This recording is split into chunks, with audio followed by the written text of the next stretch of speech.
My name is Zhibai, a freshly graduated unemployed pauper.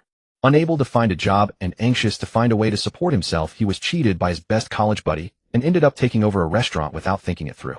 But who would have thought? Zhibai, dragging his luggage, stood on a bustling street, took out his phone and glanced again at the address his classmate had sent him last night. No. 88, Jiangdong South Road. Oh, excellent location. Just take the subway there. Jiangdong South Road, Jiangdong South Road. Isn't this the city's most famous financial district? The housing prices here are jaw-dropping, and of course the rent is equal. Zhibai looked around again. The streets were lined with upscale French restaurants, Japanese eateries, and even a Michelin 3. The rest were high-end jewelry stores, luxury boutiques, and other upscale venues. Further away, rows of office towers bore signs of bank headquarters, investment firms, and international corporations. Right in this ultra-high-end area, there was a small restaurant that stood out like a sore thumb. Which idiot would open a Shaxian snack shop? Zhibai felt terrible. Oh, it was himself. Then it was a big problem. He quickly called his classmate to ask if there was a mistake, but the phone wouldn't go through. The number you dialed is busy. No matter how many times he called, it was the same message. He quickly opened WeChat and sent a message to his classmate. Zhao, why is this Shaxian restaurant in the financial district? Did I get it wrong? The message was sent. The next second, a red exclamation mark popped up. The other party has enabled friend verification. You are not a friend yet. He was blocked by Zhao. That brother who had slept in the bunk below him for 4 years first tricked him under the guise of buying drinks, saying, "It's too hard for us college graduates to find a job now. Why not start a small business ourselves?" Then, under the influence of alcohol and the other's constant persuasion, he signed the restaurant transfer contract without thinking. It wasn't until the next day when he arrived at the place that he realized it was a trap. Damn, Zhibai cursed. Just then his phone rang. Forgive me for my unbridled love of freedom in this life. I also fear that one day I might fall. He picked up the phone and glanced at it. It was an unknown number. Zhibai suppressed his anger and answered the call. Hello, is this Mr. Zhibai? I'm the landlord. Hello, landlord. I've received your contract. The previous tenant owed me several months' rent, a total of 3,000 yuan. According to the contract, the arrears have been transferred to your name. Also, the next quarter's rent is due at the end of the month. According to the contract, you need to pay it all together, totaling 6,000 yuan. 600,000. Zhibai's face turned green when he heard the number. No wonder the transfer fee was so cheap, only 3,000 yuan. Cheap goods are indeed no good. This was a lesson for him. Never blindly trust others just because you're anxious about not finding a job after graduation, not even a close brother. May I ask what the monthly rent for this shop is? 100,000 yuan. That's the standard in the financial district. The previous tenant quit because he couldn't afford the rent. What? Didn't you know? I know now. Zhibai hung up crying. 100,000 a month, that's 1.2 million. A bowl of Shaxian noodles costs 5 yuan. A serving of steamed dumplings costs 6 yuan. A stew pot costs 8 yuan. How many servings would he have to sell each day just to cover the rent? Screwed. Trying to be thrifty led to a huge ripoff. Just graduated, not even found a job, and now he's saddled with hundreds of thousands in debt. Just as Zhibai was about to lose his mind completely. Ding. A mechanical sound suddenly rang in his mind. Detected that the host's mental state is on the verge of collapse. Initiating emergency intervention procedure. Chef God system activation. Finding. What? It's a system. Zhibai suddenly became excited. This was truly a silver lining. It was worth it that he had read thousands of hours of novels. What they wrote was indeed correct. The worse your situation, the easier it is to activate a system. Ding. Chef God system successfully bound. Host Zhibai. Age, 23. Physical fitness, 7. Cooking rating, trash level. Food heart, 0. Needs self-comprehension. Each food heart obtained grants a random special reward. Ding. Awakened talent, skill, discernment by the dish. Zhibai was stunned. What the heck? Discernment by the dish. What is this thing? Discernment by the dish. This skill automatically obtains the spending power of customers entering the store and recommends the most suitable dishes based on their financial status. Simply put, ordinary people are charged according to ordinary standards, rich people according to rich standards. Deceive both young and old, treat rich and poor differently. Zhibai. Practicing double standards. What's the point of double standards for a Shaxian snack shop? There are only a few items. Can they possibly turn into flowers? This skill is completely useless. Newbie gift pack has been distributed. Claim. Zhibai's eyes lit up and he unhesitatingly clicked confirm with his mind. Claim. Newbie gift pack issued. God level cooking skill, X1. Shaxian snack recipe book, X1. Self-cultivation of a blackheart boss, X1. Newbie mission, sell 100 dishes within 7 days. Mission reward system, kitchen renovation. Mission failure penalty, random body part shortened by 2 centimeters. Zhibai saw the last line, instinctively lowered his head to look at his lower abdomen and couldn't help shivering.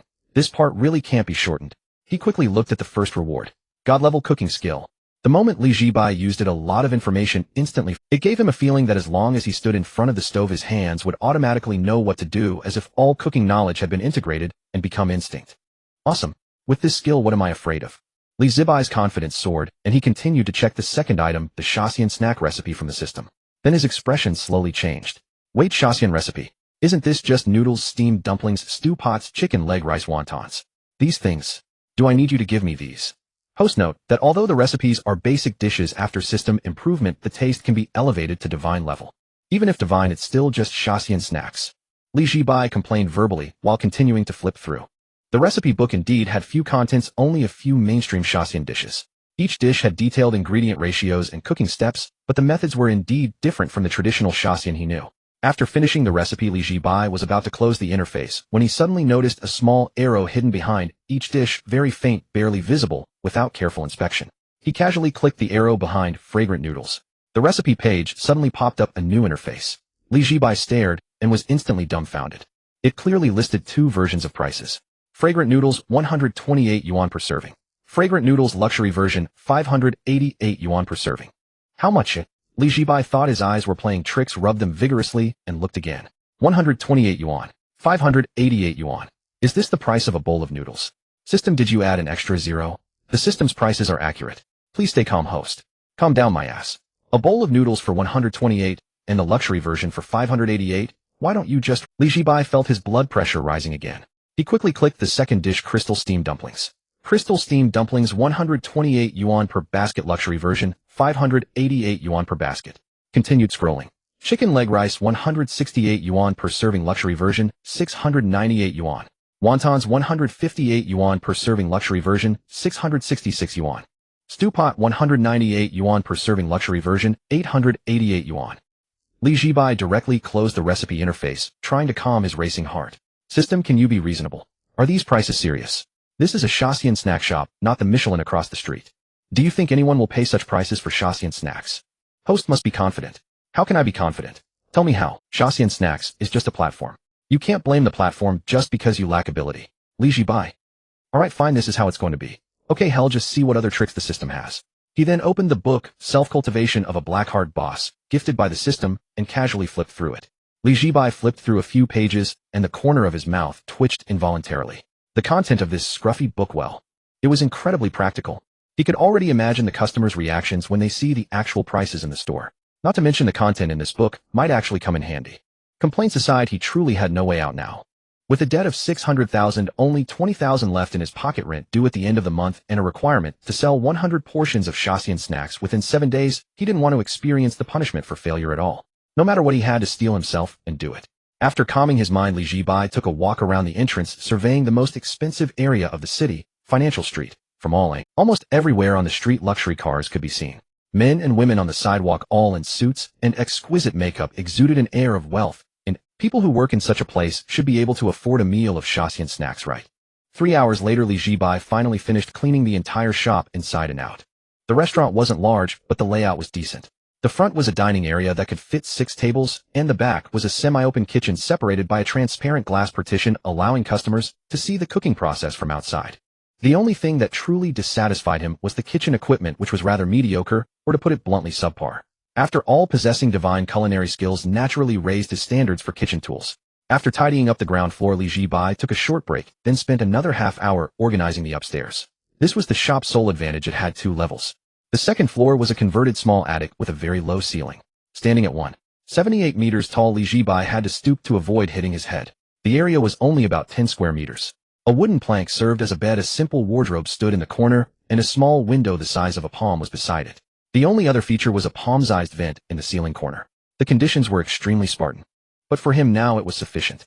Li Zhibai pushed his suitcase into a corner, tossed his backpack onto the bed, and fetched a plastic stool from downstairs to place beside the bed as a nightstand. His living situation was settled.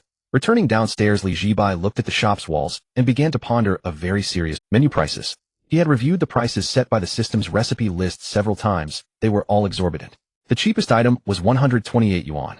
If he blatantly posted these prices in the shop, forget selling 100 portions, he'd be lucky to sell a single one. Which passerby would buy a Sha County snack at this price? Even wealthy individuals would likely refuse to pay. They had money, but they weren't foolish. Those with a shorter temper might even report him for price gouge. However, he couldn't arbitrarily lower the prices either. The system explicitly stated that all dishes must be sold at the set price with a maximum allowance of rounding down to the nearest whole number. But rounding off a few yuan was useless, it was still expensive. After thinking for a long while, Zhibai finally came up with he took out his phone, searched for a nearby print shop, added their contact info, and sent over the layout for the new menu.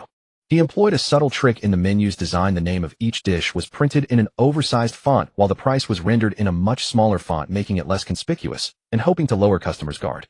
He had seen this tactic used by many world-class corporations. For instance, on many e-commerce ad pages, promotional info like up to 90 off is written in huge letters, but the up to part is as small as an ant, or various disclaimers are hidden in nearly invisible tiny print at the bottom. It's quite shameless. He was merely borrowing this mature business strategy from big corporations. That wasn't too much, was it? With the menu settled, Zhibai moved on to his second concern: business hours. The system task required selling 100 portions of Sha County snacks within 7 days, meaning he needed to sell at least 15. At first glance, this task seemed easy. After all, Sha County snacks were a national fast food, unless located in a remote wilderness. Business shouldn't be a problem. Even in a place like Jiangdong South Road, a famous financial street, business wouldn't be an issue. The only problem would be that the profits couldn't cover the rent. But with a minimum price of 128 yuan for a bowl of mixed noodles, the difficulty changed entirely. Passers-by who saw the price would consider it polite not to curse at you. Zhibai thought it over and decided he needed to choose the time slot when people were most likely to part with their money. The workers around this financial street were almost all white-collar and gold-collar elites. When were these elites hungriest? When were they most prone to impulse spending? The answer was obvious: late at night after working overtime. Despite their glamorous appearance and high incomes, these financial elites were, to put it harshly, just more advanced beasts of burden. In fact, they were worse off than ordinary workers. Regular employees at least had a clear quitting time and could leave on the dot. But these financial elites often had to stay in the office until 1 or 2 in the morning, frantically typing away. During the day, these financial elites mostly grabbed a quick lunch at their desks, having no time to sit down and eat slowly in a restaurant. But nights were different. When they finally finished overtime and dragged their drained bodies out of the buildings in search of food, who had the energy to scrutinize prices carefully? Moreover, operating at night had another benefit: no need to wake up early. Zhibai hated 2 things most in his life. First, submitting resumes. Second, waking up early. He had already resolved the first issue, now he had to find a solution for the second. Preparing ingredients during the day, opening in the evening, closing late at night. Perfect. Just as he was feeling smug about his brilliant idea, the system's voice chimed in unexpectedly. The host's business strategy has been recorded by the system. Analysis result: utilizing visual discrepancy to downplay the presence of prices constitutes an information asymmetry strategy. Choosing nighttime operations to reduce customer price sensitivity constitutes an environmental manipulation strategy. Overall assessment: the host indeed possesses the talent to become a ruthless boss. Zhibai, are you praising me or insulting me? The system has no comment on this, but offers this advice: talent should not be wasted. Thanks a lot, Zhibai retorted. But honestly, although he felt the system lacked any moral bottom line, the skills and items it provided were quite practical. The divine culinary skills went without saying, they were his current foundation. The prices on the Sha County menu seemed absurd, but upon reflection, this area was full of people who didn't worry about money. Combined with the system's improved divine flavors, perhaps someone would actually buy them. Before long, a delivery rider brought the newly printed menus. Zhibai replaced the old ones and casually hung a handwritten sign on the door stating the business hours 1800 to 200. After doing all this, he took out his phone, filmed a short video, and sent it to his mother to prove that the 50,000 yuan head borrowed from her hadn't been wasted. Mom, I've secured the shop and the location is great. Don't worry. He didn't dare tell her he was already 600,000 yuan in debt. Before even opening, he just told her he had gotten the shop. His mother quickly replied with a voice message. That's good. Work hard, but don't overdo it. After listening, Zhibai put his phone back in his pocket and prepared to go out and buy some ingredients. He wanted to cook all the dishes on the system's menu to taste them first. However, when he opened his map app and searched, he found that there wasn't a single proper vegetable market within 3 kilometers of the financial district. Well, this elite district truly doesn't even deserve a vegetable market. But he quickly noticed a large high-end boutique supermarket not far away. Reviews said it specifically served this area, and it stocked rare premium ingredients that ordinary supermarkets couldn't offer. It made sense. This was the city's core area where housing prices were often hundreds of thousands per square meter. The residents were wealthy and influential, so it was natural for the supermarket to sell exotic goods. Zhibai scanned a shared bike, pedaled for a few minutes to reach the supermarket entrance, and pushed a shopping cart straight to the fresh foods. He then began checking the system's ingredient list, intending to buy all the raw materials for both the standard and luxury versions at once. But as he scrolled through the list line by line, the expression on his face gradually froze. To take just one example, the ingredient requirements for the standard version of the aromatic mixed noodles: flour hetao, premium high-gluten snowflake flour, pork Iberian black pig collar, but even the scallions for frying the scallion oil were specified as 3 different premium varieties. Wait, something's wrong here. System, did you accidentally swap the ingredient list for the standard and luxury versions? Is this really the standard version? They are not swapped. The ingredients for the standard version are all top-tier items available on the market, while the luxury version adds rare ingredients on top of that. So you're saying that even the cheapest 128 yuan standard mixed noodles uses Iberian black pork and Hitao snowflake flour? Yes, only food made with the finest ingredients is a true respect for cuisine. Respect my ass. Which Sha County snack shop uses Iberian black pork? I'm selling a bowl of noodles for 128, but the ingredient cost alone is. Let me calculate first. Zhibai quickly took out his phone and started calculating item by item against the price tags on the shelves. Iberian black pig collar, but 398 yuan per jean. A portion of noodles uses about 1 liang of minced meat, so the meat cost alone is 39.8 yuan. Hitao premium high-gluten snowflake flour, 98 yuan per small 2-jean bag. A portion uses 2 liang of flour costing about 9.8 yuan. The scallion oil made with cold-pressed peanut oil and rendered lard plus the procurement cost for 3 types of scallions adds up to roughly 15 yuan per portion. Just these 3 items alone bring the direct ingredient cost of a standard aromatic mixed noodles to nearly 65 yuan. Selling it for 128 yields a gross margin of approximately 49. Calculated this way, it seemed acceptable. Adding in rent, utilities, labor taxes, and his divine culinary skills, the price wasn't actually exploitative at all. It was even quite reasonable. As for the 588 yuan luxury version, that was a different story. That one was indeed a bit pricey. The luxury aromatic mixed noodles kept all the standard ingredients, but substituted the lard with oil rendered from Kobe beef trimmings, increased the scallion varieties from 3 to 5, and added southern Shaohuang ginger for extra aroma. The dough was mixed with sea cucumber powder and abalone juice, and the meat topping was further mixed with snow crab roe. A small box of Kobe beef trimmings cost about 268 yuan, enough to render a batch of scallion oil for roughly 20 portions, translating to about 13 yuan per portion. A small jar of snow crab roe cost 480 yuan, averaging 24 yuan per portion. Sea cucumber powder and abalone juice added up to about 30 yuan per portion. Adding the 65 yuan base cost of the standard version, the ingredient cost for one luxury portion was around 130 yuan, but it sold for 588 yuan. The gross margin was much higher than the standard version. No wonder the system had awakened the serve according to the customer skill for him from the start. The system was clearly telling him to keep his eyes wide open and fleece the wealthy whenever he encountered them. Zhibai wandered through the supermarket for nearly 2 hours before he finally gathered all the ingredients on the system's list. Iberian black pork collar, 398 yuan per jean. He bought 2 jean. He bought 4 bags of Hitao snowflake flour at 98 yuan for a 2 jean pack. Qingyuan chicken whole legs, 78 yuan each. He bought 6. Changbai mountain matsutake mushrooms dried, 398 yuan per liang. Mincian Angelica Wenshan noted ginseng, Ningxiao wolfberry king, and various other items added up to several hundred more yuan. After finishing the standard ingredients, he also purchased the extra items needed for the premium versions. When he finally pushed his cart to the checkout, the cashier scanned all the items, and the total came to 8,824.5 yuan. These ingredients were estimated to yield only about 40 portions of the standard dishes and around 20 portions of the premium ones. If he sold about 15 portions a day, they would last for roughly 3 to 4 days. Of course, the ideal scenario wouldn't be selling just 15 portions a day. Even with a high unit price, selling 15 portions a day wouldn't earn him the 10 yuan monthly rent. He'd need to sell at least 30 portions a day to not worry about the rent and to make a steady profit. As he pulled out his phone to scan the payment code, Zhibai's heart bled. 8,800. His entire savings were only 200 yuan, and this one supermarket trip had wiped out nearly half of it. By the time he carried his 3 large shopping bags out of the supermarket, the sky was already beginning to darken. He couldn't carry all this on a shared bike, so he gritted his teeth and took a taxi. Before long, the cab stopped on Jiangdong South Road, in front of the Sha County snack shop that seemed oddly out of place with its surroundings. The driver glanced at the sign through the window, a strange expression on his face. "Young man, you run a Sha County snacks place here?" Zhibai grunted and while silently hauling his bags. "Interesting." The driver gave him a thumbs up and sped off. Zhibai carried the 3 big bags of ingredients into the kitchen, tied on his new apron, and took a deep breath. Divine culinary skill, activate. He began by soaking the abalone, sea cucumber matsutake, and other premium ingredients for the luxury versions in warm water. This whole set of preparations would have taken him ages in the past, just figuring out how to handle each ingredient. Now it was all second nature. After prepping the extra ingredients for the luxury versions, he picked up the 2 pieces of Iberian black pork collar and instinctively brought them to his nose. The pork carried a faint sweet aroma of hazelnuts. Its fat layers showed a beautiful marbling white streaked with pink. Just by looking at the raw meat, one could tell it was far superior to ordinary pork. Li Zhibai grabbed the cleaver, sharpened it a couple of times on the honing steel, and then brought it down. Thud, thud, thud, thud, thud. The blade moved rapidly on the cutting board.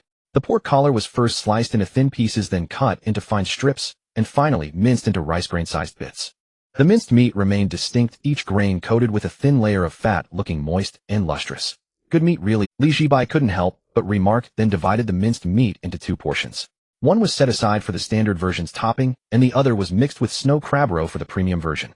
Next came the scallion oil, the soul of the fragrant mixed noodles. He set up 2 pots on the stove, a wok and a small copper. The standard version used the wok, into which he poured cold-pressed peanut oil and rendered pork fat at a ratio of about 7:3. He heated the oil to 120 degrees Celsius, then slid in the sliced white parts of scallions. They fried slowly over low heat, turning soft and translucent before curling into golden brown crispy rings. As the rich scallion aroma wafted from the pot, he removed them and then added the sliced shallots. The shallots had a sharper, more assertive fragrance. The moment they hit the oil, the kitchen was enveloped in a pungent, sweet aroma. Once the shallots were fried to a slight crisp, he added the chives. The chives provided the most potent savory note, the finishing touch to the scallion oil. After frying all 3 types of alliums, he strained the oil into a white porcelain bowl. The scallion oil was a clear amber color, the combined fragrance of the 3 alliums fully infused into the oil. Just the smell was enough to whet one's appetite. The scallion oil for the premium version was made in the small copper pot alongside. He slowly rendered oil from Kobe beef trimmings over low heat. The rich, mellow aroma of beef fat gradually filled the air. The oil temperature was also controlled at 120 degrees, but this time 5 types of alliums were added along with finely shredded southern Shaoan ginger to enhance the ginger fragrance.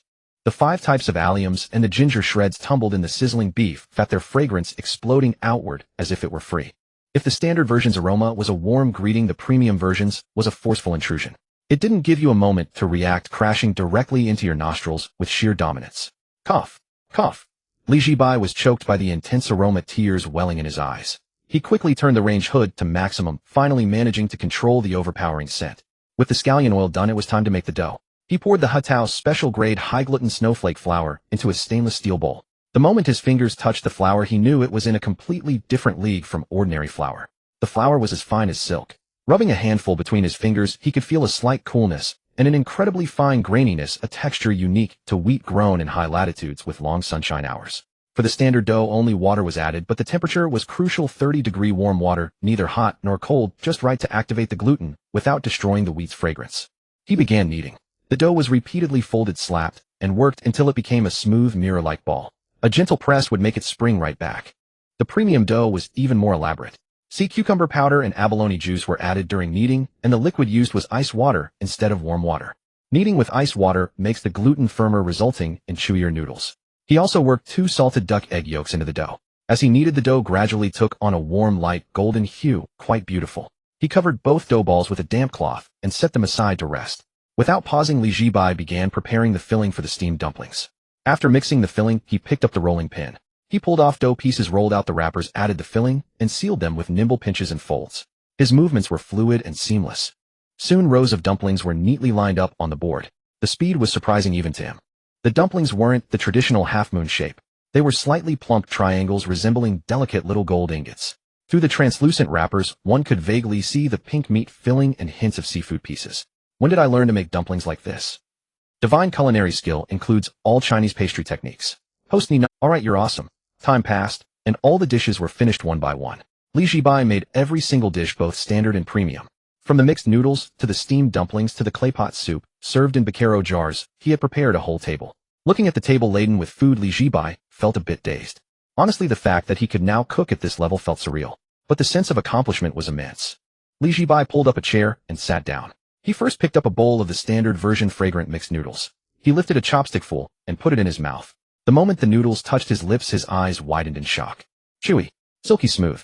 It wasn't too hard or too soft. The elasticity was perfect, as if the noodles gently bounced between his teeth. It was absolutely delicious. Combined with the scallion oil's aroma exploding in his mouth, the flavor was simply extraordinary. Damn, Li Zhibai cursed indistinctly with his mouth full of noodles. It wasn't anger, it was awe.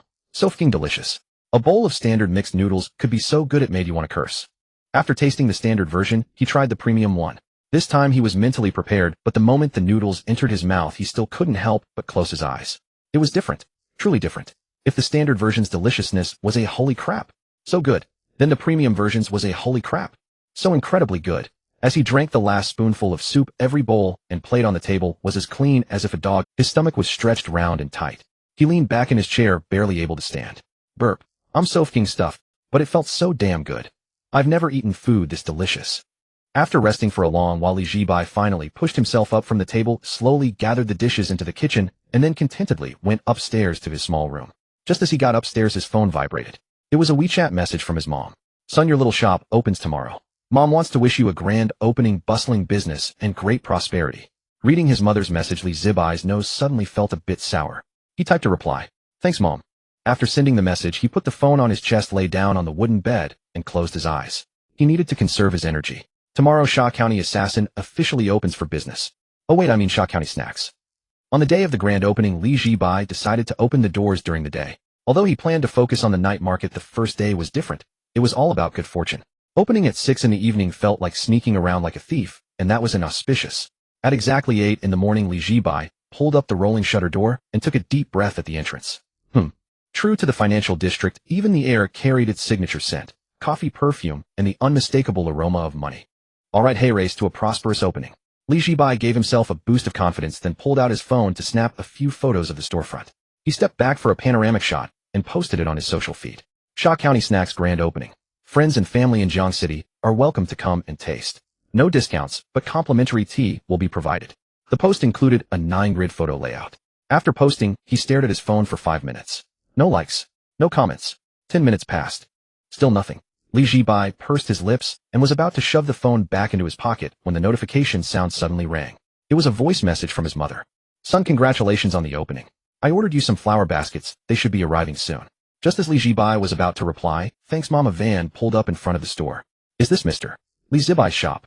The flower baskets are here. That's me. Zhibai quickly walked over to help the delivery guy unload the baskets from the van.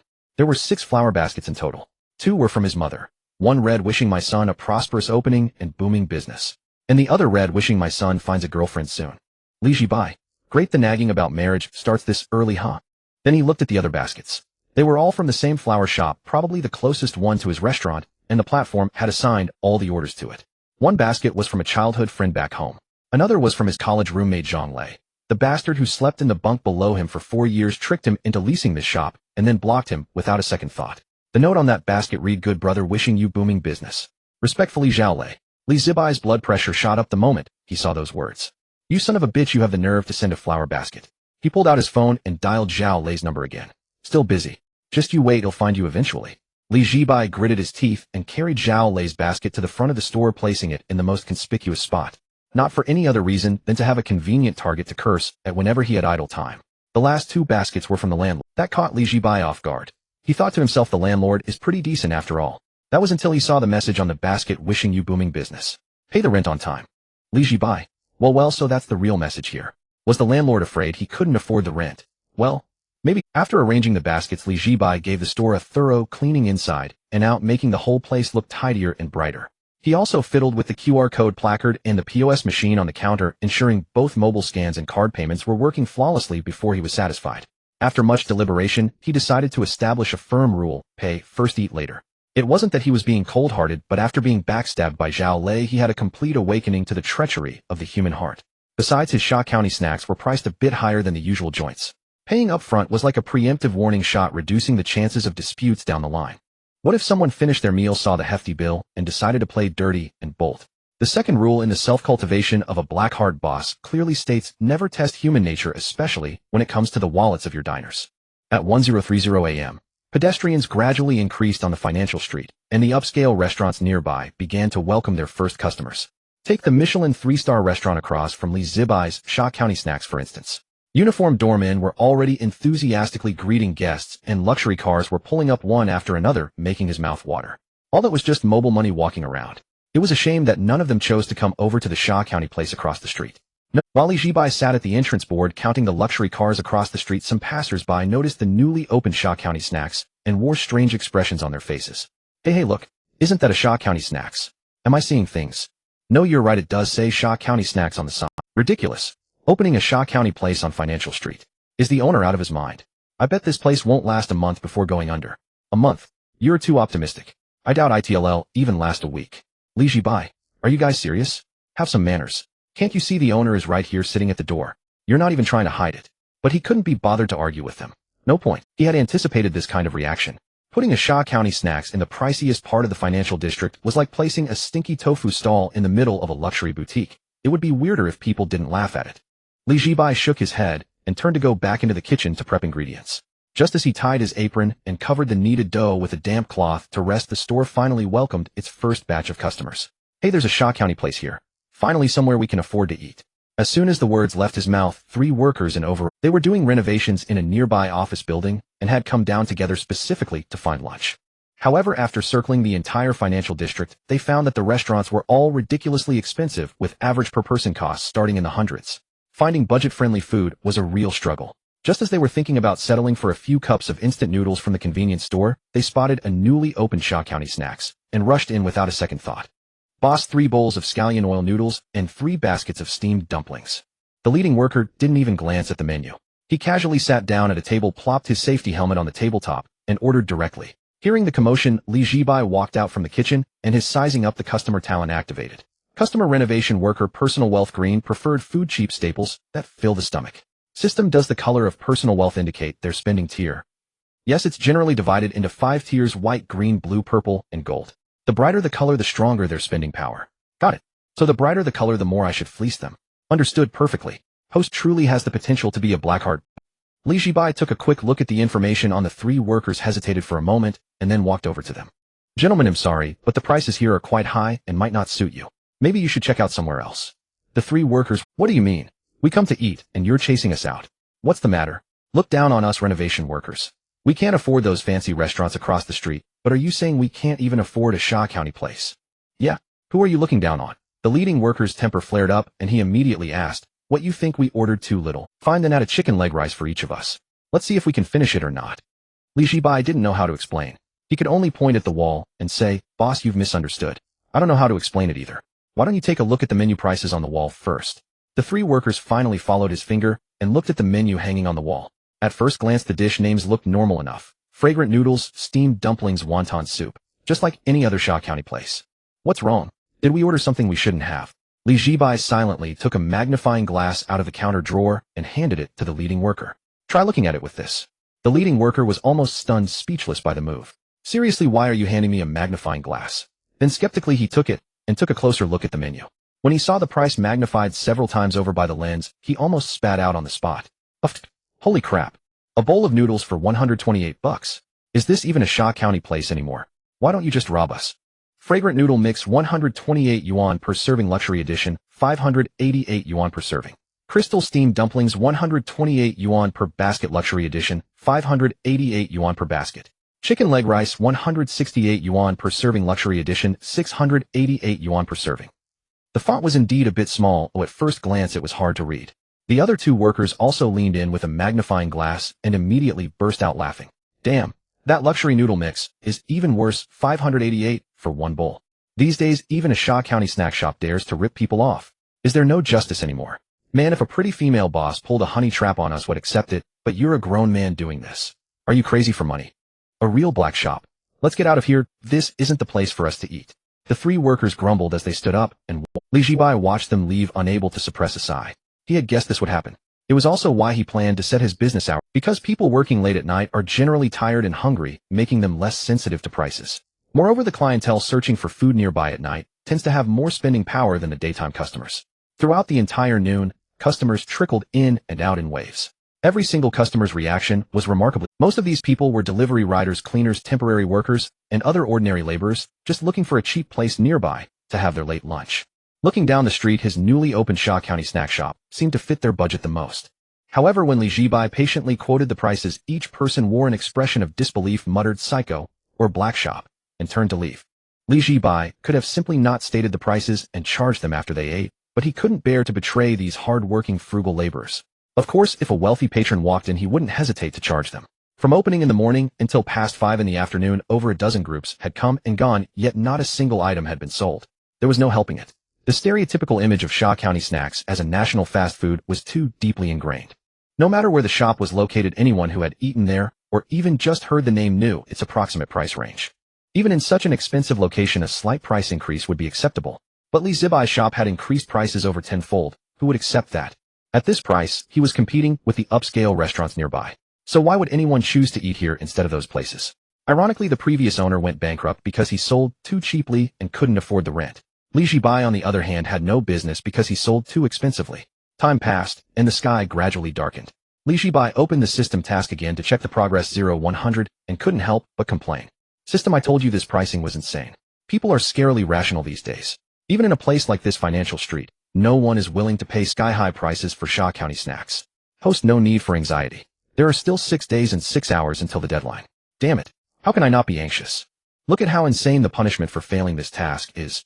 Li Zhibai rubbed his brow and looked at the menu on the wall. Maybe I should just completely cover up the prices. But the thought was extinguished as soon as it appeared. No, he could be a ruthless boss, but he couldn't be a fraudster. Charging exorbitant prices with transparent labels wasn't illegal, but deliberately hiding prices to induce purchases was a completely different matter. In fact, he now felt the menu needed to be redone to make the prices even more prominent. The clever trick he used during the day with large fonts for dish names and small fonts for prices had already shown its drawbacks. This layout could easily mislead customers and might even be considered price fraud legally. That was why he had to explain repeatedly when customers ordered and paid during the day, nearly losing his voice. This couldn't continue in the long run. It was better to abandon his clever idea and make the prices obvious so customers knew the prices before entering, saving him the trouble of explaining. Li Zhibai was a man of action. Realizing the current menu was problematic, he wasted no time in pulling out his phone and sending a message to the print shop. Boss, make a new menu. This time make the prices big and bold. As prominent as you can make them. The reply came instantly. Are you serious, boss? Didn't you ask me to make the prices smaller yesterday? Yesterday was yesterday. Now is now. Alright, you're the customer, you call the shots. But I have to say those prices seem a bit outrageous. A Shaw County snack shop doesn't need to be this expensive. Li Zhibai couldn't be bothered to explain and replied, you don't understand. This is a high-end Shaw County snack shop. The print shop owner. After a moment he boss, you're awesome. Wishing you booming business. Thumbs up emoji. Li Zhibai looked at the thumbs up emoji and felt like he was being mocked, but he had no proof. Having sorted out the menu, he walked to the door and took down the handwritten business hours sign to trace over the letters again. Then he sat by the door looking at the fully packed Michelin 3-star restaurant across the street and grumbled sourly, are all the rich people these days blind? Can't they see my Shaw County snack shop with the best value for money? Sigh, their eyes are clouded by worldly prejudice after all. Host's literary skills are off the charts, self-brainwashing ability maxed out, black-heartedness slightly increased. Shut up. Just as the man and the system were bickering, the wind chime by the door rang crisply. Dingling. A customer. Li Zhibai reflexively stood up to greet them. Welcome. He froze mid-sentence. The reading the customer talent was automatically triggered, and an information box popped up above the incoming customer's head. Customer tech company executive, personal wealth, purple, preferred food, soups, light dishes. Health conscious, willing to pay for high-quality, nourishing food. Purple. Li Zhibai's spirits lifted instantly. All the customers from morning till night had been green, and he had developed a psychological shadow from seeing green. Finally, a purple one. What did this mean? Green was probably your average worker, blue was middle class, and purple was unequivocal. He had to fleece this one properly. Ahem, no getting excited, must stay calm. The customer was a rather elegant woman around 27 or 28, wearing a beige trench coat over a white blouse and a dark slim skirt. She had on a pair of expensive-looking stiletto heels, carried a black tote bag with a subtle logo that Li Zhibai recognized, Hermes. She was likely an executive from one of the nearby office buildings. After pushing the door open, she first glanced around the shop, her brow furrowing slightly, then asked, do you have any soup? Yes. Of course we do. Li Zhibai enthusiastically introduced. Our claypot stews are second to none. Sister, you've come to the right place. The female customer was taken aback by his enthusiasm and instinctively took a half step back, a hint of wariness in her eyes. The owner gave her the feeling of a starving wolf drooling over her. To be honest, if she weren't in a hurry to get back to the company to process a document needed first thing tomorrow morning, she wouldn't have chosen to get a takeout soup from a Shaw County snack shop. Usually she had her housekeeper prepare soup at home and deliver it, but the housekeeper had taken leave to visit her hometown today. That's why she decided to settle for this newly opened Shaw County snack shop. Seeing her reaction, Li Zhibai realized he had been overly enthusiastic. He quickly coughed twice and tried to compose himself, aiming to look like a proper boss. Ahem, sorry about that.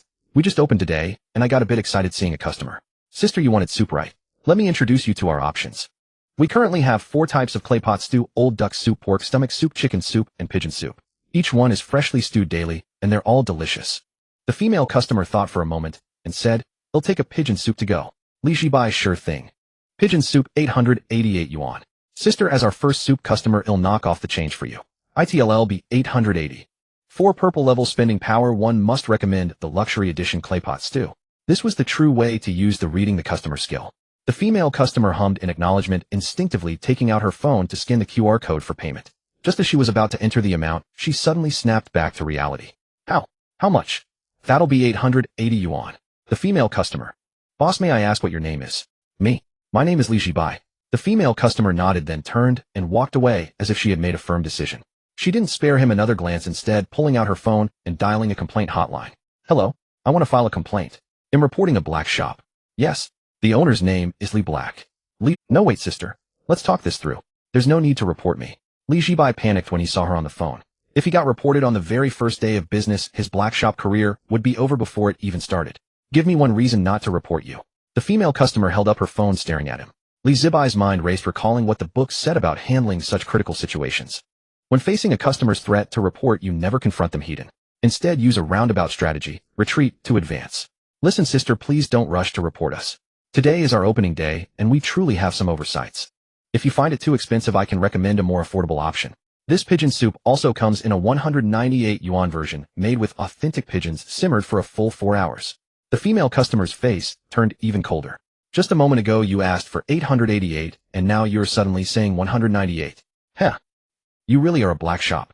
Zhibai tried to explain that they were two different versions, but the female customer had already lost her patience.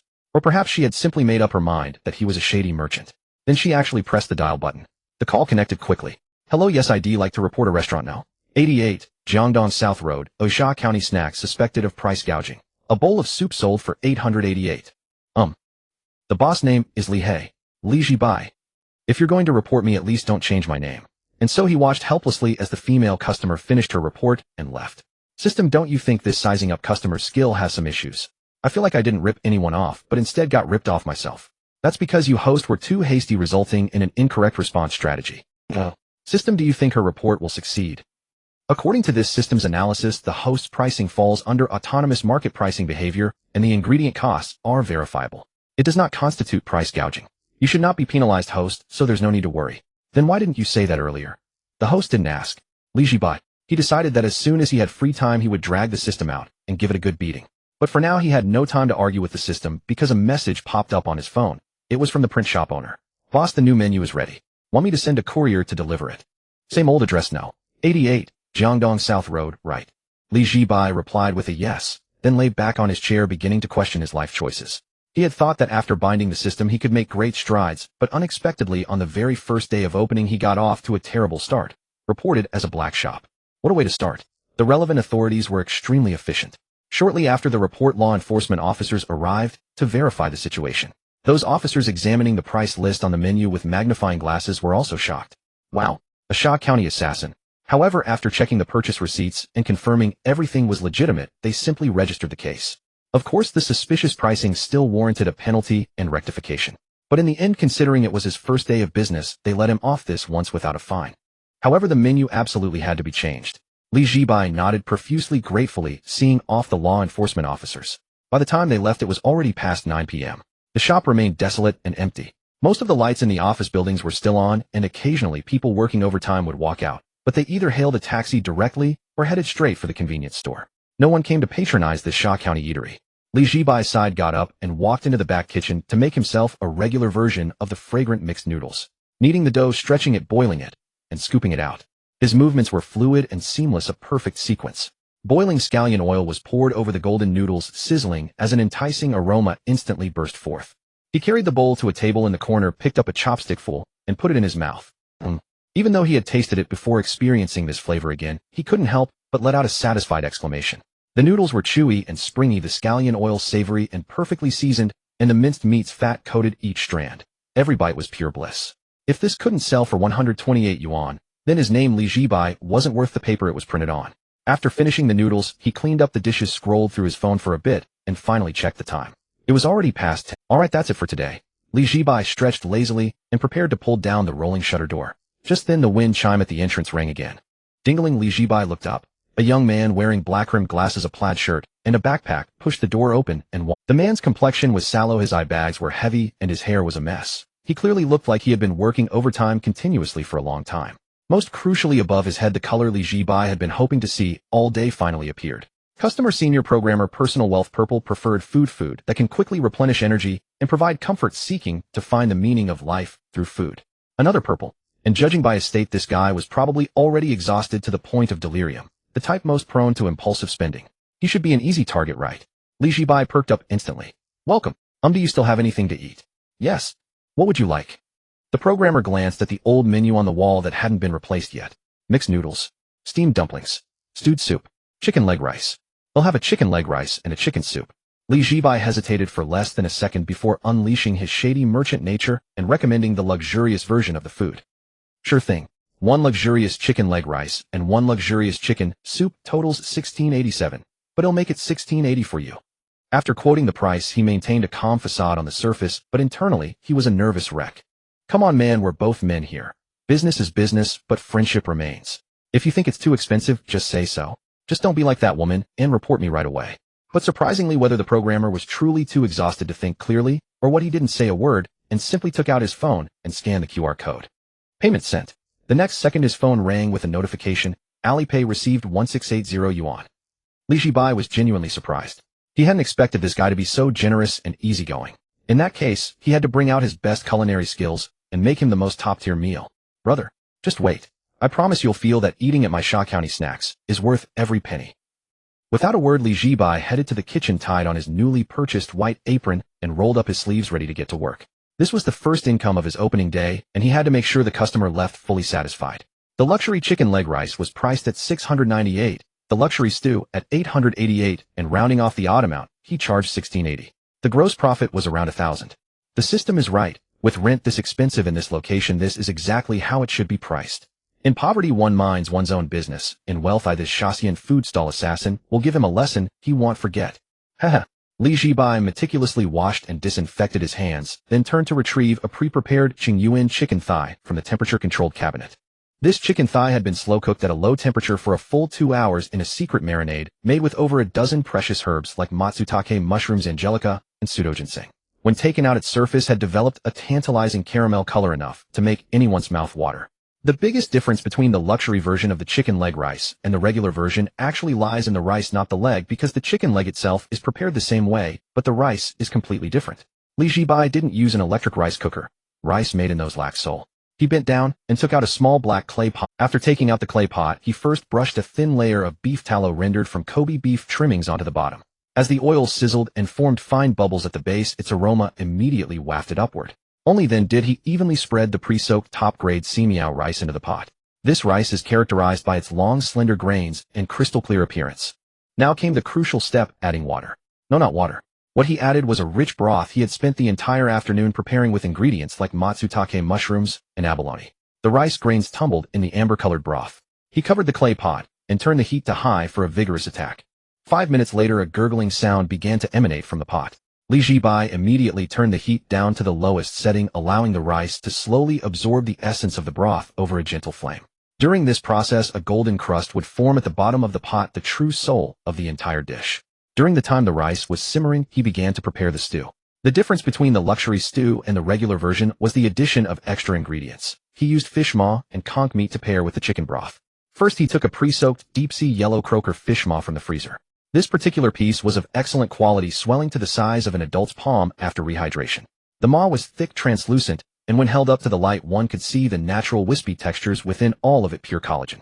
Then, with a swift and decisive motion, he cut the fish maw into thumb-wide strips and set them aside. Next to it was a small bowl containing the pre-prepared conch meat.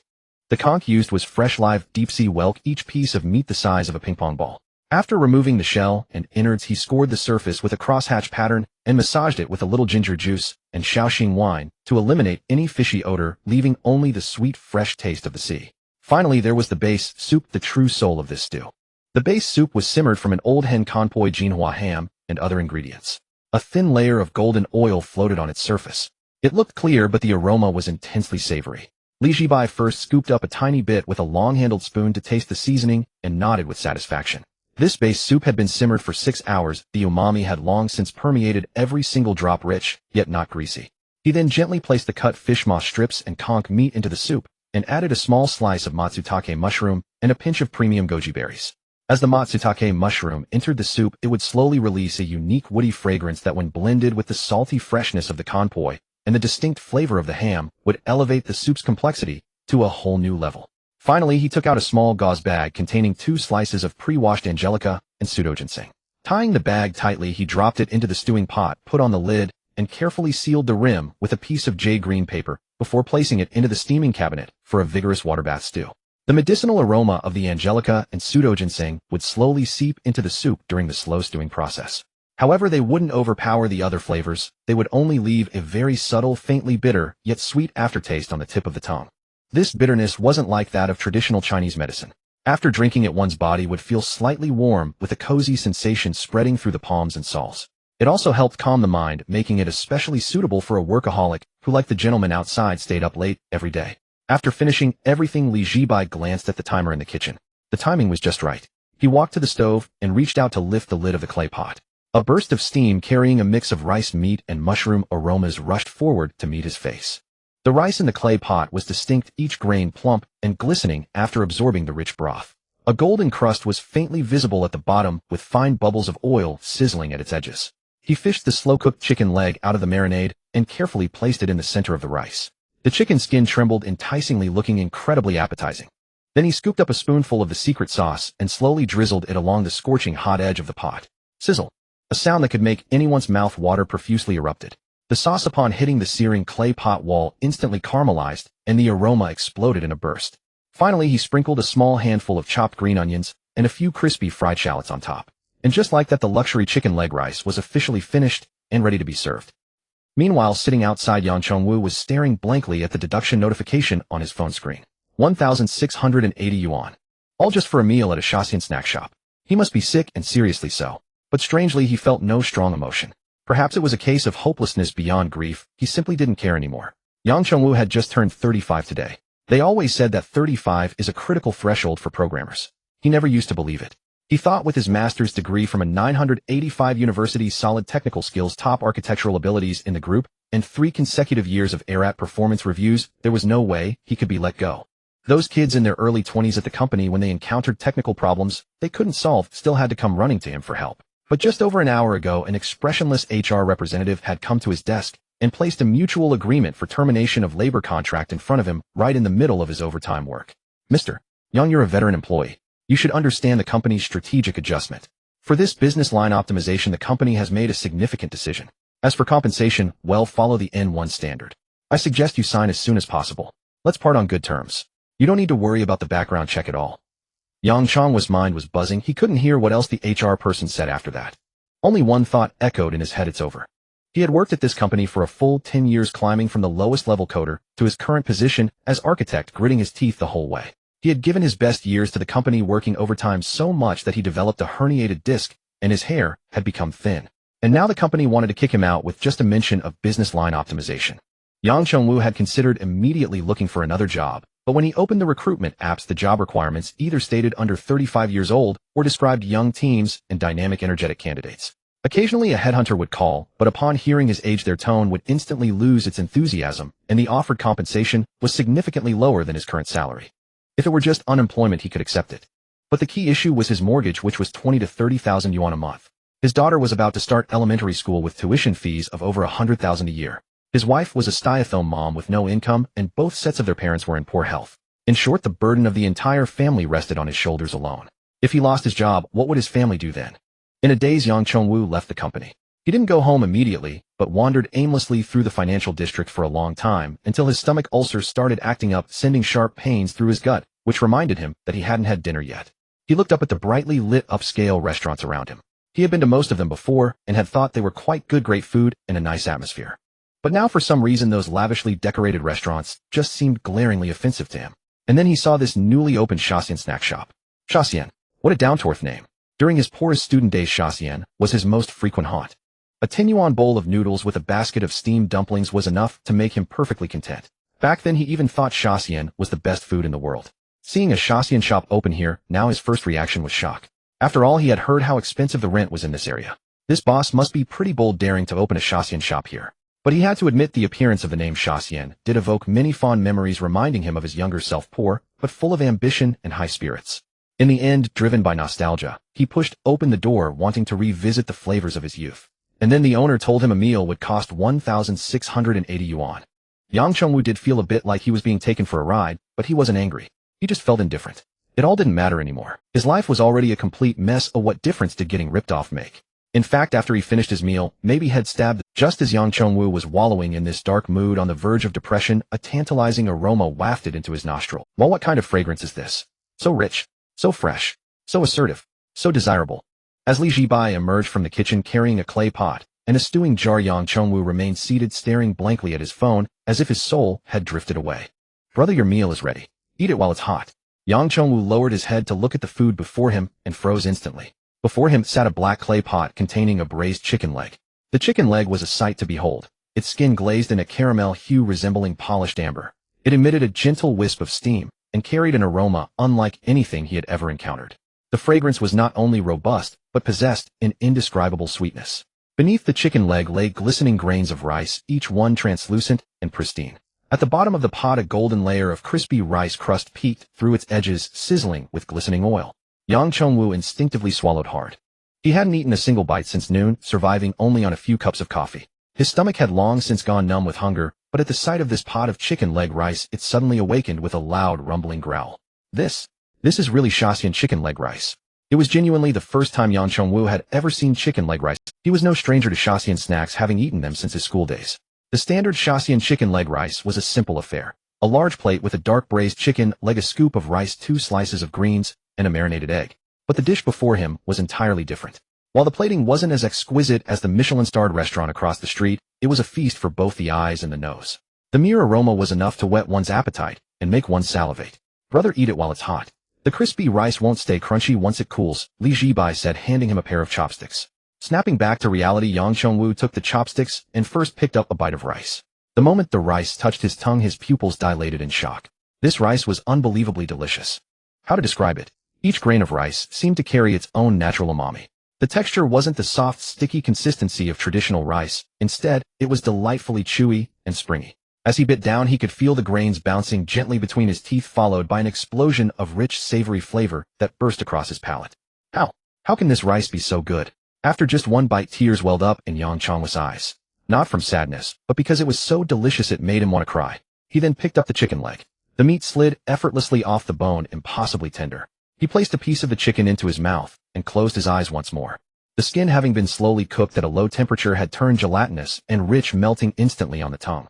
It carried the sweet and savory notes of the sauce along with the subtle fragrance of matsutake mushrooms, rich, yet not the slightest bit greasy. The chicken fibers were saturated with juices.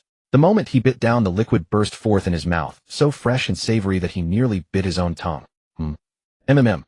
With his mouth full of chicken, Yang Chengwu let out an uncontrollable strange sound. He now truly understood what it meant to be so good it makes you cry. This stuff really does make you cry.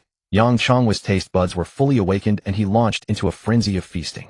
Meanwhile, all the chaotic worries in his mind vanished completely. All that remained was the Shaxian delicacy before him. First, a bite of rice with the chicken. Just as the savory flavor began to fade, he took a spoonful of the double-boiled old hen soup with fish maw and conch. As the soup touched his lips, his very soul seemed to tremble. Delicious. This soup was incredible. And after swallowing, a warm current seemed to flow from his mouth all the way down to his stomach, lingering and comforting. It was pure bliss. What was even more miraculous was that, as everyone knows, when soup is simmered for a long time, the ingredients become dry and stringy, having given all their essence to the broth, leaving them flavorless. But somehow the owner had managed to keep every ingredient, the chicken, the fish maw, and the conch, at their peak texture and flavor. It was truly remarkable. One bowl of rice, one pot of soup. Yang Chengwu never once paused his chopsticks from start to finish. Apart from the sounds of chewing and the occasional strange hum, he didn't utter a single word. Only after he had drained the last drop of soup did he reluctantly set down his chopsticks. He picked up the clay pot and used his chopsticks to carefully scrape up piece after piece of the golden crispy rice from the bottom, crunching his way through every last bit, leaving not a single grain behind.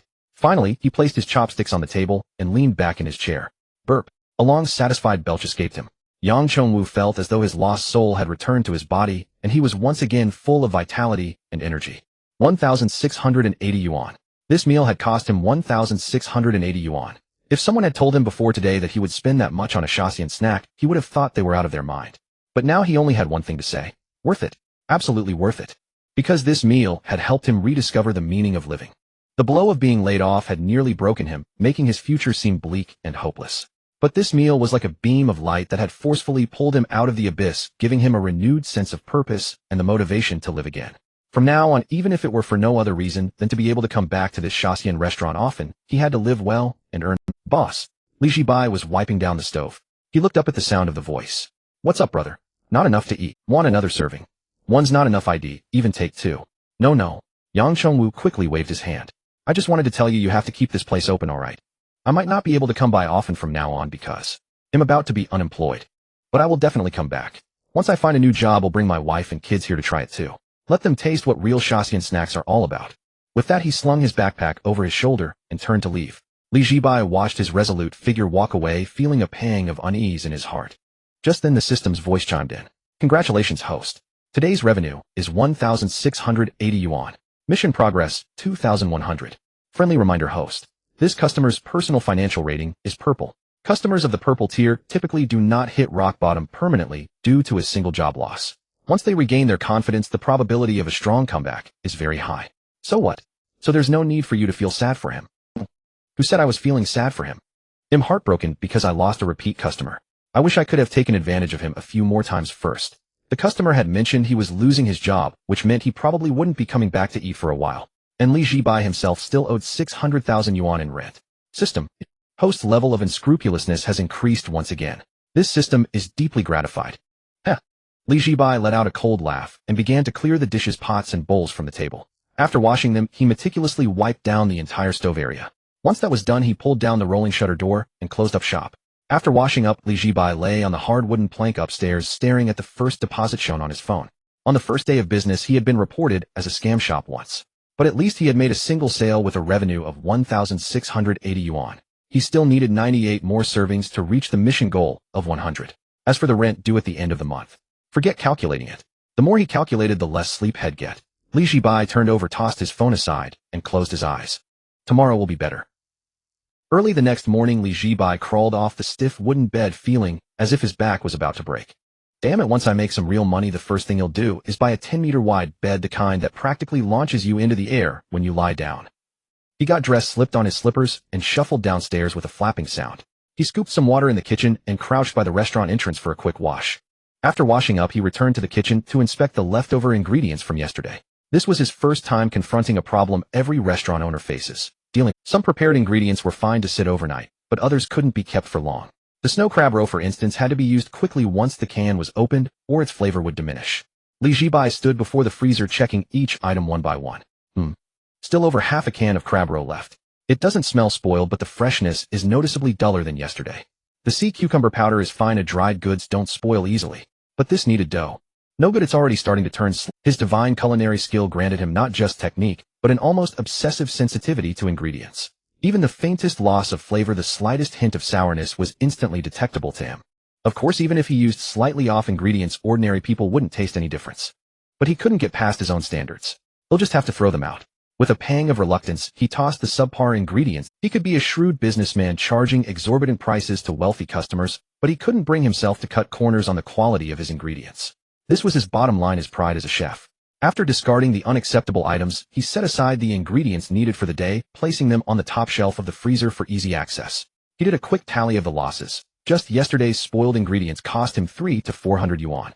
The thought made his system. I have a question. Go ahead, host.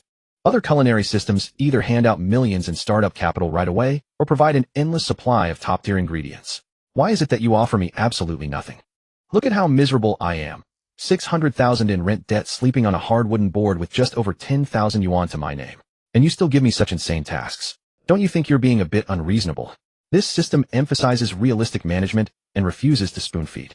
This is to temper the host's will. As the saying goes, one must endure hardship to become a master of the trade. I thank you for that toxic chicken soup.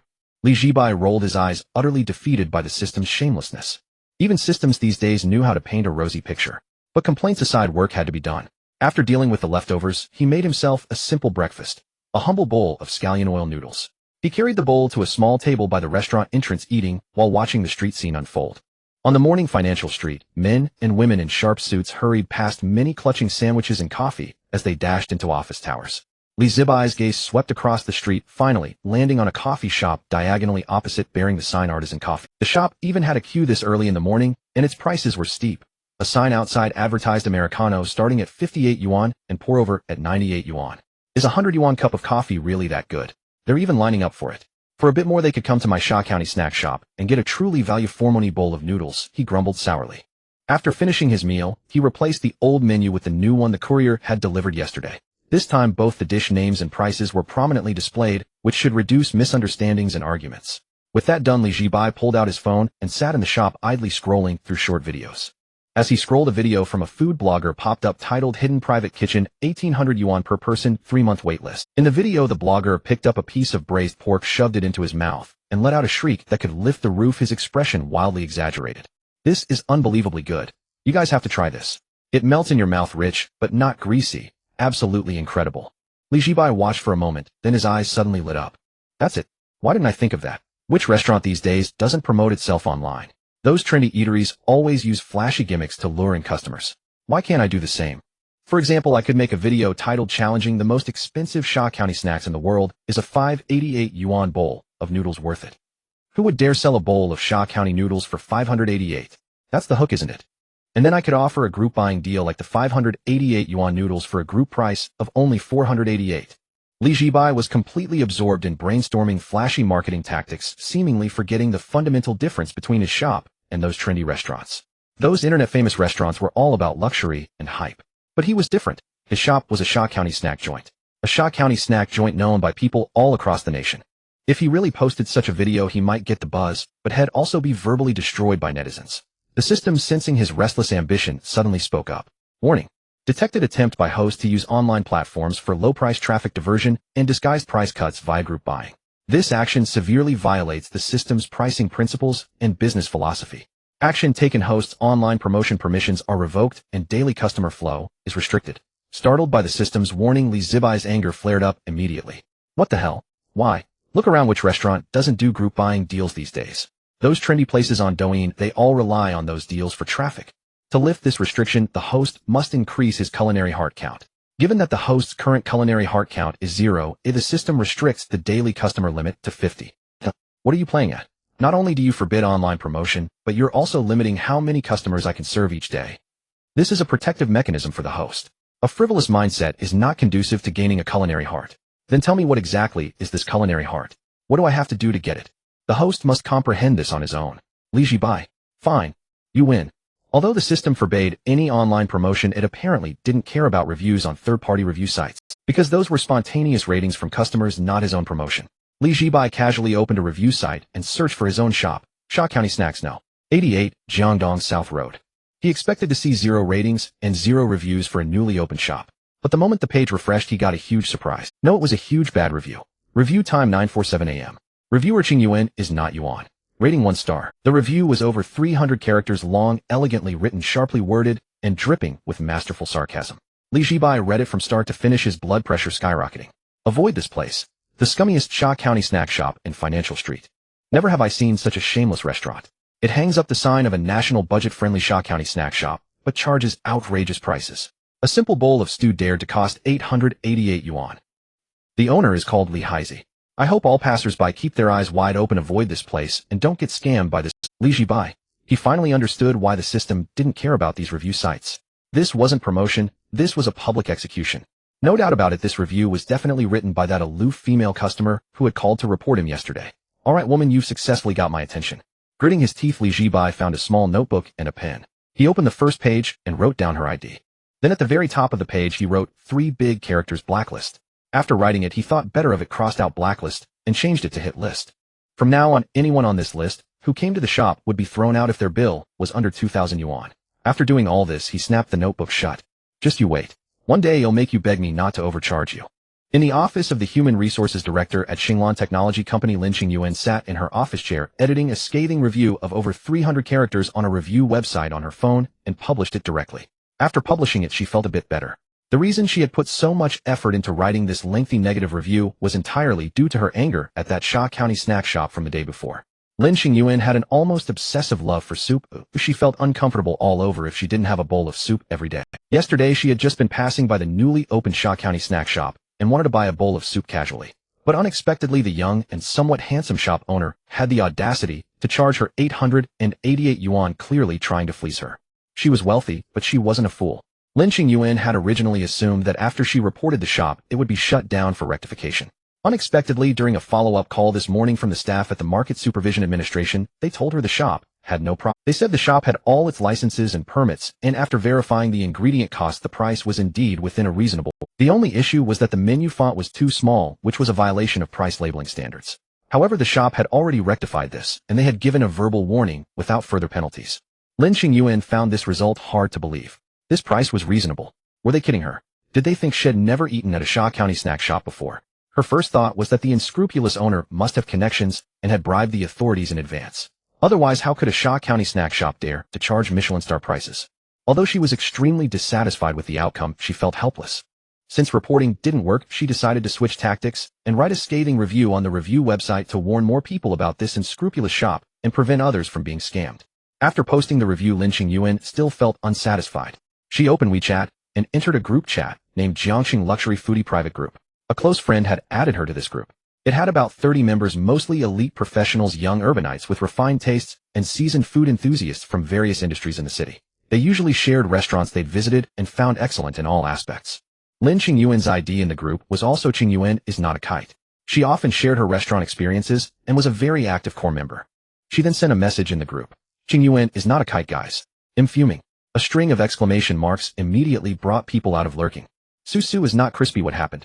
Who made our sister Qingyuan angry? A fish in the deep sea, front row, small stool, popcorn. Don't fill the T2 full. Sister Qingyuan, did you encounter some weird restaurant? Qingyuan is not a kite, not a weird restaurant, a scam. I saw a Sha County snack shop on Jiangdong South Road, and it's a really shady one. Su is not crispy. Su is not crispy. Wait, a Sha County snack shop.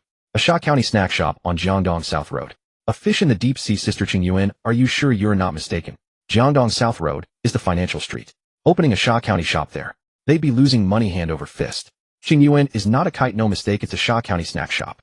I saw it when I passed by on my way to the company last night, so I went in. Su is not crispy. Then what? Then what? Qingyuan is not a kite. Then I ordered a bowl of pigeon soup, and guess how much the owner? A fish in the deep sea. Pigeon soup at a Sha County shop, usually just a few yuan, maybe 10 something. Su is not crispy. Rent on Financial Street is higher, so the price should be higher than elsewhere. I guess 20 something. Qingyuan is not a kite. 888. Seeing this number, the group instantly fell silent. Then it exploded. Su is not crispy. How much? A fish in the deep sea. Sister Qingyuan, did you type an extra 2 8s? Don't fill the T2 full. 888. A Sha County snack shop. The same Sha County snack shop I know. Mountains and seas can be leveled. Damn, that price is ridiculously outrageous. Last time I went to a 1-star Michelin restaurant, I ordered a soup for just over 400. Su is not crispy. This is clearly treating Sister Qingyuan like a walking wallet. A fish in the deep sea. Seriously, Sister Qingyuan, that's obviously price gouging. Didn't you curse him out? Qingyuan is not a kite. Of course I didn't let him get away with it. I called to report him as soon as I left, and I also posted a huge negative review online. Don't fill the T2 full. Well done. That kind of scam shop deserves to be reported. Mountains and seas can be leveled, and then. Did the shop get investigated? Qingyuan is not a kite. Qingyuan is not a kite. This morning the regulatory department called me back and said the shop has no issue. Everyone. Su is not crispy. No way. A bowl of Sha County pigeon soup for 888, and there's no problem. A fish in the deep sea. Sister Qingyuan, don't blame me for being blunt, but does the owner have connections? Qingyuan is not a kite. I think he has connections. He must have greased some palms in advance. Otherwise, how would he dare to blatantly rip people off like this? Don't fill the T2 full. Hiss. It's terrifying to think about. Running a scam shop in a place like the Financial Street and acting so arrogantly. This owner's background must be something. Mountains and seas can be leveled. I'm suddenly curious. What's this owner's story? Can we find out? Su is not crispy. Hold on, don't jump to conspiracy theories. I'm more curious about what makes this Sha County pigeon soup worth 888. Qingyuan is not a kite. It's definitely just regular pigeon soup. Even if you've never eaten at a Sha County snack shop, you must have seen one, right? A fish in the deep sea. Sister Qingyuan, send us the review you posted for that shop. Qingyuan is not a kite. Wait. Lin Qingyuan sent a screenshot of the review she had just posted.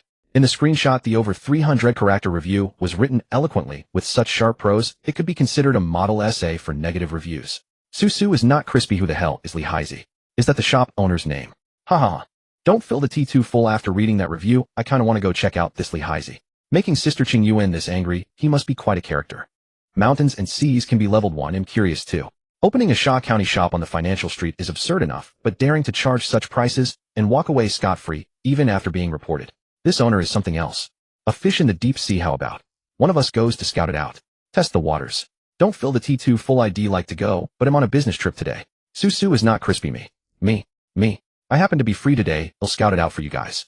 Qing Yuan is not a kite, don't go, you'll just be giving money to that unscrupulous owner. A bowl of soup for 888, you've got money to burn. Su is not crispy, don't worry Sister Qing Yuan, I'm not stupid. Once I get evidence of the transaction, I'll expose him properly. A fish in the deep sea sounds good. If it really is that shady, well, join forces to bring this shop down. We absolutely can't let this kind of scam shop continue to be so arrogant. Qing Yuan is not a kite, you guys just love a good drama, don't you? Su is not crispy, of course. Just wait for my battle report. After a heated discussion, the group unanimously decided that Su is not crispy would go first to check out the situation and see what this legendary scam shop was really about. Lin Qing Yuan watched these foodies who seemed to thrive on chaos and shook her head helplessly. Just as she was about to send another message, her office door was knocked on. Knock knock. Director Lin, engineer Yang Chongwu, said he'd like to have a word with you. Lin Qing Yuan was stunned. Wasn't he the architect who was notified yesterday that his position was being eliminated? He must be unwilling to accept it and wanted to plead with her. Let him in. Lin Qing Yuan straightened her clothes, sat up straight, and her expression turned aloof once more. Lin Qing Yuan remembered Yang Chongwu distinctly. He was in essence the quintessential diligent and compliant office worker. Unassuming, easily managed, readily dismissed, and effortlessly exploited. Drawing upon her years of experience as an HR professional, she surmised that his visit today could only concern one of two matters, either a plea for leniency or a request for enhanced severance compensation. Granting clemency was out of the question. The layoff list had been personally approved by the CEO. As HR director, she held no authority to revise it. Regarding compensation, the company's N1 policy represented its absolute floor. At most, she might symbolically negotiate an additional month's salary. Knock knock knock. Please come in. The office door swung open from outside, and Yang Chongwu entered. Lin Qing Yuan lifted her gaze, already poised with her prepared script, to gently persuade him. Yet the moment she took in his appearance, she froze, momentarily speechless. Could this truly be Yang Chongwu? Was this really the same programmer she recalled? Always clad in checkered shirts, hair perpetually disheveled, complexion sallow, eyes dull and lifeless, radiating not a trace of vitality. Today, however, Yang Chongwu wore an impeccably tailored suit, his hair swept back in a sharp pompadour, his eyes alight with sunshine and self-assurance, exuding confidence and vigor. Not a shred of the despondency one would expect from someone facing redundancy lingered about him. Suppressing her astonishment, Lin Qing Yuan composed herself and offered a warm professional smile, gesturing toward the chair opposite her desk. Mr. Yang, please sit down. Yang Chongwu nodded, pulled out the chair, sat, and placed a manila folder on the desk. Director Lin, I'm here today to renegotiate the terms of my departure agreement. So it begins. Lin Qing Yuan inwardly sighed. Predictable, but maintained her polished smile. Mr. Yang, I fully understand your feelings. After all, you've dedicated many years to this company. It hasn't been easy. Yet this business line optimization is a strategic decision mandated at the highest level. Even I am powerless to intervene. Yang Chongwu raised a hand, cutting her off. Director Lin, I believe you've misunderstood. I'm not here to beg you to let me stay. He withdrew a printed document from the folder and slid it across the desk toward her. I didn't sign yesterday's termination agreement. After reviewing it carefully and consulting with my family, I'm willing to sign, but only under specific conditions. First, all vested stock options must be fully cashed out. Over 10 years with the company, I received 4 option grants. Per the original grant agreements, the vested portions must be redeemed in full. This is non-negotiable. Second, the non-compete clause must be entirely rescinded. It cannot hinder my job search. Third, the severance standard must be revised from N1 to 2N2. 10 years of spotless service coupled with frequent unpaid overtime makes this demand both reasonable and just. Lin Qing Yuan's smile faded completely. She had never imagined that this widely regarded model employee, the company's epitome of quiet compliance, would launch such an aggressive, uncompromising counteroffensive from the outset. Mr. Yang, you're well aware that our N1 offer aligns with industry standards. As for option redemption, company policy explicitly states that unexercised options forfeit upon departure, and the non-compete clause is indispensable to safeguarding our trade secrets. It cannot be waived for any single individual. Director Lin, do you mean this policy? He withdrew another stack of documents from the folder and laid them neatly one by one onto the first page bore the company's official core talent incentive program, clearly stating in black and white, vested options remain permanently valid, unaffected by termination. The second was the original non-compete agreement with a clause highlighted in red. The scope of non-competition must not be unreasonably broad. It shall not exceed what is reasonably necessary. The third was a printed excerpt from Article 47 of the PRC labor contract law detailing the calculation method for economic compensation, also marked in red. Seeing his meticulous preparation, Lin Qing Yuan realized this would not be resolved easily. He was prepared to stand his ground unflinchingly against the entire corporation. Mr. Yang, are you intent on burning bridges with the company? You know full well we have a seasoned legal team. Prolonging this dispute will bring you no advantage. Yang Chengwu nodded. I know, far too well. Precisely because I know I can no longer endure this silence. For 10 years I've played the subordinate. Why should a mere N1 dismiss me so casually? I admit, I was timid, even cowardly. When my superiors berated me, I swallowed it. When colleagues shifted blame onto me, I bore it. When overtime left me with herniated discs, I gritted my teeth and carried on. Not because I relished humiliation, but because you knew I carried a mortgage and supported an aging family. That knowledge gave you license to exploit me without restraint. To exploit seasoned employees like us, betting we'd never dare resist. Yet even after enduring so much, even after bending over backward to play the perfect subordinate, I'm still cast aside, discarded on flimsy pretexts. I simply cannot accept it.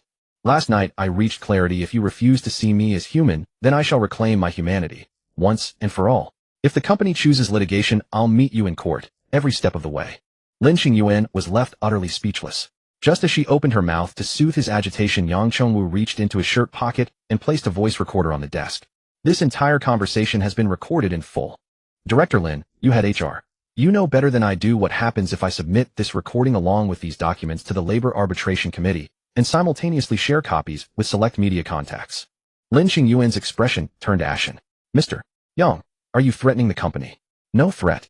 Yang Chengwu shook his head. I merely wish to remind you of a truth, Director Lin. You too are a working professional. Today, seated in this position, you streamline, optimize, prune, feeling powerful perhaps. But have you ever considered, when you reach my age, when you bear familial responsibilities, when your perceived cost-to-value ratio declines in the company's eyes, will you too be handed a termination letter and shown the door? And when that day comes, how would you hope to be treated? Those words struck Lin Xingyuan like a blade, straight to the heart. Indeed, what would happen to her should she face the same fate? Especially as an unmarried woman approaching middle age, once engaged or married, the company, seeking to mitigate maternity costs and leave-related risks, might well sideline her or terminate her preemptively. Seeing his words land deep within her, Yang Chengwu rose, gathered the documents back into the folder, leaving only the newly drafted agreement on the desk. Director Lin, I've prepared the revised agreement. I expect your response within 3 days. With that, he turned and walked toward. At the threshold, he paused and glanced back at the half-finished bowl of soup on Lin Xingyuan's desk. It was takeout soup, ordered for lunch from an upscale Cantonese restaurant costing over 300 yuan. Director Lin enjoys soup too. Caught off guard, Lin Xingyuan blinked, then instinctively nodded. Then let me recommend a place, Sha County Snacks No. 88, Jiangdong South Road. Their soup is without exaggeration the finest I've ever tasted, truly unparalleled. You ought to try it sometime. He stepped out, closing the door behind him. Lin Xingyuan. Had she heard correctly? No. 88, Jiangdong South Road. Wasn't that the very unlicensed eatery she'd reported just yesterday? Why would Yang Chengwu recommend that establishment? A bizarre, almost absurd notion suddenly flashed through her mind. What, if anything, could possibly have transformed Yang Chengwu, a man who'd spent a decade bowing his head in silent submission, into this resolute, self-assured figure, so profoundly reborn? Could it truly be linked to that unassuming Sha County Snacks? Su, known in culinary circles as Boss Su, was a wealthy heiress determined to become the premier food authority in At this moment, she was crouched by the flower bed outside the Sha County Snacks restaurant at 88, Jiangdong South Road, furiously typing away on her phone. Guys, I'm speechless.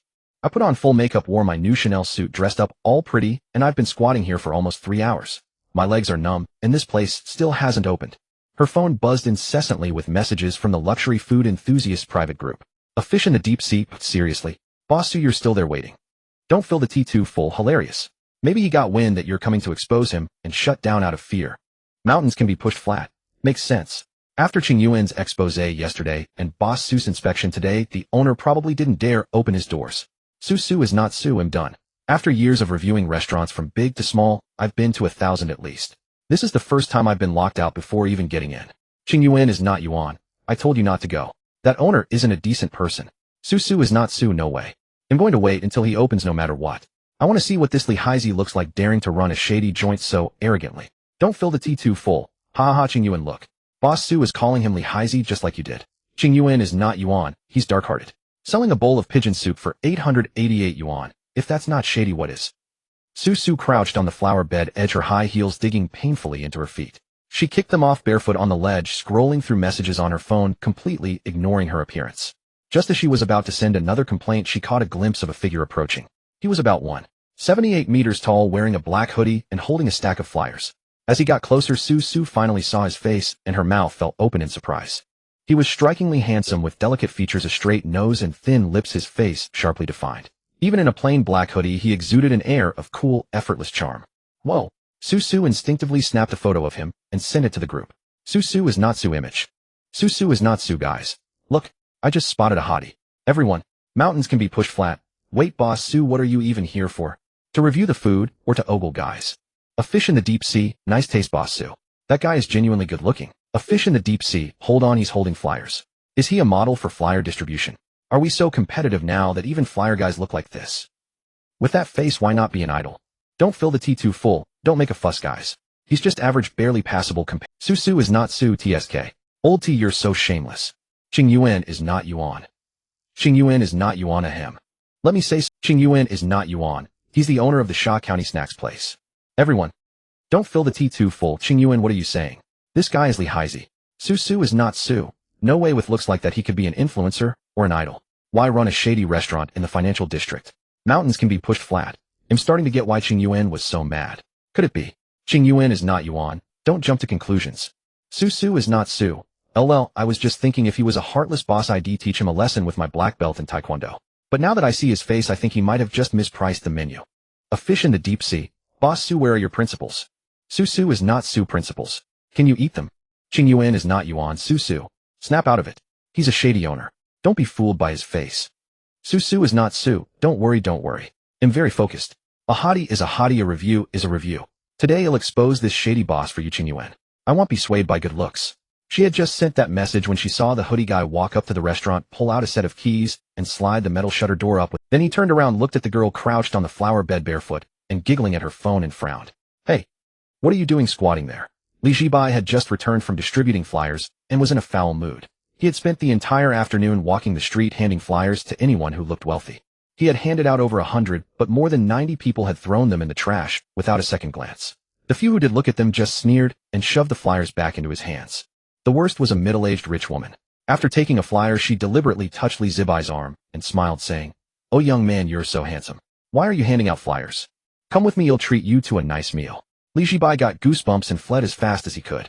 He wasn't that kind of man. Now back at the shop, he saw a barefoot girl crouched on the flower bed grinning at her phone. His first thought was, is she an escapee from a mental hospital? Huh, me, I'm here to eat. Su quickly shoved her phone into her bag, fumbled to put her heels back on, and jumped down from the flower bed. What? Here to eat? Could it be that the flyers he had worked so hard to distribute were finally paying off? A real sucker. I mean, a customer had actually come waiting at his door before he even opened. Li Zibai's expression changed instantly, becoming incredibly warm and welcoming. So you're here to eat. His face changed so fast, like a Sichuan opera mask, leaving Su utterly bewildered. Come in. It's hot outside, don't get heat stroke. He'll turn on the AC for you right away, cool you down. Su was almost fooled by his attitude, but a thought crossed her mind, is he just being nice to lure me in and then rip me off? But then she thought she was here to review the place anyway, and the group was waiting for her report. She couldn't back down now. Bring it on. Consider it a sacrifice for the cause. Ahem. Boss, why does your shop only open in the afternoon? Aren't most restaurants open by noon? Su followed him into the store, glancing around the surroundings while asking casually.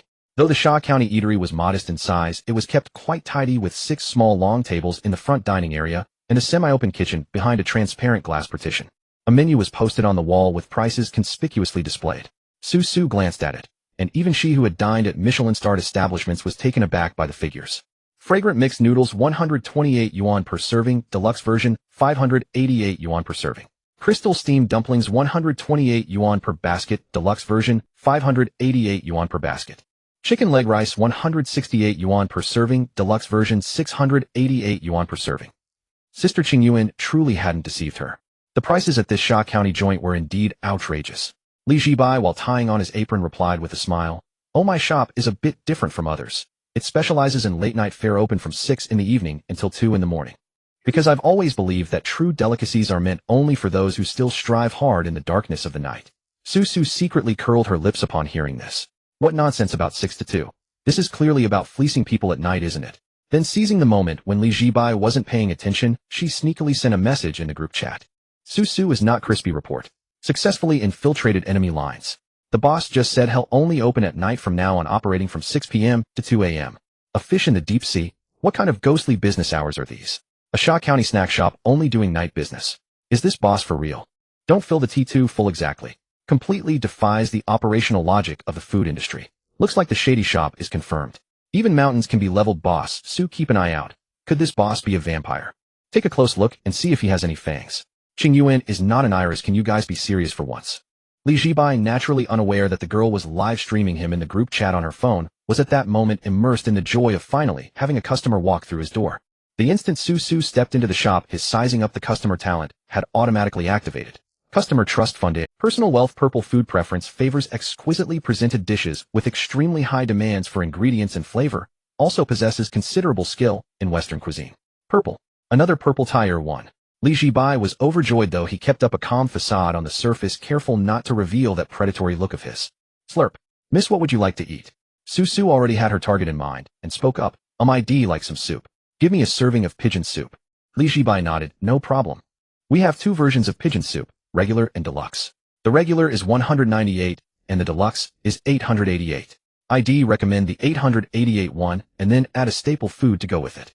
Just drinking soup won't fill you up. Su figured since her main goal today was to gather evidence, ordering an extra item wouldn't hurt. It would only make the proof stronger. So she readily accepted his suggestion. Alright, then add a serving of mixed noodles too. Li Zhibai was even more delighted at this, thinking to himself, this girl is too easy to deal with. He'll mark her as a premium customer. If any particularly expensive new items are added later, she gets first dibs on being fleeced. 1 deluxe mixed noodles at 588, 1 deluxe pigeon soup at 888. That totals $14.76. He'll round it down for you. Just pay $14.70. Fortunately, Su had already steeled herself mentally and had seen the menu prices, so she had a baseline. Without hesitation, she pulled out her phone and scanned the payment code. Ding, ZFN received 1470 yuan. Seeing her pay so readily, Li Zhibai instinctively glanced up at the price list on the wall. Indeed, clearly marked prices were the right approach. With prices spelled out, the quality of customers had noticeably improved too. He shouldn't have tried being clever before by making the prices so small. This was much better. Rich fools would walk in on their own, saving him the trouble of persuading them. Miss, have a seat. It'll be ready soon. I guarantee this meal will be unforgettable. Li Zhibai pocketed the money, turned around with a grin, and ducked into the kitchen to start cooking. Su sat down in her seat, took another look around the modestly decorated little shop, and then glanced down at the payment record on her. She had actually spent 1470 yuan on a meal at a Shaw County snack shop. Absolutely insane. No, I need to report to the group first, and let them know what I've sacrificed. Su is not crispy, guys, I've ordered. Su is not crispy, 1 pigeon soup, 1 mixed noodles. Su is not crispy, the boss charged me 1470 in total. Su is not crispy, I feel like I'm a total fool. The group went into a frenzy again after seeing the price. A fish in the deep sea, how much? 1470. 1470 for a Shaw County meal. Don't fill the T2 full, this Shaw County joint is terrifyingly shady. Qing Yuan is not an iris, I told you not to go, but you wouldn't listen. Now look what happened, you've been fleeced. Su is not crispy, no way, I have to taste what this 1470 Shaw County meal is like today. If it's bad, I'll flip the table on the spot. Su is not crispy, but if I get held hostage by the boss, you guys better come rescue me. Li Zhibai had no idea that Su outside was live streaming the whole fleecing ordeal in the group chat, nor did he know that the group members were already preparing to call the police. At that moment, he stood in the kitchen earnestly preparing the first order of the day. The dough for the deluxe fragrant mixed noodles had to be kneaded with ice water, and sea cucumber powder and abalone sauce had to be incorporated. This was one of the most fundamental differences between the deluxe and regular versions. He first took out a bag of premium high-gluten snowflake flour and poured it into a stainless steel basin. Then from the cold cabinet, he retrieved the abalone sauce prepared earlier today and the finely ground sea cucumber powder.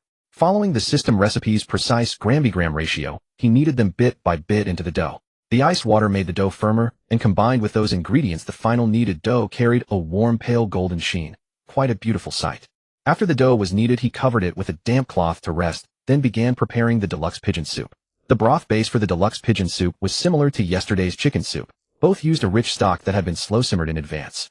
After cleaning the pigeon, he stuffed 2 slices of ginger and a small segment of scallion white into its cavity to remove any gaminess and enhance the aroma. Then he placed the pigeon into a soup jar, sealed it with a layer of jade fiber paper, and put it into the steamer for a vigorous water bath simmer. Once the soup was handled, he returned to the cutting board to start frying scallion oil. Worried that ingredients might go to waste like yesterday if left unused, he hadn't prepared much in advance today. Even the scallion oil was made fresh on the spot. As a rich, pungent aroma of scallions wafted through the air, the scallion oil was done. Meanwhile, the dough had also rested sufficiently. He then took the pale golden dough out of the basin, sprinkled a thin layer of dry flour on the cutting board, and began stretching the noodles using the techniques bestowed by his divine culinary skill. This noodle stretching technique differed from the bold, sweeping style of traditional hand-pulled noodles. It was far more refined, and the dough piece was repeatedly kneaded in his palm into a thick strip. Then he held both ends, gave it a gentle shake, a pull, a fold, then another shake, another pull, another fold. The movements grew faster and faster as the noodles danced between his fingers. Each stretch added a new layer of texture to the strands, textures that would create fine undulations on the surface during cooking, allowing the noodles to better cling to the scallion oil and broth. Through the semi-open kitchen, Susu also caught sight of Zhibai's noodle stretching. She was a chef herself, though trained in Western cuisine, but she could still tell that his technique was exceptionally skilled. She was instantly stunned. Is this really a Shaxian chef? His technique is way too impressive. Susu took out her phone and secretly snapped a photo of Zhibai stretching noodles, then sent it to the group. Susu remarked, I must say this Shaxian boss really has some skills. His technique for stretching noodles looks exceptionally professional and impressive. Susu continued, honestly, this kind of technique can't be mastered without decades of practice. Do you think this boss might actually be a hidden expert? Deep Sea Fish replied, Su boss, did you get flipped in just a few minutes? T not full cautioned, just because the technique is good doesn't mean the taste is good, nor does it guarantee reasonable prices. Su boss, stay calm, and remember you are here to gather evidence. Qing Yuan not Yuan added, exactly Susu. Don't forget why you're here. Susu replied, I know, I'm just giving an objective evaluation. The taste can only be judged after eating. While she was reporting the situation in the group, Zhibai was also nearing completion. The stretched noodles were placed into boiling water, rolling and floating up after a few moments, changing from light gold to a rich golden color. He timed the noodle retrieval perfectly to ensure the noodles would have the best texture when served. Next came the final and most crucial step, drizzling with oil. Zhibai scooped up a ladle of piping hot Wagyu scallion oil, aimed it at the noodles in the bowl, and tilted his wrist. Sizzle. The amber-colored scallion oil was poured over the golden noodles, making a crisp sound. The aroma of the scallion oil was thoroughly released by the high temperature, instantly filling the entire kitchen. Finally, he sprinkled the meat topping mixed with matsutake crab roe on top. A luxurious, fragrant mixed noodle dish was officially ready. After the noodles were finished, Zhibai didn't rush to serve them. He recalled the girl's preference for exquisite cuisine, indicating her high standards for food presentation. As the first customer of the day who paid so readily, he had to make this bowl of noodles look beautiful, hoping to gain a quality repeat. Thus, he spent a little more time and thought on the plating. When Zhibai emerged from the kitchen carrying the noodles and soup, Susu quickly flipped her phone face down on the table, pretending to be nonchalant. Beautiful lady, your meal is ready. Please enjoy. Zhibai placed the tray in front of her. Susu nodded and looked at the food before her, instantly captivated. Is this really Shaxian mixed noodles? The presentation is so exquisite. The golden noodles were neatly arranged into a round bun shape, spiraling outwards from the center of the plate, with nearly identical spacing between each coil. From above, it resembled a blossoming golden chrysanthemum. The scallion oil was also drizzled with great care, following the spiral pattern of the noodles. The amber oil glistening on the golden noodles created a series of translucent. The topping was also beautifully arranged, forming a shape similar to concentric circles, with each layer of minced meat evenly sprinkled with orange crab roe, resembling ripples spreading across a lake. Susu stared dumbfounded at this exquisite plate of mixed noodles, and all her preconceived notions about Shaxian snacks shattered in that instant. The plating skill and aesthetic displayed in front of her could easily rival those in a Michelin-starred restaurant, truly top tier. Seeing her shocked expression, Zhibai felt a sense of satisfaction in his heart, thinking it was worth the extra effort he put into the presentation. Now he could surely secure this naive and wealthy repeat customer. So how is it? Are you not satisfied? Zhibai asked teasingly. No. It's not that I'm not satisfied. Susu quickly waved her hand, saying, I just didn't expect to see such beautiful plating in Shaxian cuisine. It's completely different from what I imagined. Now you've seen it, Zhibai reminded her. You should eat it while it's hot. Once it cools down, the aroma of the scallion oil will dissipate and the texture of the noodles will deteriorate. Susu nodded, picked up her chopsticks, and reached for the noodles that resembled golden chrysanthemums. The moment the tips of the chopsticks touched the noodles, she felt something different. The noodles didn't collapse like ordinary mixed noodles. Instead, they had a firm elasticity, almost seeming to say, I am not an ordinary noodle. You can be a bit rough with me. Susu cautiously lifted a stick of noodles which trembled delicately between the chopsticks, coated in a glossy layer of scallion oil, resembling beautiful golden threads. Then she brought the noodles closer for a serious observation and discovered a terrifying detail. Every single noodle, regardless of thickness or shape, was nearly identical, indistinguishable to the naked eye, and there were fine lines on the surface of the noodles. This kind of texture only appears in handmade noodles, which is highly beneficial as it allows the noodles to better cling to the broth and scallion oil during cooking, ensuring better taste and texture. Most importantly, Su remembered that the last time she saw noodles with such texture was at a century-old noodle shop she visited last year. The owner of that shop, a fourth-generation heir, had been making noodles for over 30 years, proudly stating that no more than 5 people across the Dragon Kingdom could master this technique. However, the young Shaxian boss in front of her had managed to create noodles with the same texture. She even felt that his noodles were better and more perfect than those of the master who had been doing it for over 30 years. She truly didn't know how he had achieved this. It was astonishing. You? Su looked up at Zhibai, utterly astonished. Well, she'd eat first and worry about it later. She picked up her chopsticks and brought a mouthful of noodles to her lips. And then, time seemed to freeze at that very instant. The first sensation as the noodles touched her mouth was their springiness. But this springiness was different from that of ordinary ramen. It felt as if the noodles were moving on their own, dancing in her mouth as she bit down. It was truly magical. Immediately after, the fragrance of scallion oil exploded across her palate. Su instinctively closed her eyes and chewed slowly, trying to analyze the layers of this aroma from a professional perspective. It was a habit of hers as a culinary director. Whenever she encountered delicious food, she always tried to deconstruct how the flavor was achieved. The first note to hit her was the aroma of beef tallow. This was clearly no ordinary tallow. It carried a subtle milky. She quickly identified it. This had to be Kobe Wagyu. The oil must have been rendered from Wagyu fat, as only the fat of Kobe beef possesses this kind of delicate, sweet, milky aroma. Next came the rich, complex scent of the scallion oil. It was clearly made with regular scallions, yet it felt incredibly layered to her, its flavor surpassing her imagination. She truly couldn't figure out how it was done. Finally, she tasted the minced meat and crab roe in the sauce. Each ingredient was incredibly fresh, so fresh it sent a tingling sensation up her spine. Su couldn't help but let out a soft, involuntary moan of pleasure. Realizing what she had done, she quickly covered her mouth, her face blushing a deep red. As someone who aspired to be the top culinary director in Jiangxing, she never made such embarrassing sounds during her food reviews. In fact, she often thought those food bloggers who made exaggerated noises in front of the camera were too flashy and pretentious. True connoisseurs of food should savor it gracefully and critique it calmly, not wolf it down like a starving vagrant. But now she finally understood. When food reaches a certain level of sheer deliciousness, you simply lose all control over it. This is so good. How can it be this good? Su's chopsticks were unstoppable, rapidly devouring the noodles in front of her, one huge mouthful after another. All thoughts of eating slowly, savoring elegantly, or maintaining a ladle-like image were thrown completely out the window. A single thought consumed her mind: eat. Eat fast. Eat while it's hot. In less than 2 minutes, more than half of the noodles on the plate had vanished. Just then, Su suddenly remembered there was still a bowl of pigeon soup she hadn't touched. She quickly put down her chopsticks and reached for the lid of the purple clay stew pot. The moment she lifted the lid, a plume of steam wafted out, carrying a blend of mushroom, meat, and subtle herbal aromas. Su instinctively inhaled, and her entire being seemed to melt with pleasure. Just one whiff of this pigeon soup was enough to make one feel a profound warmth spreading through their heart. The broth was almost clear, with a thin layer of glistening oil on the surface. Inside were slices of matsutake mushroom, goji berries, angelica root, and other ingredients, along with a beautiful young pigeon. The pigeon was perfectly intact with no broken skin. This indicated the chef's masterful control over the heat, ensuring the ingredients' integrity through the steaming process. Su picked up her spoon, scooped up some soup, and habitually blew on it before carefully bringing it to her lips. As the soup went down, she closed her eyes in satisfaction. It was divine. Absolutely divine. It wasn't greasy, there wasn't a trace of artificial flavoring, only that natural umami. She could even detect a subtle special sweetness in the broth. This soup was simply unbeatable. Su put down her spoon and wiped the corner of her slightly moist eyes with the back of her hand. Whoa. Why? Why can a soup from a Shaxian snack shop taste better than those from big restaurants? This defies all logic. Still wiping her tears, Su scooped up another spoonful of soup and then grabbed a large bunch of noodles with her chopsticks, stuffing her cheeks until they were puffed out like a happy little hamster diligently munching away. At that moment, she had completely forgotten the purpose of her visit, even forgetting to report back to the group chat. All that remained was the primal instinct to eat. In the Jiangxing Light Luxury Gourmet private group, the members were getting anxious seeing Su go silent for so long. Deep sea fish, Boss Su. Boss Su, are you okay? Why did you suddenly go quiet? Su not crispy. Tea don't feel too full. Weren't you just live streaming earlier?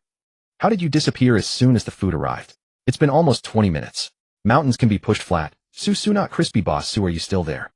Don't tell me the owner found out you're a food spy and silenced you. Tea don't feel too full, don't scare me. Is there life-threatening danger in reviewing a restaurant these days? Should we call the police now? Mountains can be pushed flat, something's wrong. It's been 20 minutes. Boss Su never takes this long to reply. Even during meals, she'd send a couple of photos. But she hasn't sent anything. Deep sea fish, the last message from Boss Su was that photo of the owner stretching the noodles. After that, she vanished into thin air. Tea don't feel too full. Could she have been taken hostage? Xing Yuan not Yuan, Su Su. Reply now. Time ticked by, and Su Su still didn't reply. In fact, she had even put her phone on silent, just to fully enjoy her meal. A few more minutes passed. Just as the group members were discussing whether to dial 110, Su Su finally sent a voice, "Aunt." The moment they played the message, they were startled by her terrifying scream, their hearts clenching with worry. Xing Yuan not Yuan, Su Su. What's wrong? Has something happened? Deep sea fish, Boss Su, don't be scared. I'm calling the police for you right now. Tea don't feel too full, Boss Su, what on earth is going on? Just as they were extremely tense, with some even having dialed 110, Su Su sent another message. Su Su not crispy. I'm fine, I just realized I forgot to take photos. Everyone. Xing Yuan not Yuan, you scare me to death. It's okay if you didn't get evidence as long as you're safe. Deep sea fish, right? Exactly. As long as you're safe, that's all that matters. We can get evidence against this Lighthearted and the others chimed in with words of comfort. In that moment, everyone forgot to ask Su Su if the food at the Shaxian place was any good. Of course. Su Su herself hadn't forgotten. Then she sent several more voice messages in the group, each one more explosive than the last. Guys, listen to me. I don't know how to express what I'm feeling right now. I really can't describe it. You have to believe every single word I'm about to say. This meal is absolutely, positively, unequivocally the most delicious meal I have ever had in my entire life. Truly no exceptions. I swear. I swear on my reputation as Boss Su in the culinary world. What Michelin? What Kaiseki? What molecular gastronomy? What Black Pearl? Compared to this Shaxian place, they're all amateurs. Absolute amateurs. You all have to come try it. If you don't come, you'll regret it for the rest of your lives. I now officially declare this place my treasure restaurant. Anyone who dares call it a shady joint will have to answer to me. This isn't a shady joint. This is a restaurant run by gods. This is the closest I've ever been to the god of food in my entire life. After Su Su sent those voice messages, the entire group chat nearly exploded from the sound of her voice. Tea not too full. Tea not too full. Boss Su, was your account hacked? Deep sea fish, impossible, that voice was definitely Boss Su herself. Tea not too full. Then she must have been drugged by the Sha County restaurant owner and gone crazy from the meal. Mountains can be leveled. Boss Su, if you've been kidnapped, blink twice. Su Su not crispy. Su Su not crispy. Oh come on, I'm telling the truth. This Sha County place is absolutely insanely delicious. Have I ever steered you all wrong in all my years of food blogging? That was true. Su Su had never misled them. Among the 30-odd members in the group, when it came to discerning taste in food, Su could easily rank in the top 3. Her family ran a chain restaurant business, so she had developed a notoriously picky palate from a young age. She later went to France to study Western cuisine for a few years, and upon returning to Jiangxing, she opened her own private restaurant, which consistently earned high ratings on review sites, and even snagged a Black Pearl 1-star award this year. If she was giving such high praise, it was practically proof that the Sha County owner's culinary skills were up to par. Tea not too full. Even if it is good, it's still Sha County food. How good can it possibly get? Su Su not crispy. What's wrong with Sha County? Can it be good? That's a stereotype. Prejudice.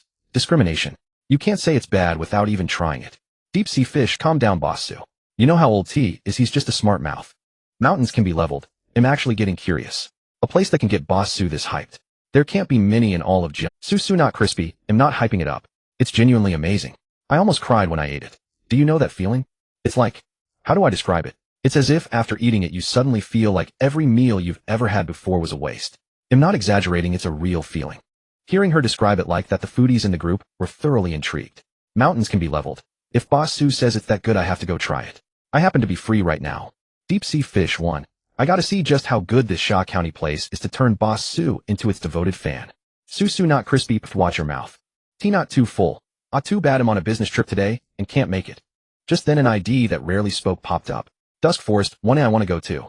Deep sea fish, ooh, look who's surfaced. The sun must be rising from the west.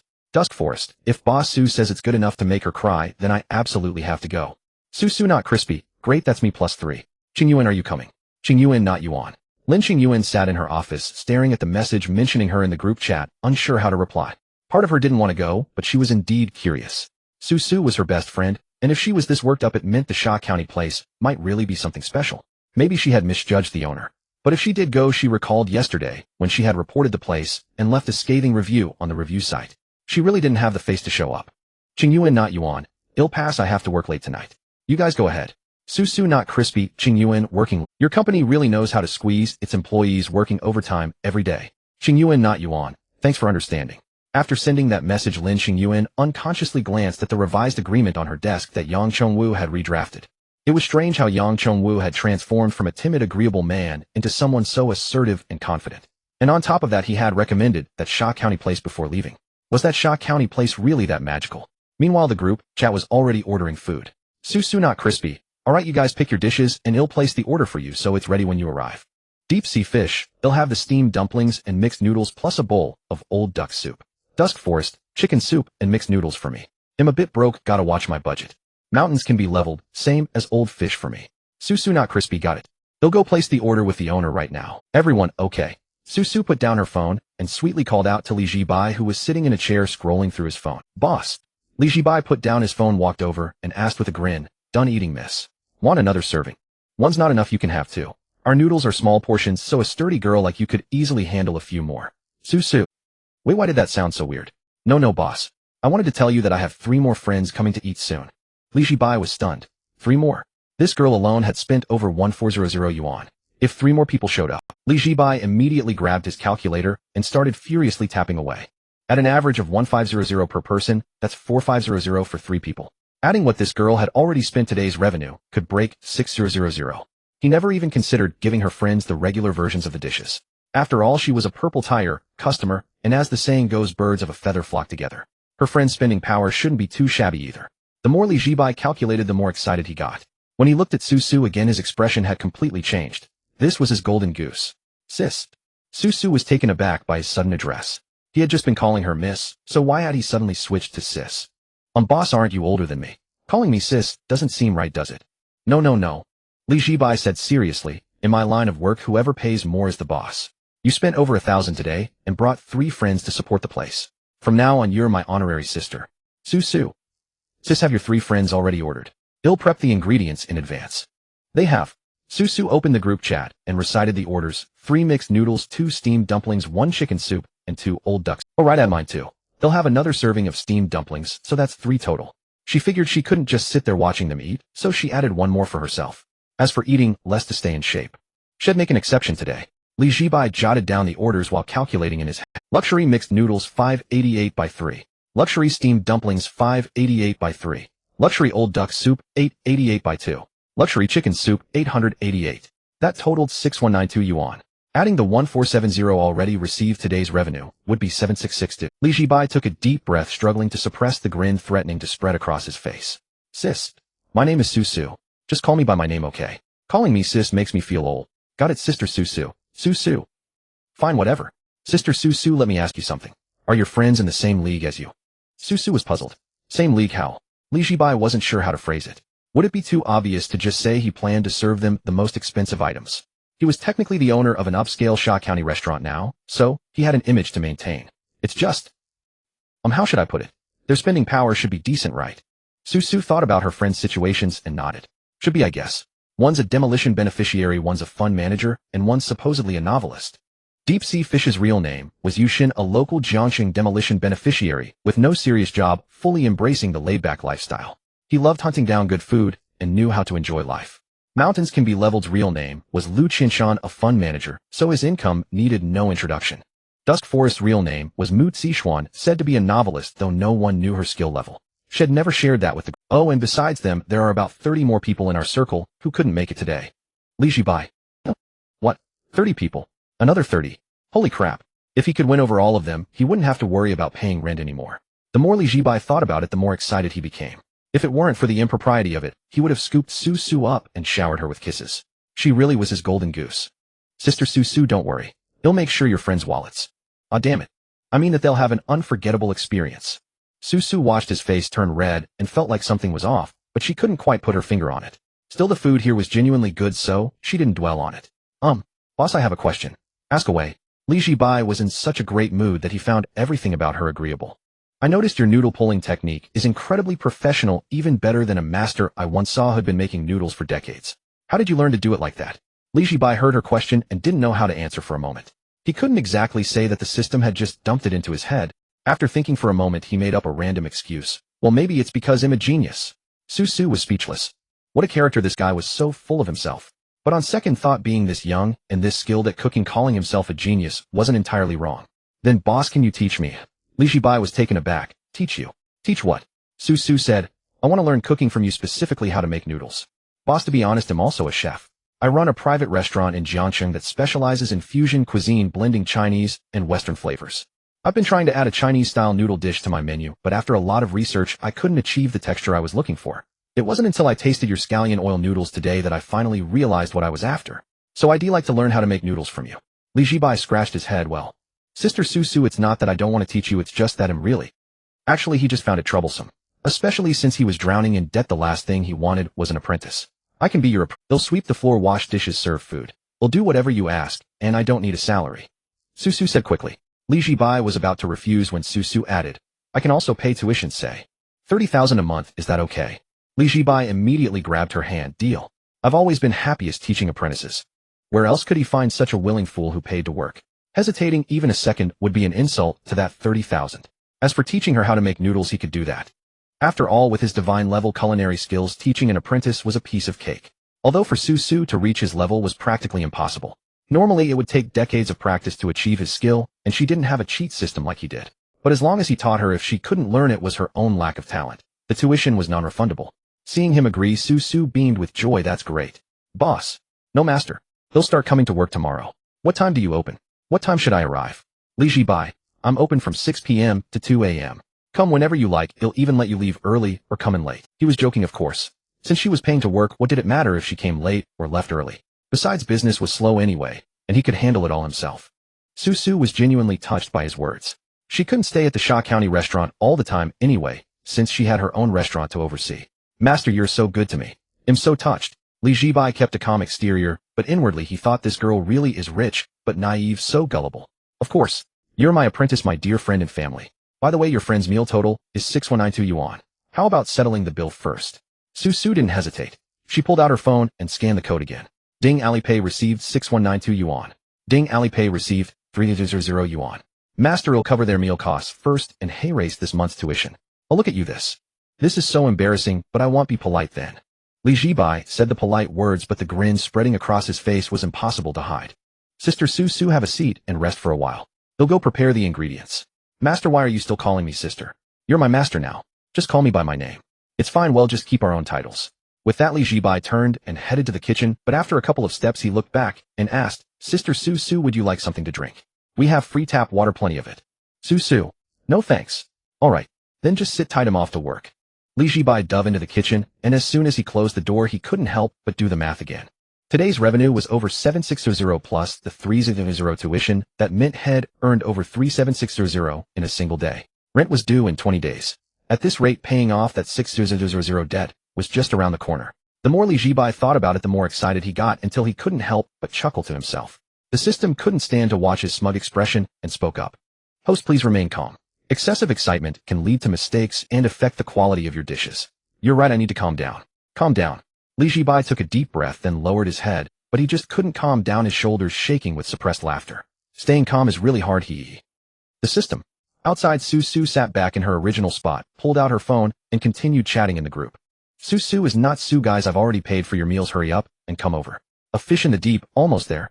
I'm on my way. Mountains can be pushed, I just got a cab downstairs from my office, should be there in about 10 or 15 minutes.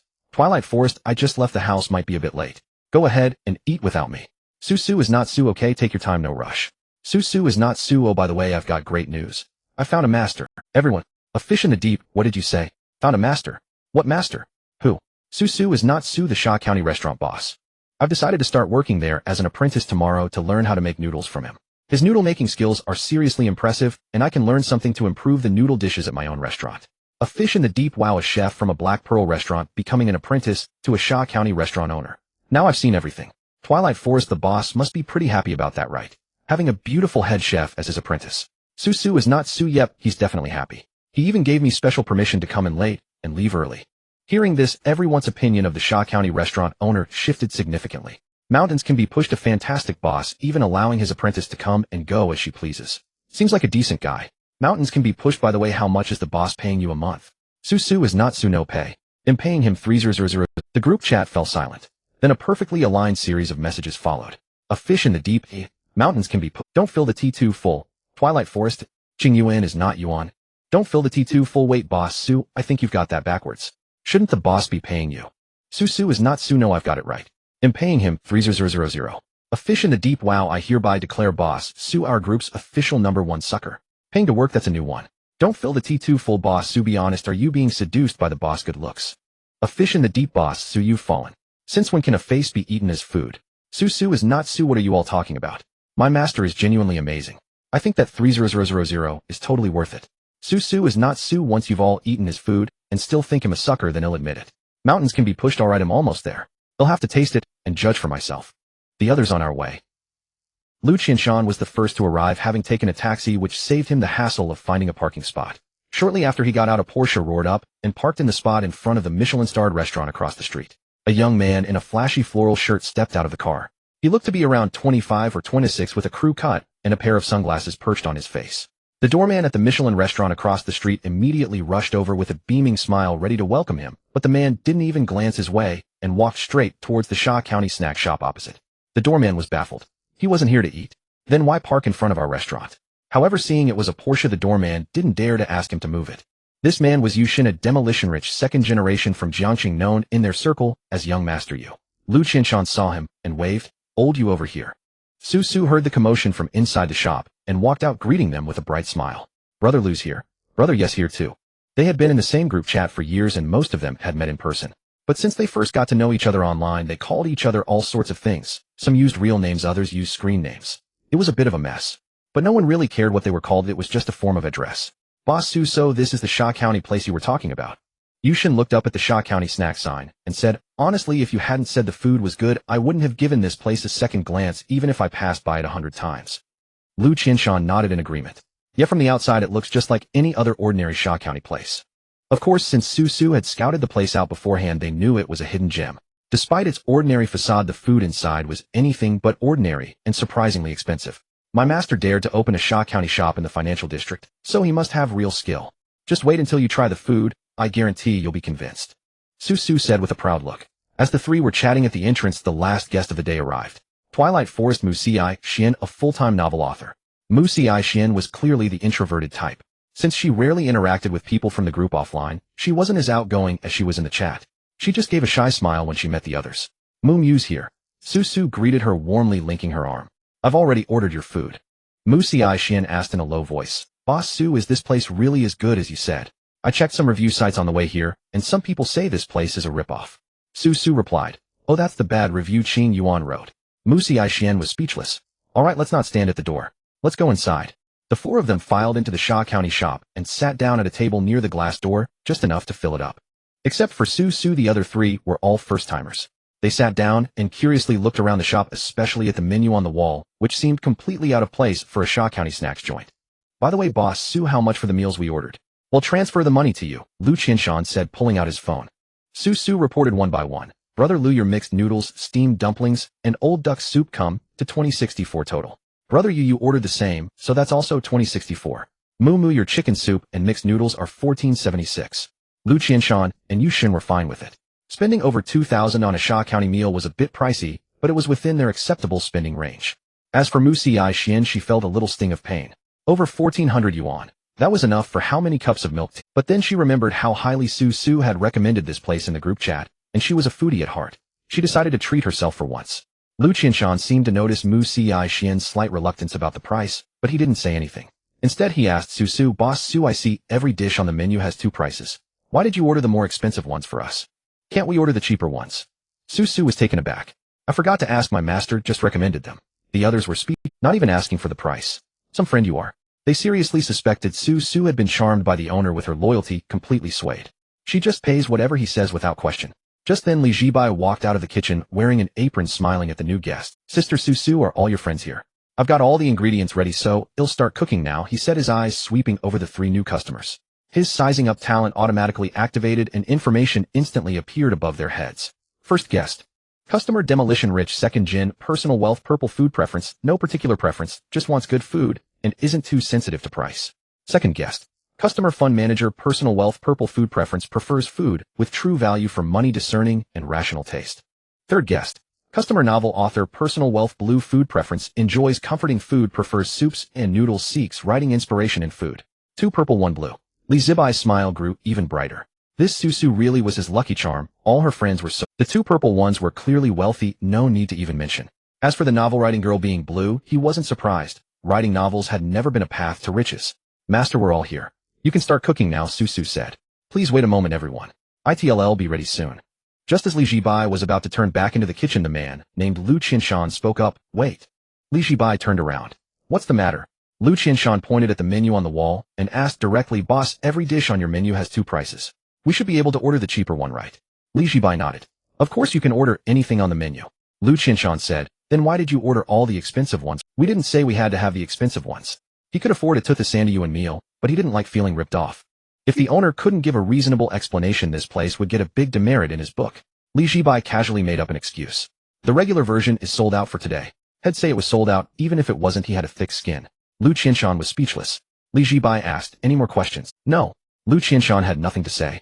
The owner said it was sold out, which was a fair enough reason. They completely forgot that this Sha County place only opened at 6 in the evening, and Susu had been its only customer so far. Susu felt something was off, but seeing her master's expression didn't look like he was lying. She didn't say anything. She was just, please wait a moment, everyone. It'll be ready soon. Li Zhibai said, turning and heading back into the kitchen. A few minutes later, while they were chatting, a rich, savory aroma wafted out from the kitchen. Whoa, what's that smell? It's amazing. Yushin couldn't help but exclaim, sniffing the air. As a demolition-rich second gen had eaten all sorts of delicacies and considered his restraint when it came to food to be quite strong. Had even had an afternoon snack before coming and wasn't particularly hungry. But now smelling this aroma, his stomach betrayed him with a loud growl. Got to admit, judging by the aroma alone, this owner definitely has some skill. Lu Qinshan also couldn't help but say, Boss Su, how much longer do we have to wait? I'm dying here, Yushin asked. Seeing how eager they were, Su stood up. Let me go check in the kitchen for you guys. Don't worry. Go, go, go, they all urged. A moment later, Susu and Li Zhibai came out of the kitchen carrying trays. Sorry for the wait, everyone. 3 bowls of luxury mixed noodles, 3 baskets of steamed dumplings, and 3 simmered soup pots were placed on the table. When they saw the food in front of them, they were all stunned. Holy crap, is this really Sha County snacks? You'd think you were in a Michelin restaurant. The plating is gorgeous. The plating is absolutely gorgeous. Musixian was the first to whip out her phone, snapping several photos of the noodles. Though she was a novelist who spent most of her time at home writing, she was also a seasoned food enthusiast who loved sharing photos of her own cooking or restaurant discoveries on her social feed. After taking the photos, she immediately posted them to the group chat. Twilight Forest image. JPG Twilight Forest image. JPG Twilight Forest. Guys, can you believe this is Shaxian's noodles? The 3 photos were exceptionally well taken, especially the close-up shot where the golden noodles were elegantly coiled into the shape of a chrysanthemum radiating outward in mesmerizing rings. Don't fill the T2 full. Whoa. Is this plating for real? This is Shaxian. Mountains can be leveled, although. It really is Shaxian. Honestly, I wouldn't have believed it without seeing it myself. The plating is absolutely incredible. A deep-sea fish, guys. This noodle dish is a masterpiece. I just picked up a strand with my chopsticks and discovered an astonishing detail. The noodles are hand-rolled by the owner with such precision that they are virtually uniform in thickness, nearly indistinguishable to the naked eye. Unbelievable. He then took an ultra close-up shot and shared it in the group, instantly stunning the others. Don't fill the T2 full. Sigmund, are you serious? These are really handmade. A deep-sea fish as real as gold. The kitchen is semi-open. We saw it. Don't fill the T2 full. Damn. Is he even human? After taking her photos, Musixian carefully picked up a strand of noodles and brought it to her. Then, her pupils suddenly dilated. So delicious. How can it be this delicious?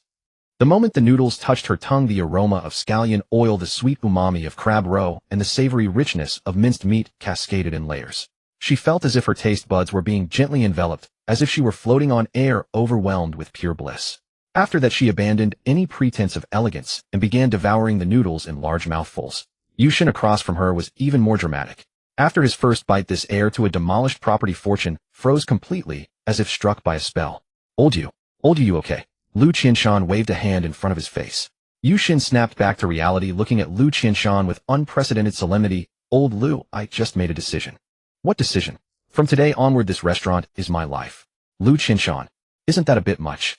You're handing over your life for a Shaxian meal. You wouldn't understand. I used to think the meaning of life was just collecting rent, sleeping in, every day eating whatever I want, doing whatever I want, and just coasting through life like that. But now I realize there's a higher pursuit in life, like eating Shaxian cuisine for every meal 365 days a year. Shaxian rules.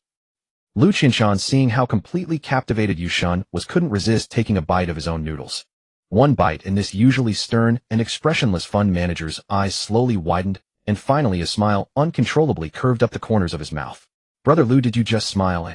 Su noticed his expression change and asked immediately. No, I didn't. Lu Qianshan shook his head in denial. I saw it, you definitely smiled. You're mistaken. You definitely smiled, your mouth curved up like a fish's. It was just a muscle twitch. Lu Qianshan then picked up a steamed dumpling and popped it into his mouth. The moment he bit into the dumpling, piping hot broth burst out, and it was so savory, he nearly bit his own tongue. The chicken in the filling was incredibly tender, carrying a subtle hint of seafood's fresh aroma, perfectly blended, creating a rich and layered texture. After finishing the dumpling, Lu Qianshan, without a word, picked up his phone, took a photo, and sent it to the group. JPG mountains can be leveled. An objective review. This crystal steamed dumpling is the best I've had in my 10 years in Jiangqing, bar none. Mountains can be leveled. The ingredients are also top-notch. I tasted red crab meat, crab roe, and matsutake mushrooms. And the main filling is chicken, which I didn't expect. Usually chicken gets a bit dry when steamed, in dumplings, and pork or beef are the preferred choices. But the chicken here is incredibly tender. I have no idea how the owner did it. It's beyond my imagination. Su isn't crispy, it must be breast chicken from the Loire Valley in France. That chicken is quite expensive. The boss charges a bit more, but the ingredients are impeccable. Mountains can be leveled, no wonder. But it's truly delicious. Image. JPG, don't fill the T2 full slurp. Just from the photos it looks incredibly appetizing. Damn, I want to eat it so badly. A deep-sea fish image. JPG, a deep-sea fish, they'll have one for you. Watch closely, it bursts with juice. Don't fill the T2 full. Don't fill the T2 full, damn it, get lost. Stop tempting me. I'm on a business trip and haven't even eaten yet. Don't you feel guilty doing this to me? Meanwhile, at Xinglan Technology in the HR director's office, Lin Qingyuan sat in her office chair staring at the non-stop stream of messages in the group chat, having been watching for nearly half an hour. The more she watched, the more uncomfortable she felt. Not from anger, but from craving. Those food photos, whether it was the noodles, the steamed dumplings, or the clear glistening soup, each one was mercilessly tantalizing her appetite. To make matters worse, she had an almost obsessive love for soup. Why did those people in the group have to share all this? Twilight Forest, this chicken soup is really delicious. I feel my whole body warming up after drinking it, it's so comforting. A deep-sea fish, I ordered the duck soup. This soup is also amazing. I feel like I could drink 30 bowls in a row. Lin Qingyuan involuntarily swallowed as she read their messages. Then she looked down at the unfinished lukewarm soup. It was a matsutake chicken soup costing over 300 yuan, ordered from a reputable Cantonese restaurant. She had initially thought the soup was quite good, deserving a score of 80. But now, compared to the Shaxian stew described by those in the group, it seemed to have lost all its flavor. Finally, unable to resist any longer, Lin Qingyuan typed out a message and sent it. Qingyuan isn't an iris, can't you guys have some self-respect? Have you all collectively defected over one Shaxian meal? What about our plan to investigate and gather evidence? Su, didn't you go there initially to expose that shady place? How did you end up becoming his apprentice? Su isn't crispy, Sister Qingyuan, you're definitely misunderstanding my master. The soup he makes is absolutely incredible. Aren't you a soup lover? Come on over. Qingyuan isn't an iris, not going. Su isn't crispy, come on. It's my treat. Qingyuan isn't an iris, I said no, and that's final. Qingyuan isn't an iris, I have to work late tonight. No time. After sending the message, Lin Qingyuan immediately closed the chat window. Out of sight, out of mind. The phone screen had just dimmed when it lit up again with a new message from the group. A deep-sea fish, guys, I just ordered another serving of wontons. They're so good I just can't stop. Mountains can be leveled, I ordered another serving of wontons too. Lin Qingyuan gritted her teeth and slammed her phone face down on the desk. Not going. I won't go even if it kills me. I can't bear the shame. But, is the soup at that Shaxian place really that good? No, what is she thinking? It's Shaxian. How good can the soup at a Shaxian snack shop be? But, Yang Chengwu also said it was the best soup, and that picky eater Su said the same thing. And those guys in the group are saying it now too. Lin Qingyuan irritably picked up the takeout soup in front of her, took a sip, and her expression grew even more pained. How has this soup become so awful? Art. Lin Qingyuan threw the soup bowl and all into the trash, kicking her high heels wildly under her desk. This aloof HR director was now being driven to the brink of madness by a bowl of soup. Inside the Sha County snack shop, Su and the others, after flaunting their photos in the group chat, began to wolf down their food. Yushin ate the fastest, finishing his noodles and steamed dumplings in no time. He was now sipping spoonfuls of old duck soup. Lu Qianshan was slightly more refined, but only by a hair. He was shoveling steamed dumplings into his mouth one after another with his chopsticks, like an emotionless eating machine. Mu Zixuan had also finished her main course of noodles, but had only drunk a small portion of her chicken soup. It wasn't that she was drinking slowly on purpose, she simply couldn't bear to finish it all at once, wanting to savor every drop. After Yushin downed the last of his duck soup, he licked his lips with lingering satisfaction, only to find he was still hungry. He turned and called out to the kitchen, "Boss, give me another serving of wontons." Lu Qianshan quickly raised his hand too. "Add one for me as well." A serving of wontons. It wasn't that they were particularly fond of wontons, but rather they wanted to see if the other dishes were equally delicious, which is why they ordered the wontons they hadn't tried before. Coming right up. Li Zhibai replied from the kitchen. Su watched Mu Zixuan slowly sipping her soup, and asked Mu, are you full? Would you like to order something more? Mu Zixuan hesitated for a moment before speaking softly to Li Zhibai. Could I also add an order of wontons? Could I get the cheaper one? The regular version. She had already spent over 1,400 yuan, and while the food was explosively delicious, it was also stretching her budget. After all, she was just a novel writer with an unstable income. Plus, she was saving up to buy her own small apartment, so she wanted to save wherever she could. Yushin recalled something, and said, Mu, didn't the boss say earlier that the regular version was sold out? Mu Zixuan looked a bit disappointed. Then I won't have any. Before she could finish her sentence, hold on. A sudden thunderous shout erupted from the kitchen, startling everyone.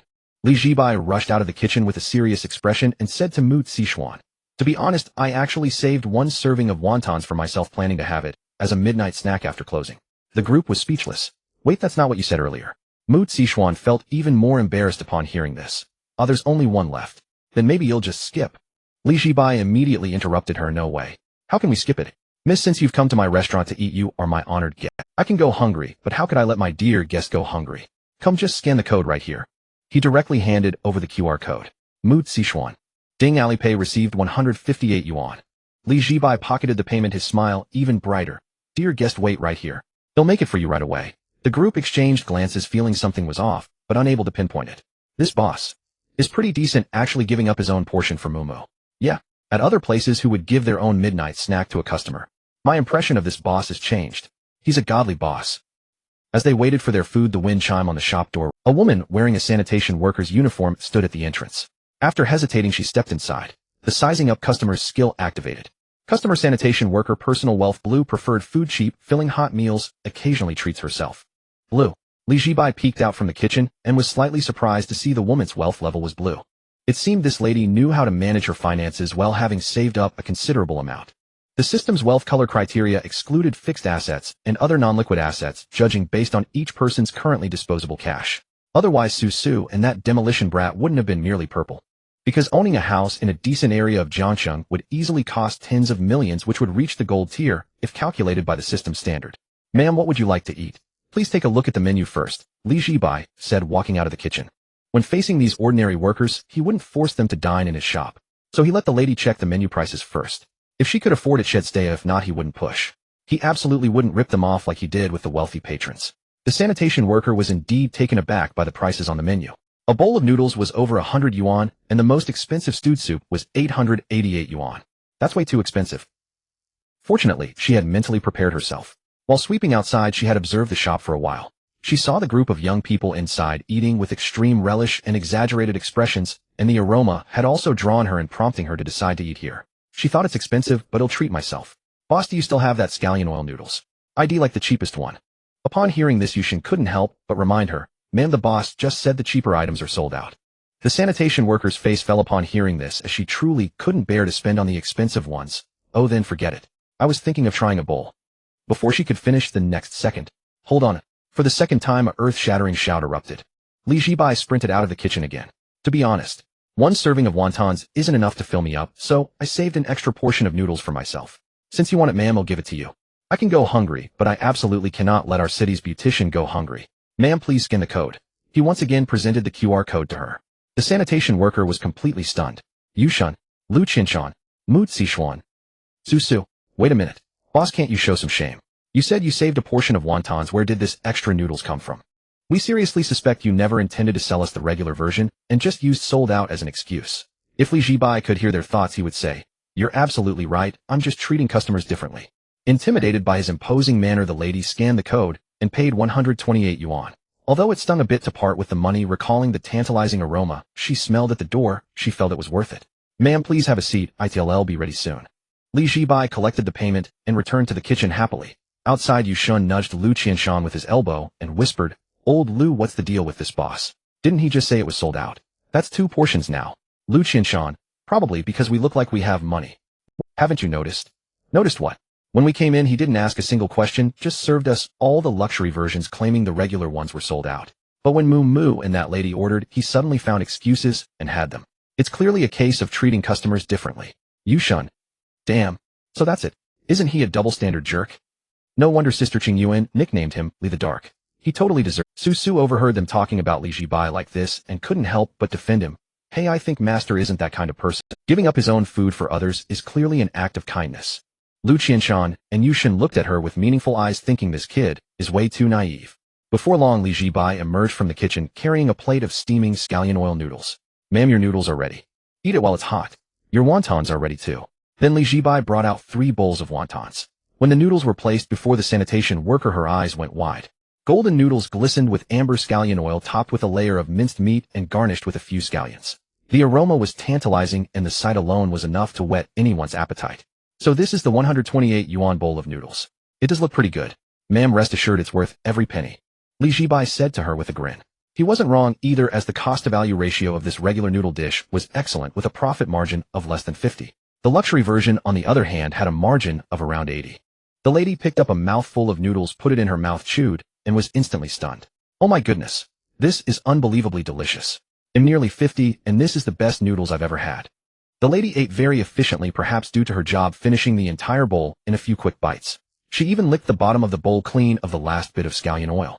Yushin watched in astonishment and couldn't help asking, Ma'am, is there a big difference between your noodles and the ones we had? The lady wiped her mouth, savoring the memory. Young man, I don't know what you had, but this bowl of noodles is definitely the best I've had. The young boss is truly skilled. Yushin then turned to Mu Zixuan. Moo, how are your regular wontons? They're really good. I feel they're not much inferior to my noodles. I think the boss has brought out the best in the ingredients. Mu Zixuan's wontons had just arrived, and she had only eaten one. She pushed her bowl towards the center of the table. Wanna try? I've barely touched them. Yushin and Lu Qianshan didn't stand on ceremony, each picking up a wonton and popping it into their mouths. Wow. This is the 158 yuan regular version. The difference isn't that big compared to our luxury wontons. Both are delicious. Yushin exclaimed in surprise. Lu Qianshan also nodded after tasting it. It's indeed well made. Purely on taste, there's not much difference. The group instinctively looked at Li Zhibai, now completely certain of one thing. This guy is definitely running a double standard. If he can make the regular version this good, the luxury version just has some pricier ingredients and a richer texture profile. But the price difference between the regular and luxury versions is 4 to 5 times. Damn. The nickname Li the Dark is. After the sanitation worker had finished her meal and left with satisfaction, the other patrons in the shop had also finished their food. Yushin leaned back in his chair, rubbing his belly and letting out a satisfied burp. Burp? I'm telling you all, I Yushin have grown up in Jiangxing, and I've eaten at hundreds of restaurants, but I've never enjoyed a meal this much. Lu Qianshan wiped his mouth with a napkin and nodded, saying, Indeed, although this meal was a bit pricey, it was worth it. Mu Zixuan similarly expressed, I feel so inspired right now. Writing 10,000 words when I get home will be a breeze. This meal was truly delightful. I need to report the outcome in the group chat, Yushin said as he pulled out his phone. Jiangxing Luxury Food Private Group. Deep Sea Fish Brothers, I've finished eating, and now I'll share my thoughts post-meal. Don't feel so full, hurry up and say it. I'm on a business trip out of town, and it's hard enough, though I can only look at your photos, and it's killing me. Deep Sea Fish first. The conclusion, it was explosively delicious. To elevate Sha County snacks to this level, the chef's skills are definitely at a master level, but don't feel so full, but what? Don't keep us in suspense. Deep Sea Fish, this chef seems to be a double standard kind of guy. Don't feel so full, what do you mean by that? What's a double standard? Mountain Sea cannot be flattened. Let me explain. This restaurant has 2 versions of each dish, a regular version and a luxury version. The regular version is priced between 128 and 198, while the luxury version starts at 588. As soon as we entered, the owner served us all the luxury versions and claimed the regular ones were sold out. Mountain Sea cannot be flattened. Then Moo and a sanitation worker ordered food, and suddenly the owner had regular versions again. Mountain Sea cannot be flattened, so we reasonably deduce that the owner seems to recommend different versions based on the customer's spending ability. In simpler terms, he adjusts the dish based on who he is serving. Don't feel so full, wow. He's really that double standard. Deep Sea Fish, exactly. That's why Qing Yuan Jia calls him Li Haizi. She's not wrong. Qing Yuan is not Yuan. Qing Yuan is not Yuan. Why didn't you turn the table? He treats you like cash cows, and you just put up with it. Deep Sea Fish, ahem, well, it's mainly because the food the owner cooks is just too delicious. As we ate, we forgot to be angry. Qing Yuan is not Yuan. Su Su is not Su. Hey, don't say that about my master. He's actually quite nice. Didn't you see him giving his leftover supper to Moo and the sanitation worker? Deep Sea Fish, shut up, Su boss. You're on their side now, so you don't have a say. Su Su is not Su. Just as Yushin and the others were madly ranting about Li Haizi's double standards, Li Zhibai had also cleaned up the kitchen and walked over. Have all our esteemed guests finished eating? We welcome you to come again. Yushun's ability to change expressions was astonishing. Just moments ago he was cursing Li Haizi in the group, but as soon as he saw Li Zhibai approach he instantly smiled. Definitely. Absolutely. Boss, your cooking is just too delicious. Lu Qinshan, seeing Yushun's obsequious demeanor, cursed him for being pathetic in his heart, and then asked Li Zhibai, by the way boss, can we order the regular versions next time? Li Zhibai nodded, saying, of course. Anything on the menu can be ordered. I'm a serious businessman, whatever you order I'll make. Lu Qinshan, you won't say the regular versions are sold out again, right? Li Zhibai, that depends on the situation. Lu Qinshan, what situation? Li Zhibai, it depends on my mood. Everyone. What kind of nonsense is that? It doesn't that mean you have the final say? Li Zhibai saw their dumbfounded expressions, laughed heartily, and said, just kidding. You see, my business isn't thriving and I don't have many customers, so it's normal for me to have fewer ingredients prepared. I be understanding. Unless you all bring me more customers, then I'll definitely stock up on ingredients for you. Yushun and the others immediately patted their chests, promising, no problem. We've got your back. If we introduce customers, can we get a discount? Li Zhibai nodded, saying, sure. I can give you a 0 off. Several people. Stingy. Just then Su suddenly remembered something and asked, Master, can I pack a portion of soup to go? I want my best friend to try it. Li Zhibai was about to say yes, but before he could finish the system's voice echoed in his mind. Warning. Takeout is prohibited. Takeout will result in a decrease in food temperature, deterioration of taste, and loss of aroma, severely affecting food quality, which does not align with this system's pursuit of culinary excellence. If the host insists on takeout, 50 of the daily revenue will be deducted as punishment. Li Zhibai. Deducting 50? That's practically taking his life. This damn system always causes trouble at critical moments. Li Zhibai scolded the system 100 times in his heart, and then apologetically said to Su, I'm sorry Su Jia, but we don't provide takeout services at the moment. Why not? Su asked. Li Zhibai thought for a moment and fabricated a reason. Because I believe food also has a life. If it's left in a bag too long it will become depressed. Su. This excuse from Master sounds both absurd and somewhat reasonable. Alright then, I'll let my best friend. Su took out her phone and sent a private message to Lin Qingyuan. Su is not Su Qingyuan Jia, I just wanted to pack a portion of soup for you, but my master said the shop doesn't provide takeout services. Qingyuan is not Yuan, no need, I don't drink. Su is not Su Qingyuan Jia, why don't you come yourself? The soup here is really super delicious. Qingyuan is not Yuan, I said I'm not going, so I'm not going. My aunt already made soup for me, I can drink it when I get home. Su is not Su, how about tomorrow? Will you come? Qingyuan is not Yuan, we'll talk about it tomorrow. Su is not Su, alright then. After sending off Su and her group, the shop returned to its previous quietness. Li Zhibai stood behind the cash register calculating today's earnings again. Su's first purchase was 1470, and the second time she helped a friend it was 6,192, totaling 7,662. Later Yushun and Lu Qinshan each added a portion of wontons, with 2 luxury versions of wontons costing 1332. Plus Mu Sichuan's regular version of wontons was 158. Adding the regular version of mixed noodles for the sanitation worker at 128. Total revenue 9,280 yuan. Including the 30,000 yuan tuition that Su paid, today's earnings were about 40,000 yuan. Host, please manage your expression, your smile is really quite lewd. What's wrong? I made about 40,000 today, I be happy. However, as soon as he thought about the 60,000 yuan rent due at the end of the month, Li Zhibai felt it too fake. Damn Zhao Lei. How dare he trick me into signing a contract? I hope I don't run into him. After cursing that scoundrel, Li Zhibai opened the system panel and took a glance at the task progress. Task progress 16100. The system task required selling 100 dishes within 7 days. Today, combined with yesterday's dish, a total of 16 have been sold, leaving 84 still needed. Only 5 days remain. That means an average of 17 portions must be sold each day from here on out. Feels a bit. Today's sales relied entirely on Su the money god bringing a bunch of friends to support. Can this luck continue in the next few days? It's hard to say. Should I try to PUA that Su girl? She seems pretty easy to deceive. I mean, quite innocent. Time slipped by, and soon it was midnight. Since Su and her group had left, the shop had seen no more customers. Though a few people did push the door open sporadically, mostly office workers who had worked late, they all recoiled as if they'd seen a ghost upon spotting the menu prices on the wall of the Sha County eatery, muttering rip-off before storming out. Li Zhibai had grown immune to this reaction. After all, it would take time to reshape the public's perception of his upscale shop. Well, that's it for today. Li Zhibai stretched lazily, preparing to tidy up and close the shop. After all, today's earnings had far exceeded expectations. Why ask for more? Just as he reached the door and was about to pull down the rolling shutter, he noticed a woman in her 30s pushing a 3-wheeled food cart toward his Sha County eatery. The cart bore a sign with large characters reading fried rice, fried noodles, fried rice noodles. His innate skill judging by the plate activated automatically. Customer street vendor personal wealth, white preferred food cherishes egg fried rice filled with warmth. There seems to be a store. Why? Li Zhibai was taken aback. This was the first time Head encountered a white-higher wealth level. All his previous customers had been at least green, which meant they had some savings. What did white signify? It suggested that this person's disposable cash was virtually zero, or even negative, someone firmly rooted in the lowest rungs of poverty. The woman halted her cart in front of the Sha County eatery and began unloading items one by one. A small gas canister, an iron wok, and several plastic crates filled with shredded cabbage, carrot strips, bean sprouts, along with some rice noodles and vermicelli. Li Zhibai leaned against the doorframe, quietly watching her work. The woman seemed to sense someone's gaze and whipped around. Spotting Li Zhibai watching her, she panicked and stammered apologies. I'm sorry, boss. I'll leave right now. Clearly she hadn't expected the Sha County eatery to still be open at this hour. In her memory, this place usually closed early. She had no idea the eatery had changed hands. Street vending was prohibited along Jiangxing Financial Street, whether by day or night. After all, this was one of the most premium locations in the city center, surrounded by high-end office towers and upscale boutiques. Allowing vendors would tarnish the street's polished image. As a result, city inspectors patrolled the area from morning until midnight, and only after they clocked off did the occasional itinerant vendor dare to sneak out and eke out a modest living.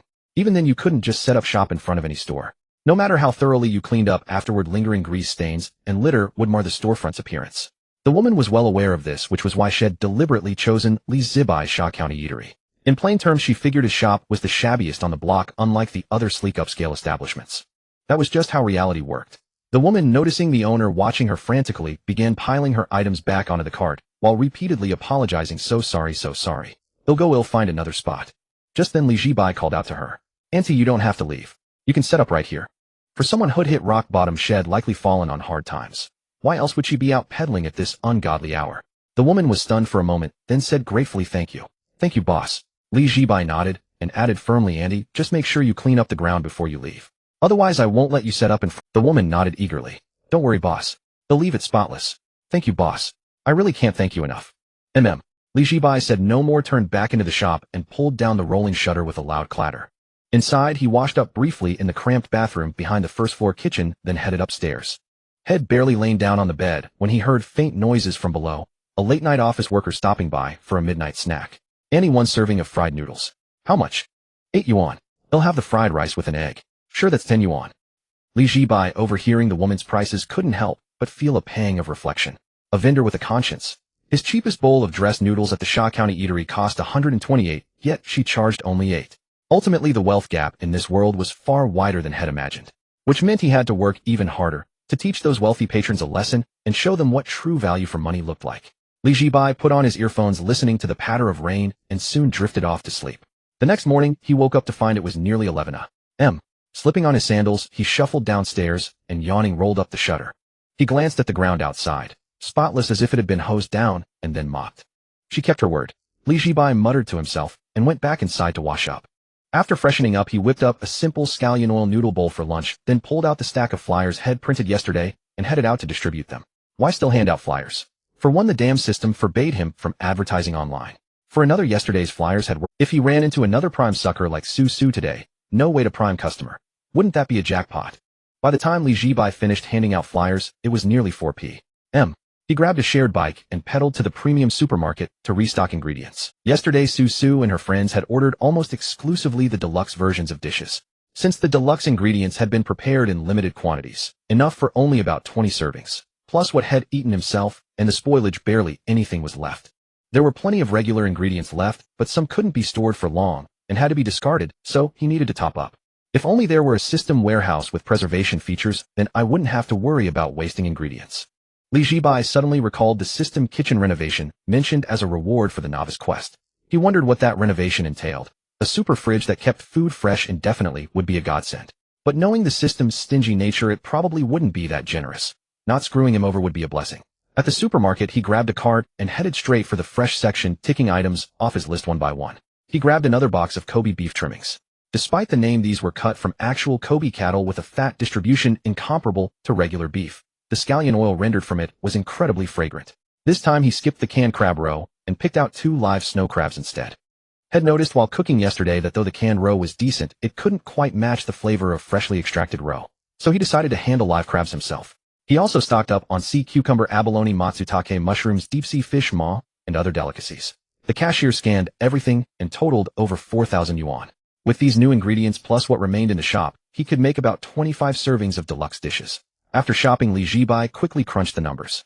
Yesterday's earnings were nearly 40,000, today's shopping cost over 4,000, and factoring in ingredient spoilage and daily expenses scraping together the rent by months and was still a tall order.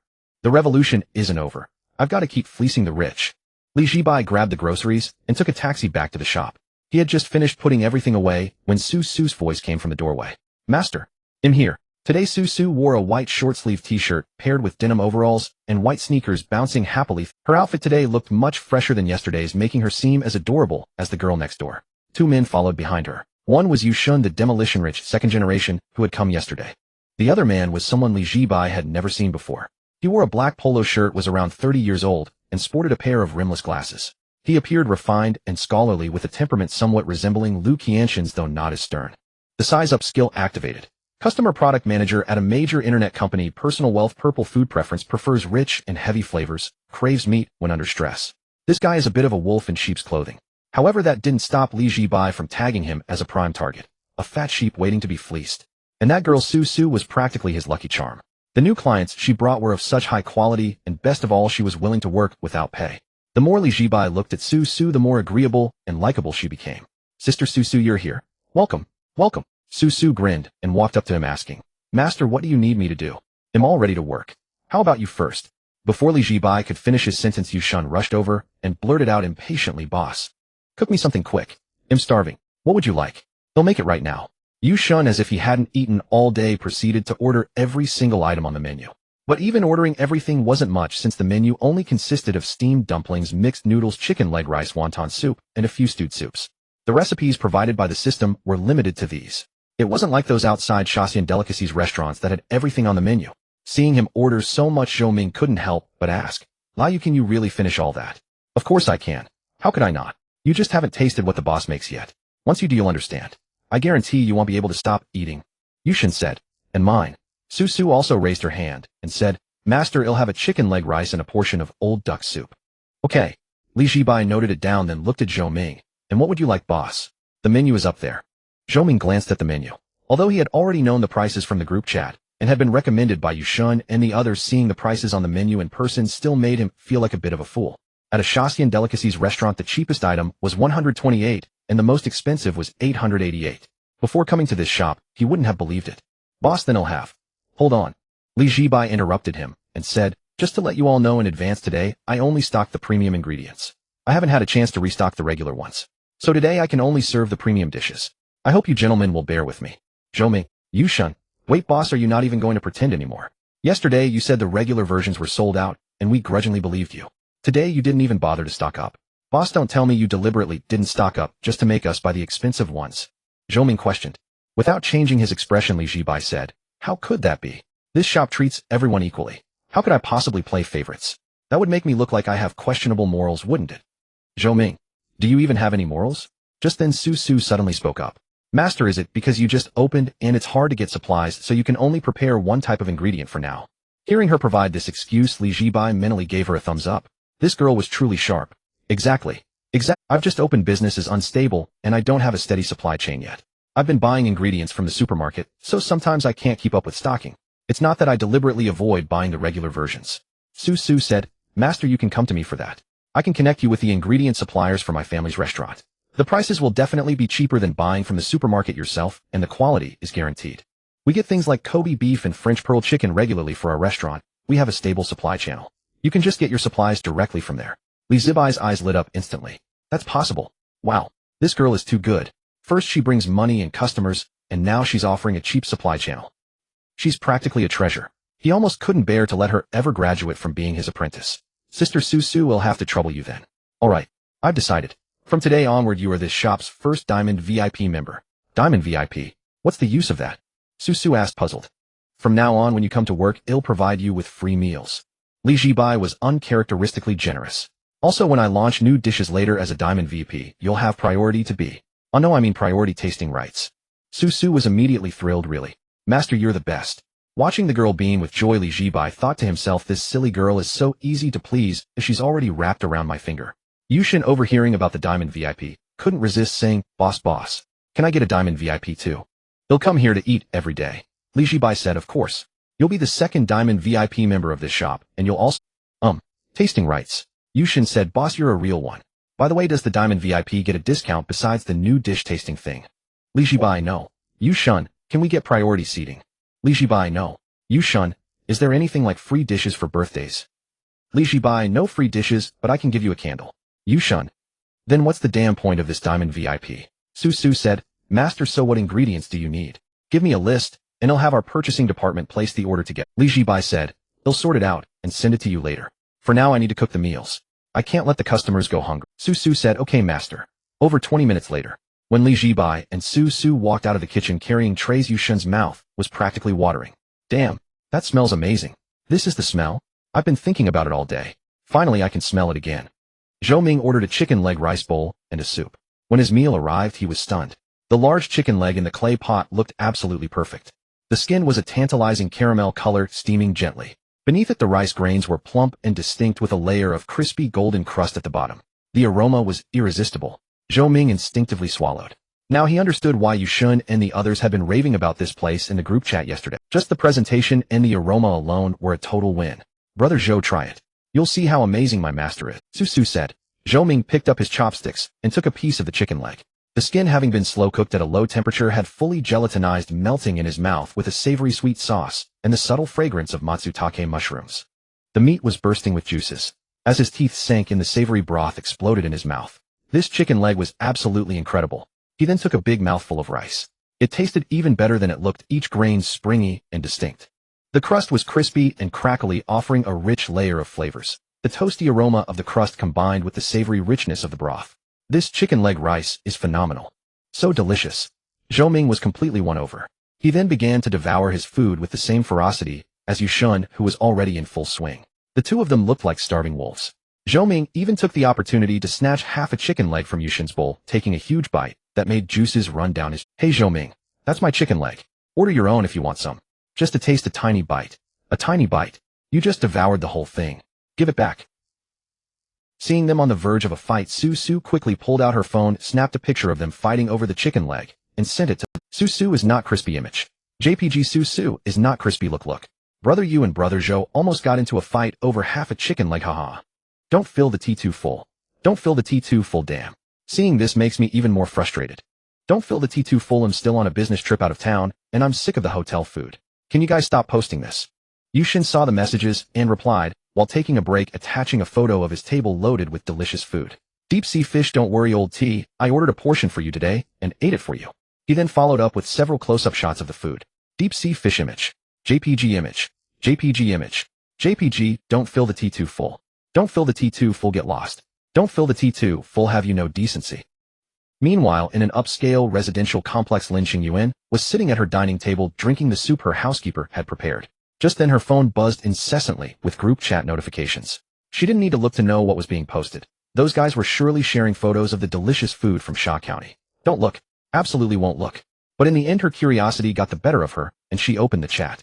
There were over 99 unread messages filled with There were golden mixed noodles, glistening crystal shrimp dumplings, steaming clay pot chicken leg rice, and the soup that made it. Even though she couldn't taste or smell it, just seeing their descriptions and their blissful expressions while eating was enough to know it. The more she looked, the more miserable she felt, but she just couldn't get over her mental block. Alt. Lin Xingyuan stood up in frustration and walked straight to the bathroom. She felt she needed a cold shower to calm down. Otherwise she was afraid she might lose control and rushed to that damn Sha County restaurant. An hour later, Yushin and the product manager Zhou Ming left the restaurant patting their full stomachs with satisfaction. The shop returned to its usual quiet state. Seeing no customers coming, Li Ji decided to prepare some food for himself. At that moment, Su walked over after ending a phone call. Master, I just spoke with our purchasing department. I sent them the ingredient list you gave me, and they said they can source everything. But because you have very high standards for quality and appearance, they could only give a discount of about 10%. Of course, I also arranged for free delivery. A 10% discount is fine. Thank you. Li Ji was well aware that some ingredients were hard to negotiate on, especially given his high standards, which were even more demanding than Su's family restaurant. A 10% reduction in cost was already a good deal, and one shouldn't underestimate that 10% it adds up over a month, saving a considerable amount. Most importantly, it saved him the hassle of sourcing ingredients himself every day. Sister Su, you've helped me so much. Tell me what reward you want. If it's within my power, just ask. Su didn't stand on ceremony and said directly, Master, I actually have two small requests. Tell me. First, could you come to my restaurant sometime? We're changing our menu and a few dishes just don't feel right. If you could offer some guidance, that would be. Second, when you make noodles, could I watch? Li Ji agreed without hesitation upon hearing these two requests. Sure. There are no customers right now. I'm about to make myself a bowl of noodles. You can watch from the side. Thank you, master. Su Su expressed her gratitude. The master and apprentice entered the kitchen one after the other. Li Ji took out some flour from the cabinet and filled a small basin with water. You studied Western cuisine before. I'm not sure how much you know about Chinese pasta making. Let's start with the basics of kneading dough. Su Su quickly nodded, took out her phone, and opened her notes app to jot things down. Li Ji thought for a moment, then turned and fetched a thermometer, a timer, and a digital scale precise to the gram, placing them nearby. He did this to give Su Su concrete data to reference, making it easier for her to understand. The water temperature should be controlled at 30 degrees Celsius. The ratio of flour to water is 2:1, and the margin of error cannot exceed 3 grams. If it's off by even a little, the texture of the noodles won't be perfect. Su Su watched him completely dumbfounded. It was her first time witnessing what it meant to be a human precision instrument. Li Ji casually grabbed a handful of flour and placed it on the scale. The number displayed was exactly what he aimed for, not a single. Even adding water was the same, precise to the gram. In fact, many chefs teaching apprentices would say to add a certain amount of an ingredient or to heat it to a certain temperature, but they were just estimating from experience. Close enough was the standard, they didn't actually measure. But Li Ji was different. He was truly precise to the gram, and he could even adjust the water temperature to match his instructions exactly. It was simply outrageous. Watch closely. When kneading, use this angle with your palm. The force should transfer from the center of your palm to the base of your fingers. This ensures the dough is evenly mixed. As Li Ji spoke, he slowed down his movements so she could see clearly. As the flour and warm water gradually combined into shaggy crumbs, he began to knead, press, slap, and fold the dough repeatedly. Soon the shaggy crumbs transformed into a smooth, mirror-like ball of dough. It's already kneaded. Next, we wait for the dough to rest. Keep an eye on the timer. Time passed quickly. Li Ji uncovered the damp cloth, took out the rested dough, dusted the counter with a thin layer of flour, and began to demonstrate the hand-pulling technique. Pulling noodles requires finesse in the wrist, not brute force. Hold one end in each hand, give it a gentle flick, a pull, then fold, another flick, pull, fold. The movements must be fluid and continuous. Control the strength precisely, you can't pause or stop. The key is to maintain the rhythm without any interruption. Li Ji's hands moved faster and faster, the dough constantly changing form. From a thick strip to a thin one, then folded, stretched, thinner, folded again repeatedly in a smooth, flowing motion. Su Su watched, utterly amazed. This technique was far more complex than she had imagined. Just the flexibility in his wrist alone was something she would need to practice for a long time. Master, could I record a video to study later? Sure, go ahead. Li Ji generously agreed, even slowing down his movements and explaining the key points and common mistakes for each step. Indeed, see this angle? The wrist should turn outward about 30 degrees. This creates that spiral texture on the noodles. And for this step, when you fold it, you need to ease up on the force. Don't pull as hard as you did during the stretching. If you can't control the strength, the gluten will break and the noodles will turn into broken pieces when cooked. And so the master taught and the apprentice learned, and nearly an hour passed without them noticing. After the noodles were cooked and drained, Li Ji saw that the shop still had no customers, so he said to Su Su, since it's not busy, why don't you head home and watch the video slowly? I'm going to have my lunch now. Okay, master, will get going then. Call me if you need anything. Alright. After Su Su left, Zhibai ate his noodles while checking the task progress. Today, a total of 9 orders were sold plus the previous 16, making it 25 in total, with 75 remaining, which still posed a significant pressure. Without counting today, only 4 days were left, meaning he needed to sell 19 orders each day from now on. Why does the daily target keep increasing? This dog system is useless. After Zhibai complained about the system, he began to clean up. The business hours that followed were similar to the previous 2 days. Although a few customers came sporadically, they all left grumbled. Just when he wondered if it would be another day of zero sales, the bell at the door rang again.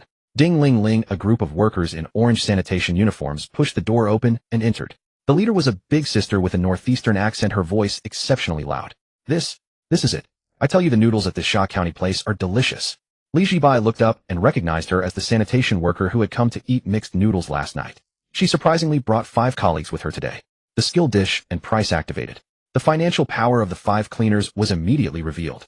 3 had green statuses, and 2 had blue. It showed they had some savings. It's understandable, sanitation workers in first-tier cities now have better treatment than before despite longer working hours. Although the consumption in Li Zibai's shop was a bit high, an occasional meal was still affordable.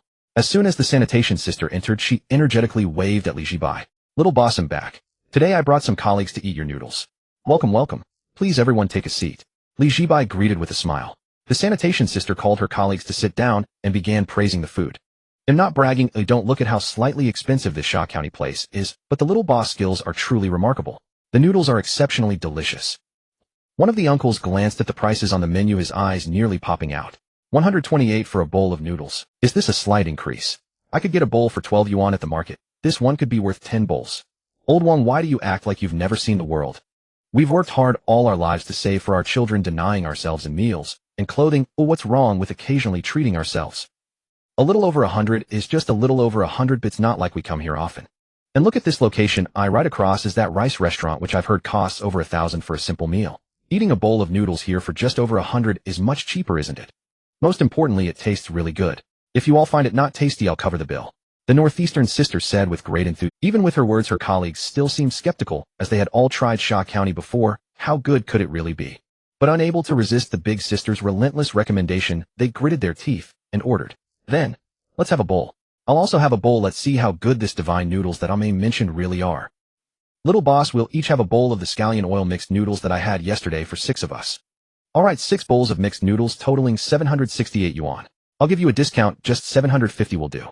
The northeastern sanitation sister was very straightforward. Without a second thought, she pulled out her phone and paid for everyone again, stating that if it wasn't tasty, she wouldn't take their money. Zhibai took the money, turned around, and entered the kitchen to start his work. Soon 6 steaming bowls of scallion oil mixed. When the 6 bowls appeared before them, they couldn't help but examine them closely. So this is what a bowl of over 100 yuan Sha County mixed noodles looks like. The golden noodles were drizzled with scallion oil and topped with a layer of minced meat. The most important part was the beautiful plate. For ordinary workers like them who have never entered a high-end restaurant, this was definitely their first encounter, something quite precious. In any case, just from the appearance and aroma, they were completely captivated. Oh my god, look at this, the noodles are so beautifully presented.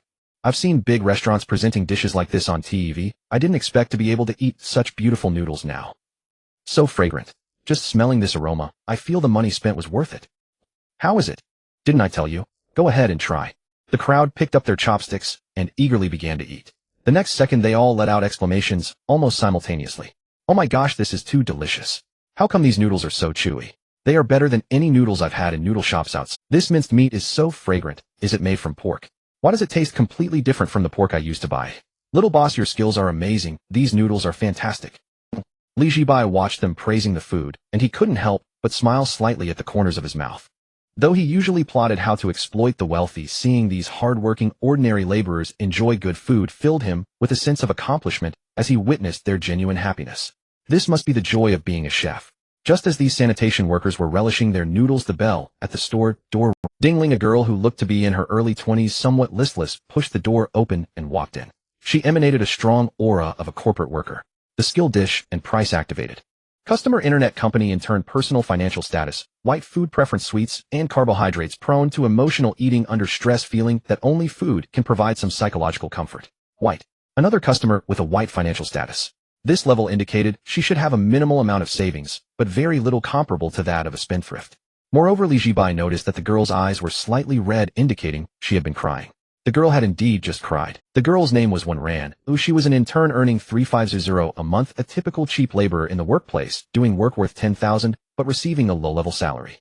She arrived punctually at 8 every morning, worked unpaid overtime until 11 at night, and today had revised the plan 7 or 8 times only to be scolded severely by her super. After finally making it through her workday, she rushed, but still missed the last subway. Taking a taxi back to her suburban apartment would cost over 100 yuan, and her stingy company wouldn't reimburse a single cent, which meant she lost her entire day's salary.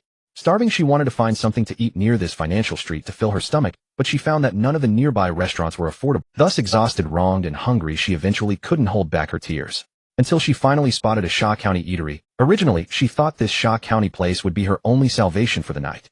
However, she never expected that when she walked in and saw the menu prices on the wall, she was left dumbfounded.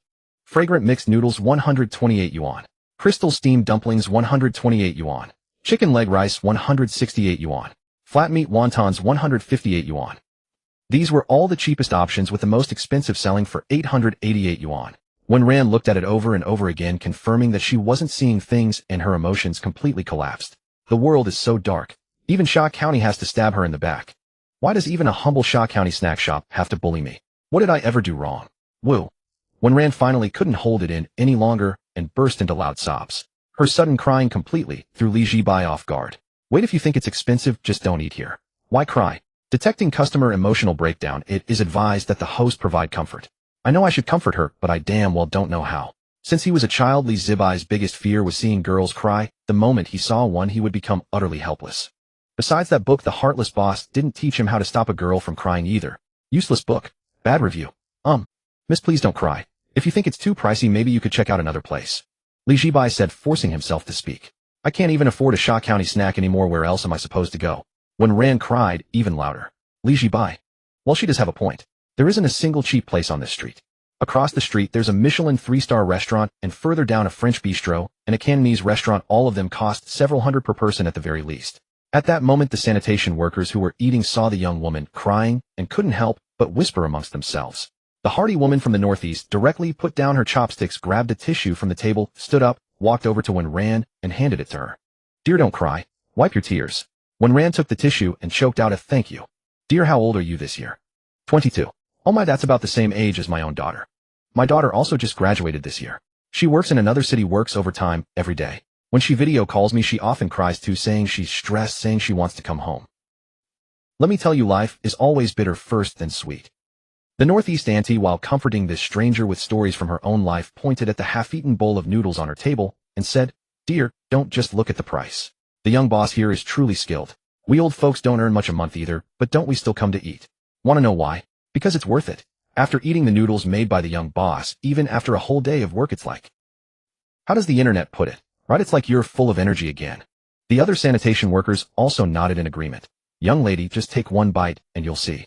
This noodle is different from those ordinary Sha County places. It's really, really delicious. Why would we old folks lie to you? Exactly. I've lived most of my life, and this is the first time I've had noodles this good. Eat one bowl, and I guarantee your mood will improve by half.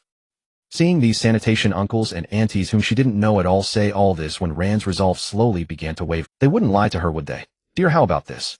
They'll treat you to this meal today, the Northeast auntie said again. Hearing this, when Rand quickly shook her head to refuse. No, I can't let you treat me. You work hard for your money. What's so hard about it? I'm happy today. Besides, it's just a bowl of noodles. It's not like it'll make me poor. Although when Rand was touched, she still refused again. Auntie, really, it's okay. They'll pay for myself. Thank you. Then she turned to Li Zhibai and said, Boss, give me a bowl of wonton soup. If it's not delicious, he'll report you. Li Zhibai. Wow, hey, race, another one threatening to report him. His little shabby shop had only been open for a few days and had already received 2 threats of being reported. Li Zhibai sighed and handed over the QR code. The wontons are 158, but you can pay 150. When Rand scanned the code and seeing the successful payment notification, felt a little twinge of pain. 150 yuan, if she bought groceries and cooked for herself, that would be enough to cover her lunches for a week. But thinking about how highly the uncles and aunties recommended it, she used a bit of her dwindling savings to order a bowl of wontons, wanting to see if it was really that magical. Back in the kitchen, Li Zhibai started making the wontons from scratch. The system-enhanced wontons, even with standard ingredients, could still outclass over 90 of high-end restaurants on the market. The wrapper was made from premium snowflake flour, kneaded and slapped repeatedly with ice water. The resulting wrapper was rolled out as thin as a cicada's wing, translucent enough to see light through. It felt incredibly smooth like silk and was highly elastic, making it difficult to break during cooking. The filling used pork leg meat with a ratio of 30% fat to 70% lean, hand-minced into a fine paste until it became sticky and springy. Then a little homemade seafood sauce was mixed in to enhance the umami, and finally a touch of ginger scallion water and sesame oil were added for flavor. Once the filling was ready, he picked up a wonton wrapper, used a small bamboo stick to scoop up a bit of filling, and placed it in the center. With a gentle pinch and fold of his fingers, a wonton was formed. In less than a minute, over a dozen wontons, nearly identical in size and shape, were wrapped. Next, he set up a pot of water and added some clear chicken stock he had prepared earlier. Once the broth came to a boil, he put the wontons in. They tumbled in the rolling soup for a moment before floating up their wrappers, becoming even more translucent, faintly revealing the pink filling inside. The wontons couldn't be boiled for too long. A few seconds after they floated to the surface, they had to be scooped out immediately, or the wrapper would lose its springy texture. He fished out the wontons and placed them into a pre-warmed white porcelain bowl, ladled the broth over them, and finally garnished with a sprinkle of chopped green onions and a few goji berries. A bowl of visually stunning and aromatic wonton soup was ready to be served. Miss, your wontons are ready. Enjoy. Li Zhibai placed the tray on the table in front of her. Thank you. After expressing her gratitude, when Rand looked at the wontons in front of her and was instantly amazed by the sight. Over a dozen wontons, each identical in shape and size, looked as if they were replicated wonton. They were crystal clear, and she could see the pink filling inside with the naked eye. Just by the presentation, she knew the taste wouldn't disappoint. When Rand picked up her spoon, scooped up a wonton, blew on it gently, and then took her first delicate bite. The next second she instinctively closed her eyes. Thin wrapper, tender filling, savory, salty, and fresh. With that one bite, a rich, savory meat juice with a hint of seafood sweetness exploded in her mouth instantly. It wasn't greasy, just bursting with umami. Paired with the delicious broth, one wonton followed by a sip of soup, it was pure bliss. Whoa, why is this so good? In that instant she felt as if all the grievances and exhaustion she had endured that day were being slowly melted away by the bowl of wontons before her. Over 10 minutes later, when Ran had eaten the entire bowl of wontons clean, even lifting the bowl to drink every last drop of the soup. After finishing, she felt as if she had come back to life, her spirit rekindled and full of energy. Girl, is it good? The Northeast Annie asked with a beaming smile. When Ran nodded vigorously, it's delicious. Really, really delicious. This is the best wonton I've ever had. Well, there you go. In this life you should eat, drink, and not let things weigh you down. Don't be too hard on yourself. Things will get better and better from here on out. Annie, thank you. When Ran turned around and also apologized to Zhibai, boss, I was just angry when I said I'd report you. The wontons you made are really delicious. Thank you. Zhibai waved his hand. It's fine, no need to be so polite. Boss'll get going then. He'll come back again when I get paid. Okay, take care. When Ran walked to the door and took one last look back at this Shaw County snack shop. The shop looked almost no different from an ordinary Shaw County place. The boss was handsome but gave off a slightly unserious vibe. However, his skills were undeniable and the prices were indeed steep. Still, she felt grateful that at her most vulnerable moment, she could eat the world's most delicious bowl of wontons. Just as she stood at the door pulling out her phone to book a ride-hailing service, her WeChat ringtone suddenly started playing. It was a video call from her mother. Upon accepting, her mother's face and a concerned voice appeared on the screen. Ran, why are you still outside so late? Just got off work. When Ran turned her camera towards the still-lit Shaw County snack shop behind her. No, I'm already off. I just got hungry, so I came to Shaw County for a late-night snack. What did you eat? Wontons. How much were the wontons there? 15 yuan, and they were super yummy. Don't worry, Mom, I have enough money to live on. After hanging up the video call, when Ran let out a sigh of relief. 15 yuan. She had told her mother the wonton soup cost 15 yuan when in reality, it had cost 150. She had deliberately lied simply because she didn't want her mother to worry. Her family's financial situation was already strained. Her mother worked as a cashier at a supermarket in their hometown county, earning only 2,000 yuan a month. Her father did odd jobs at construction sites, earning money through sheer hard labor. If she were to admit that she couldn't even afford a meal at Shaw County, her mother probably wouldn't sleep a wink tonight. It's okay, just like that auntie said, things will get better. Come on, When Ran cheered herself up in front of the Shaw County restaurant, then booked a ride-hailing car on her phone. While waiting for the car, her phone buzzed incessantly with messages from the company group chat. Her mood, which had just started to lift, plummeted instantly upon seeing the messages. It was that stupid work group called Dream Set Sail. The group name was personally chosen by the boss. Every time she saw the name, when Ran felt her dreams were indeed setting sail, but straight towards the underworld. The first message was from her supervisor tagging everyone. Supervisor Liu, everyone, in order not to delay everyone's precious working time, tomorrow's morning meeting is moved up to 7:30 a.m. Everyone must attend on time. Lateness will be handled according to the attendance system. Reply to confirm. Seeing this message, when Ran felt her defenses shatter again. What did they mean by moving the meeting earlier to avoid delaying working? So meetings don't count as working time, huh? Were you hit by a door, or are you just a complete beast? With the meeting at 7:30 a.m. tomorrow, she would have to wake up at 5:30 a.m., leave at 6:30 a.m., and endure an hour-long subway ride just to barely make it to the company on time. The more when Ran thought about it, the angrier she got. She opened a private chat with a colleague she got along with. Xiao Ran's sister Lily, why was the meeting suddenly moved up tomorrow? Wasn't it always held after work started? Lily, do you even need to guess? The idiot supervisor wants to show off in front of the boss to make himself look hard-working and diligent. Lily, seriously, we're all just workers here. How can he be such a bootlicker? Xiao Ran, am going crazy. I wish someone could put that idiot supervisor in his place. He's so infuriating. I could just kill him. Lily sighed, but the boss trusts him. What can us small fries do? Don't overthink it. Go to sleep early. We still have to get up early tomorrow. Xiao Ran, yeah, good night, Sister Lily. When Ran put down her phone just as the ride-hailing car arrived. After getting in, the more she thought about it, the angrier she got, cursing the stupid boss and stupid supervisor in the car for over half an hour. The driver almost thought the girl was having a breakdown. He drove the whole way on edge, terrified she might lose it, and try to take him down. Just past midnight. After cleaning up the kitchen, Zhibai poured himself a glass of plain water, sat behind the cash register, and started calculating the day's earnings again. Su and the others had ordered almost 6,500 yuan worth of food, with an average customer spend exceeding 2,000 yuan. The sanitation worker Annie and her colleagues had ordered 750 yuan, and the intern girl had ordered 150 yuan, which made exactly 900 yuan. Adding it up, the total revenue for the day was 7,470 yuan. From this, it was clear that if you want to make money, you should target the wealthy. How does the saying go? The poor's money is divided 30-70, the rich's money is returned in full. No wait. It should be for the poor, just earn a little. For the rich, I want all their money. Li Zhibai then opened the system panel to glance at that so-called culinary heart. What exactly was this culinary heart? He still hadn't figured it out. The only clue was what the system had said before: a frivolous mindset is not conducive to the growth of the culinary heart. Frivolous mindset. Does it think I'm too eager to rip off customers? No, how can that be called frivolous? I call this down-to-earth money-making. Every single cut is solid and real. There's nothing frivolous about it. If the condition for obtaining the culinary heart is for me to be a good person and not rip off customers, then I'm done for. For me, Li Zhibai, doing business relies on three things: high prices, judging the customer, and being shameless. System. The host having such a clear self-awareness brings this system great comfort. Comfort my ass. System, at least give me a hint. How exactly do I obtain the culinary heart? Please comprehend it yourself, host. Is that the only damn thing you know how to say? Li Zhibai completely lost his temper and couldn't be bothered to argue with the repetitive broken system anymore. Just as he was about to close the system panel, he heard the sound of a cart being pushed outside. The auntie who runs the food stall was setting up for business again. The woman pushed her three-wheeled cart to the front of the Shaw County restaurant. Seeing the shop wasn't closed yet, she immediately began apologizing. Boss, I'm so sorry, so sorry. I didn't know you were still open. They'll come back later. Li Zhibai walked to the door, teacup in hand, leaned against the door frame, and waved his hand dismissively. It's fine. The woman hesitated. Is this all right? Won't it affect your business, boss? The food Shaw County restaurant sold was priced similarly to hers. Ordinary fried rice and noodles. Setting up her stall right in front of his shop would be like directly stealing. That was the reason her first reaction upon seeing Li Zhibai's shop still open was to quickly push her cart away. Li Zhibai shook his head. It won't affect anything. Our customer bases are different. Because this is an upscale Shaw County restaurant. Woman.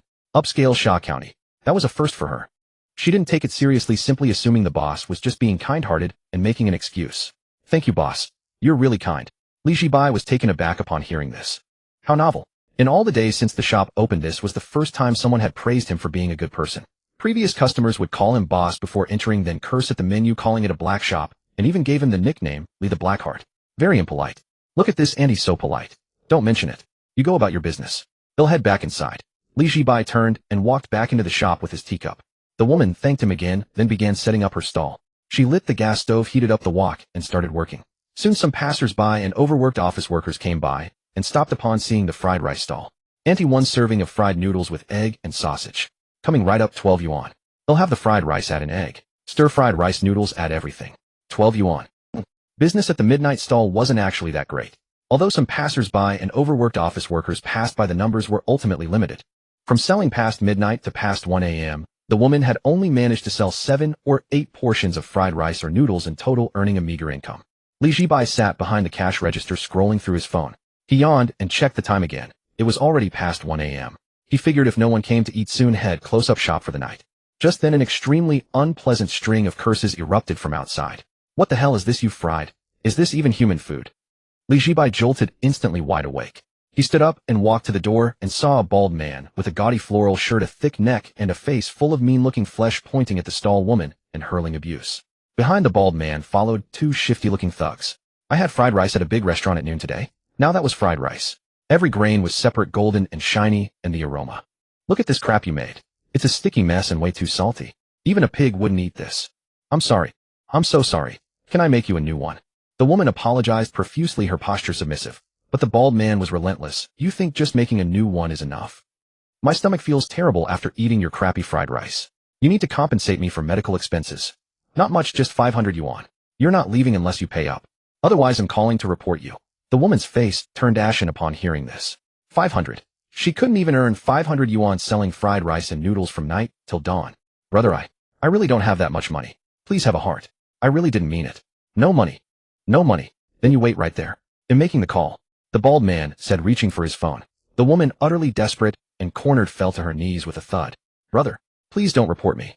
I'm just trying to earn a bit of money. But the bald man turned a blind eye, still intent on making. Hey, that's about enough. At that moment, a lazy voice came from behind them. The bald man turned around, phone in hand, and saw a young man in an apron standing at the entrance of the Shaw County restaurant watching. A plate of fried rice costs only 8 yuan. What more do you want? A free bike? That lady works her tail off setting up her stall in the dead of night. What do you expect for an 8 yuan plate of fried rice? If you're that picky, why not hit up one of those fancy restaurants across the street for your fried rice? Why bother with a street stall? The bald man was struck speechless by Li Zhibai's retort, then his temper flared. Who the hell are you? Mind your own damn business. Li Zhibai pointed to the sign behind him. I'm the owner of this Shaxian eatery. Gentlemen, if you really look down on an 8 yuan plate of fried rice, why not come into my shop? My food is excellent. I guarantee it'll be better than anything you've had in those so-called fancy restaurants. If it's not, you're welcome to smash the bald man gave him a once-over, then looked up at the shabby Shaxian sign and sneered. You. Seriously. A dump like this, and you're claiming your food beats a fancy restaurant. You ought to take a good look at yourself in the mirror. Zhibai remained unfazed by the mockery. Sir, how do you know it's not good if you haven't tried it? What if after eating here you realize everything you had in those fancy places was just— what if you find out that the food from those so-called high-end restaurants isn't even fit to lick my Shaxian's boots? And since you keep going on about eating at big restaurants, you really should come in and give it a shot. See for yourself if my Shaxian holds up. Don't tell me you can't even afford a meal here. Zhibai's goading worked. The bald man was genuinely riled up. Say that again. Who the hell can't afford Shaxian? They'll say it 10 times over. If you don't believe me, come in and order something. Zhibai continued to provoke. If you dare bring your 2 buddies in here and order, he'll cook you a Shaxian meal, so good you'll be— Of course he'll say it again. If you're too broke to spend the money, then forget it. After all, my Shaxian is a high-end establishment, not just anyone can afford it. Sure enough, after Zhibai's relentless taunts, the bald man completely lost his composure. He stormed over with his 2 lackeys, jabbed a finger at Zhibai's nose and spat out, Fine. They'll see for myself today just how good a dump like this can cook. Let me tell you, if there's even one thing I don't like about your food, it'll tear this place apart. Don't you dare cry and call the cops. Welcome. Zhibai made a welcoming gesture, his face beaming. Finally took the bait. 3 more orders today. Delightful. The bald man snorted at his 2 lackeys and strode into the Shaxian. The woman at the stall outside panicked and rushed over to plead, Boss, don't get into a fight with them over me. These guys are thugs, we can't afford to mess with them. Ma'am, it's fine. Go back to your business, I've got this handled. With that, Zhibai turned and walked into the shop. The bald man stood inside, hands on his hips, looking insufferably arrogant. Come on, let's see what this dump has to offer. Where's the— Bring it out. Zhibai smiled and pointed to the wall. It's right there. The bald man followed his finger, initially dismayed, but the moment he saw the prices, his smug expression froze. What the hell? Is this really a Shaxian? Fragrant noodles, 128 yuan per serving, luxury edition, 588 yuan per serving. Crystal steamed dumplings, 128 yuan per basket, luxury edition, 588 yuan per basket.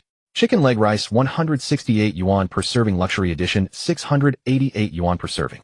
Wonton soup, 158 yuan per serving, luxury edition, 666 yuan per serving. Stewed soup, 198 yuan per serving, luxury edition, 888 yuan per serving. The bald man rubbed his eyes hard, looked again, and after confirming he wasn't seeing things, whipped his head around to glare at Zhibai. Are you messing with me? 588 for a bowl of noodles. 888 for a bowl of soup. Is this a Shaxian? Zhibai frowned, feigning offense, and said sternly, Brother, watch your mouth. My prices are clearly marked and fair to everyone. Oh right, I forgot to mention, the cheaper options are sold out. You can only order the luxury ones. Of course, if you're all too broke to afford it, just say so.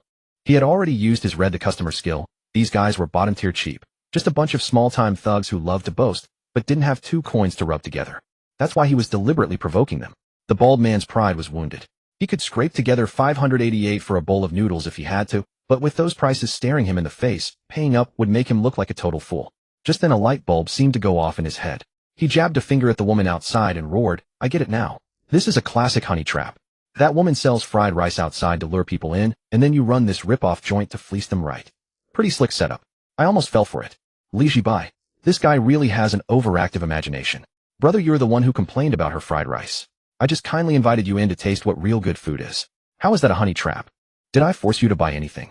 Did I make you eat first and pay later? Aren't my prices clearly displayed? If you can't afford it, just admit it. There's no shame in being poor.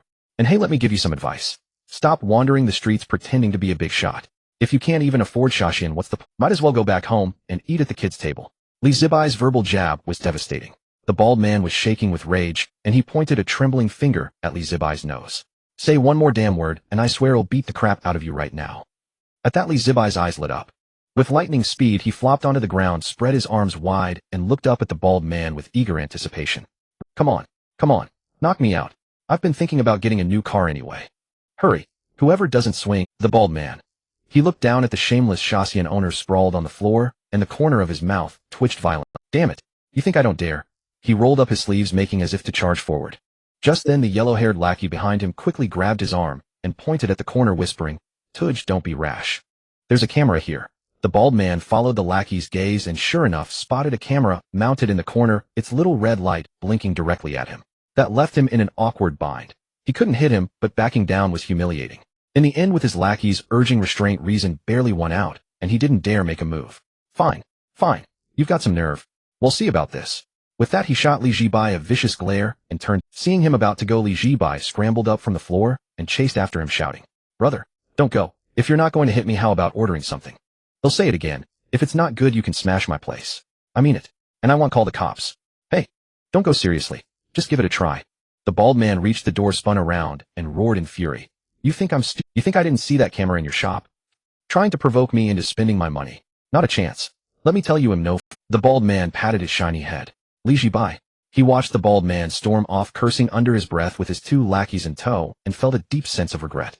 Provocation, anger playing dead. He had tried every trick in the book and still hadn't managed to sell a single meal. What a waste of— But he refused to give up. He hollered one last time toward the door, "Brother, just trust me this once. It's really good. I promise you'll be craving more." Soon the bald man's furious roar echoed back from the distance. "Get lost, you piece of trash." After the bald man and his companions left, the woman tending the stall picked up her earnings for the day and a small bag of eggs, then walked into the shop. "Boss, I really can't thank you enough for today. If it weren't for you, I wouldn't have known what to do. This is the money I made today, and these eggs. Please, you must take them." As she spoke, she set the items on the counter. "Sister, what are you doing? I don't need these. Please take them back." Li Zhibai quickly refused. The stall woman, being a straightforward sort, left her goods and hurried out of the shop. "Hey sister, I really can't accept this." Li Zhibai sighed in exasperation, walked over, picked up the money and the eggs, and chased after her, returning them to her stall. "Sister, you really don't need to do this. I helped you not for any reward." The stall woman stammered, "But I just don't know how else to thank you." Li Zhibai suddenly noticed a packaged serving of fried rice on her stall. He pointed at it and asked, "Sister, is this what those fellows—" The woman nodded. "Yes, they forgot to take it." "Well then, if you want to thank me, let me have this fried rice. I'm feeling a bit hungry anyway." Li Zhibai said this partly because he knew she wouldn't feel right unless he accepted something, and partly because he was genuinely curious what the fried rice tasted like to make the bald man so furious. He picked up the fried rice, grabbed a pair of disposable chopsticks from the stall, and began eating with relish. "Boss, that's gone cold. Let me heat it up for you," the woman said hurriedly. No need, it's still warm to the touch." Li Zhibai scooped a mouthful of rice into his mouth and chewed a few times. Then the expression on his face gradually froze, and his chewing slowed. How should he put it? If he had to give an assessment, he felt he might have been a bit unfair to that bald man. "Boss, how is it?" the woman asked curiously. After all, the Sha County restaurant owner was also a chef, and she wanted to hear his professional. Li Zhibai forced himself to swallow the bite, then smiled at her. "It's all right. Quite distinctive." He couldn't bear to tell her the truth. You couldn't expect much for an 8 yuan serving of fried rice, but her cooking was indeed somewhat hard to describe. He closed the lid of the takeout box and said, "Sister, I'll take this back home to finish later." Perhaps because they had grown familiar with each other, Li Zhibai ended up chatting with the woman for a while. It was through this conversation that he gradually learned more about her situation. Her name was Zhao Xiaomei, a northerner, only 30. She had a 6-year-old son suffering from a very rare blood disease. The local hospitals couldn't treat him, and after extensive inquiries, she had transferred him to the best children's hospital in Jiangxing. But the treatment costs were exorbitant. Just the medication alone was several thousand yuan a month, not to mention hospitalization fees, examination costs, and various other expenses. To pay for their son's treatment, Zhao Xiaomei and her husband had sold their house back home and borrowed from every relative, they had barely scraping together enough for the initial treatment. Now during the day, her husband delivered food in Jiangxing while she cared for their son at the hospital. At night, he would come to take over the care, and she would push her 3-wheeled cart out to sell fried rice, staying until 3 or 4 in the morning. The two of them worked in shifts like this, enduring for nearly half a year. It was also why she looked more like she was in her 40s despite being only in her early 30s. Li Zhibai felt a pang of sadness hearing her story. He had thought owing 600,000 yuan in rent was bad enough, but compared to Sister Zhao, his problems seemed trivial. But there was nothing he could do to help her right now, as he was drowning in debt himself. As Li Zhibai was lost in thought, he suddenly noticed when Zhao Xiaomei cooked fried rice for customers, she consistently used too much seasoning, and the order in which she added them was also. Recalling the unpleasant fried rice he had just eaten and the bald man's reaction, he immediately understood where the problem lay. Zhao Xiaomei was from the north, where tastes tend to be heavier. Additionally, after months of inhaling cooking fumes at her stall, her sense of taste had dulled, causing her to be careless with the seasoning. This heavy flavor might be acceptable to customers from the north, but for locals from Jiangxing or the south, it was a disaster. The palate in Jiangxing generally favored lighter, sweeter flavors. A serving of fried rice that was overly salty and greasy would never sit well with them. Of course, beyond the flavor profile, her technique and heat control were also lacking. Just as Li Zhibai was deliberating whether to offer her some advice, another man in a checkered shirt stormed back angrily, holding it. "Hey lady, what the hell is this you made? Taste it yourself. Is this even edible? Come on, what are you going to do about this?" I'm so sorry. Let me make you a new one, I'm really sorry." Zhao Xiaomei apologized frantically. "Forget it, don't bother remaking it. It'll be just as bad." I don't want it anymore. Just give me a refund. The man demanded. Despite her frustration, Zhao Xiaomei could only take out her money to refund him. Li Zhibai watched from the side, stood up, and said to the man, "Big brother, let me make you a new one." The middle-aged man was taken aback. "You'll make it?" Li Zhibai nodded, taking the spatula from Zhao Xiaomei and stepping up to the gas stove. "That's right. They'll fry you a fresh batch. If it's no good, you can still get your refund deal." The man, seeing his confidence, reluctantly agreed. Li Zhibai possessed divine culinary skills. Even without the system's recipes, he could make an ordinary egg fried rice delicious with his own hands alone, though it wouldn't reach the system's required divine quality. He heated the wok, added oil, and once the oil was hot, poured the beaten eggs along the edge of the wok. Sizzle. The eggs puffed up instantly in the hot oil, golden curds tumbling in the wok, releasing a tantalizing aroma. Next, he tipped the rice from the box into the wok. With a thud, the rice hit the wok. He cranked up the heat and began tossing it rapidly with the spatula. Flames licked up from the bottom of the wok. The grains of rice dehydrated rapidly under the intense heat, the sticky clumps breaking apart under his vigorous tossing until each grain was distinct and separate. Then he added a pinch of salt, a splash of light soy sauce, and a little sugar, each measurement precise. Finally, he threw in some shredded carrots, cabbage, and other vegetables, continuing to stir-fry quickly. Just before it was done, he sprinkled in a small amount of white pepper and chopped green onions. With a flick of his wrist, he performed a toss, sending the fried rice arcing through the air before landing perfectly back in the wok. Finally, with a deft scoop and press, he packed the fried rice neatly into the takeout box. The entire process took less than 3 minutes. A street-side egg fried rice done. "Big brother, give it a try." Li Zhibai handed the fried rice to the middle-aged man. The man took the box, skeptically picked up a mouthful with his chopsticks, and chewed a couple of times. And then, holy crap, what was going on here? It was the same street-side fried rice, the same ingredients, so how could the taste be completely different when cooked by someone else? It was exponentially better. Good, Li Zhibai asked, knowing the answer. The middle-aged man nodded vigorously, giving him a thumbs up. "Delicious. Young man, you've got some serious skill." He didn't mention the refund again. He turned and left with the box, shoveling rice into his mouth as he walked. Zhao Xiaomei watched in stunned silence. She knew Li Zhibai was a cook, but she hadn't expected his skills to be this impressive. That wok toss, the precise seasoning, the heat control, every single aspect was leagues beyond her own ability. "Boss, you're amazing. I feel like I could never reach your level in my lifetime."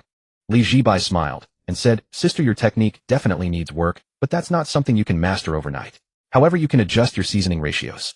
That alone would improve the taste of your fried rice." Zhao Xiaomei replied, "Boss, I don't know what's wrong, I just can never seem to get the measurements right."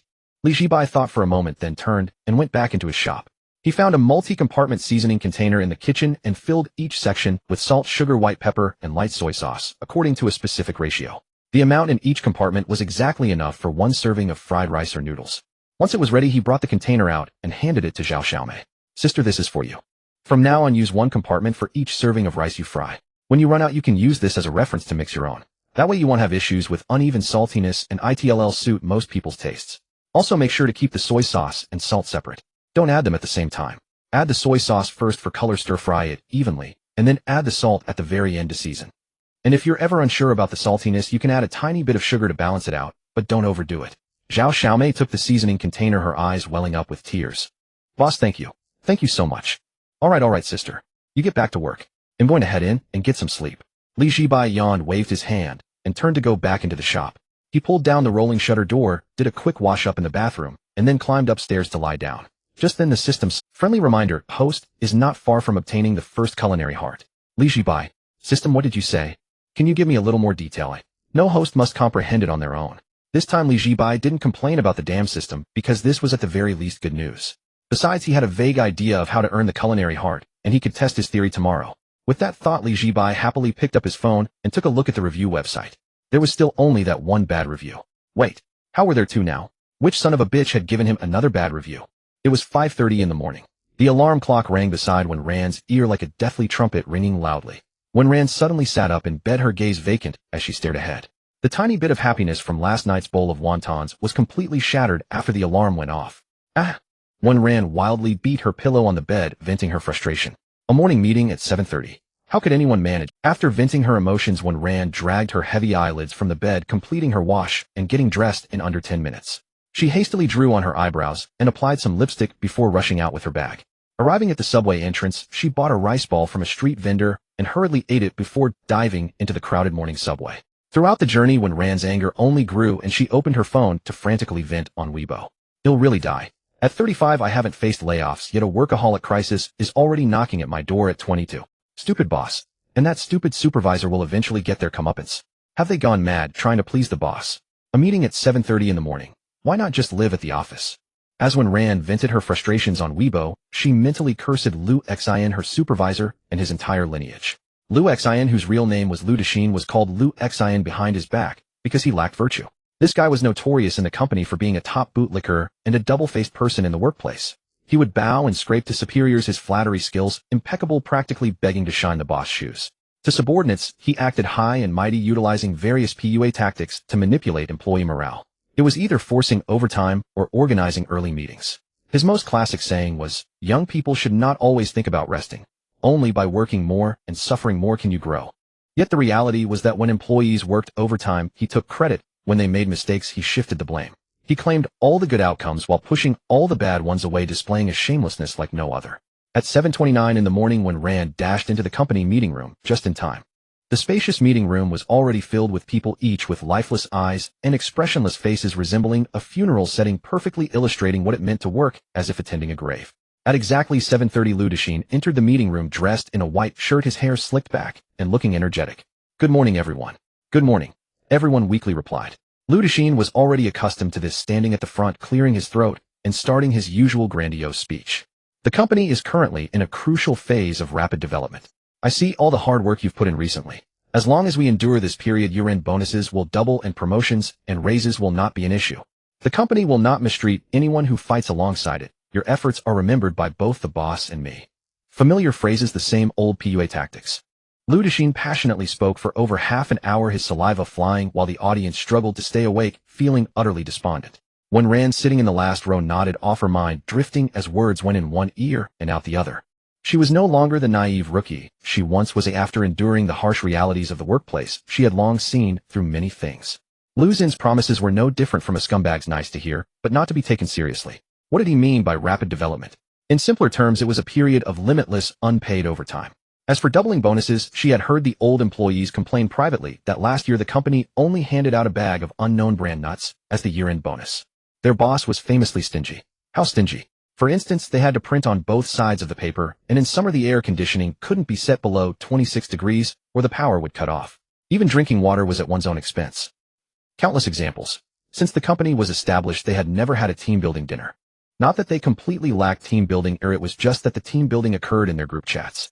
During holidays, the boss would send a 10 yuan lucky red envelope in the company chat, and everyone had to flood the chat with thanks for the boss' generosity. With how stingy the boss was, don't even think about plucking a hair, he wouldn't even spare a flake of dandruff.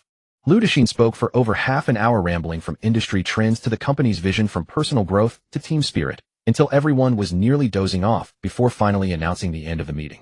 Back at her workstation, when Rand still felt listless, staring blankly at her computer screen. The rich aroma of coffee lingered in the office as everyone was drinking coffee to stay awake. As for Liu Xian, he was in the boss office reporting on work, or rather pledging allegiance. When Rand also made herself a cup of coffee, but it didn't help much. So sleepy, so damn sleepy. She rubbed her eyes vigorously, trying to make herself look less like a walking corpse, then secretly opened WeChat and sent a message to her colleague Lily. "Xiao Ran's sister Lily, I'm dying. I feel like I could fall asleep just sitting here. Lily 1, I had 2 cups of coffee this morning, and it didn't help. I'm still sleepy. Xiao Ran, that stupid supervisor, just knows how to hold early meetings all day, blabbing for ages, without any key points, just making empty promises. Lily, hee, just get used to it. Lily, but this kind of talk should stay private. Don't let anyone overhear. Xiao Ran, what am I afraid of? He's still in the office flattering the boss and can't hear me. Even if he did, what's the worst that could happen? They'd just fire me. Who would care?" The resentment brewing inside her felt heavier than that of a ghost who died a tragic death. "Lily, you weren't saying that yesterday. Who was worried about not passing the probation period?" Xiao Ran, that was because I hadn't finished digesting my wontons yesterday. Now that I have, I'm ready to take on the world. Lily. What wontons? Xiao Ran, nothing, just a really delicious Shaw County snack. I'll take you there once I get my paycheck. While they were chatting, the door to the boss office suddenly opened. One Ran quickly minimized the chat window, then feigned a serious work demeanor, staring at the spreadsheet on her screen, fingers tapping randomly on the keyboard as if she were about to generate billions in profits for the company. Supervisor Liu Dexin walked out of the office, standing in the middle of the workspace and clapping his hands. "Everyone please pause your work. I have something to say." All eyes turned to him, inwardly murmuring about what trick he was going to pull this time. "The boss has decided to host a dinner tonight to help the new employees integrate into the team and enhance camaraderie among colleagues." As if confirming their suspicions, Supervisor Liu announced, To ensure everyone enjoys the meal, the boss has decided that you will choose the restaurant for this gathering. Feel free to suggest anything you'd like to eat. Speak your minds. The group was stunned. They had guessed wrong. They were actually being allowed to choose. Well, then there was no need to be polite. We get to choose. Really? Don't tell me the budget won't cover it later. I want to try that new Japanese buffet, the one that's $300 per person. I've been craving it for ages. I want hot pot. Barbecue, it has to be barbecue. As everyone chattered enthusiastically about food, Ludashin raised his hand again to quiet them down. Quiet down. I see you all want this and that. Hey Race, do write down the restaurant you want on a note, just one per person, and to ensure fairness and impartiality, I will select one restaurant from all the ones you submit. As he spoke, he picked up a stack of sticky notes from the table and distributed one to each person. While handing them out, he spoke in an earnest tone. Think carefully, make sure you're sure before you write. After distributing them, perhaps still not reassured, he emphasized once more. Before you all start writing, I must offer a small reminder. The company is under significant performance pressure lately, and the boss has it tough. I hope everyone can show some big picture thinking. After all, this is a team dinner. What matters is the atmosphere, not the extravagance, right? Hearing this, everyone couldn't help but curl their lips. They thought to themselves, same as always. Shaoran, Lu Xian, anyone who dares to pick an expensive place will make things difficult for them. Lily, classic, so classic. He says choose freely, but really there's no choice. Anyone who dares to pick something pricey will face the music later. Programmer Xiao Zhang, damn. Then why even bother writing anything? Just put down the convenience store downstairs. Operation Sister Yasai, just honestly pick something average like a place that's 70 or 80 per person. Lily, honestly, I've worked here this long and never eaten at a restaurant in the financial district. I'd really like to try one. Operation Sister, you forget about restaurants in the financial district. A casual meal there costs hundreds per person. Writing that down is asking for trouble. Everyone should pick something close to the office and not too expensive. Traveling too far is also a hassle. Designer, Ah Chong, damn it. I don't care about repercussions. I want barbecue. I don't care, I'm writing barbecue. Everyone, each with their own thoughts, began writing on the sticky notes. Some wrote down ordinary restaurants in the old city district far from the financial district, others wrote barbecue or Japanese food, and a few wrote down places in the financial district, fantasizing that maybe, just maybe, the boss would be generous for once today. After they finished, the notes were collected one by one. Lu Dexin reviewed each one, his expression fluctuating. Hot pot in this. Xiao Wang, did you consider everyone's feelings when you wrote this? What if someone gets heat stroke? Japanese buffet. Xiaoli, you sure know how to enjoy yourself. Is the company here for you to enjoy or to work? Your mindset needs improvement. Who wrote barbecue? 300 per person. Do you think the company's money grows on trees? The few people named by Lu Dexin lowered their heads, cursing him inwardly for being shameless. Hadn't he said to write whatever they wanted? In the group chat, programmer Xiao Zhang, this guy isn't even pretending anymore. Where's the write what you want speech now? Operation Sister, yeah, I told you this is just a formality. You guys actually dared to write expensive places. Bold move. Lily, a leopard can't change its spots. A sycophant is always a sycophant. If the boss farted, head say it smells like perfume. While they were secretly complaining and cursing, Lu Dexin continued flipping through the notes, his face growing darker, harsh words spilling from his mouth. Disgraceful. No sense of propriety. No big picture thinking. Until he saw a note with elegant handwriting and finally smiled with relief. He then held the note high in the air and announced to everyone, look. All of you look. This is a truly dedicated employee who thinks about the company. Choosing Sha County Snacks perfectly embodies our company's fine traditions of diligence, thrift, and pragmatism.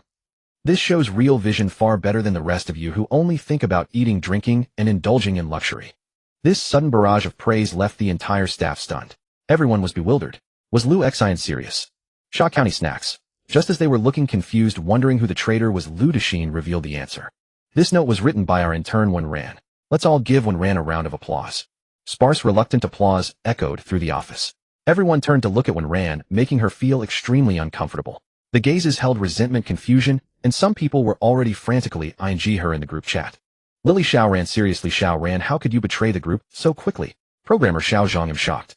I calculated everything, but never guessed someone would write Sha County. Even writing down a roadside stall would have been better. Designer Ah Chong, Xiaoran, tell the truth, did the supervisor talk to you privately? Did he threaten you?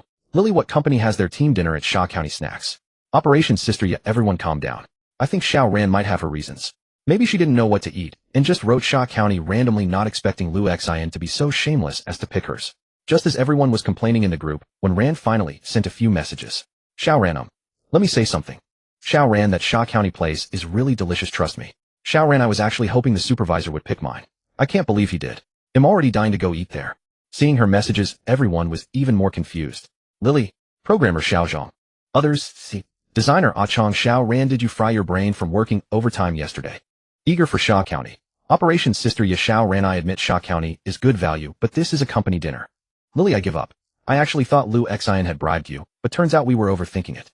Just as everyone had completely given up any hope for this dinner, Lu Dexin slipped back into the boss office. A moment later, he walked out with a beaming smile and announced again, everyone quiet down, quiet down. I just consulted with the boss. He's extremely pleased to hear you all volunteered to have the dinner at Sha County. The boss said this proposal is excellent and fully reflects our staff's spirit of being level-headed, down-to-earth, and free. This spirit deserves praise. The boss also promised on the spot that for tonight's dinner at Sha County, everyone can eat freely. Eat to your heart's content. Eat as much as you want. There's no spending limit. Hearing this news, everyone in the office was utterly deflated and clapped half-heartedly. Thank you, boss. It was only when Ran who, upon hearing the words no spending limit, let out a cry of surprise and delight. Thank you, boss. Thank you, supervisor. Long live the boss. Lu Dexin saw when Ran's enthusiasm and excitement and nodded with satisfaction. He thought to himself, this young lady is really good, full of spirit. Lu Dexin walked over to her with a broad smile. When Ran, supervisor, since you recommended the venue for this gathering, I'll leave the booking arrangements to you, all right? Okay, supervisor. Then contact a Sha County restaurant later and tell them 26 people from our company will be coming tonight. Ask them to reserve seating. Hearing 26 people, when Ran was taken aback. Supervisor, why 26? Is someone not going? The company wasn't large, but including the boss there should be 28 people. Lu Dexin explained. Well, the boss has to meet an important client today and I need to accompany him to lend some support. So the boss and I won't be joining tonight. You all just enjoy yourselves. When Ran finally understood the boss was going to a fancy restaurant to feast on his own. But she wasn't angry at all because the thought of eating at that Sha County restaurant filled her with excitement and anticipation. Supervisor, if the boss isn't going, how will the bill be paid? Lu Dexin generously pulled a bank card from his pocket and placed it on her desk. Hey, Race, what you do, take my card, use it to pay after the meal. Remember to get an invoice, and it'll get reimbursed by the boss later. The finance person would be at this dinner, so they could have easily paid directly through the company account for reimbursement. But he deliberately used his own card to treat everyone, harboring his own little scheme. Later, he would take the invoice to the boss for reimbursement. This way, the boss would surely praise him for being efficient and thoughtful, improving his standing in the boss' eyes. How much could a Sha County meal even cost? Even if they ordered everything, it would be 50 per person at most. For 26 people, 7 or 800 would cover it.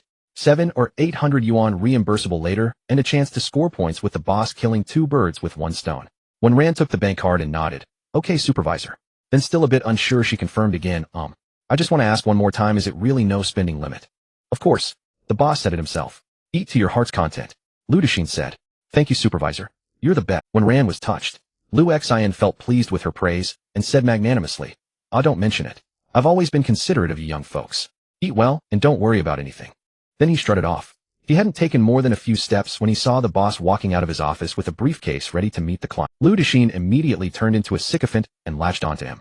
After the boss and supervisor left, everyone in the office finally started complaining without restraint. No spending limit at Sha County, Is that the joke of the new century? Let me calculate. A bowl of noodles at Sha County is 5 yuan, dumplings are 6, chicken leg rice is 12. Even if we were all big eaters having 2 portions of chicken leg rice and 2 stews each, it would cap out at 50 per person. For over 20 people, the most would be a bit over 1,000. 8,000 yuan with no limit. The boss magnanimity. I'm crying. What about you guys? I'm crying too. Moved to tears by the boss' ability to be this stingy. That's a whole new level of extreme. Our company is about to set a new record, the first internet company in the entire Jiangxing to hold its team dinner at Sha County Snacks. Xiao Ren, I still want to ask, did the supervisor really bribe you? When Ran listened to everyone's complaints without saying a word in defense, she thought to herself, once you've tasted that Sha County restaurant, you'll all be thanking me. When Ran pulled out her phone intending to call the Sha County snack shop to book the group dinner for tonight. However, after scrolling through her contacts for a while, she realized she hadn't saved the owner's number. Oh dear, I was so focused on eating wontons yesterday that I forgot to ask for the number, when Ran mused. She then opened a review website and searched for Sha County Snacks 88, Jiangdong South Road. When the page loaded, she first checked the restaurant's rating. She expected it to be at least 4.8 stars given how delicious the owner's wontons were. But when she looked closely, it was a 2.0 rating. When Ran rubbed her eyes vigorously and looked again, she wasn't mistaken, it was indeed 2.0.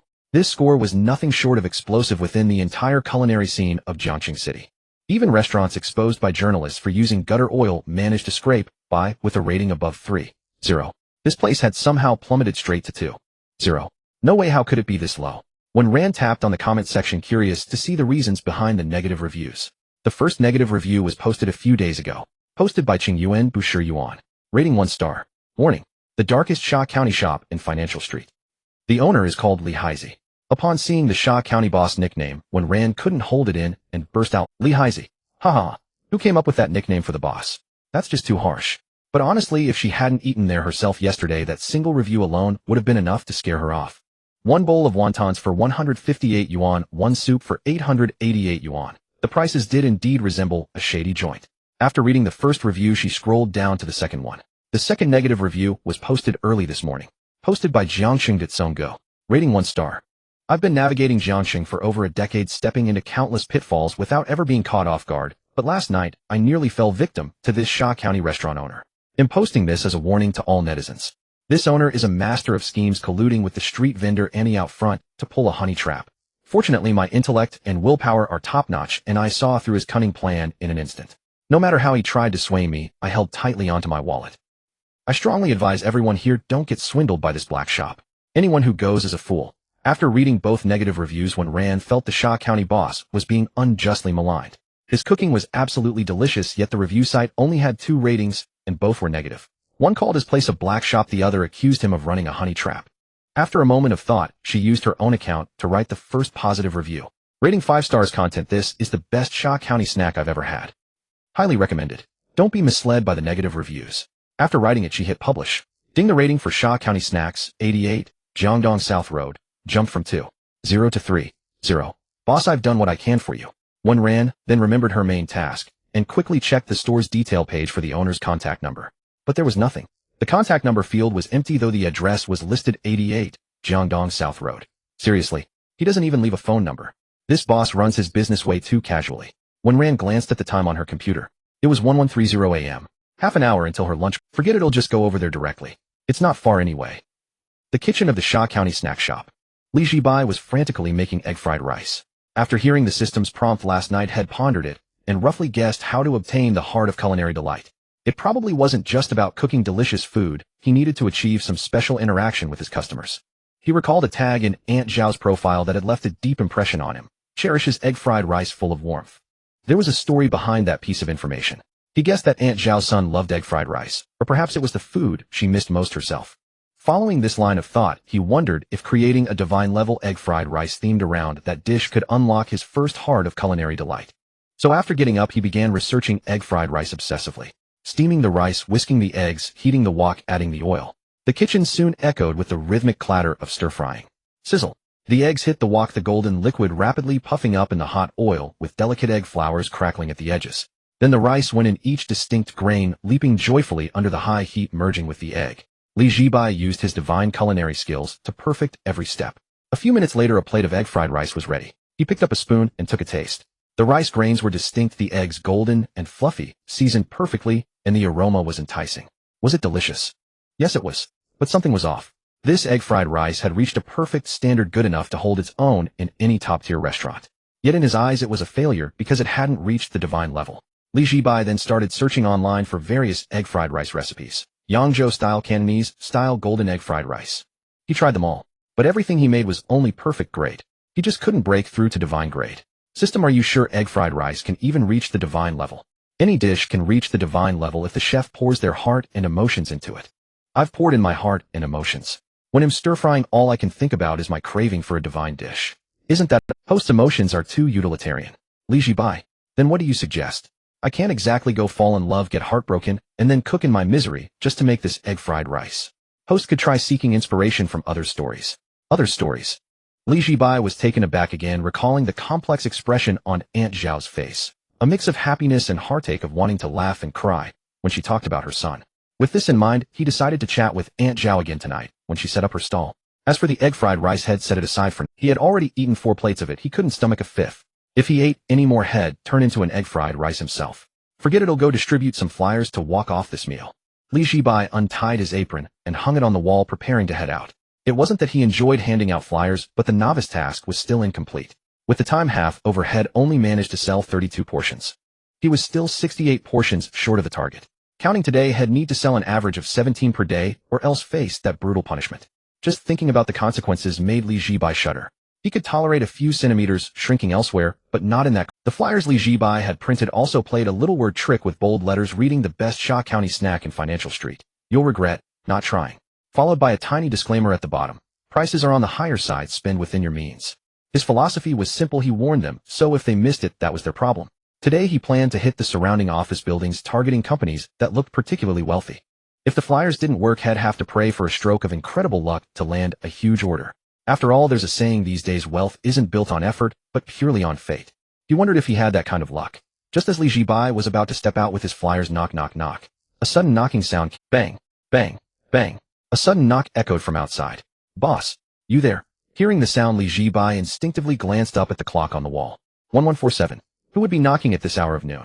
His shop's business hours were clearly displayed 1800 to 20. The sign outside had been up for days, visible to anyone with eyes.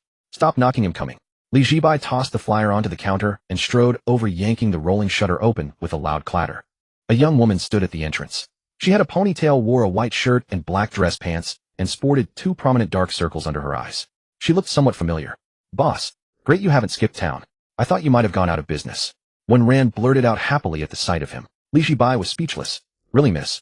Can you even talk? Realizing her faux pas, when Rand quickly explained, No. I thought you might have stopped operating during the day, that's all.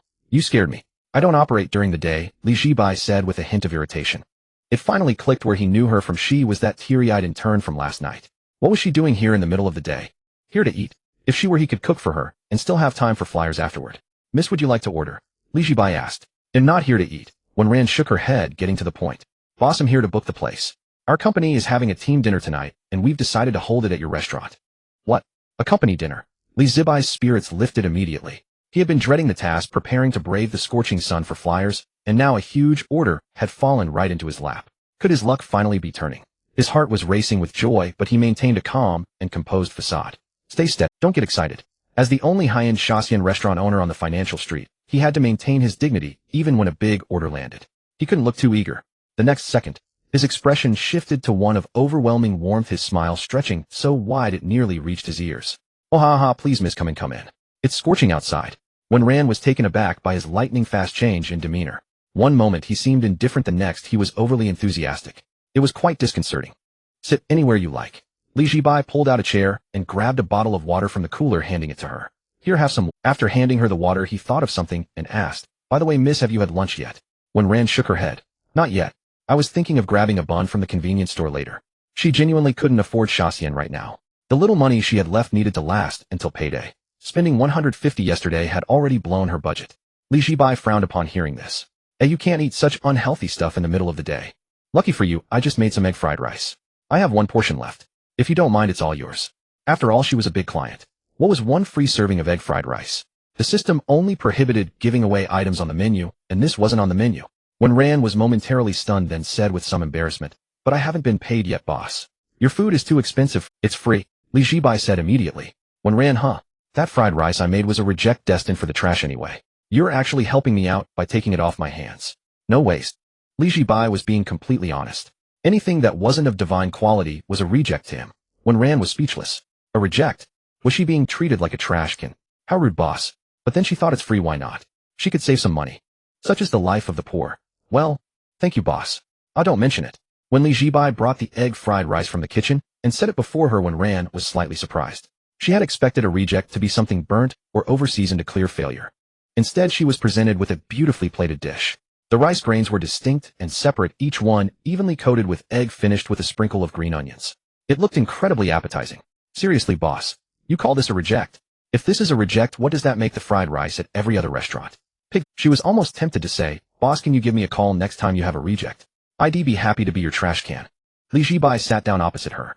Go on, eat up. We can talk while you eat. When Rand picked up the spoon, took a big scoop of the fried rice, and put it in her mouth. Her eyes immediately narrowed in bliss. Delicious. Truly delicious. Though it wasn't quite as good as the wonton soup from last night, it was still better than any egg fried rice she had ever eaten in her entire life. She took a few more quick bites, but being a sensible girl, she didn't just focus on eating. She started to talk business. Boss, so hey, race the thing. Our company is having a dinner tonight. My supervisor tasked me with booking a place, so I recommended yours. Zhibai gave her a thumbs up. Great taste. I'm not bragging, but in the whole financial street besides that Michelin place across the way, my Shaxian is the best. And honestly, that Michelin spot is overrated. All flash, no substance. My cooking puts theirs to shame. When Rand was at a loss for words. It sounded like he was boasting, but after tasting his wonton soup last night, she found herself, Boss, I actually came here today to discuss a few things. Shoot. Well, there are quite a few of us. We have 26 people. I'll need you to reserve all the seats in your restaurant for us. No problem. Zhibai agreed without hesitation. The place isn't huge, but we can squeeze everyone in. But just to be clear, this establishment operates on a pay-first, eat-later basis. When Rand looked a bit troubled, "Boss, that's actually the second thing I wanted to talk to you about. This is a company expense. You know how the finance process works. We need the invoice before we can get reimbursed. If we pay first, the accounts won't match up. Could you make an exception and let us pay after we eat?" Zhibai frowned. Eat first, pay later. This went against the rule he had set when he opened his doors. But then he thought, it's a company dinner, a big order of over 20 people. It's on the company's dime, not an individual's. Surely they wouldn't try to skip out on the bill. All right. Since you're a repeat customer, I'll allow it. You can eat first and pay after. But I'm warning you, if you don't pay, there will be serious consequences. The police can be here in under a minute. No, we'll definitely pay. When Rand assured him, "Boss, there's one more small thing." "What is it?" Zhibai asked. When Rand hesitated, then pointed to the menu on the wall. "Can you cover up the prices?" Zhibai, "Cover them up? What do you mean?" When Rand, "Just block out the prices for now. I don't want my colleagues to see them. They can just look at the bill when it's time to pay." Zhibai squinted. "Cover up the prices, eat first, pay later." Why did this sound so familiar? It was the exact same slick move he had pulled on his very first day of business. Back then he had printed the prices in tiny font on the menu. That cold, aloof female executive had immediately reported him, and he got a nice 1-star review for his trouble. Now this girl was asking him to do it voluntarily. What was she up to? Zhibai's expression grew wary. "Miss, you're not trying to eat without paying and then report me on top of it. Let me tell you, you've got the wrong guy. I'm the most conscientious boss on this street. I've never overcharged anyone or done anything illegal." No, you misunderstand, boss. I swear I am definitely not here to set you up. The situation is like this.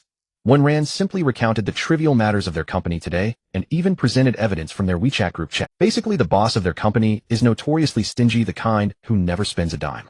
Supervisor Shaxian is the boss' ultimate sycophant. To please the boss and save costs, he surprisingly chose a small local eatery for the company dinner, claiming it was to promote the fine tradition of frugality. In simple terms, he is just being cheap. What's even more outrageous is that Supervisor Shaxian suggested they eat at the small eatery, while he himself happily accompanied the boss to a fancy restaurant. After hearing when Rand's explanation, Zhibai's vigilance gradually faded away, and he began to see this girl in a new light. My goodness. Indeed, one should not judge a book by its cover. This seemingly soft-spoken and honest in turn turned out to be someone quite akin to him, full of cunning. She specifically targets wealthy diners, while this girl directly takes advantage of the boss and even throws the supervisor under the bus. She wants to eat first and settle the bill later, hiding the menu prices with a simple goal to prevent any traitors among her colleagues from seeing the prices and leaking information. Once everyone is finished eating and the bill is presented, it will be too late for the supervisor to regret seeing the deduction notification. He can only swallow his disappointment.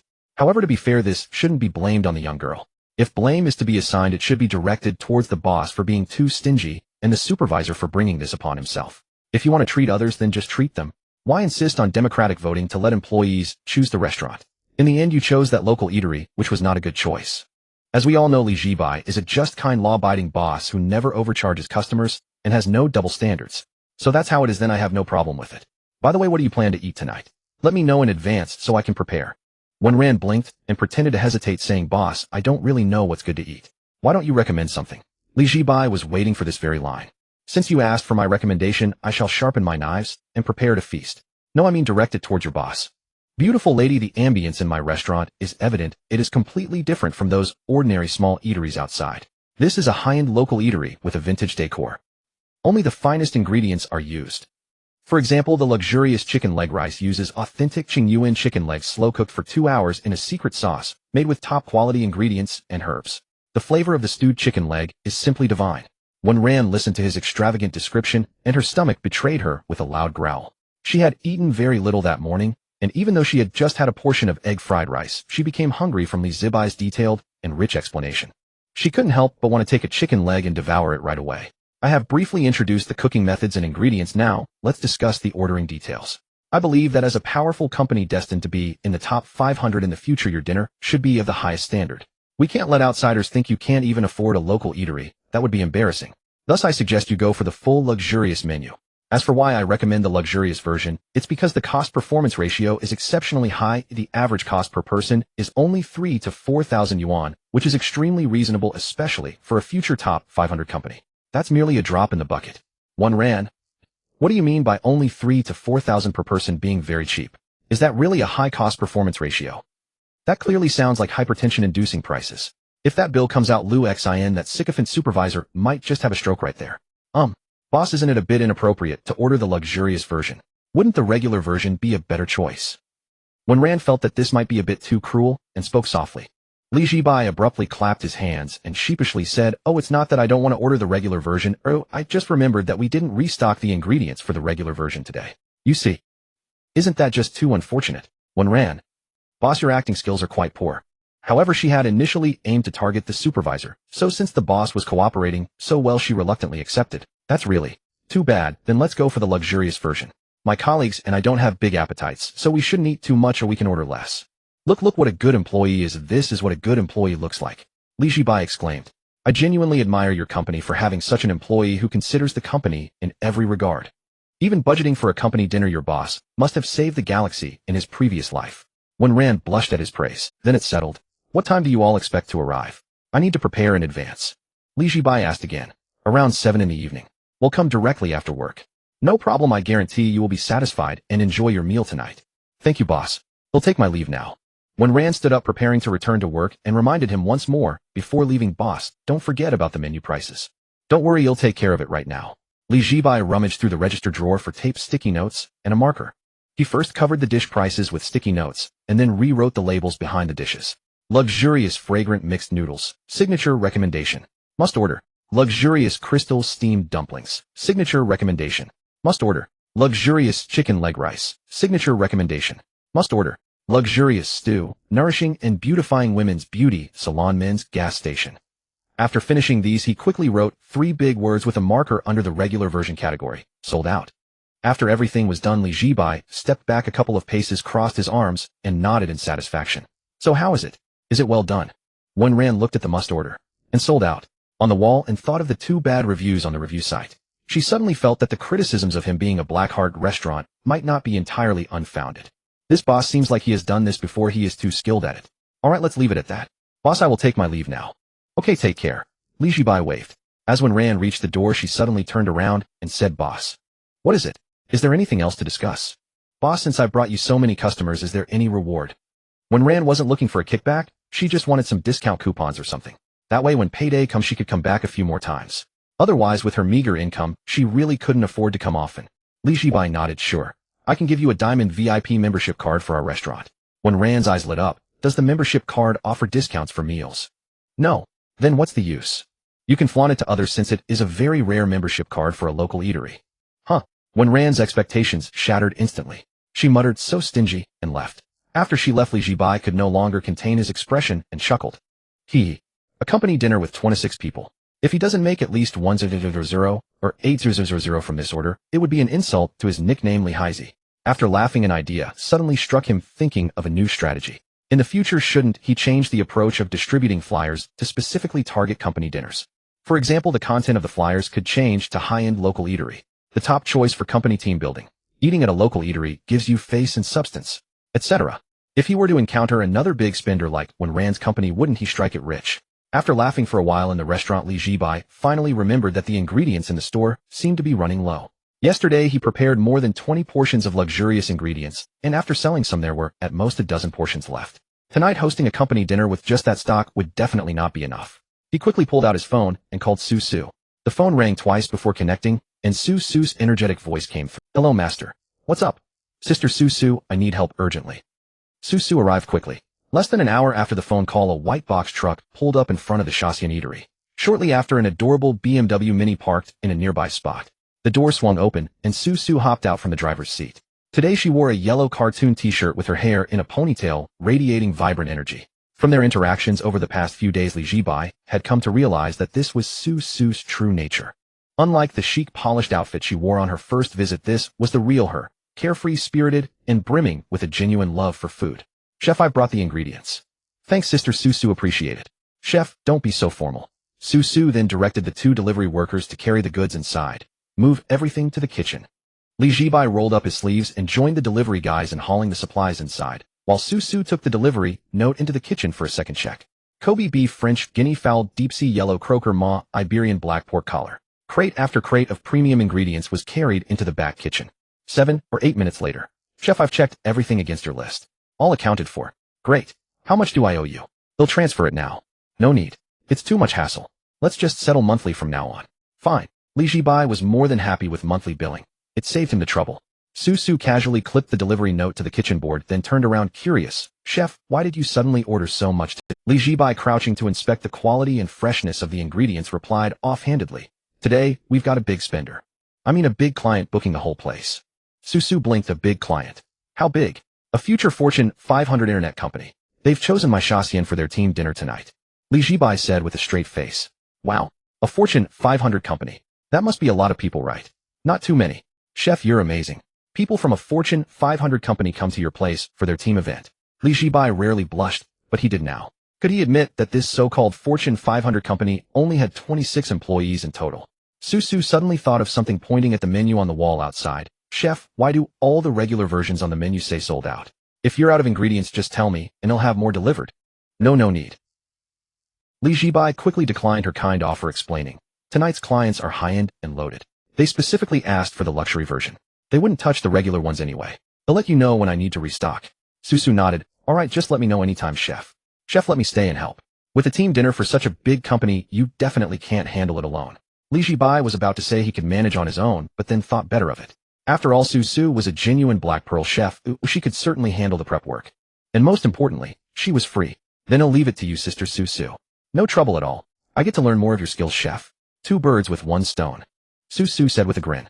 Zhibai watched her, so innocent and full of drive, and found her more agreeable and endearing. What a wonderful girl. She's even happy to work for free. It made this heartless boss feel a twinge of guilt for a moment. Well, maybe for about 0.5 seconds. But only 0.5 seconds. After that, he was back to normal. Without further ado, the two tied on aprons and dove into the kitchen to prep.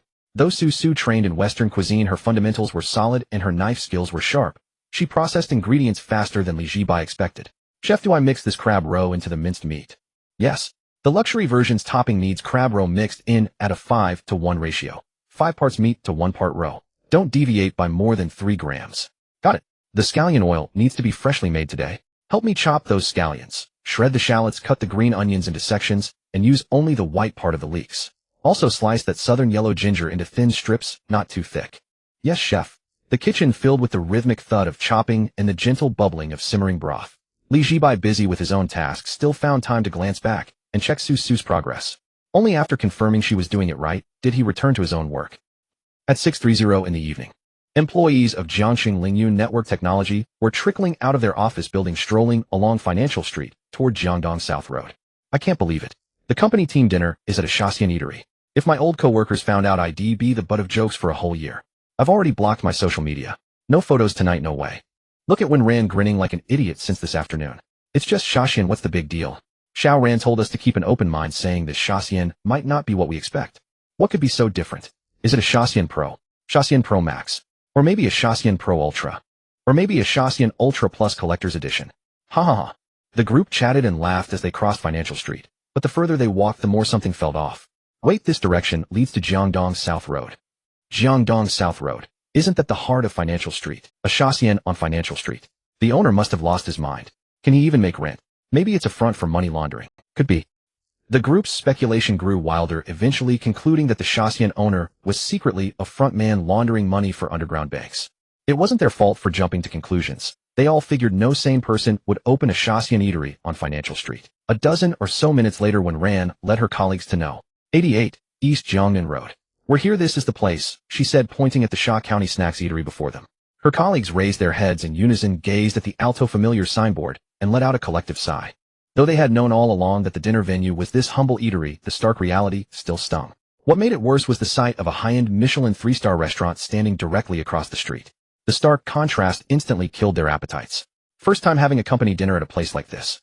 How miserable. I just pray I don't run into anyone I know at the door. Little Rand says this place is really good, so maybe it actually is. Lily couldn't help but say. Lily'll believe it's a good deal, but I won't believe it's genuinely delicious. That's like believing the boss will voluntarily give us a raise. A beautiful fantasy, utterly unrealistic. Exactly. What's truly infuriating isn't eating here, but knowing the boss and that jerk Lu Xian are feasting at a fancy restaurant while we're stuck with this. Alright, since we're here, let's make the best of it.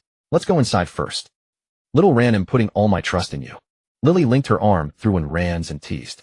Don't worry, I guarantee you'll be blown away. Wen Ran said, patting her chest. Seeing her self-assured demeanor, the others remained skeptical, assuming she was just easily impressed since she hadn't tasted much. Just then Zhibai, wearing a white apron, stepped out and greeted them with a warm smile. "Welcome, welcome. Please come in, honored." Simultaneously, he activated his sizing up the customer skill, and the financial profiles of all 20-plus people flashed. Green, green, green, green, green, blue, green, white, white, green, green, blue, green, green, green, green, blue, green, green, blue, green, green, green, green. Zhibai was speechless. Wow. The colors didn't bode well. But it didn't matter. This was a company expense account, so their personal wealth was irrelevant. "Please have a seat anywhere, make yourselves at home," Zhibai said while ushering them in, then called out towards the kitchen, "Sister, Sue, please pour some tea for our guests." "Okay, master," Sue replied crisply, emerging from the kitchen with a kettle to pour tea for everyone. A sharp-eyed colleague noticed the waitress seemed out of the ordinary. Her clothes and bracelet were all high-end designer brands. They thought, could our earlier guest be right? Is this a front for money laundering? How else could even a waitress afford such luxury? After sitting down, they surveyed the place. It was small, with 6 long tables pushed together into 3 large ones. A tight squeeze for over 20 people, but manageable. The decor was standard for such eateries, but it was spotlessly clean. The kitchen was semi-open with a clear glass window revealing the stoves and utensils inside. "The place isn't bad, cleaner than I expected." "Yeah, it'll do." "Hey, look at the menu on the wall. It's a bit odd." There's a keen-eyed person pointed at the menu. Everyone turned to look. "Luxury signature fragrant noodles, signature recommendation. Luxury crystal steamed dumplings, signature recommendation. Must order. Luxury chicken leg rice, signature recommendation. Must order." Every single dish was marked must order. As for the regular section, every item was labeled sold out. "Wait, why are there so few dishes on the menu? That's too limited. The Shaw County place near my apartment has at least 20 or 30 options. Stir-fried, stewed, steamed, braised, everything. Why do you only have these few? And boss, what's with the luxury label on every dish? What does it even mean?" "The luxury version is our specialty. Premium ingredients, exquisite flavors representing the high-end snacks of our establishment," Zhibai explained. "And what about the regular ones? Why are they all sold out?" Lily asked. Zhibai glanced at Wenran, who promptly took a sip of water, feigning innocence.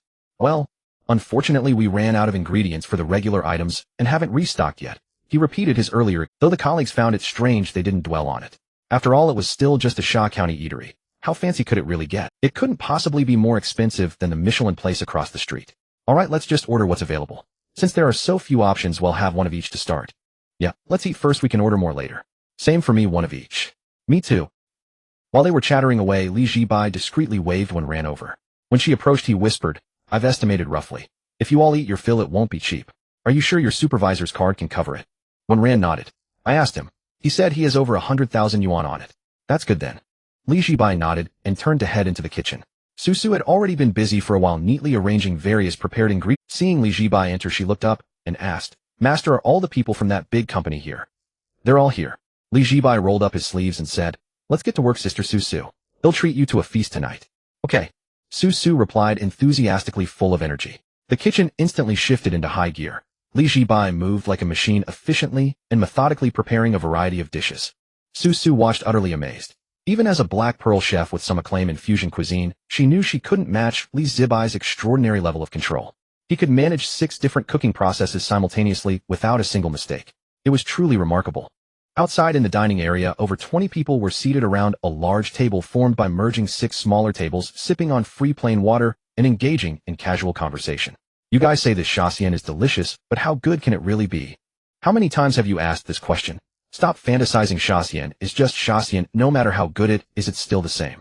As long as it isn't terrible, it's fine, but it's free. After all, we can just make do with it. Can't you all be a little less negative?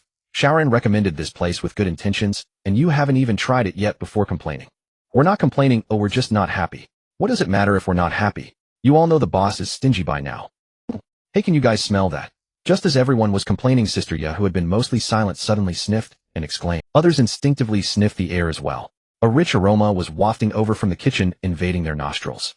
There were hints of scallion oil meat and a certain sweetness from seafood. Just the scent alone was enough to awaken one's appetite. Akiang's stomach grumbled uncontrollably. Then it was Lily's turn. Then Xiaozhang's. Then Sister Ya's. In no time, nearly everyone's stomach was protesting. "Wow, this aroma is something else. Why do I suddenly feel so hungry? I ate 2 big bowls of rice at lunch.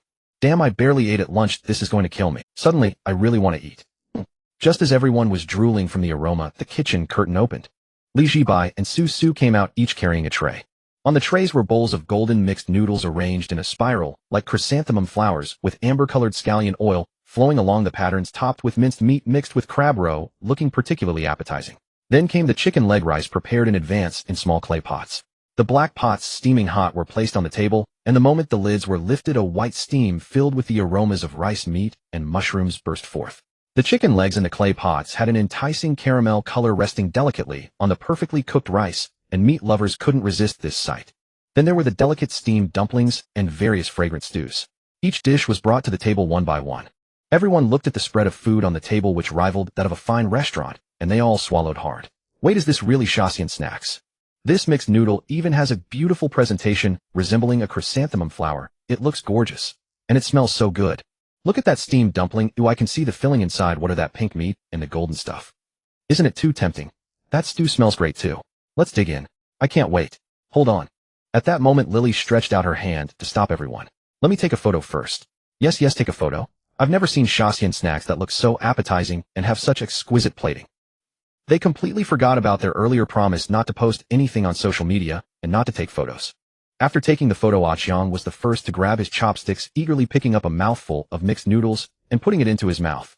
The next second, he shuddered as if struck by lightning, startling those around him. Shaxian, what's wrong? Shaxian quickly asked. After swallowing the noodles, Shaxian stood up and bowed deeply to Zhibai. I'm sorry. I admit I was a bit loud earlier. This isn't just ordinary Shaxian snacks. This is divine food. It's incredibly delicious. He then sat back down and began to shovel the noodles into his mouth, eating with gusto like a wolf devouring its prey. Is it really that exaggerated? Seeing Akiang's reaction, Shaxian, still skeptical, picked up a chopstick of noodles and put. The next second, he was blown away. Wow. These noodles are ridiculously delicious. I'm at a loss for words. I can only say 2 words to the boss. Awesome. Seeing these two being conquered by the food, the others no longer held back and eagerly picked up their chopsticks to dig in. Then the dining atmosphere in the restaurant exploded entirely. Whoa. This steamed dumpling bursts with juice. When you bite into it, it's both fragrant and fresh. The crab roe inside is so fragrant. This soup is the best I've ever had in my life. The chicken leg rice is simply divine. The skin melts in your mouth, the meat is tender, and the rice carries the flavor of the broth, while the crispy rice crust is so satisfying. What a heavenly combination. I'm crying. Ooh, I've never cried from eating before. Boss, are you a food deity? You must be a food deity who came down to save us poor office workers, right? Boss, 1 more serving of mixed noodles. I also want to add a serving of steamed dumplings and a serving of chicken leg rice. Just as everyone was enjoying themselves, they suddenly turned to look at Wenran, who was slowly drinking soup. Wenran, seeing them all staring at her, asked in confusion, "Why are you all looking at me? I'm not that delicious." Shaxian stood up again, holding the chicken soup in both hands, sincerely saying to her, "Sharon, I toast you this bowl of chicken soup. Ooh, I must sincerely apologize for my ignorance before. I shouldn't have doubted your choice. I shouldn't have suspected that you were bribed by that sycophant Lu Xine. The fact proves that you are the one with the best taste among us." Hearing this, Shaxian also stood up, holding his pig stomach soup. Shaxian is right, Sharon. I also want to apologize to you. Who would have thought that a small Shaxian could be this delicious? Sharon, you are my goddess. That's right, Sharon, you are amazing. You found such a hidden gem of a restaurant. Why don't we all toast a bowl of soup to Sharon? Someone suggested. Good. Let's all toast Sharon. Everyone raised their bowls. Wenran felt incredibly pleased as she had told you all that this Shaxian was delicious, but you didn't believe her. Now you know she wasn't. But speaking of which, what would happen if these colleagues knew this bowl of soup cost 888 yuan each, yet they were drinking it? Never mind, it's not her card being swiped. Then she raised her soup bowl and stood up. Let's all have a toast. No, a bowl of soup. Cheers to Shaxian. Cheers to the boss. Cheers to Sharon. Cheers. Cheers. Everyone clinked their soup bowls together, creating a cheerful sound, then drank it all in one go. The scene was as exuberant as drinking beer at a street stall. Zhibai, watching them eat so heartily from the kitchen through the glass, couldn't help but smile widely. Eat up, dig in. Now's the time to get rich. Keek. Just then, ding dong, their phones all buzzed with notifications. Lu Xine sent a message in the group. Lily picked up her phone and glanced at it, telling them. The previously noisy crowd immediately fell silent. Then they all took out their phones and opened their company group chat, called Dream Set Sale. Lu Dexin had sent a message in there. Just sending a message is fine, but this guy even attached a photo on purpose. The photo showed a large round table covered with a white tablecloth adorned with a circle of exquisitely plated dishes with a bottle of wine that looked expensive placed prominently in the center. The setup clearly indicated a high-end restaurant. Lu Supervisor image. JPG Lu Supervisor, everyone, how's the dinner tonight? Everyone. Are you satisfied? I am accompanying clients with the boss, and we just started. The boss specifically asked me to check if everyone is enjoying their meal, and if you are full. Although the boss and I are not there, our hearts are with you. If it were any other time upon seeing this message, everyone would definitely have cursed him and his ancestors 18 generations.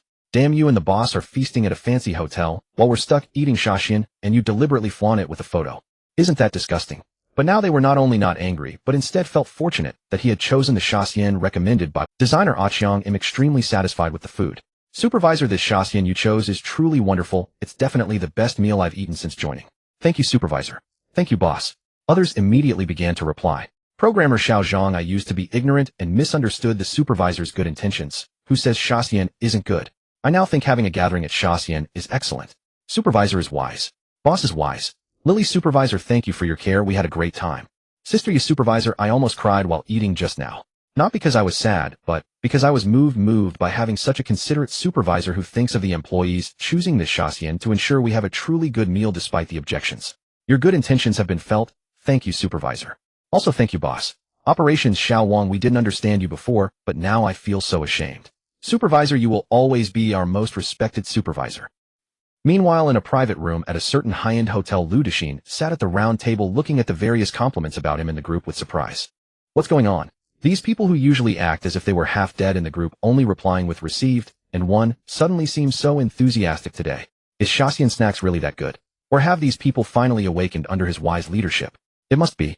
Thinking this, Lu Dexin's smile grew even brighter as he replied with another message in the group. Lu, supervisor, it's great to see everyone so full of enthusiasm. The boss and I are very pleased today. You can eat to your heart's content. Company expense reimbursement.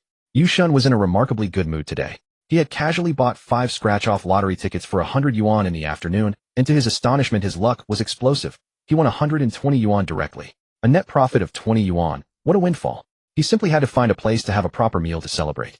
So he immediately decided to head over to a Sha County snack eatery to treat himself. Joining him this time were 2 friends from the group chat. One was Lu Qinshan, who had come along on the very first day. The other was a heavy-set man whose group ID was him not fat, real name Pangy. Weighing in at 250 gene, 125 kilograms, he was a seasoned lurker in the group. This guy rarely spoke in the group, the type who preferred silently observing, seldom surfacing to make a comment.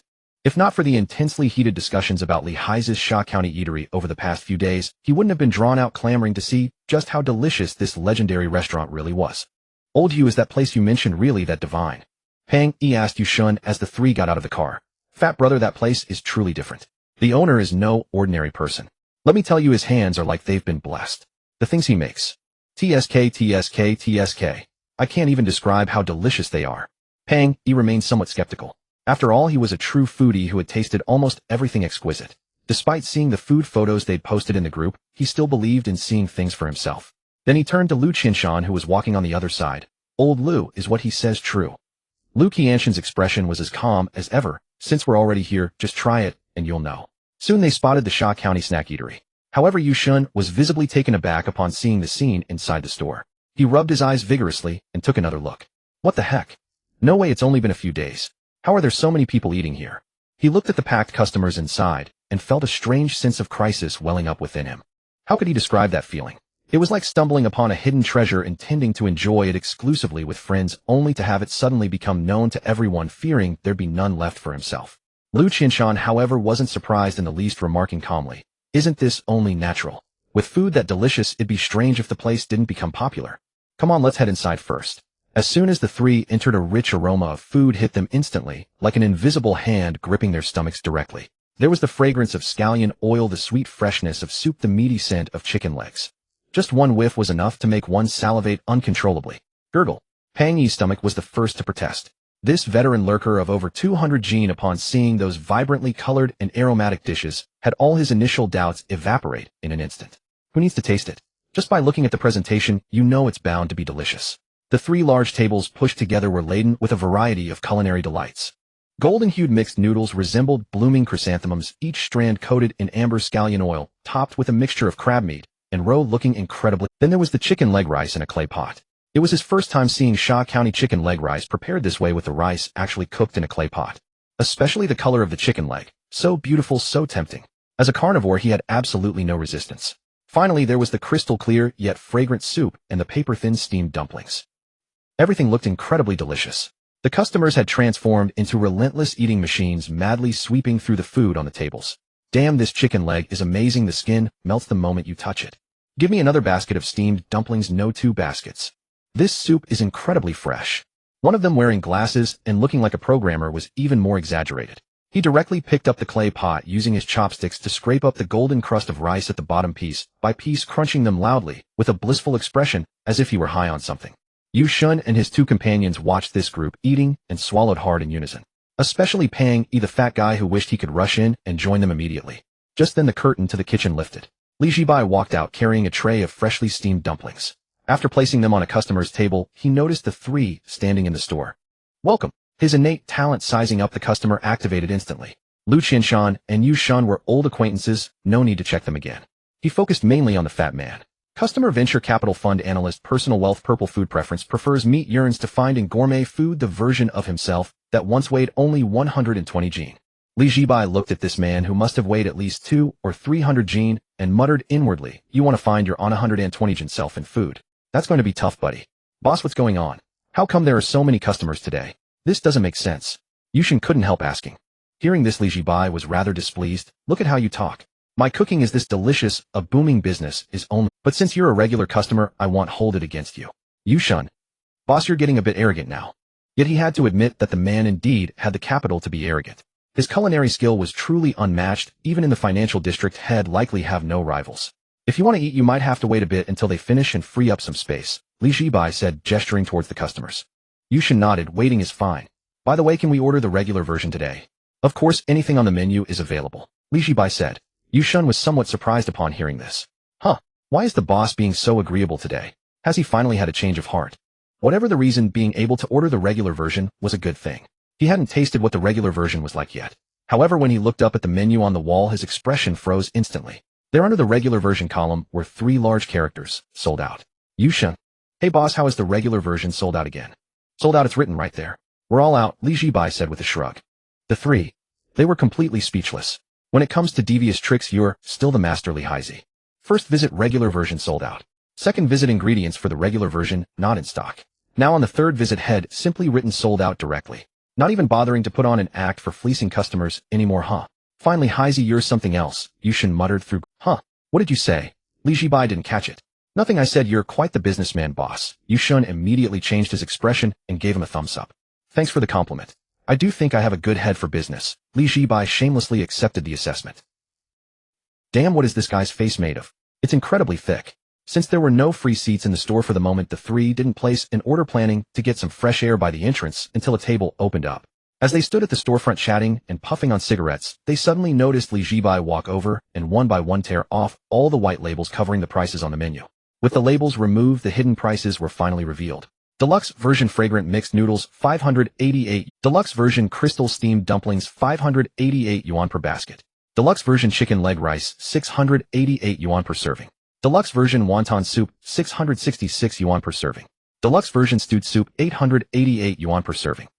Yushin, Lu Qianshan, Pang Yi. The 3 stared at the menu that had revealed its fangs, once more finally understanding. Wait, so he had the prices covered while those customers were ordering? Lu Qianshan nodded. Apparently so. So while those people were eating, they had no idea how much this stuff costs? Apparently not. Zhibai is utterly shameless. Apparently so. Yushin glanced at the group of workers who were devouring their food maniacally and couldn't help saying, "These guys are doomed. Ordering all this stuff, their credit cards are going to be maxed out." Honestly, what Zhibai pulled today was even darker than when he fleeced them. At least they were fleeced with clear prices. Even though they could never order the regular version, they at least knew the cost up front. It was a case of mutual consent. But these guys here seemed to have no clue. They were drinking 888 yuan soup and eating 688 yuan chicken. When the bill comes, they're going to be so shocked they'll question their very existence. Yushin took one last deep drag of his cigarette, stubbed it out on the nearby trash can, and cursed. Zhibai has once again lowered my understanding of how low a shady boss can go. If this guy lived in ancient times, he'd definitely dare to run a human meat bun shop. Great minds think alike. Lu Qianshan nodded in agreement. The 3 once again looked at the workers who were eating with such relish, their eyes filled with sympathy. "You guys better pray for yourselves later. Blame it on encountering such an inhuman, despicable boss like Zhibai." Another half an hour passed. The employees from Lingyun Network Technology Company finally finished their meal. The table was piled with empty bowls and plates. The clay pot was scraped clean, and not a drop of soup was left in the stew pot. Everyone leaned back in their chairs, caressing their round bellies, their faces radiant with unmatched satisfaction and happiness. "I've never had such a satisfying meal in my life." I feel completely energized. I could work all night. Don't say that. If Shaxian, that sycophant, heard you had seriously let you work all night, I never would have thought that Sha County snacks could be this delicious. They'll come again next time. Me too. As soon as I get paid, I'll come back, even if I have to pay out of my own pocket. Exactly, it's too delicious. As everyone was still basking in the afterglow of the meal, someone finally thought about the cost. By the way, how much did this meal cost? I didn't see any prices on the menu. Xiaoran, you found this place. Do you know how much it is? Wenran shook her head, saying, I don't know. Anyway, the supervisor said we could eat as we pleased. Her tone was sincere and innocent, as if she were a naive intern who understood nothing. However, when she saw the labels that Zhibai had just torn off the wall along with the prices now revealed, she felt a pang of guilt. She quickly estimated the expenses of tonight's meal in her mind. With 26 people, several colleagues with big appetites had added multiple servings, consuming around 40 plates of mixed noodles, over 30 portions of chicken leg rice, more than 40 bowls of stew, along with other dishes. It seemed they had definitely gone overboard. At that moment, Zhibai approached with a broad smile, holding the bill. Dear guest, have you all enjoyed your meal? Everyone responded with praises. Yes, it was wonderful. The chef's skills are outstanding. This is the most satisfying meal I've ever had. As long as everyone is satisfied. Zhibai placed the bill on the table. Here's tonight's bill. Could someone please settle it? When Ran stood up, took out a bank card from her pocket, and handed it to Zhibai. You're using a card, right? Just a moment. Zhibai took the card, operated the POS machine for a moment, and then handed it back to Wenran. Please enter the password. Wenran extended her finger and input the password given by the supervisor. The POS machine printed out a receipt. Zhibai tore off the receipt and returned it along with the bank card to Wenran. Please keep the receipt and card safe. The total for this meal is 130450 yuan. Upon hearing this figure, everyone instinctively wanted to say that price is reasonable, quite a good value. After all, the meal was indeed delicious to the point that they couldn't stop eating. But before they could speak, they sensed something was off. How much? Achong was the first to ask. 130450 yuan. Thank you for your patronage. Zhibai repeated once more. Everyone. Wait, boss, aren't you from Sha County? We just spent 1300 on a meal. Are you kidding? Yes, it's Sha County, but it's high-end Sha County. Zhibai pointed to the menu on the wall. Everything is clearly priced there. Everyone quickly turned to look at the menu on the wall, and one by one they were dumbfounded.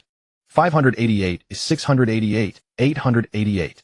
Just when they were eating happily, these prices had been covered by sticky notes, and now they didn't know when they had been torn off, revealing prices that made them tremble. 588 for a bowl of mixed noodles. I had 2 bowls. Doesn't that mean I spent almost 1,000 just on noodles? 888 for a bowl of stew. I actually drank 3 big bowls.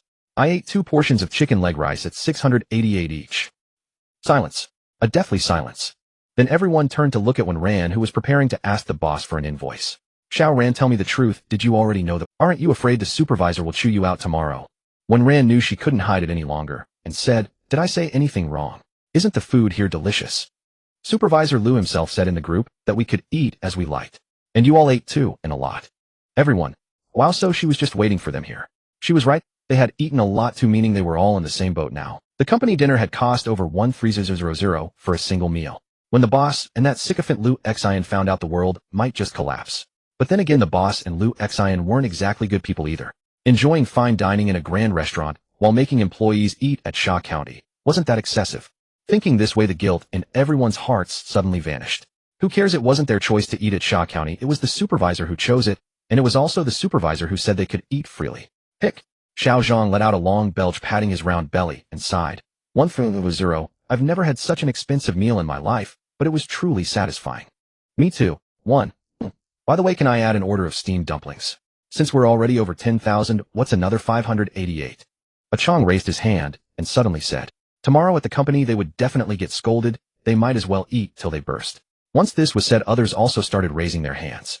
Yes. Since it's already a done deal, let's eat more and let the storm come even stronger. Boss, bring me another bowl. What? Can't take it to go. Then I'll just drink it here. I want to add another order of luxury chicken leg rice. Looking at this group that wasn't intimidated by the bill, but instead seemed energized and eager to order more, Zhibai was stunned. He thought he was a pretty ruthless boss, but he didn't expect these people to surpass him in ruthlessness, even daring to take advantage of their supervisor and boss. This was no longer a group of wage slaves. They were clearly a pack of wolves. But this was fine. The more they indulged themselves, the higher his revenue would be tonight. Zhibai glanced at the system panel, and at this point the new player task had already been exceeded. Congratulations, host, on completing the new player task. Sell 100 dishes within 7 days. Task reward system kitchen renovation has been issued and will take place after tonight's closing, requiring 24 hours, and the business will be suspended for a day, during which the host should avoid it. Li Zhibai was overjoyed and enthusiastically called out to the group of employees who were crazily ordering more. "All right, everyone, please wait a moment, it'll be ready soon." Then he dove into the kitchen, commencing a new round of battle. When they could no longer eat anything, the final bill was revealed. 168900 yuan. They had spent nearly 170000 on a single meal. Then when Ran took the prepared invoice and the group left with satisfaction. This bizarre scene left Yu Shun and the other two who were waiting for a table at the entrance dumbfounded. "Wait, Li Haizi charged you 170000 and you're still smiling. In this day and age, are all workers so rich now?" The three of them stood at the shop entrance, cigarettes dangling from their lips, staring in utter disbelief as the Lingyun Technology employees chatted and laughed while strolling away from the Sha County eatery. Seriously, they don't feel a shred of regret. That meal cost nearly 170000, 170,000. How can they possibly be smiling? Li Haizi must have drugged their food. There's no other explanation. After a few more grumbles, they stopped wasting words and stepped inside. By now the remaining customers had cleared out and seats were finally available. Finally some seats. Order up. Order up. In the kitchen, Li Zhibai watched Su Su busily washing dishes, sweat beading on her forehead and her cheeks flushed. A rare pang of guilt stirred in his heart. This cheap apprentice was too good. She worked diligently even though she was practically paying to be here. "Sister Su Su, you've worked hard. Go rest outside and get ready to eat. Tonight's work meal is on me. Order whatever you want." He meant it sincerely. The moment Su Su heard that food was finally on the way, she perked up instantly. "Really, master? Then I won't hold back. Order anything at all. It's free." As Li Zhibai had promised earlier, Su Su, as an apprentice helping out, was entitled to a free work meal. It was only natural. However, just as those words left his mouth, the system's voice echoed in his mind again. "All items on the menu are prohibited from being given away for free, waived, or put on credit. Any form of complimentary benefit will be deemed a violation, and the host will have 50 of that day's revenue deducted." Li Zhibai. This system really was a loyal dog. He just wanted to reward Su Su.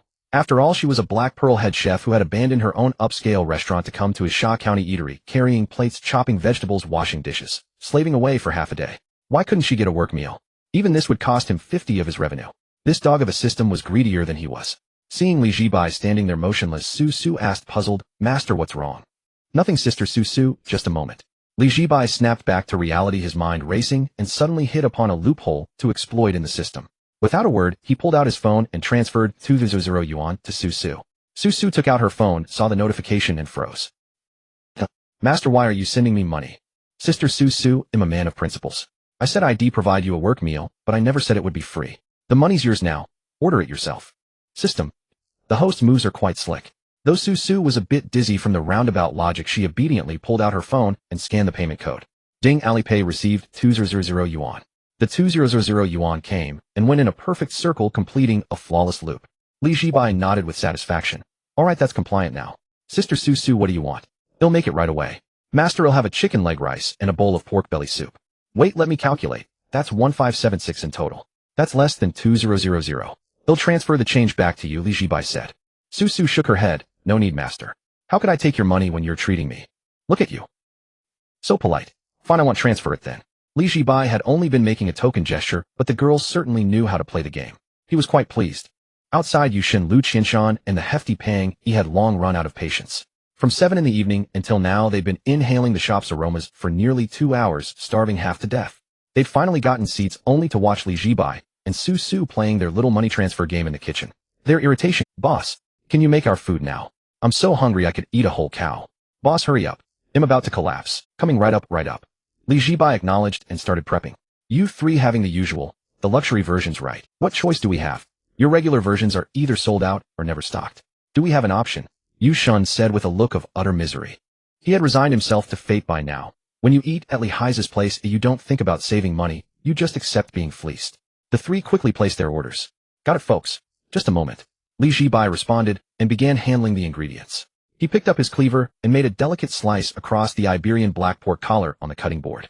A flash of blade. The meat blocks separated like disassembled building blocks, splitting into perfectly uniform cubes of nearly identical size. Su Su stood nearby holding seasonings, watching. Even though she had seen her master's knife skills many times that day, each viewing still left her awestruck. So fast. So precise. She hadn't even seen how Head wielded the blade before the meat was already cut. Master was truly a genius. Incredible. Such knife work, such mastery over ingredients. It was simply unparalleled. Su Su silently resolved to learn everything she could from her master. Even if she only absorbed 1/10 of his skill, she'd be able to dominate the culinary scene in Jiangxing. Before long, several luxury portions of mixed noodles, steamed dumplings, chicken leg rice, and a clay pot soup were brought to the Pang. He stared at the black clay pot in front of him, nearly as big as his face, topped with an irresistibly tempting chicken leg. Saliva flooded his mouth. The aroma was intoxicating. Just smelling it, he knew this trip wasn't wasted. Pang stopped staring and dig in. As Yushin spoke, he eagerly scooped up a huge clump of noodles and stuffed it into his mouth. This was the taste. Absolutely delicious. He closed his eyes, chewing slowly, savoring the savory saltiness of scallion oil and the sweet freshness of crab roe exploding layer by layer in his mouth. He honestly felt he could eat these noodles forever without getting tired of them. Lu Qianshan quietly began eating. He was elegant in manner, but his pace was anything but slow. Within minutes his bowl was empty. Pang, he finally couldn't hold back anymore. He grabbed the chicken leg with his bare hands, brought it to his mouth, and took a massive bite. The instant the meat hit his tongue, his body jolted, his rolls of fat trembling. Heavens! How could a chicken leg taste this good? Not greasy, melting in the mouth with a rich, savory sauce and the delicate fragrance of matsutake mushrooms. The meat was bursting with savory juices, and the moment his teeth sank and they exploded across his palate, that rush of satisfaction traveled all the way from his tongue to the crown of his head. Delicious. Damn, that's good. And with that, all three of them fell silent, focusing entirely on devouring their meals. Su also walked out of the kitchen carrying her free work meal, sitting off to the side, and eating in small, delicate bites, her face glowing with pure happiness. Just as she was savoring her food, she noticed Li Zhibai bring the small blackboard from outside into the shop. Then beneath the business hours he began writing with a marker in quick sweeping strokes. Curious, Su craned her neck for a look. A few large characters had appeared on the board, seemingly an announcement. Important. Starting today, this establishment will implement limited supply. Daily service is limited to 50 customers. First come, first served until sold out. Limited supply. Only 50 customers a day. Was her master planning to go the scarcity marketing route? No sooner had he finished the noodles than steamed dumplings arrived. Yushin couldn't wait to pop one into his mouth. As he bit down, the savory broth exploded across his tongue, and he couldn't help but hum in delight. That bastardly Heizi. How can his cooking be this good? It's impossible to find a reason to curse him out. Lu Qianshan chimed in between bites. Didn't you curse him at the door just now? That was different. I was cursing him for being hypocritical, shameless, and having no scruples, but that doesn't stop me from acknowledging his culinary skills. Those are two separate. Pang, he couldn't help but interject. I once heard people say that culinary talent is often inversely proportional to one's character. Those with terrible personalities and weird tempers tend to be the best cooks. I used to think that was nonsense, but now I truly believe it. That Li Heizi is a real piece of work. The three of them exchanged a few whispered complaints before diving back into their Of course, they didn't forget to livestream their meal in the group chat. Deep sea fish, guys, guess what we saw at the Sha County Eatery today? Don't fill my tea, what could it be? Did you get swindled by Li Heizi again? Deep sea fish, no, we witnessed firsthand today just how low Li Heizi can go. Don't fill my tea, spill the beans. Now, Deep sea fish, a group of over 20 people came for a meal today. To squeeze more money out of them, this guy covered up all the prices on the menu and kept serving them the most extravagant dishes. Guess what the final bill was? Don't fill my tea, 30 or 40,000. Deep sea fish, 170000. Everyone, don't fill my tea, how much? Don't fill my tea, 170000. For one meal. At a Sha County Eatery. Don't fill my tea, wait, is this guy completely insane? Lulu Ball, oh my god, 1700 for one meal. That's terrifying. This exorbitant amount even flushed out a lurker from the group. Ching Yuan, not Iris, I told you guys long ago that this boss is extremely shady. Now you finally get it. After Yushin and the others finished ranting about Li Zibai's lack of scruples, they resumed their daily ritual of sharing food photos. Deep sea fish, but in all seriousness, even though Li Heizi's character is a mess, his cooking is divine. Let me show you how I devour a chicken leg. Image. Don't fill my tea, that's enough. You bastard. If you're going to eat, just eat. Why tag me? Don't fill my tea, deep sea fish, you dog. You just wait. When I get back from my business trip, the first thing I'll do is tie you to the front of that Sha County shop and make you watch me eat. Deep sea fish, ha ha ha, get your plane ticket first. By the time you get back, well, I'll be long gone. Mountains can be moved, speaking of which, I think I should show you all something. Don't fill my tea, what? Lu Qianshan put down his chopsticks, wiped his mouth, picked up his phone, and snapped a picture to send to the group. The photo showed the small blackboard that Li Zhibai had just finished writing on. Mountains can be moved, image, mountains can be moved, everyone, we might have a problem. The group chat exploded again upon seeing the photo. Don't fill my tea, only serving 50 customers a day. What is Twilight Forest, huh? Does that mean I'll have to queue up early from now on to get a meal? I'm not fat, wait, doesn't this boss love money more than anything? Why would he limit the number of customers? Mountains can be moved, I've analyzed it, and there are probably two possibilities. First, he's deliberately creating artificial scarcity to make customers feel pressured and accept his high prices. After all, this guy loves to size people up. He even marked all the regular dishes as sold out when he saw us coming today. Mountains can be moved second, he might genuinely be too busy to handle more. But I lean towards the first option. With Lee Heise's character, he's totally capable of pulling something like this. Twilight Forest, I vote for option 1. Am not fat, I also vote for option 1. Twilight Forest 1, don't fill my T10086. Twilight Forest, either way I don't think this bodes well for us. Twilight Forest, think about it. He's only serving 50 people a day now, but his food is so good that it's bound to become popular. Once he gets famous, those 50 spots will become incredibly scarce. Soon we might not even be able to get in. When Yushin saw the message from Mu Zixuan in the group, he suddenly felt that the steamed dumplings in front of him weren't quite as delicious anymore. Actually no, they were still delicious. But the sense of crisis in his heart grew heavier. Unconsciously he began to every day in the late afternoon a long line would form in front of the Sha County eatery. A crowd of people would crouch at the door staring eagerly waiting for that unscrupulous boss to open up. The moment the door opened, everyone would rush in to grab one of the 50 spots. Those who failed would only be able to sniff the aroma from outside and walk away with a face full of resentment. And he could very well be one of those people. Deep Sea Fish, no, we have to figure something out. Am not fat, what can you do? Can you convince Lee Heise to lift the limit, or are you going to bribe him for special treatment? Deep Sea Fish, bribing him doesn't sound so bad. Mountains can be moved, don't get your hopes up.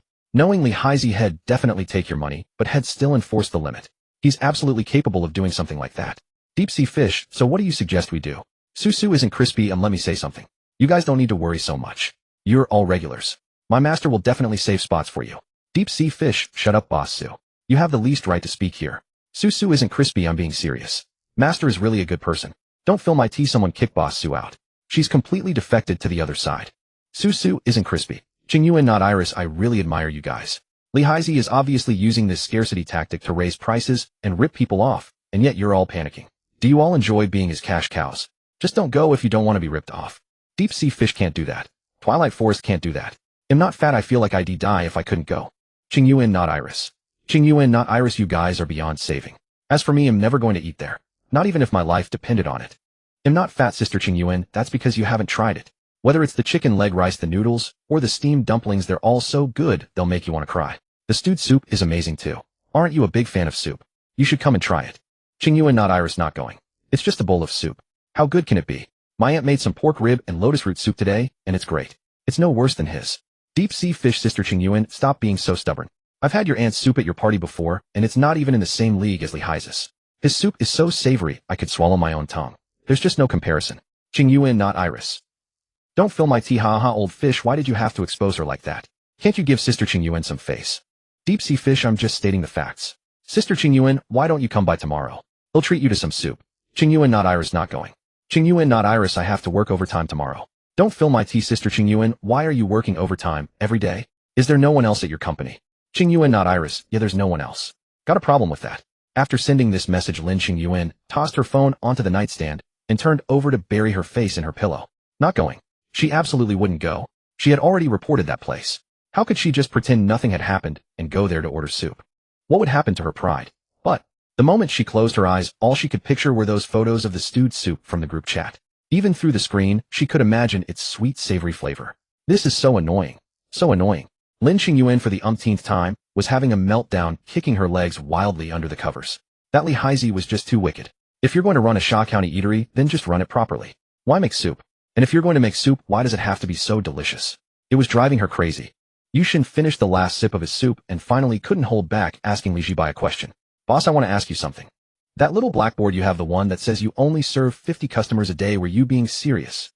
Of course I was serious. Li Zhibai put down the broom and looked at him with a stern expression. Do I look like someone who jokes around? Yushin gave him a once-over, then nodded. Yeah, you do. You really do. Li Zhibai was speechless.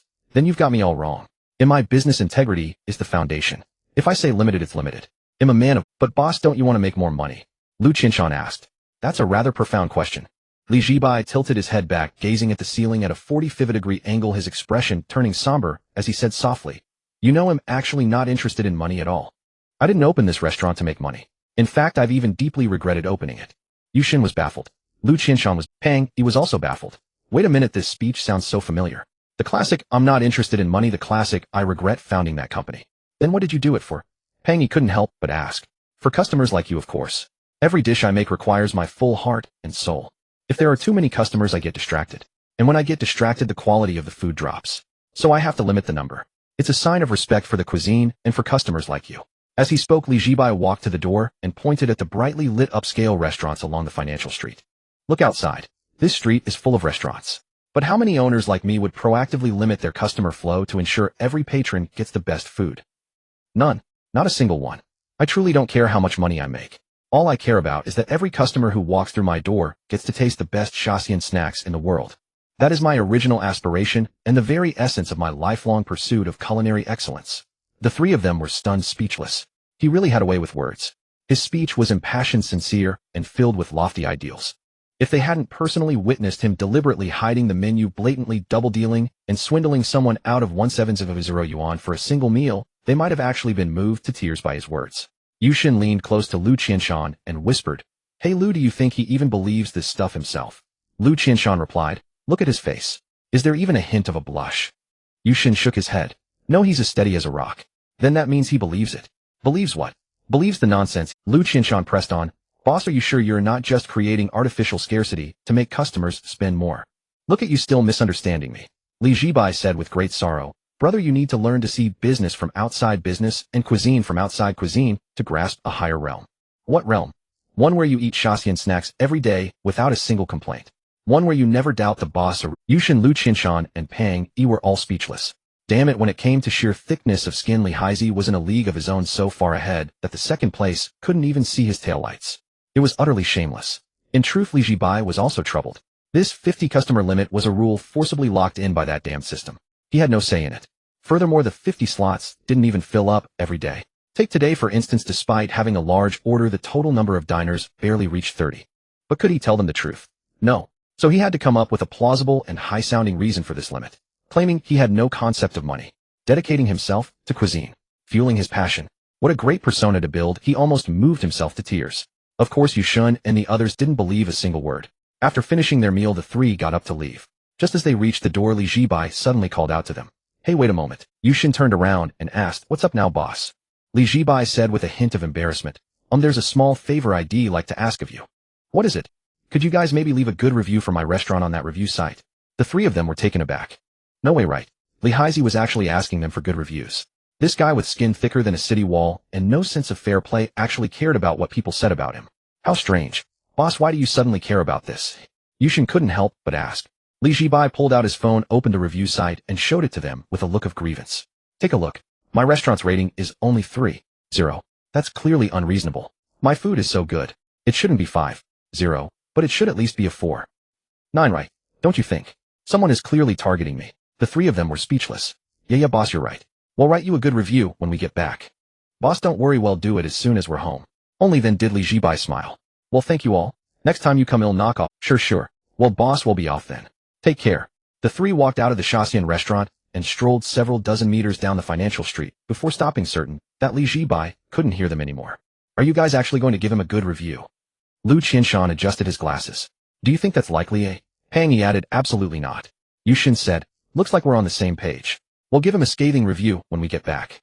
Lu Qianshan asked, "Hold on, what reason do we use for the bad review?" Yushin suggested, "Let's just make something up. Say the food was terrible, the service was awful, and the prices were too high." Lu Qianshan shook his head. "That's too fake. Everyone who's eaten there knows his food is good. If you make it too outlandish, no one will believe it.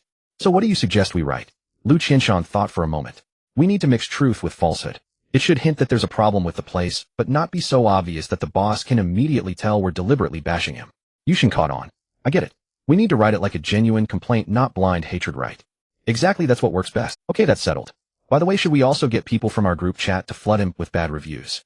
Organize a coordinated review bombing. Wouldn't that be too cruel?" "Cruel? Think about it, Pang Gu. He only serves 50 people a day. If his reputation blows up, all the foodies in Jiangxing will swarm the place. We probably won't even be able to get through the door, let alone get a seat. Damn, not being able to eat there is totally unacceptable. I've decided. I'm going to write him a scathing 500. Li Zhibai had no idea that Yushin and the others not only had no intention of giving him a good review, but were even planning to team up and give him bad reviews. If he had known, his Zhejiang Dan would probably have a few more names added to it. After seeing off Su Su, he sat alone behind the cash register, happily calculating today's accounts with a calculator. The company gathering had cost a total of 168900 yuan, and with the additional 7850 yuan spent by Yushin and Lu Qianshan's table, today's revenue shot up to 176750 yuan. Li Zhibai looked at the string of numbers on the calculator and couldn't help but laugh out loud again. After deducting the cost of goods, the gross profit for today was around 1,200 to 1,300 yuan. If he could earn like this every day, paying off the 600 yuan rent would be just around the corner. Unfortunately, such big orders were like pie falling from the sky, rare and hard to come by. He reset the calculator and calculated a more realistic figure. Today the shop had received 30 customers, setting a new historical record since opening.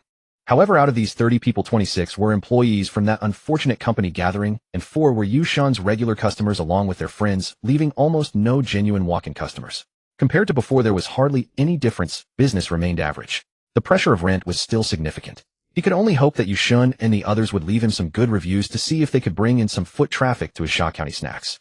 Li Zhibai tossed the calculator into the drawer and stretched. Forget it, he thought. In entrepreneurship, who can become fat in one bite? Just take it slow. After closing tonight, the system needed to renovate the kitchen and the shop would be closed for a day tomorrow. Speaking of which, he had been working intensively for several days since taking over this shop. He worked every day from the afternoon until dawn, preparing ingredients, cooking, attending to customers, and even squeezing time to hand out flyers, exhausting himself more than those in the 996 work culture. At least those wage slaves had weekends. He didn't even have a holiday. This was a perfect opportunity for him to rest. In a private room of a high-end hotel, Lu Dexin was accompanying the boss and clients, toasting and exchanging pleasantries. Tonight's meal was quite luxurious. Just the Australian lobster on the table cost over 200 yuan, and they were drinking mitai, an imported red wine. Altogether, this meal would easily tally up to around 200 yuan. As Lu Dexin eagerly poured wine for the clients, he was mentally calculating how to take credit from the boss after it was over. He had arranged this entire employee gathering all by himself. Choosing Shaxian Snacks as the venue for the employee gathering was definitely one of the proudest moves in his career. For over 20 people, a meal costing 1,000 or 800 yuan would surely save a lot of money for the boss, making it likely that the boss would rely on him even more in the future. The most crucial thing was that he could enjoy fine dining with the boss, living the good life. Thinking of this, Lu Dexin's smile became even more radiant as he raised his glass in front of the clients, enthusiastically saying, "President Wang, this toast is for you. Thank you for taking the time out of your busy schedule to meet with us. Our boss often tells me that President Wang is the most visionary entrepreneur he has ever met, and it is an honor for our company to collaborate with you." President Wang was flattered by his flattery, smiling as he raised his glass. "Manager Lu is too polite. Come, let's drink together. Please, President Wang." Lu Dexin tilted his head back, ready to down the drink in one go. Just then his smartwatch on his left wrist suddenly vibrated, and a message popped up on the screen. Lu Dexin instinctively glanced at it. The savings card ending in 8821 has a consumption expenditure of 168,900. 00 yuan, current balance 250. 00 yuan. Seeing this number, Lu Dexin spat out the mouthful of wine he hadn't swallowed, spraying it all over President Wang's. President Wang's smile froze on his face as the wine flowed down from his thinning hair, trickling over his eyebrows, down his nose, and finally into his half-open mouth.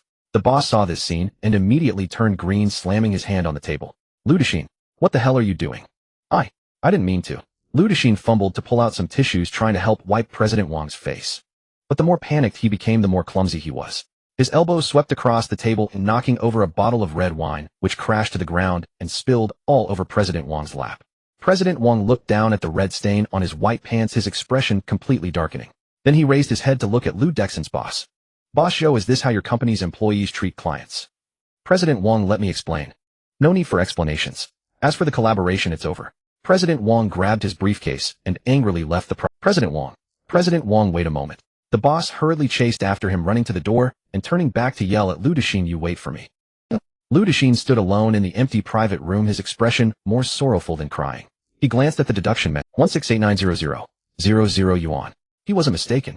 It really was 168,900 yuan. His card had a total of 169,150 yuan, and this meal had directly maxed it out, leaving only 250. Lu Dexin completely broke down and shouted at the air, "Are you all pigs? How could 26 people eat so much at Shaxian Snacks and end up costing 170,000 yuan? Pigs can't eat that much." He then took out his phone to call one ran. It didn't go through. He tried calling others, but none of them. They were all completely unreachable. He couldn't contact a single one. Lu Dexin was so angry, he nearly smashed his phone. What chilled him even more was that this meal was charged to his own card. Eating 170,000 yuan in one meal. How was he going to ask the boss for reimbursement? Would he dare to tell the boss the truth? "Boss, I came to seek reimbursement. The employees ate 170,000 yuan worth of Shaxian Snacks." The boss would definitely say, "Do you think I'm an idiot?" It was a dead end. Lu Dexin stumbled out of the restaurant and took a taxi home. On the way, his mind was a blur. He couldn't figure it out no matter how he thought about it. How could a meal at Sha County Snacks cost so much? Could it be that this place was a scam? No way. How expensive could Sha County Snacks be? It shouldn't be more than 40 or 50 yuan per person at most. The taxi stopped at the entrance of the community. Lu Dexin paid the fare and walked into the complex. When he pulled out his key and opened the door, he found that the living room light was still on. His wife was sitting on the sofa, arms crossed, her face dark, glaring at him with eyes that seemed ready to eat him alive. On the floor in front of her lay a large durian. Lu Dexin's heart sank. Wife, why are you still awake? Before he could finish speaking, his wife coldly interrupted him. Lu Dexin, where have you been messing around tonight? I went to dinner with the boss and clients. Didn't I report it to you? Lu Dexin replied, dinner with the boss and clients. His wife sneered, picking up a paper invoice delivered by a delivery guy from the coffee table. How could a dinner with the boss cost 17,000 yuan? Lu Dexin, do you think I'm stupid? Honestly, are you keeping a mystery, or have you been partying in some shady club? Don't say a word, Lu Dexin, you're quite clever at playing tricks. Going out to indulge, yet you know to get an invoice to cover your tracks, and it's even an invoice from Sha County Snacks. No, wife, listen to my explanation. This money was spent on the company gathering. The employees went to Sha County for dinner and charged it to my card. This can be reimbursed. It really can be reimbursed. His wife didn't believe him at all. Can't you come up with a better lie? Eating Sha County Snacks for 17,000 yuan. Who would believe that? It's true, wife, I'm telling the truth. Enough. You kneel down first, or I'll call your mother directly. Looking at the spiky durian in front of him, Lu Dexin turned pale. Wife, please let me explain. I won't listen. His wife directly pulled out a kitchen knife from behind her, aiming it at him. Are you kneeling or not? Lu Dexin was so scared that he knelt down with a thud. Oh. It was midnight.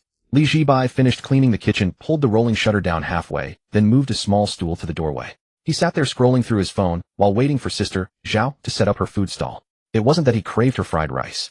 He was thinking about the culinary heart the system had mentioned. He wanted to chat with her again, hoping to find new clues from her story on how to obtain it. He ended up waiting for over half an hour. It was now close to 1 a.m. The financial district was desolate. Occasionally, a few overworked office drones would drift out of the office buildings, wandering like lonely ghosts towards convenience stores or rideshare cars. But Sister Zhao still hadn't shown up. That's strange. Is she taking the day off? Zhibai muttered, not thinking much of it. Her son was in the hospital. Maybe it was her turn to stay overnight for care. He pulled the rolling shutter all the way down, locked it, washed up, and went upstairs to bed. At 10 a.m. the next morning, Zhibai was awakened by a strange racket. Clanging, sizzling, buzzing. All kinds of noises. The sounds came from downstairs. It sounded like a demolition crew breaking down walls, or perhaps the mechanical whirring of a transformer in some sci-fi movie. At first he nearly thought the shop was being robbed, but then he realized it was the system renovating the kitchen. Zhibai turned over and opened the system panel for a look. System kitchen renovation in progress. Time remaining 13 hours 58 minutes. Renovation details. Renovation effect. All question marks, huh? Trying to be mysterious with me. Zhibai grumbled, then laid back down on the wooden bed, planning to catch some more sleep. But the clanging from downstairs was too loud to sleep through. He simply got up, slipped on his slippers, and went downstairs to check it out. The kitchen door was tightly shut, and a faint blue light emanated from within, as if someone were conducting a secret experiment inside. He tried pushing the door, but it wouldn't budge. All right, take your time renovating. They'll go for a stroll. Zhibai washed up, quickly changed into a clean t-shirt, and prepared to. Just as he was about to leave, a thought struck him. He pulled out his phone and checked the review site. Yesterday he had swallowed his pride and asked Yushun and the others to write some good reviews, and he wanted to see if they had done so. The page refreshed. Zhibai looked closely and felt the world collapse. Rating 1.8. What the hell? It was 3.0 yesterday. How did it drop to 1.8 today? This score was practically a historic low for the review site. He quickly checked the comment section and found dozens of new one-star reviews, almost all posted in the dead of night. Which sneaky bastard formed a group to spam me with bad reviews in the middle of the night? Zhibai instantly felt terrible. One-star review user is single fish. Content: the owner of this shop is the most black-heart boss I've ever met. His conscience is completely rotten. Everyone stay away. You'll be ripped off if you go. One-star review user Yo-Yo. Content: heard this boss likes to overcharge. As a poor person, even though I haven't eaten there, I must leave a bad review to protect the legitimate rights of consumers. Zhibai read these comments, grinding his teeth in anger. Most of the bad reviews warn netizens to keep their eyes open, not to go there, and mention things like ridiculous prices, Blackheart boss, and Sha County assassin, clearly trying to cut off his livelihood. The most absurd part was when someone later claimed he added illegal substances to his soup and threatened to report him. It was too much. A personal attack. This was definitely a personal attack. Just as Zhibai, furious, was about to call and complain to the review site for allowing these trolls to attack him, he suddenly spotted a particularly highly liked bad review with at least 400 to 500 characters. One-star review user, Jiangqing Work Soul. This was the darkest day of my life. 170000. A Sha County meal cost me 170000. The very first sentence of the review stunned Zhibai. I am a manager at a company in Jiangxing. It all started yesterday afternoon. This review was written with blood and tears, a true contender for the year's most tragic dining review. My savings of 17000 vanished overnight. The client was lost, the deal collapsed, my boss yelled at me, and when I got home my wife forced me to kneel on a durian, accusing me of keeping a mistress and squandering tens of thousands, even faking invoices to deceive her. Heavens, I'm truly innocent. It was really my employees who ate the Sha County food, but my wife just won't believe me. I am kneeling on a durian right now writing this review to warn all netizens, all my fellow citizens, please keep your eyes wide open and do not go to this black shop. The owner of this shop, he's a bastard. I saw in the comments that the owner's surname is called Lighthearted. Lighthearted'll haunt you even as a ghost. After reading this review, Zhibai for some reason suddenly felt less angry. He even felt a bit of sympathy. He had already guessed who wrote this review. It must be that manager from the company. As for the other sudden influx of bad reviews, he suspected they were probably bought and paid for by that same guy. Forget it. Let it be a low score. He'll be magnanimous and not quibble with you. After all, the guy was at least a big spender. A major client who spent over 100,000. If he's unhappy and leaves a bad review to vent, what's the big deal? One must have grace, a broad mind. Zhibai closed the page, then used his phone to search for the highest rated egg fried rice in Jiangxing. To develop a divine grade egg fried rice, he couldn't just work in isolation. He planned to taste the top-tier egg fried rice from high-end restaurants in the city, learning from their strengths to find a breakthrough. Soon he found a high-end restaurant with a 4.9 rating, claiming to be the pinnacle of egg fried rice in Jiangxing. One serving of their egg fried rice cost 229 yuan. 229 yuan for a plate of egg fried rice. Seeing the price, Zhibai suddenly felt his own Sha County restaurant was incredibly conscientious. After all, his regular dishes were only around 100 yuan. He took a cab there. Looking at the storefront, it was indeed quite upscale. There were plenty of customers at noon, and several tables had ordered their signature egg fried rice. Zhibai pushed the door open and a waiter immediately approached. How many in your party, sir? Just one. This way, please. The waiter led him to a small table in the corner and handed him a menu. Zhibai opened the menu. The photo of the egg fried rice did look quite appealing. Golden rice grains stir-fried with egg bits, peas, shrimp, and other ingredients, plus an exquisite presentation. It was visually impressive. Below the picture was a description made with specially supplied free-range eggs, wuchang rice, live shrimp conpoy, and other ingredients personally prepared by our executive chef, limited to 50 servings daily. Oh, a kindred spirit. They do limited quantities too. Zhibai ordered the egg fried rice, plus a free glass of water. After waiting about 15 minutes, the egg fried rice arrived. Honestly, it looked great. Each grain of rice was distinct and but who was Zhibai? He was a man with divine culinary skills with a very critical eye. In his view, the presentation deserved it 5 to 8. Although the rice was fried well, upon closer inspection, a few grains were slightly burnt on the surface, indicating the heat control wasn't precise enough. The egg and rice also weren't integrated well. Some grains were coated with egg, while others remained white. These minor flaws were invisible to the average person, but to Zhibai they were defects, disqualifying it. He picked up his spoon, scooped some up, and chewed slowly, savoring it. How to describe it? Was it delicious? Yes. It was certainly far superior to street-side fried rice. The springiness of the rice, the aroma of the egg, the sweetness of the shrimp. Most of the natural flavors were brought out well. Overall, it could be rated as perfect. But he felt it wasn't divine grade, and charging such a high price for it was severely overpriced. Zhibai took a few more spoonfuls, analyzing the cooking method as he ate. The traditional method for egg fried rice is simply to scramble the eggs, add the rice, stir-fry, season with salt, and finally sprinkle with chopped green onions. The ceiling for fried rice made this way is perfect grade, yet it can never reach divine grade.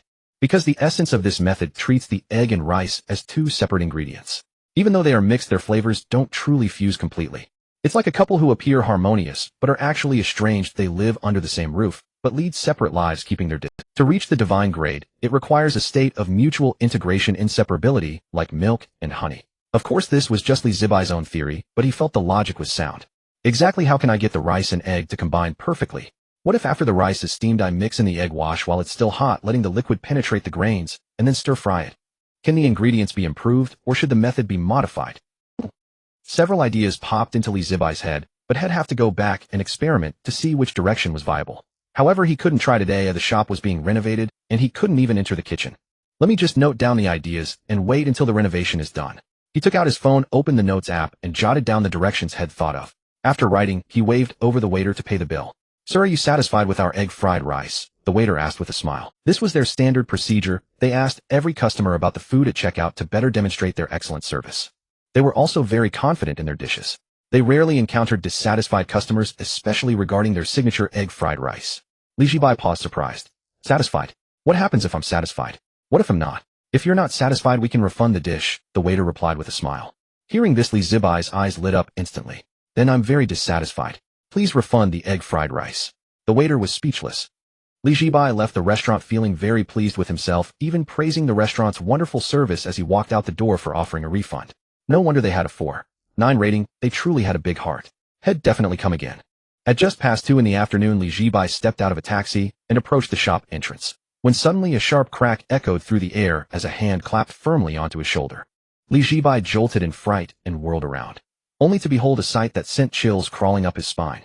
Before him stood a man whose face bore the weight of profound suffering, and in his hand gleamed a cold, razor-sharp fruit. Li Zhibai's pupils contracted sharply. Instinctively, he raised both hands high and stammered frantically, "Brother, calm down. I'm broke. I swear, completely broke. Look at what I'm wearing, this t-shirt. 9 yuan 90 bought, with a single tap online. These pants. Same deal. My shoes. 3 years old, still clinging to life. I'm so destitute I survive on dust. Honestly, the only thing I've got going for me is my good looks. I've got nothing else. If you're set on robbing someone, go across the street, to that Michelin-starred restaurant. Every patron there drips with wealth. Me, I'm not worth your trouble, not even remotely." The middle-aged man fell silent, glancing down at the fruit knife in his hand, then back up at Li Zhibai, his expression flickering with awkwardness. "Young brother, don't misunderstand. I'm no robber. I'm here looking for someone, the owner of this Sha County restaurant. This knife, I bought it to peel fruit." Li Zhibai stared blankly. "Do you expect me to believe that?" Yet judging by the man's demeanor, he truly didn't seem like that face, etched with such deep-seated anguish, bore the unmistakable scars of relentless hardship, mirroring Li Zhibai's own expression after Zhao Lei had swindled him. "Wait, could this man possibly be? Brother, may I ask, what brings you here seeking the Sha County owner?" Li Zhibai asked cautiously. "I'm here to demand an explanation," the man gritted out, jaw clenched. "My company held a team dinner here, and the bill totaled 170,000 yuan. 170,000. How blackheart must one be to fleece people of that sum?" A cold knot tightened in Li Zhibai's gut, just as he'd feared. This was indeed the same man who'd left that scathing review last night, the department head of some so-called Fortune 500 corporation from the future. Li Zhibai turned away sharply, rubbing his face hard with both hands, then pivoted back, his expression now a masterclass in feigned shock. "What a... Brother, you spent 170,000 yuan on one meal at a Sha County restaurant. Is that even possible?" "Absolutely true. I asked my colleagues today. They told me a single bowl of tossed noodles costs 588 yuan, and a cup of soup runs 888. What else would you call this place but a den of thieves?" Lu Dexin, sensing this young man's easygoing nature, and desperate to unburden himself, proceeded to recount the entire ordeal from last night word for word. From his employees devouring 17,000 yuan off his credit card at a Sha County eatery, to furious clients walking out to his boss erupting in rage, to returning home only to face his wife's suspicion, and being forced to kneel on a pineapple crown. By the end, this man in his 30s, his voice trembling, nearly burst into tears right there on the street. "What wounds me most is that every one of my staff raved about how delicious the food was, yet I didn't taste a single bite, and still paid 17,000. Today, when I asked my boss to reimburse the meal, he accused me of treating him like a fool, who eats Sha County for 170,000. Li Zhibai listened to this litany of misfortune, and his lips twitched violently. He must not laugh. Absolutely not. This man was genuinely heartbroken. Laughing now would make him utterly inhuman. And yet, it was absurdly funny. He ducked his head, clapped a hand over his mouth, and coughed deliberately. "Ahem, ahem. Young brother, tell me honestly, isn't this Sha County owner utterly unforgivable?" Lu Dexin gazed at him, eyes heavy with grievance. Li Zhibai instantly flared with righteous indignation, voice rising with theatrical fury. "Brother, you're absolutely right. That owner is unforgivable. How dare he let your colleagues order recklessly without stepping in? It's pure exploitation. He ought to punish himself with 3 full cups of wine in penance." Lu Dexin, seeing Li Zhibai incensed even more than himself, felt deeply moved. "Brother, you voiced exactly what's been festering in my heart." Li Zhibai, watching the knife sway perilously close to his nose, took a cautious half-step backward. Brother, could you please lower the knife? I'm getting nervous just talking like this." "Oh, apologies." Lu Dexin slipped the fruit knife back into his briefcase. Having vented some of his bitterness, his mood noticeably lightened. "Truth be told, I know I can't blame the Sha County owner entirely. Had I joined the dinner myself and seen the menu firsthand, I'd never have been fleeced so badly. In the end, it's my own doing." Li Zhibai coughed once more. "Ahem. Brother, please don't take it too hard. Money is merely external, a fleeting possession. Lose it and you can earn it again. No need to comfort me, young brother. I understand all that.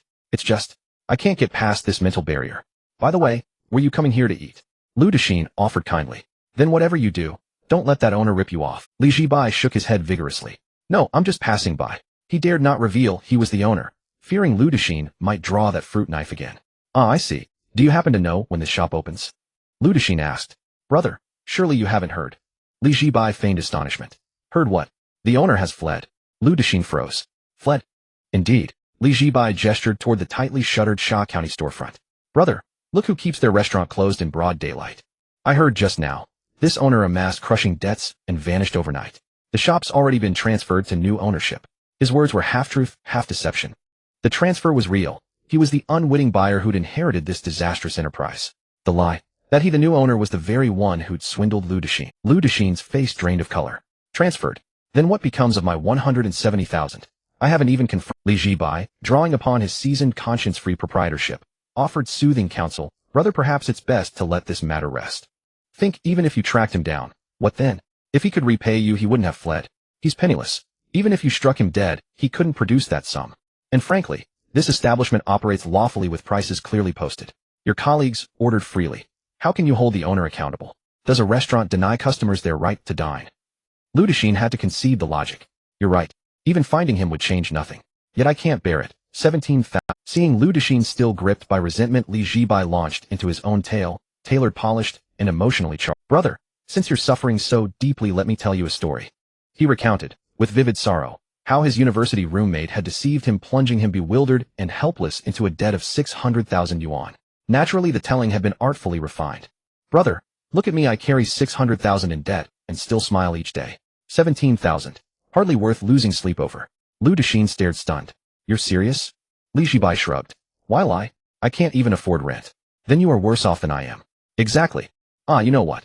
Hearing your story has eased my heart immensely. Lu Dexin sighed, visibly relieved. Li Zhibai replied, silently, you really are no good. Realizing his blunder, Lu Dexin quickly offered reassurance. Young brother, don't despair. Heaven never seals every path. With grit and resolve you'll endure. Li Zhibai bowed gratefully. Thank you, brother. Truth is, I'm not distressed at all. 600,000. I laugh it off, utterly insignificant. Moved by Li Zhibai's unshakable optimism, Lu Dexin raised a thumb in admiration. Young brother, you're extraordinary. With such spirit, greatness surely awaits you. By the way, what's your name? Next time I'll treat you to something extravagant. No expense spared. My name is... Li Zhibai opened his mouth to invent one, when a frantic voice cut through the air behind him. Bossly, Bossly. Both men turned. There, rushing toward them in visible distress, was Zhao Xiaomei, the woman who ran her evening street stall nightly. Bossly, I beg a favor of you. Li Zhibai's face paled. It's over, I'm exposed. Sister Zhao, calling him Bossly, is he the Sha County owner? Lu Dexin reacted instantly. Zhao Xiaomei, unaware of the tension, nodded. Yes, he is. Li Zhibai interrupted urgently. Sister Zhao, please wait a moment. But it was too late. Lu Dexin's expression twisted, his eyes burning crimson as he locked onto Li Zhibai. You claimed you were just passing by. Brother, let me explain. Explain to your mother. A few minutes later, Li Zhibai once again relied on his silver tongue to finally calm Lu Dexin down. After Zhao Xiaomei realized what was happening, she also stepped in to testify. Having run her stall in this area for quite some time, she naturally knew that this shop had just been transferred, and that Li Zhibai had just taken over. However, she was unaware that Lu Dexin had indeed been deceived by Li Zhibai for over 100,000, thinking that Lu Dexin had a grudge against the previous owner. With witnesses to back him up, Li Zhibai then took out his phone and showed the chat records and transfer records of how he had been tricked by his university roommate Zhao Lei into signing a contract, inexplicably burdening himself with a debt of 600,000. After reading the solid evidence, Lu Dexin felt a wave of shame wash over him. I'm sorry, brother. I was impulsive, too impulsive. If you hear anything about that boss in the future, please be sure to let me know. I want to take that bastard down in the street to vent my anger for Li Zhibai. In the end, Lu Dexin left in a much better mood than when he arrived. He could at least seek reimbursement for his 1700, and if they refused, he would sever ties and apply for labor arbitration. He would surely get his money back. But with the new Shaxian owner untraceable, he had nowhere to go for his money, and he felt much worse than that. Suddenly, he felt a sense of balance in his... After Lu Dexin left, Li Zhibai let out a long breath and wiped the cold sweat from his forehead. Damn, that scared me to death. I almost thought I would make the news today. He even thought of a title for the reporters, Shaxian boss, exposed by customers on the street. Then he turned to Zhao Xiaomei. Sister, thank you for helping me out. Zhao Xiaomei replied. No need to thank you, Bossly. I know you are a good person, definitely not that kind of heartless boss. Li Zhibai thought to himself, you really have a keen eye. Sister, did you come to me for something? Bossly, I indeed have a favor to ask you for my son. Li Zhibai's heart sank. Sister Zhao, what's wrong? Is it your son's illness? Zhao Xiaomei quickly shook her head. No, it's just that my son is having surgery the day after tomorrow, and he told me he wants to eat fried rice. Fried rice. This again. Previously, Li Zhibai felt that the key to acquiring the culinary essence lay with that child, and now it seemed he was right. Bossly, the last time I saw you stir-frying rice, I knew your culinary skills were exceptional. I truly don't know how to make it taste like he wants, so I can only come to you for help. I hope you can assist me. As Zhao Xiaomei spoke, tears streamed down her face. She suddenly knelt down. This is my son's biggest wish. I bow to you, please, Bossly. Li Zhibai hurriedly reached out to support her. No. Sister, please get up. How about this? Let's go to the hospital and see the Jiangxing Children's Hospital inpatient department. Li Zhibai followed Zhao Xiaomei through the corridor, filled with the smell of disinfectant. In the innermost 6-person ward, he saw Zhao Ziyamai's son. Zhao Ziyamai's son Gao Siki was 6 years old, thin and small, his face pale with big bright eyes that resembled two. At that moment, he was leaning against the hospital bed, eating the plain porridge brought from the hospital cafeteria, but after 2 bites he refused to eat anymore. Mom, this doesn't taste good. I want fried rice. Upon seeing her return, Gao Siki said pitifully, Siki, be good. Mom has found the best chef uncle for you. He will definitely make the fried rice you want. Zhao Xiaomei pointed to Li Zhibai beside her. Upon hearing this, Gao Siki's eyes instantly lit up. Uncle, can you really make that white fried rice? Siki, first tell Uncle what the white fried rice you're talking about looks like, Li Zhibai asked. Gao Siki thought for a moment and began to gesture with his little hands. It's white, each grain is like a pearl, and it has an egg flavor particularly delicious. What else? For example, what about the taste? Li Zhibai asked again. Gao Siki frowned tightly, trying to recall that flavor. The rice is chewy, and besides the egg flavor, it seems to have a bamboo flavor, just like the scent from the bamboo grove behind my house, faint yet very pleasant. Li Zhibai was taken aback. Bamboo flavor? How could there be a bamboo flavor in fried rice? This was quite peculiar. He did not interrupt, but continued to listen to him describe. And there's the aroma of meat, but not like the smell of braised meat. It's like the meat aroma wafting up when my mom steams rice cakes during the new year. And there's the taste of mushrooms. After eating, my mouth feels sweet and warm, just like being held in my mom's arms. After Gao Siki managed to describe the taste from his memory, he asked again, Uncle, can you make fried rice that tastes like this? Li Zhibai looked at his expectant gaze, his brows furrowed. What a complicated request. Sister, can we step outside for a moment? The two stepped into the corridor, and Zhao Xiaomei wiped her tears, her voice choked. Bossly, I'll be honest with you. My son once got lost, and the whole village searched for 2 days and nights before finding him in a mountain gully. When he was brought back, he was nearly starving to death.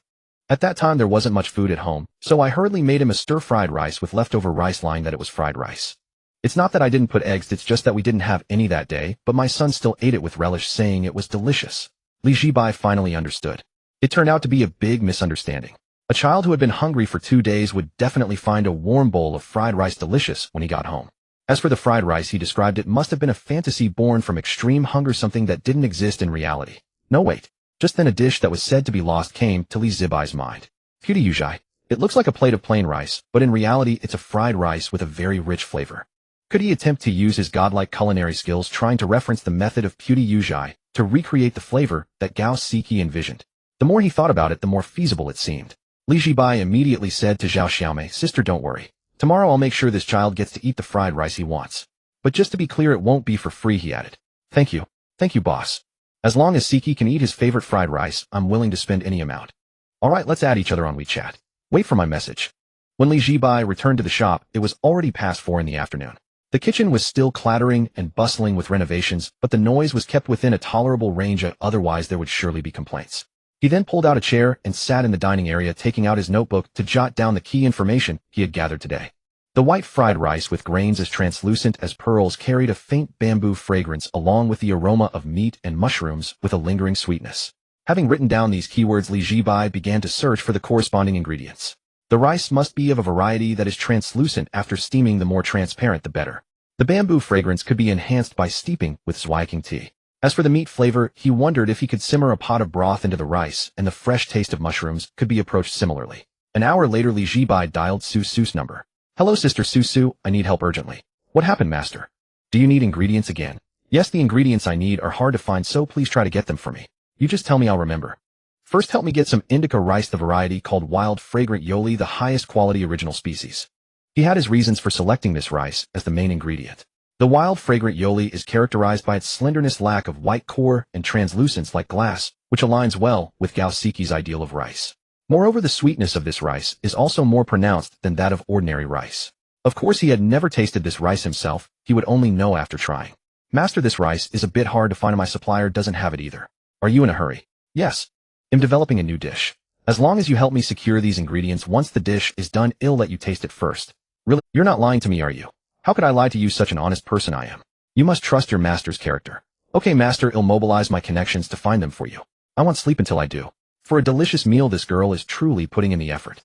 There are a few more things. Zhibai tea from a May mountain Xianwei aged over 3 years, the older the better, dried matsutake, cold-pressed camellia oil, and dried small golden shrimp. All the highest quality, please. Can you manage these? Money is not an issue. I'll let you know.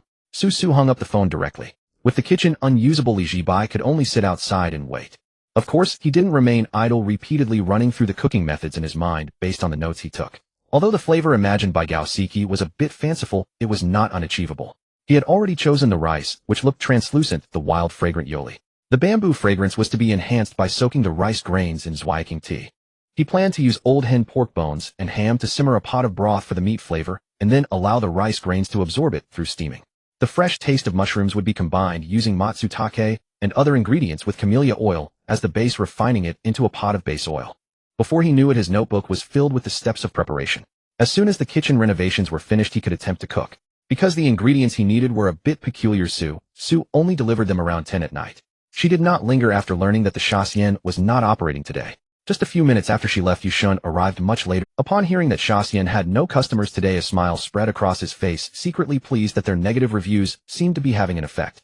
Now let's see how Li Haizi limits customers. However, when he learned that they were closed for the day, he was instantly disappointed. What a password, what was I thinking? Li Zhibai also noticed this guy sneering and gave him a suspicious glance, but he immediately pretended nothing was wrong and found an excuse to slip away. Li Zhibai did not think too much. His mind was filled with how to create that divine fried rice. Time passed slowly. At exactly 12 o'clock, the system's prompt sounded on time. Ding. System kitchen renovation has been completed. Host can enter the kitchen at any time to check the renovation details. Li Zhibai excitedly pushed open the kitchen door, then stood there dumbfounded. Wait, system, is this the kitchen you renovated? You can't be kidding me. The kitchen looked almost indistinguishable from the original from the outside. The same stove, the same work table, the same layout, even the tiles on the wall were identical to the original. At first glance, it was just an ordinary kitchen. Host, please do not be impatient. There is more than meets the eye here. Li Zhibai walked into the kitchen with suspicion, checking everything one by one. The more he looked, the more pleasantly surprised he became, almost misjudging the system. The first and most changed item was the refrigerator. This refrigerator looked no different from a standard double-door model, but when he opened the cabinet door, he realized something was off. The internal space was at least several times larger than the original, as if some space had magically appeared. Li Zhibai divided the ingredients and stuffed them inside. Under normal circumstances, it would have been impossible to fit them all, but he managed to fit them all in, and it still wasn't full. The most astonishing feature was that this refrigerator could preserve freshness permanently. You heard right, permanently. This meant that whatever you put in would come out just as it was, as if time had stood still inside forever, keeping the ingredients at the... Moreover, no matter how many items were stored, as long as they were categorized properly, there would be no mingling of flavors. If those who deal in high-end ingredients knew about this, they would probably cry and beg to buy my refrigerator.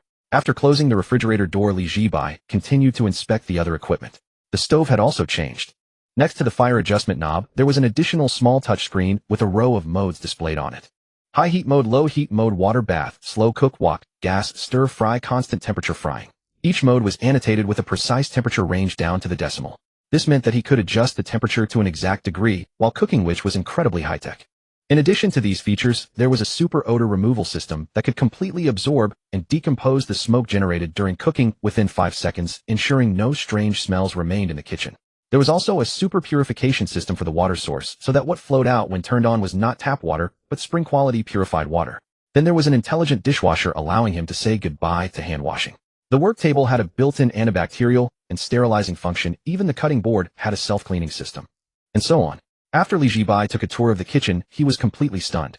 Li Zhibai first took out the bag of original wild fragrant Yusi rice, tore open the vacuum packaging, scooped out a bowl of rice, and examined it closely under the light. The grains were slender and plump, and especially when held up to the light, they were almost translucent, resembling tiny, elongated jade stones. He pinched a grain of rice and put it in his mouth to chew. The raw rice carried a faint fragrance of grass and wood, and after a few seconds of biting down, a subtle sweetness began to spread across his tongue. Good rice. Li Zhibai nodded with satisfaction. After confirming the quality of the rice was impeccable, he had already mentally rehearsed the method for this egg-fried rice many times, and with the inspiration he gained from that child Gao Siki, he had essentially created his own unique version of the dish. Whether it would achieve the desired effect remained to be seen. Li Zhibai first boiled a pot of water and brewed a pot of a May Mountain premium bamboo leaf green tea, but he only used the lightest first infusion of the tea.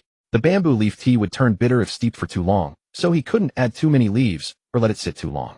As soon as the tea began to change color, he immediately filtered it out and let it cool. Once the tea had cooled to 25 degrees, he submerged the rice in it and let it soak for 20 minutes. This allowed the tea fragrance to slowly seep into the rice from the outside, and while the grains remained crystal clear and transparent. While the rice was soaking, Zhibai began preparing the base ingredients for steaming the rice. This was the most intricate step of the night. He planned to use a layered steaming technique, arranging all the ingredients in layers at the bottom of the steamer with the rice on top, and then steaming everything together. The advantage of this method was that the rice could evenly absorb the flavors from the ingredients below as it cooked. Zhibai first retrieved a large bamboo steamer from the kitchen and then began preparing the ingredients. He prepared a total of 21 ingredients for the base, arranged in 4 layers.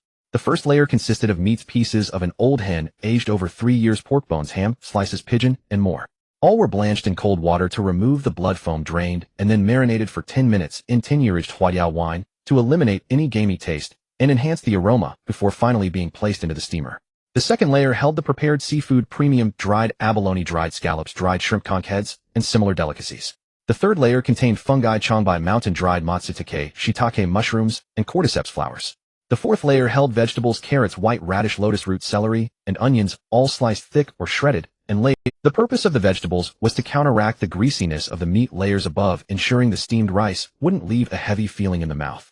This idea was inspired by an ancient method of lotus root steamed rice he had found online. After arranging the 4 layers, he placed a bamboo mat on top as a 5th layer to separate them, then took the soaked rice out of the bamboo leaf tea, drained it, and spread it evenly over the bamboo mat. The rice had to be spread loosely, not pressed down, to leave enough gaps for steam to rise from below. After this, the next step was to prepare the water for steaming, or more accurately, a rich broth. Zhibai again used old hen, pork bones, ham, konpoi, dried scallops, shiitake mushrooms. 18 ingredients in total simmered gently over low heat for 3 hours, then filtered, finally yielding a pot of clear, flavorful broth. With the broth's support, the steam produced by the boiling broth at the bottom of the pot, combined with the layers of ingredients, could penetrate the rice grains at the top more thoroughly, ensuring each grain absorbed all the essence. For the steaming step, Zhibai utilized the high-tech features of the system kitchen. He placed the bamboo steamer into a specialized steaming cabinet and set it to a constant temperature steam mode, locking the steam temperature at 100 degrees.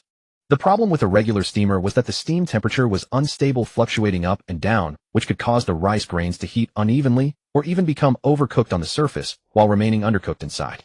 The system's steaming cabinet could lock the temperature precisely at 100 degrees, allowing all the rice grains to heat evenly from the outside and ensuring a perfectly consistent texture for every grain. 25 minutes later, he opened the steaming cabinet. A wave of steam carrying a blend of meaty mushrooms, savory seafood, fresh vegetable, and subtle bamboo aromas rushed forward. The aroma was incredible. Zhibai lifted the steamer lid and took a look. The rice grains were completely cooked through and had become even plumper, looking like swollen, elongated pearls. He picked out a grain and tasted it. The savoriness of the meat, the fragrance of the mushrooms, the sweetness of the seafood, the freshness of the vegetables, and the bamboo aroma of the tea all blended seamlessly, creating a rich and complex layering of flavors. It's done. Zhibai then used the kitchen's rapid cooling and air drying function. He spread the steamed rice on a tray and pushed it into the rapid cooling cabinet. The low-temperature, strong airflow quickly removed the surface moisture from the grains, not only keeping each grain dry and loose, but also locking in the internal moisture and flavor. Next was rendering the oil. This step was also part of his original creation for this Bodhi Jade delight. He first slowly rendered the fat from the ham over low heat to obtain a bowl of clear ham oil. He then mixed in a small amount of cold-pressed camellia oil. When the oil temperature reached 120 degrees, he added dried matsutake mushrooms and golden hook dried shrimp, frying them gently over low heat until their fragrance fully infused into the oil. After filtering out the solids, he had a bowl of the secret blended oil exclusive to this dish. Because the ham oil was already salty and savory, there was no need to add extra salt during the stir-frying. With this step complete, only 2 final steps remained. First was the egg yolk. Zhibai chose eggs from free-range chickens using only the yolks and utilized the kitchen's purification and sterilization machine to eliminate any bacteria and fishy odor. He then poured the cooled rice into a basin and drizzled the purified egg yolk liquid over it in 3 batches, gently mixing it with his hands. This technique was very precise. The force couldn't be too strong or the grains would break, but it also couldn't be too weak or the egg coating wouldn't be even. It was essential that each grain of rice was uniformly coated with a thin layer of egg yolk. He mixed it over and over again. He didn't stop until the surface of the rice remained white. The final step was stir-frying. The iron wok was placed on the stove and the high heat mode was activated. The temperature of the wok bottom rapidly soared to 260 degrees. He added a scoop of the secret blended oil. When the oil temperature reached 70%, he immediately added the rice and began to stir-fry. Zhibai flicked his wrist, tossing the wok. The rice flipped in the air and landed neatly back in the pan. After repeating this several times to ensure each grain was evenly heated, he was ready to turn off the heat when the edges of the grains began to show slight char marks.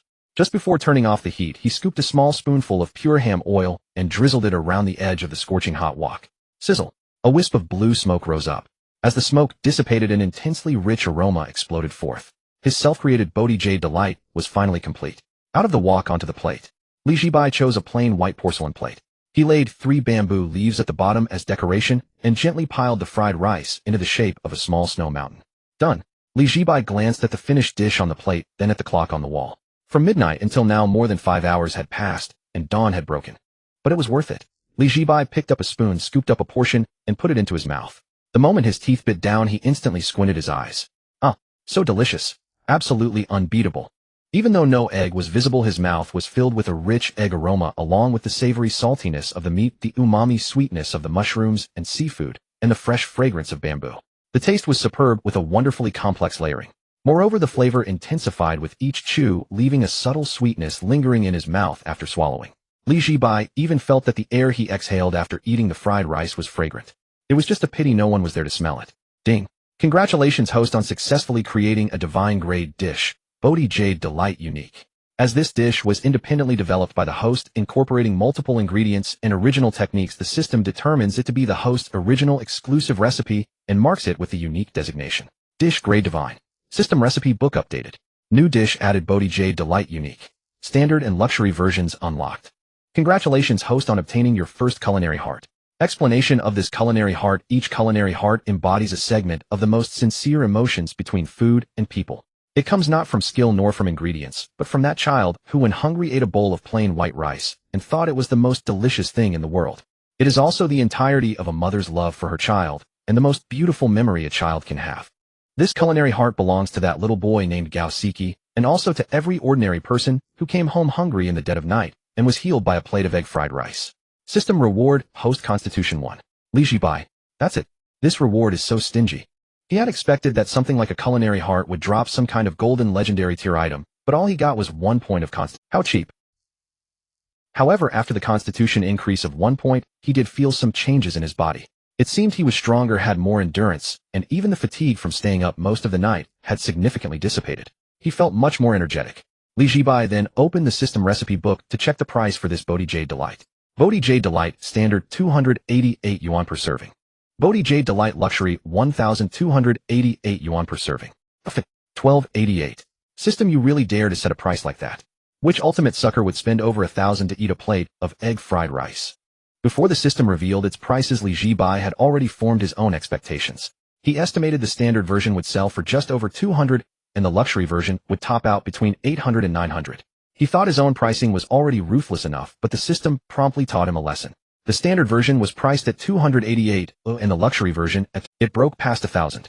Damn it, when it comes to being ruthless, you take the crown, system. Zhibai stared at the 1288 on the recipe, unable to help picturing the scene.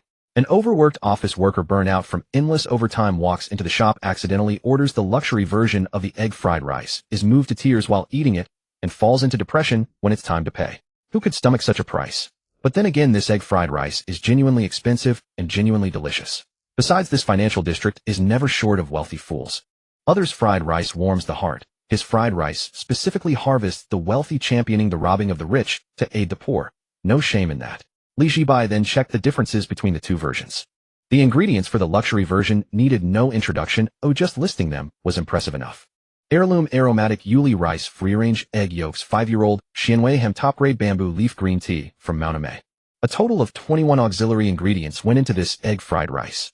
When the ingredient costs were averaged out, a single portion cost around 500 to produce, leaving a gross profit margin of roughly 60 to 65. After calculating this, Zhibai suddenly felt he had misjudged the system. Other luxury snacks typically boasted gross margins of around 75 to 80. The standard version of the egg fried rice had significantly fewer ingredients, but the core techniques remained intact: the rice soaked in bamboo leaf green tea, the multi-layered steaming, and the secret base oil, with ham and matsutake mushrooms. All three were preserved, only the premium rare ingredients were cut. Yet the flavor profile was still fully layered with a texture that outclassed every egg fried rice on the market. He also calculated the cost around 120,130 per portion with a gross margin of about 5,055. Everything was within normal range. After understanding the cost, Zhibai took another look at the newly renovated kitchen. A temperature-controlled steam cabinet, precision temperature control, stoves, a perpetual freshness refrigerator, and a whole kitchen odor-neutralizing water purification system. The black technology was indeed top-notch, but he felt something was missing. System, I seriously suspect you're holding out on me.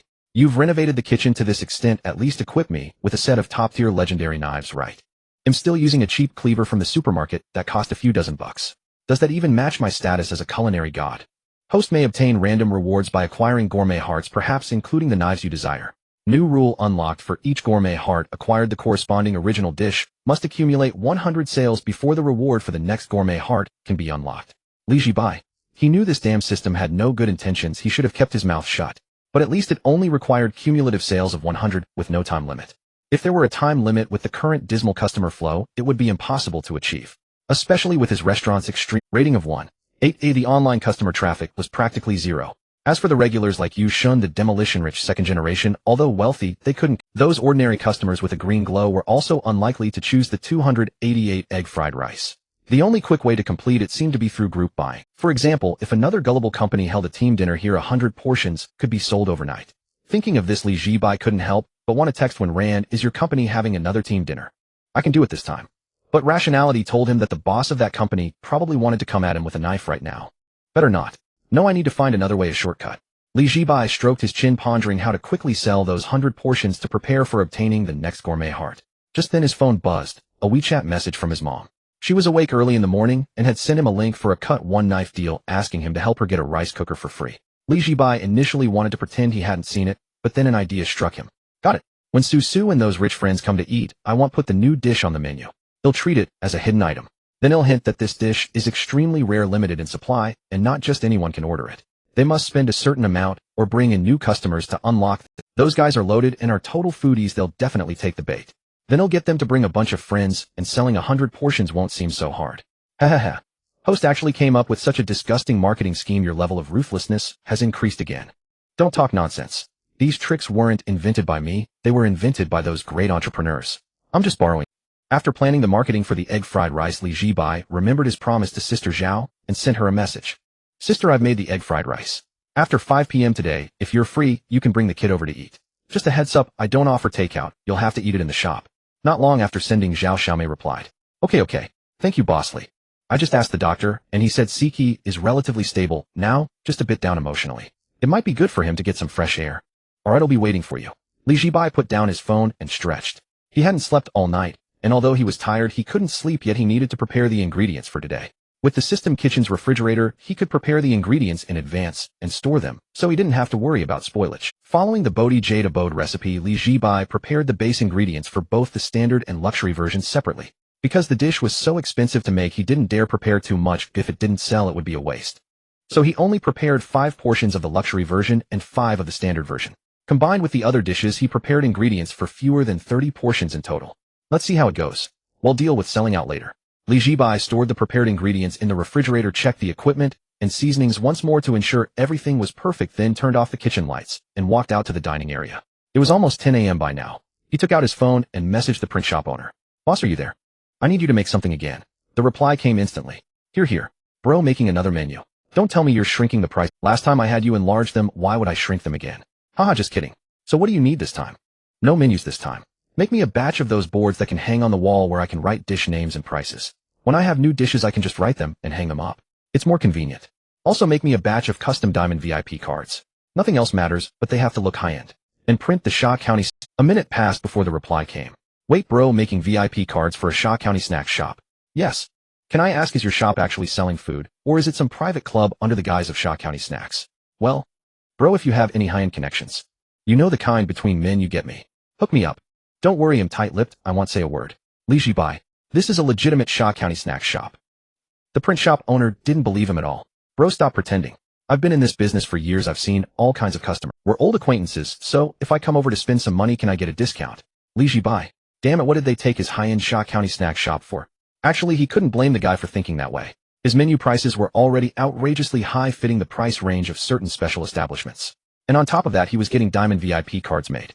No normal Sha County snack shop would do that. It was clearly a case of hanging a sheep's head and selling dog meat. Zhibai couldn't be bothered to explain. Just don't worry about it. Just do as I ask. Of course, if you want to come and spend, you're welcome. I guarantee you'll blow your mind. The print shop owner got excited when he saw the message. You're a real one, bro. I'll deliver the stuff myself tomorrow, and I'll get to see just how high-end this high-end Sha County snack shop is. Oh, and I'll waive the fee this time. It's on the house. Zhibai. Why did he suddenly feel like he was pimping himself out? But whatever, as long as this guy dared to come, he dared to fleece him. With everything settled, Zhibai yawned and prepared to wash up before heading upstairs to sleep. While washing his face, he glanced in the mirror and noticed his complexion looked considerably better than before. In the past, after staying up late, his face would appear slightly sallow with heavy bags under his eyes. Though he hadn't slept a wink this time, either the face staring back at him in the mirror showed barely any signs of fatigue, and his skin seemed more radiant than ever.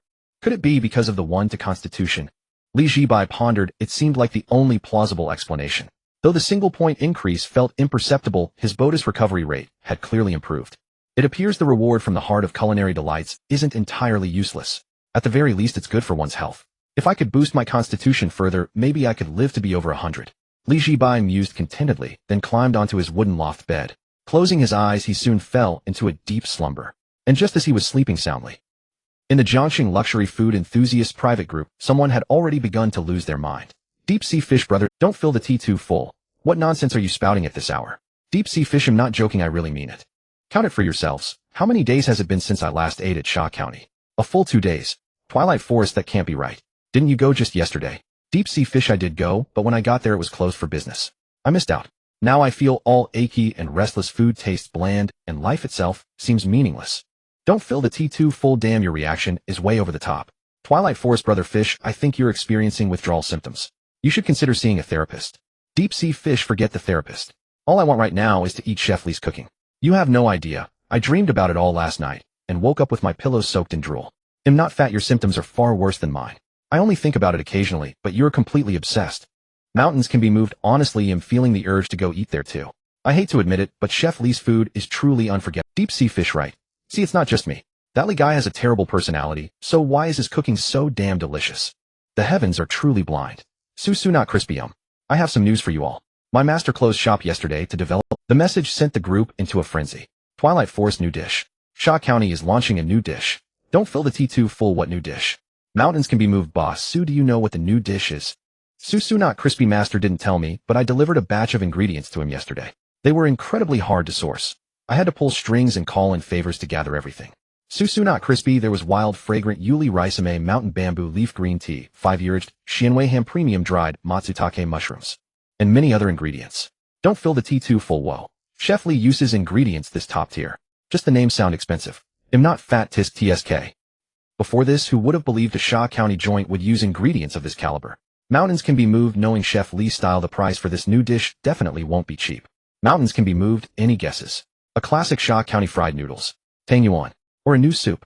I'm not fat, I bet 5 packs of spicy sticks. It's a soup. Those ingredients are just perfect for slow brewing. It's highly likely to be a new nourishing stew pot.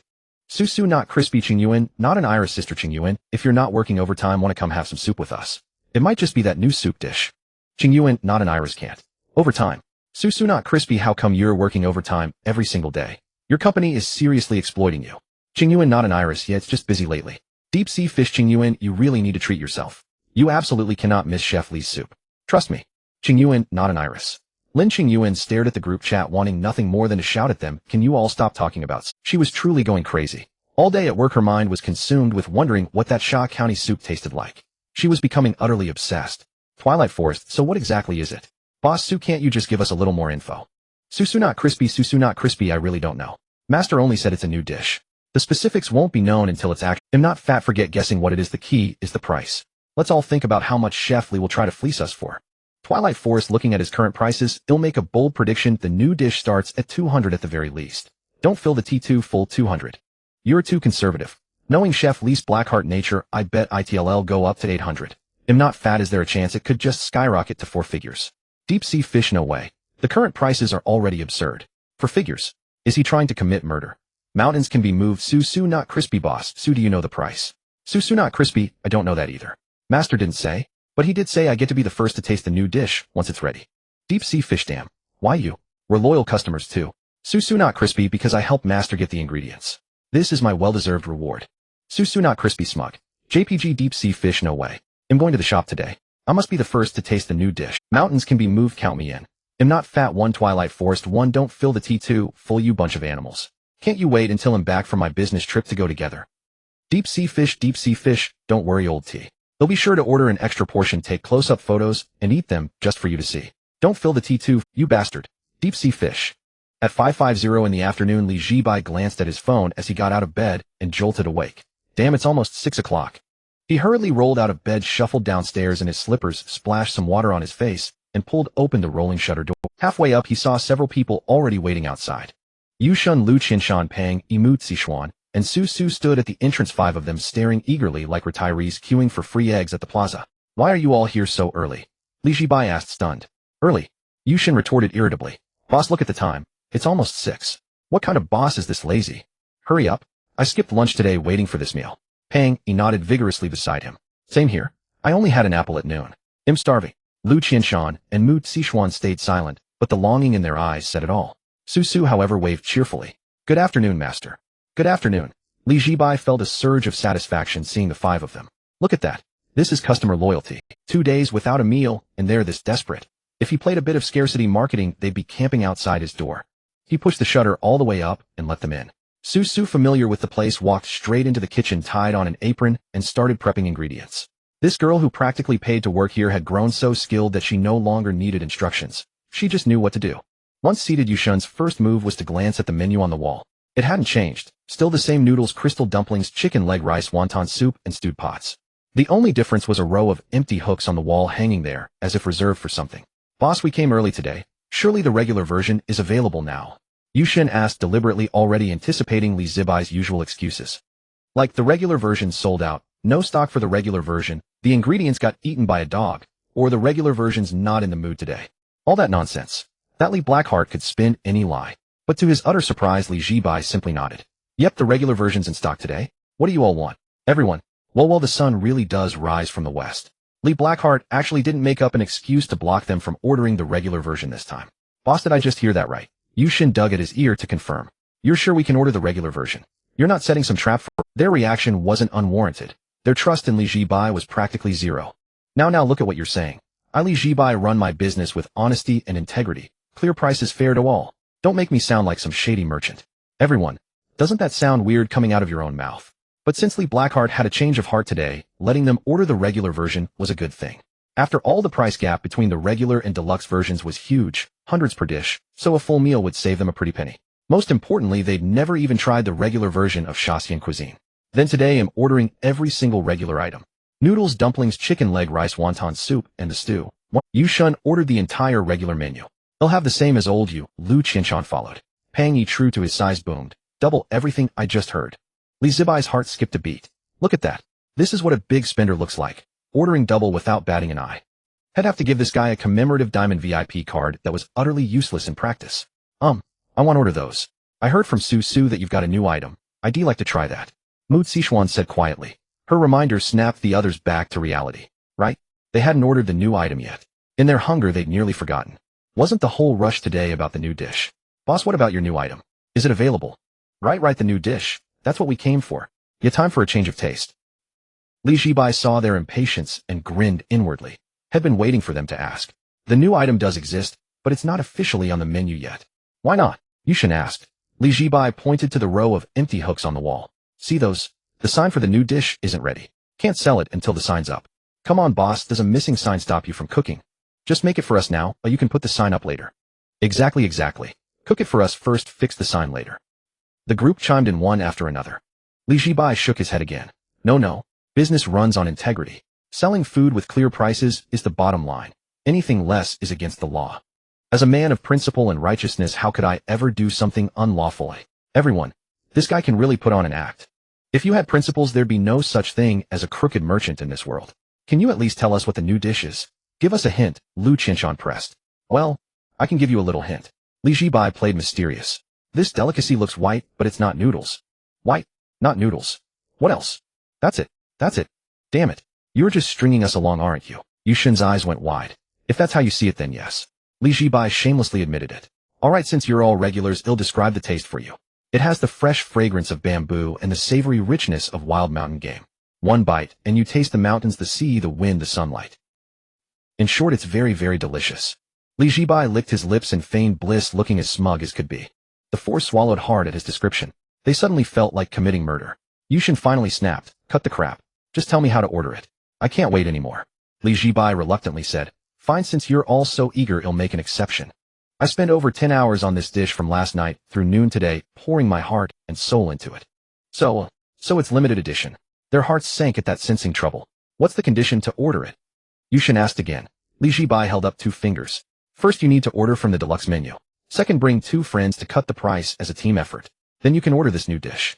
Complete those 2, and it's yours." Yushin, Lu Qinshan, Peng He, Mu Zixuan.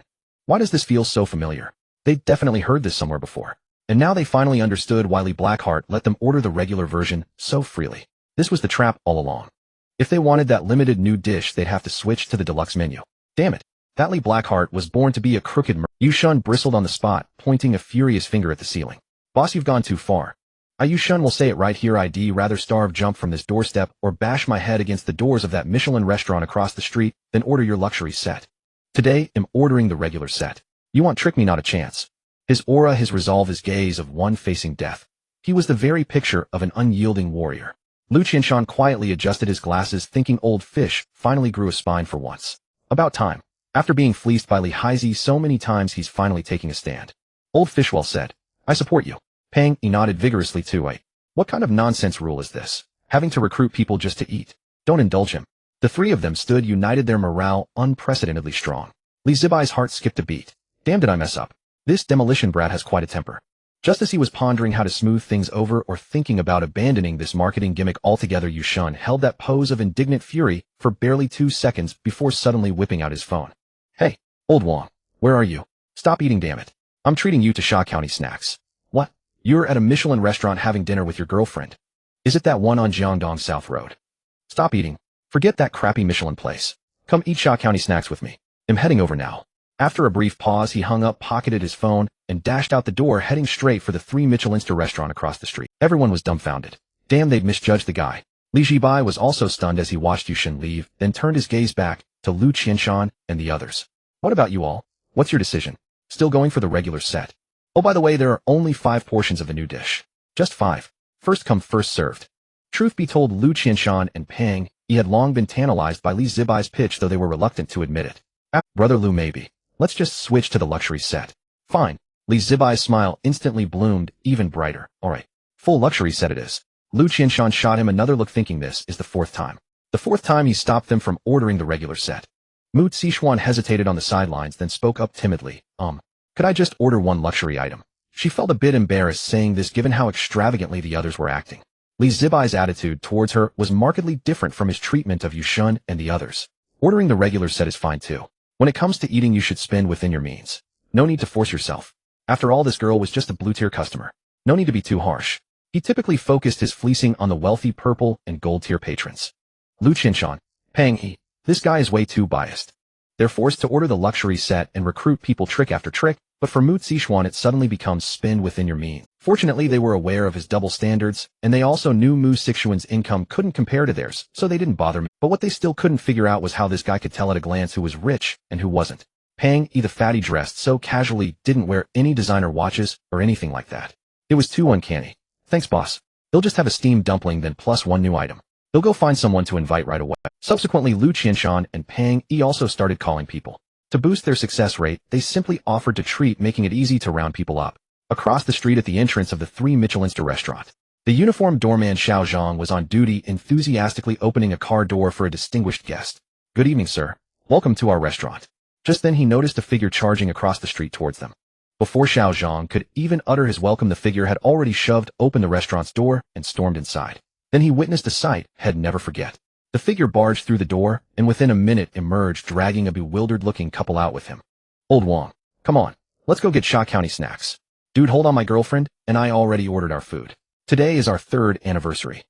A 3rd anniversary is even more reason to eat Sha County snacks. Forget the Michelin. This place isn't nearly as classy as a premium Sha County joint. Yushin with sheer force dragged Wang Yun and his girlfriend out of the Michelin restaurant and steered them towards the Sha County snack shop across the street. The doorman Xiao Zhang nearly thought he was hallucinating. He rubbed his eyes vigorously, looked at the Sha County snack place across the street, then turned back to glance at his own Michelin star sign. What the hell is going on? A guest from their 3 Michelin star restaurant stolen away by a Sha County snack shop across the street. Has the world gone this crazy? Just as the doorman Xiao Zhang was still reeling, something even more absurd happened. Several more cars pulled up one by one into the restaurant's parking lot. There were BMWs, Cadillacs, all clientele who could afford their restaurant. Xiao Zhang immediately put on a smile and walked up to greet them. Good evening, sir, madam. Welcome to. He stopped mid-sentence. Mid-sentence, the men and women getting out of the cars merely gave him a casual glance before heading straight across the street. They completely ignored their Michelin restaurant. The doorman was dumbfounded. What on earth is happening? Has competition in the high-end dining industry gotten this fierce? Are Sha County snack shops now competing with them for customers? Xiao Zhang quickly grabbed his walkie-talkie, pressed the button, and reported the situation to the manager. Manager, we have a major problem. What is it? Is a customer dissatisfied and lodging a complaint? No, manager, our customers are being stolen away. Stolen? By which restaurant? In this area of Jiangdong South Road. Oh, any place daring to compete for their clientele would have to be a top-tier establishment with comparable per-person spending. It's the Sha County snack shop across the street. The manager was baffled upon hearing the doorman's report. Xiao Zhang, are you feeling overtired from standing guard lately? Too much pressure. Tell you what'll give you a day off tomorrow. Go see a psychiatrist at the hospital. Manager, I'm not. All right, enough. I know it's tough for you young people struggling alone in the big city. It's normal to feel stressed, but you can't make a fool of me. A Sha County snack shop stealing customers from our 3 Michelin star restaurant. Do you think that's even possible? Our customer bases aren't even in the same league. All right, stop daydreaming. Focus on your job. And remember to go see a doctor tomorrow. Xiao Zhang clutched the walkie-talkie on the verge of tears. His mind was perfectly fine. It really was the Sha County snack shop stealing their customers. And they were even using their place as a free parking lot. Inside the Sha County snack shop, the once spacious and empty eatery was nearly full within half an hour. Almost all the new customers were brought in by Yushan. Zhibai peeked out from the kitchen, extremely pleased with the sight. A marketing genius. He was absolutely a marketing genius. With just a small trick, he had attracted so many customers, he was bound to make a fortune. The couple Wang Yun and Yao Shaxian, whom Yushan had forcibly dragged out of the Michelin restaurant, were now sitting in their seats looking utterly resentful. Today was their 3rd anniversary. They had booked a window seat at a Michelin-starred restaurant days in advance, along with red wine, steak, and dessert, meticulously preparing for a romantic evening. But they had the worst luck running into that lunatic Yushan, who physically hauled them from the Michelin restaurant to this Sha County snack shop that looked so cheap. Lao Yu, I'm begging you, let us go back. It's our 3rd anniversary, bro. If I take my girlfriend to a Sha County shop, I'll never be able to show my face in our circle again. It's too demeaning. Yugo, we already ordered our food, and celebrating our anniversary here is really weird. Yushin stood behind them, pressing firmly on their shoulders to prevent them from escaping. Old Wang, we've known each other for years. Have I ever led you astray? Yes, you have. Wang Yun nodded without hesitation. Last time you told me about a stock that was guaranteed to rise. I bought 6,000 yuan worth, and am still stuck with it. Later I found out you were already trapped in it yourself. Yushan. Ahem. That was an investment. Investments come with risks. Besides, we're brothers. Brothers must share weal and woe. All right, let's not dwell on the past. Yushin quickly changed the subject, persuading again. Just listen to me this once, okay? Just this once. This Sha County place is different from what you imagine. It might not have the ceremony you want, but it has something that can rival the Michelin restaurant across the street. What? How can Sha County food compare to Michelin? You must be joking. Yushan pointed to the menu on the wall. Wang Yun and Yao Shaxian followed his finger, and their expressions froze. Fragrant noodles, 128 yuan per serving, luxury edition, 588 yuan per serving. Crystal steamed dumplings, 128 yuan per basket, luxury edition, 588 yuan per basket. Chicken leg rice, 168 yuan per serving, luxury edition, 688 yuan per serving. Wonton soup, 158 yuan per serving, luxury edition, 666 yuan per serving. Stewed soup, 198 yuan per serving, luxury edition, 888 yuan per serving. At the bottom of the menu there was a clearly handwritten note for a limited new item priced at an astonishing 1,288 yuan per serving. Wang Yun rubbed his eyes vigorously and looked again. 1,288 yuan. A Sha County snack selling for 1,288 yuan. Wang Yun's expression turned grim. Lao, you be honest with me. Moi. Did you lose so much in the stock market that you teamed up with this owner to run a scam and rob us? What are you thinking? I said I'm treating. Then you've lost your mind, absolutely lost it, to eat such expensive Sha County food. Yao Shaxian also finished reading the menu and couldn't help but say to Wang Yun, maybe we should just go back. Go back. We're eating here. Yushin slammed the table and declared, Old Wang, am telling you, if you leave today, you'll regret it for the rest. Also, I'm putting this out there, if you don't think the food is good, not only will I pay for this meal, but I'll also compensate you for the 600 yuan you lost. Wang Yun had already started to get up, but upon hearing this, he immediately sat back down. Why didn't you say so earlier? Come on, let's order. The luxury edition noodles are the signature, right? Give us two. Any recommendations for the stewed soups? Is chicken or duck better? Forget it, don't recommend, just bring one of each. At that moment, Lu Qianshan and Pang Yi also walked in with the people they had brought. The newcomers, upon seeing the menu, had expressions of shock identical to Wang Yun's. What the heck? Sha County noodles for 588 yuan a bowl. Did the owner mislabel the price? I thought the most expensive thing here was a few dozen yuan. Why is it so expensive? Is this a scam? Whoa. And there's that limited edition for 1288. This is the first time I've seen an owner dare to sell Sha County snacks for 4 figures. This owner really knows the secret to wealth. Other people open shops to make money. He opens one to rob people outright. Pang Gu, is this how exciting your usual meals are?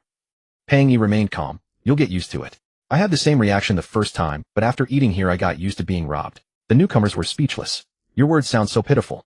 Lu Qianshan raised his hand to quiet everyone. Everyone, since we're here, let's just settle in. We're here now, so why not give it a try? Anyway, we're treating today, so just eat. Hearing this, all their hesitations vanished. They were already here. They couldn't go back hungry, could they? Besides, if someone else was paying, it was a free meal. So they all ordered. In the kitchen, the flames roared. Zhibai stood at the stove going all out with pots and spoons clanging incessantly. Su was assisting, handing over ingredients and arranging plates. The master and apprentice worked together, seamlessly maximizing efficiency. The dozen or so people outside had ordered a lot, including over 20 servings of the luxury edition noodles, dumplings, chicken leg rice, and stewed soups. Master, the dumplings for table 3 are ready. Take them out. The scallion oil for table 5's noodles is about to be drizzled. Watch the timer for me, and take it out after 20 seconds. Got it. Su carried out plate after plate of golden, tantalizing, and aromatic luxury edition Sha County snacks. As the fragrant noodles were placed before Wang Yun, he was still discussing with Yao Qianshan how they would eat a little less, and then head to the Michelin restaurant across the street for their private celebration. However, when they saw the food arrive, they were astonished. This owner had skills. The plating was in no way inferior to those high-end restaurants. Take the noodles, for instance. The golden strands were artfully arranged into a delicate chrysanthemum shape, topped with amber scallion oil and garnishes. It was truly beautiful and exquisite. Moreover, an aroma they had never smelled before wafted up. The fragrant char of scallion oil, the sweet freshness of crab roe, and the savory richness of minced meat. These 3 scents intertwined like an invisible hand clutching their stomachs. They had planned to just have a bite and leave, but now they couldn't help but swallow hard. Then Wang Yun picked up a chopstickful and put it in his mouth. The next second, his expression turned incredibly dramatic. From initial disdain to confusion, then shock, and finally, all in the time it took to eat 1 bite of noodles. Holy shit, is this really food made by a Sha County shop? It's so damn good. The resentment over the ruined anniversary evaporated instantly with that bite of noodles. He even felt that Yushin's third wheel intrusion today was a blessing in disguise. It was absolutely wonderful. Yao Qianshan, initially reserved, saw her boyfriend's reaction and tentatively picked up a steamed dumpling. Her reaction was even more exaggerated than Wang Yun's. The moment the dumpling entered her mouth, she covered her mouth with both hands, her eyes wide, letting out a slightly embarrassed sound. Oh, The dumpling wrapper was as thin as a cicada's wing, breaking at the slightest touch, releasing a burst of scalding hot soup that was so fresh it numbed her tongue. The pearl chicken filling was as tender as tofu, mixed with the grainy texture of crab roe and the fragrance of matsutake mushrooms. With that one bite, her very soul seemed to tremble. It's delicious, it's really delicious. Darling, you have to try this dumpling. After eating one, Wang Yun squinted his eyes in bliss again, exclaiming it was incredible. His chopsticks were already uncontrollably reaching for a second dumpling. As for ceremony or Michelin, they had completely thrown them to the wind. What could be better than eating Sha County food? The new customers at the other tables, brought by Lu Qianshan and Pang Yi, had said, "Why is the scallion oil on these noodles so fragrant? Is this really Sha County?" I was so narrow-minded. Who would have thought Sha County snacks could be this good? Soon the entire shop was filled with the sounds of slurping, chewing, and exclamations of damn. Everyone was sweating from the meal, but no one wanted to stop. Wang Yun had even rolled up his sleeves to his elbows, and several empty plates and steamers were already in front of him. And he still, "Boss, give me another serving of noodles, the luxury edition." Yushin couldn't hold back anymore and kicked his chair leg. "Old Wang, that's enough. That's your third refill. Are you a pig? Consider my wallet. Didn't you say you were treating? I said I'd treat you, not that I'd go broke doing it. Do you know how much you've eaten? Almost 3,000 yuan. I don't care. You said it yourself, you have to take responsibility. Who told you to be a third wheel and ruin my date with my girlfriend?" Exactly. Yao Qianshan, forgetting all about her ladylike image, shouted towards the kitchen. Boss, I want another pigeon. Yushin clutched his chest, feeling his heart bleed. Was this the karma of a foodie? The price he paid for a new product was way too high. The others were also not shy. Even before finishing their own orders, they started calling out too. Where's my stewed soup? What? Boss, another basket of dumplings. Add another chicken leg rice for me. Make sure the crispy rice is cooked longer, I want it extra. The kitchen curtain was pushed aside and Su poked her head out shouting. There are only 3 baskets of dumplings left, 5 servings of noodles, and almost no chicken leg rice. If you want to order more, hurry up. The moment she finished speaking, the orders became even more frantic. I want 2 baskets. Give me both. Save a serving of noodles for me. Whoever dares to take it, he'll fight them. Zhibai, listening to the commotion from the kitchen, grinned widely, his hands moving at a blurring speed as he processed ingredients. Yes, this is it. This is it. Eat, eat, eat as much as you can. Ha ha ha. After a while, the empty bowls and plates on the table piled up, so high they could barely fit. Nearly everyone leaned back in their chairs, patting their round bellies with looks of pure contentment. Of course, Yushin and his group were the exception. They had eaten with noticeable restraint, saving room for the legendary limited edition, that mysterious dish that required purchasing the luxury set meal and dragging 2 friends to cut a deal before one could even qualify to unlock it. Yushin wiped the grease from his mouth with a napkin and called out toward the kitchen. Boss, we're all done eating. Isn't it time for that new dish? Zhibai poked his head out from the kitchen and asked with a smile, all done? Yeah, we're done. How about a bit more? I still have some. Boss, that's enough. If you keep teasing us like this, I'm really going to lose it. Yushin said, standing up as if ready to unbuckle his belt to make a scene. Seeing this, Zhibai quickly interrupted his antics and bringing it out. And bringing it out now? He turned and went back into the kitchen, opened the fresh-keeping cabinet, and took out 5 pre-prepared portions of ingredients for Bodhi jade rice, one of which was the standard version. He hadn't prepared extra portions today. After all, this was the first time offering the new item, so it was better to play it safe. Honestly, at 1,288 yuan per luxury portion, even he felt like it was highway robbery. Zhibai took out the steamed and cooled rice from the cabinet, then cracked eggs to extract the yolks, and stirred them. After that, the iron wok went on the stove, and the high-heat mode was turned on. He coated the wok with a base oil of ham and matsutake mushrooms. When the oil temperature reached 70%, the white grains of rice went in with a sizzling crash. Hisses. The grains of rice danced merrily in the scorching wok. The thin coating of egg yolk on their surface solidified instantly under the high heat, yet the rice itself remained a glistening white. Then he flipped his wrist, tossing the wok. The rice arced through the air and landed back perfectly, repeated several times to ensure every grain was heated evenly. Finally, he drizzled a small spoonful of pure hemp oil along the scorching edge of the wok. A wisp of blue smoke shot up and a rich multi-layered aroma exploded directly in the kitchen, potent enough to make anyone swoon. 5 portions of Bodhi jade rice were plated one after another. Zhibai arranged 5 plain white porcelain plates on a tray, each with 3 bamboo leaves underneath as decoration. No scallions, no side dishes, no extra garnishes whatsoever. They looked like nothing more than 5 plates of unremarkable white rice. After finishing, he picked up the tray, pushed open the kitchen door, and walked out. The group outside hadn't left. They all wanted to see what this so-called hidden dish was. Zhibai set the 5 white porcelain plates one by one in front of Yushin, Lu Qinshanpeng, Imu Zixuan, and Su, who had already finished her work earlier. Everyone, this is our shop's limited edition new item. Enjoy. The group stared down at the plates of white rice before them, all frozen in stunned silence. Boss, did you bring the wrong dish? No, it's correct. But this is just a plate of plain white rice. Did you forget to add the ingredients? Even a side of pickled vegetables would do. Doing it like this makes me feel like a total sucker. The people beside him nodded in agreement. They had treated others to a meal and dragged in friends, bleeding their wallets dry, not to mention having their appetites teased all night by Liheisi. And after all that anticipation for this limited item, this was it. Even though they knew Zhibai was a skilled cook, serving up a plate of plain white rice was just too sloppy. And from a visual standpoint, this white rice didn't seem to justify its price tag or its limited edition status. Wang Yun, whom Yushin had dragged over from the Michelin restaurant, let out an unkind chuckle. Old you, this is the limited food you've been longing for. A plate of white rice. I admit the boss cooks well, but this is way too half-hearted, haha.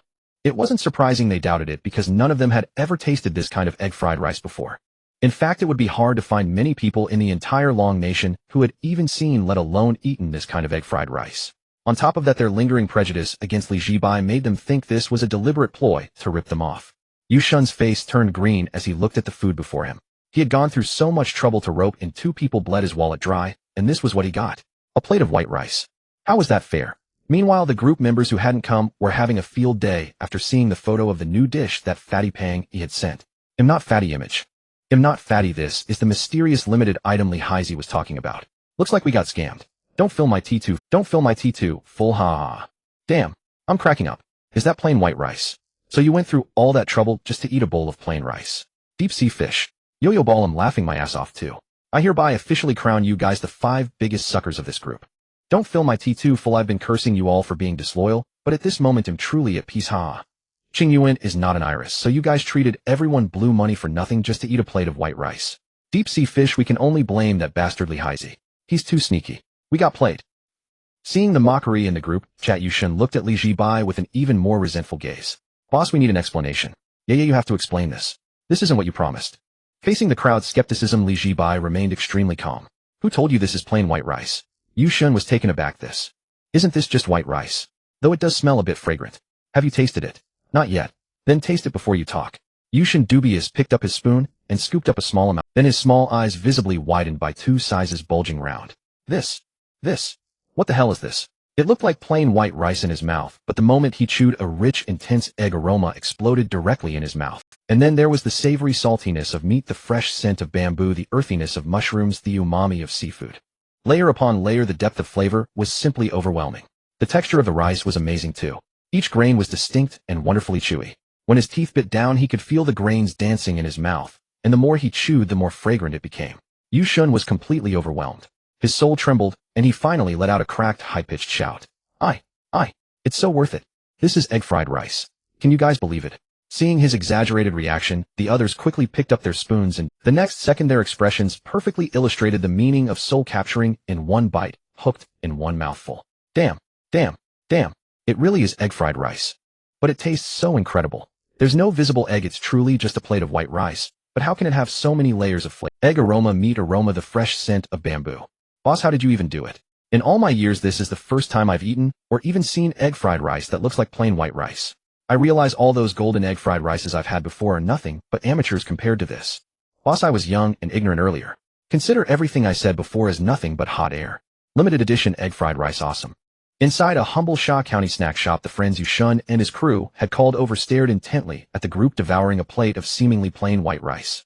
Is this egg-fried rice? Making egg-fried rice look like plain white rice, that's incredible. I give up. I truly surrender. This is absolutely the best egg-fried rice I've ever had. It's too delicious. The flavor, the texture, the layers. It's simple. There's even a faint hint of bamboo fragrance when you eat it. It reminds me of visiting my grandmother as a child, playing in the bamboo forest behind her house. That smell was so nostalgic and heartwarming. It's truly magical. Su also took small bites of her portion, gradually entering a state of complete absorption. Her beautiful large eyes nearly transformed into sparkling stars. As the chef and head of a Black Pearl restaurant, her understanding of this dish ran far deeper than that of pure food enthusiasts like Yushan. The level of technical complexity in this egg-fried rice completely surpassed her expectations. From the method of infusing the rice grains with the flavors of various ingredients to the top-tier balance of components and the ability to maintain a white translucent appearance almost as if steamed after stir-frying, it was extraordinarily difficult. The most remarkable technique was making eggs invisible, yet imparting a full egg fragrance. When she separated the grains with her chopsticks, she could barely discern a thin, nearly invisible layer of egg membrane evenly coating each grain. This was no longer mere culinary skill, it was magic. Su took a few more bites, her eyes sparkling as she looked at her master. Although his smile resembled that of a shrewd merchant at this moment, his image in her eyes was incredibly lofty, towering to the point of requiring reverence. Possessing such divine culinary skills while nestled in a Sha County snack shop, perhaps this was the legendary Great Hermit. Master, is this egg-fried rice the Bodhi Jade abode recorded in that ancient cookbook? Hearing her words, the others seemed to recall something. What? Bodhi Jade abode? Is it the Bodhi Jade abode I'm thinking of? I think I've seen this mentioned online. Me too, I've come across people talking about this dish before. Bodhi Jade abode was not a trendy internet novelty. It was a genuine, time-honored, famous dish documented in historical records and culinary classics. Legend has it that it was a delicate delicacy favored by ancient literati, emphasizing freshness within simplicity rather than heavy sauces. It had been lost for many years. Even most top-tier domestic chefs had only heard its name and never seen it, let alone recreated it. Of course, perhaps they simply found the preparation too troublesome to attempt. Yet now this legendary top-tier dish, existing only in ancient texts, appeared in this Sha County snack shop, crafted by a young boss in his early 20s. Li Zhibai nodded. It is indeed Bodhi Jade abode. However, there are no existing recipes available, and the ancient method is incomplete. So I made some slight improvements based on my own inspiration. I stayed up all night to perfect it. This is my exclusive original new version, only available here, nowhere else. He spoke nonchalantly, but his words sounded incredibly boastful to the others. Damn, original. You figured out a lost ancient dish in just one night. That's amazing. Boss, are you even human? He must not be human, otherwise how could he make it this delicious? Li Zhibai, have you no manners? Worth it, Lu Qianshan commented while eating. Tonight was a huge win. Pang Yi nodded vigorously in agreement. I think so too. This egg fried rice. No Bodhi Jade abode, I think it's good enough for a state banquet. I agree. I never imagined we'd get to eat the legendary Bodhi Jade abode here today. TSK. Boss, opening a Sha County shop here is like using the legendary heavenly sword to shred potatoes or the dragon saber to smash cucumbers. It's such a waste of your talent. What do you mean a waste? This is called a great hermit hidden in the city, don't you understand? On the other side, Yushun had already posted no fewer than 10 photos to the group chat. He was frantically tagging Don't Pour T2 Full, the guy who was always on business trips. Deep sea fish image. JPG image. JPG image. JPG Don't Pour T2 Full Don't Pour. Didn't you just send photos of this plain rice? Why are you sending so many again? Do you have nothing better to do? Deep sea fish, ha. Old T, look closely. This isn't just plain white rice. Don't Pour T2 Full, my eyes aren't blind. I've looked 3 times. It's plain white rice. Deep sea fish. At first I thought I was being fooled too, but it turns out this is actually Bodhi Jade abode. Don't Pour T2 Full what? What abode? Say that again. Twilight Forest Bodhi Jade abode, a lost ancient dish. It looks like plain rice but tastes richly of egg with complex layers. Chef Su said it's incredibly hard to make, and almost no one can recreate it. It's an original creation by the Sha County shop owner. Don't Pour T2 Full. Wait, what are you all saying? This is the lost egg fried rice. Are you guys ganging up to fool me? Mountains and seas can be leveled. Old T Twilight is telling the truth.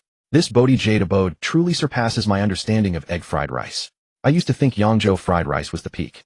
Only today did I realize that true egg fried rice doesn't need to show you the egg at all. Don't Pour T2 Full. I don't believe it. You must be deceiving me. I don't believe it. That's just plain rice. Deep sea fish. Old T, let me describe the taste to you. First bite of bamboo fragrance explodes on your tongue like sitting in a bamboo grove feeling the breeze. Then over a dozen layers of flavor unfold one after another. The complexity is incredible. Every single grain is a pleasure to eat. After finishing, there's a lingering sweetness in your mouth, and even your burps smell fragrant. Deep sea fish. Don't Pour T2 Full. Hey, I might not be describing it well enough. Here, let me send you another photo from my earlier food vlog. Take a good look. Image. JPG Don't Pour T2 Full. Deep sea fish. Don't Pour T2 Full. Oh right, I remember, you still have 2 or 3 days of business travel left, right? What a shame. And this is a limited edition item too.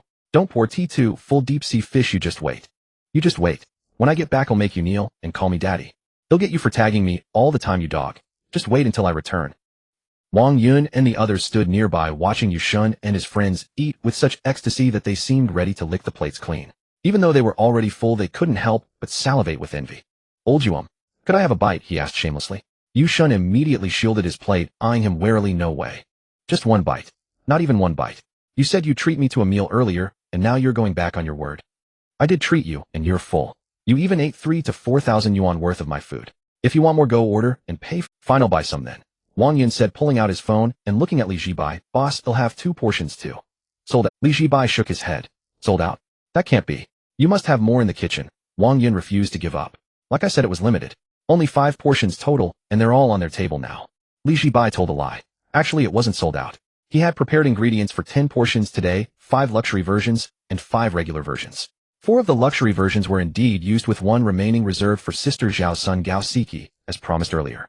But there were still 4 regular versions left. However, he had no intention of selling them. The reason was simple: the cut-price marketing strategy he had devised on a whim was working even better than expected. Nearly 20 people had come tonight, and the revenue was likely to hit a new high, second only to that corporate dinner from the Fool. If these people kept bringing in more and the chain reaction continued, wouldn't his restaurant be full every day soon? Wouldn't the money come pouring into his pockets? At the thought, Li Zhibai almost couldn't suppress a sinister chuckle. In any case, he could clearly calculate which was more profitable: selling 5 more portions of rice or luring in more fools. Boss, you cannot do this. This is our first time here. You should give new customers some kind of perk. Then come back tomorrow. There will be perks tomorrow. What perks? Bring 2 friends tomorrow to share 1 cut, and you will unlock the right to order. Pewdie Yuzhai, Wang Yun replied.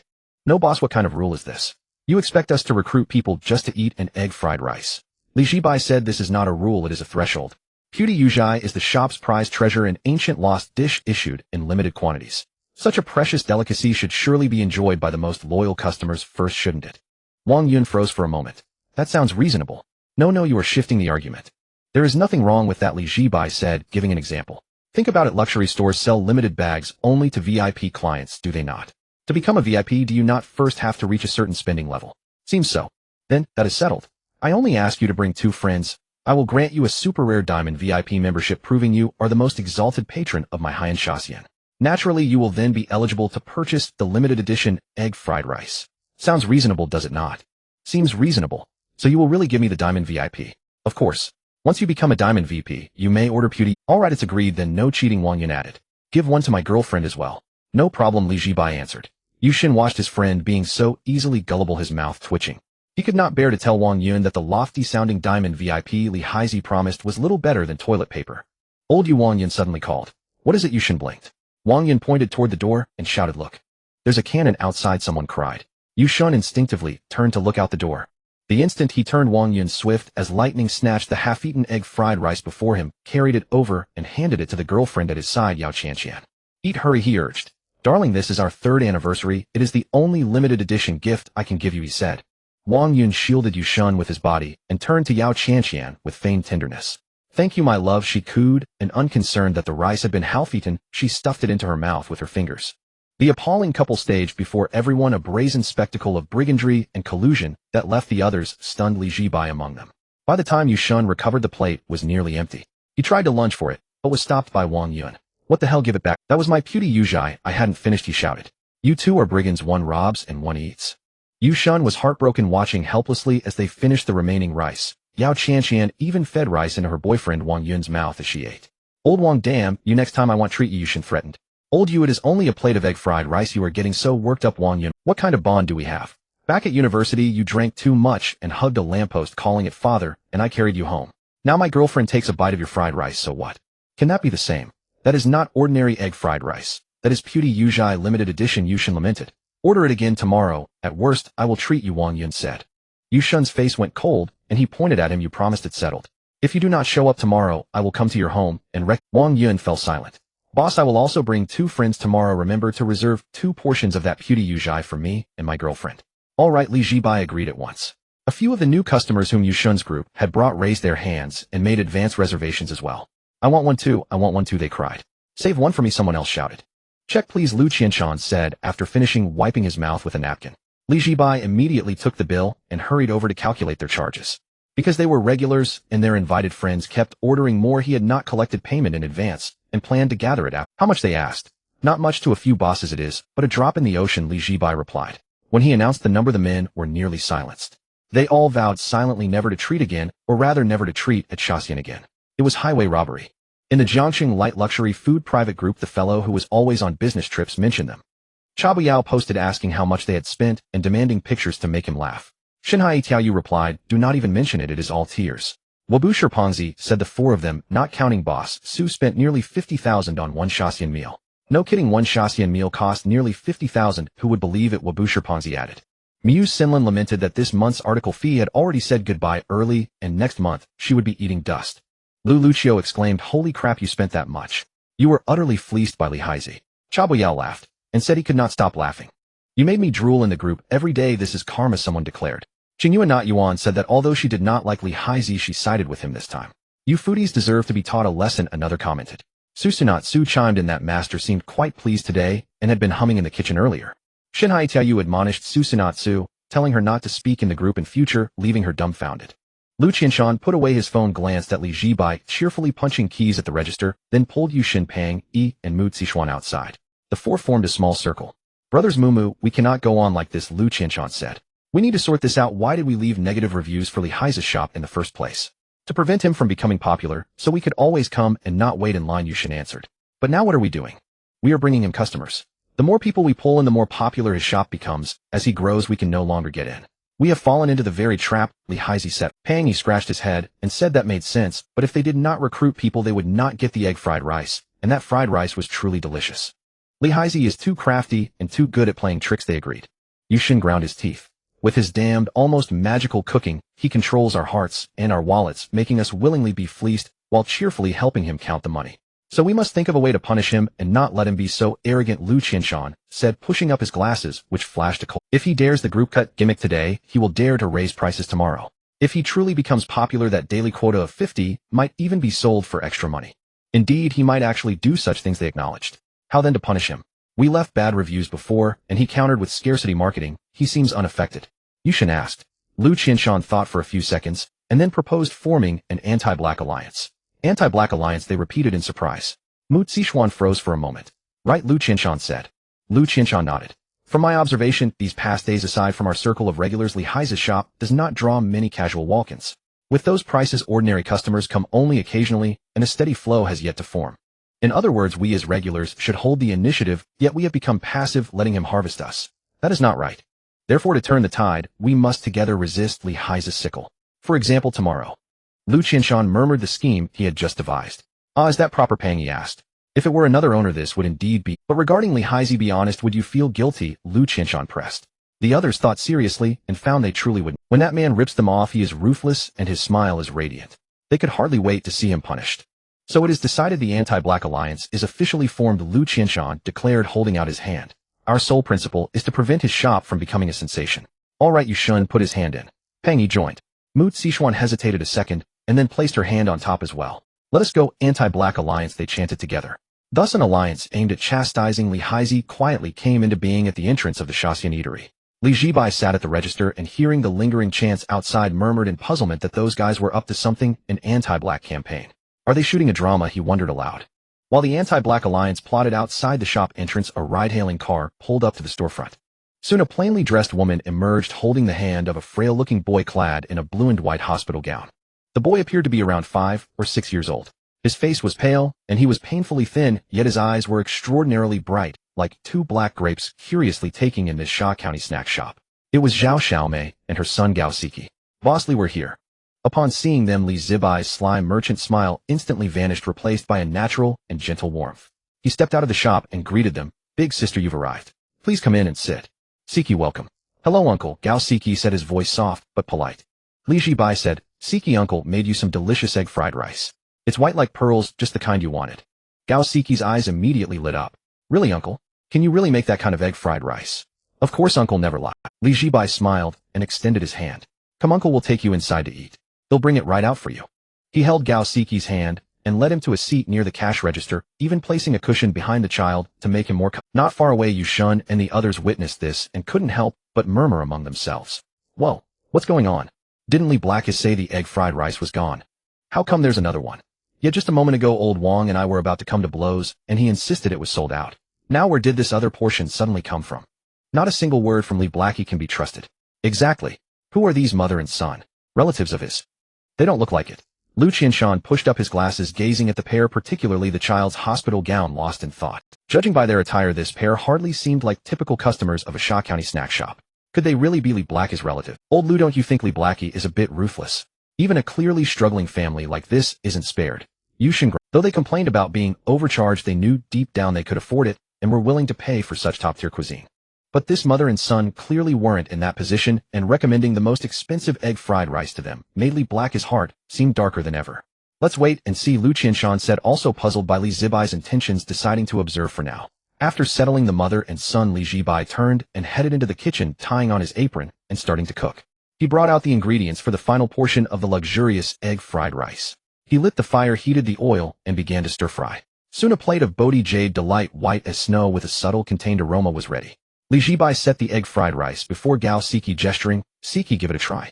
See if it's the taste you've been wanting. Gao Siki looked at the seemingly plain white rice, picked up his spoon, scooped a small portion, and put it in his mouth, chewing slowly.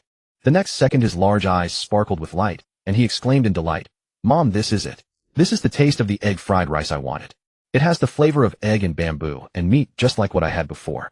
So fragrant, so delicious. Gao Siki spoke while eagerly shoveling rice into his mouth. I'm glad you like it.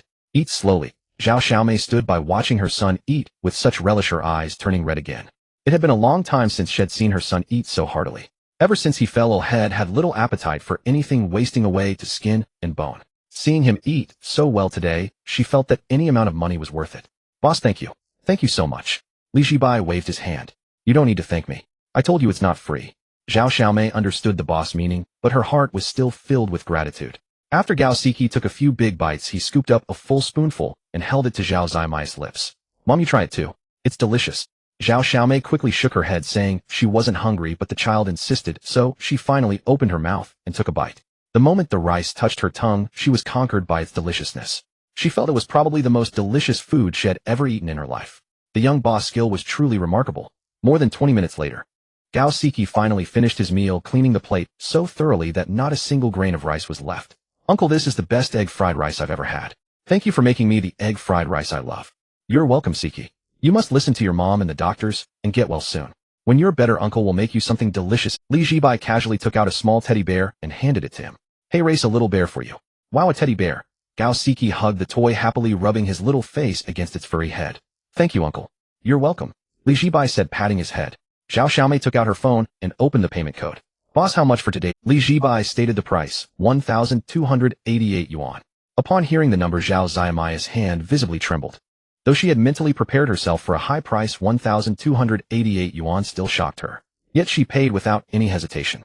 As long as her son was happy, as long as he could eat a bit more, any amount of money was worth it. After receiving the payment, Li Zhibai grinned and raised his fist in a little salute to the child. Siki, good luck tomorrow. Bye-bye, Uncle. Gao Siki, clutching the teddy bear, turned back and waved his small hand energetically, his smile far brighter than when he had arrived. Yu Shun and the others had witnessed the whole scene from outside, their expressions complex. Li Blackie is really ruthless. I thought he'd give them the regular version, but no, he went straight for the top tier. While one's willing to pay, the other is willing to charge. Look how happy the kid is. Li Black's heart is indeed black. Seems our anti-black alliance needs to work even harder. At that moment, Su Su, having just said goodbye to her master Li Zhibai and heading home, overheard their complaints. She felt an urge to tell them that wasn't the case. While helping clean up in the kitchen earlier, she had clearly seen her master slip 2,000 yuan into that teddy bear. Just as she was about to speak up for her master, she saw Li Zhibai look her way, raising his index finger to his lips. Shoo. Seeing this, Su Su swallowed the words that were on the tip of her tongue. Then she saw a mischievous grin spread across her master's face. He winked at her, turned around, and humming a tune she had heard countless times before, swaggered back into the kitchen. Forgive me for my life, unruly, indulgent, loving freedom. Afraid that one day I might fall. Hearing the faint melody drifting from the shop, Su Su suddenly felt at peace, a sweet smile blossoming on her lips. After the core members of the Anti-Mob Alliance finished their clandestine meeting at the entrance, they dispersed furtively. As he was leaving, Yushin turned back and shouted to Li Zhibai, "Boss, we'll be back tomorrow." Li Zhibai gave an okay gesture towards the door, his heart brimming with delight as he calculated how many ingredients he would need to prepare for tomorrow. Given today's turnout, he'd at least need to double the amount, right? Over the next few hours, a few more walk-in customers trickled into the shop. There were office workers from the neighboring building hunting for a meal, food delivery riders between orders, and a lost couple wandering in from their shopping trip. Yet without exception, they were all stunned by the prices, muttered a few complaints, and left. 588 yuan for a bowl of mixed noodles. Boss, did you need the dough with gold bars? It's tough being a worker these days. Even Sha County snacks are out of reach. Thanks, but no thanks. Farewell. Sorry to bother you. There was no helping it. His Sha County snack shop had only been open for a few days, and to build a steady stream of customers, he needed regulars. But apart from wealthy folks like Yu Shun, the cleaning lady, or Wen Ran's colleagues, most people could only afford to come occasionally. This boiled down to a very practical issue. Survival is the primary concern for anyone, especially in a big city like Jiangsheng, where living costs are already high. People can't just be drawn by delicious food to eat their daily on a 3,000 yuan monthly salary, as depicted in novels. That's pure nonsense. To establish a stable customer base, he first needed to expand his influence and reach a wider audience. Only with a sufficiently large pool of people could he convert enough of them into regulars and achieve a full house every day. Unfortunately, his online channels were blocked, and his shop had earned an abysmal 1.8-star rating. Promoting through the internet was essentially a dead end. Although Li Zhibai knew who was behind the negative reviews, he didn't dare confront them. He feared for his life. So he had to rely on his viral marketing scheme to expand his customer base. As night deepened, Li Zhibai sat behind the cash register, pouring himself a glass of free tap water and starting to tally the accounts from opening day until now. After summing everything up, he arrived at a figure that made his heart race. 243040 yuan. That was his total revenue from opening day to today, the 6th day. If he only looked at this number, he could stand proudly at the shop's entrance and arrogantly shout, "Who else?" A Sha County snack shop in the financial district pulling in nearly 2500 yuan in 6 days would undoubtedly be a miracle in the culinary world. If you included Su Su's 3,000 yuan tuition fee, the total would break 2700 yuan. But that wasn't the right way to calculate it, as this wasn't pure profit. Let's assume the total revenue is 25,000 yuan. The comprehensive cost of ingredients was about 40, which came to 1,000 yuan.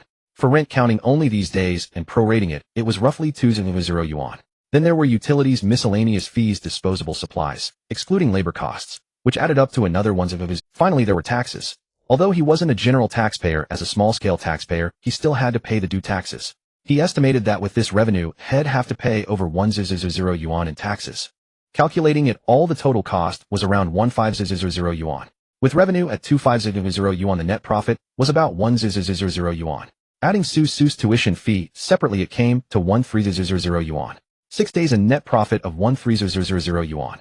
That was roughly equivalent to a year's salary for many white-collar workers in Jiangxing. It was indeed terrifying. However, nearly 1700 yuan of that revenue was propped up by that fool's company dinner the day before yesterday. If you remove that extreme large order, the actual revenue and profit for these days would be significantly lower. Most critically, there were less than 10 days left until the end of the month. According to the contract, by taking over this shop, he was responsible for the 300 yuan rent arrears left by the previous tenant, plus the 300 yuan for the next quarter's rent. He needed to pay a total of 600 yuan by the end of the month. 600 yuan. Should I just take the money and move to another city and open a new shop? Li Zhibai thought quite unethically. But he quickly dismissed that idea. After all, that money included the cost of ingredients owed to Su's family. He couldn't possibly swindle that girl. That would be utterly inhuman. Of course, the best solution was to find that bastard Zhao Lei and somehow get back the rent he owed. Then he would only need to pay his own share of 300 yuan. Li Zhibai had also considered hiring a lawyer and suing, but that would prevent him from operating his business normally. There were too many deep-pocketed fools here, and he was reluctant to close, as it was hard to find a place where he could earn over 100 yuan in 6 days. Forget it, he'll first find a way to pay the debt, then get a lawyer to look into it, and slowly chase after Zhao Lei for that money. After finishing his calculations, Li Zhibai saw it was almost midnight and decided to close up early. Just as he was about to pull down the rolling shutter door and head to bed, he heard the familiar sound of a pushcart from the entrance. Auntie Zhao was setting up her stall. Seeing Li Zhibai at the door, Auntie Zhao greeted him with a beaming smile. "Boss Li, not resting yet. Thanks to you today, my Siki came home happier than ever. He was even shouting egg fried rice in his sleep last night." "Is that so? That's good to hear." Li Zhibai smiled. "The surgery is tomorrow. You tell him not to be nervous. He told me he's not scared at all now. He even said that once he's better, he wants to come and eat your egg fried rice every day." As Auntie Zhao spoke, she deftly set up her fried rice stall. Watching her busy figure, the irritation in Li Zhibai's heart began to dissipate. Forget it. What was there to be melancholy about? It was just a matter of being short by 3700 yuan. Could a little difficulty like this stifle him, Li Zhibai? No way. He was destined to become the king of Sha County snacks. One day he would drag out Zhao Lei, that treacherous former roommate who had swindled him, and make him kneel in front of the shop and write "I am an idiot" 10,000 times. "Auntie, you get busy. I'm going to rest now."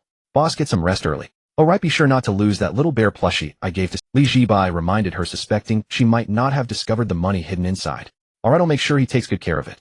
Auntie Zhao nodded repeatedly, but a suspicion formed in her mind. She planned to call her husband later and have him check the plushie. Li Zhibai acknowledged, turned back into the shop, and pulled down the rolling shutter. After washing up, he lay in bed and with a thought opened the system panel. A pale blue light screen unfolded before his eyes. Host Li Zhibai, age 23, physical fitness 8, culinary rating divine, gourmet, heart 1, unlocked dishes, fragrant mixed noodles, crystal steamed dumplings, chicken leg rice, wonton soup, stewed pot series, and the unique Bodhi Jade rice. Traffic limit rule, effective daily customer flow 50 people. Bodhi Jade rice sold 6 portions, 94 more needed to unlock the next gourmet heart reward.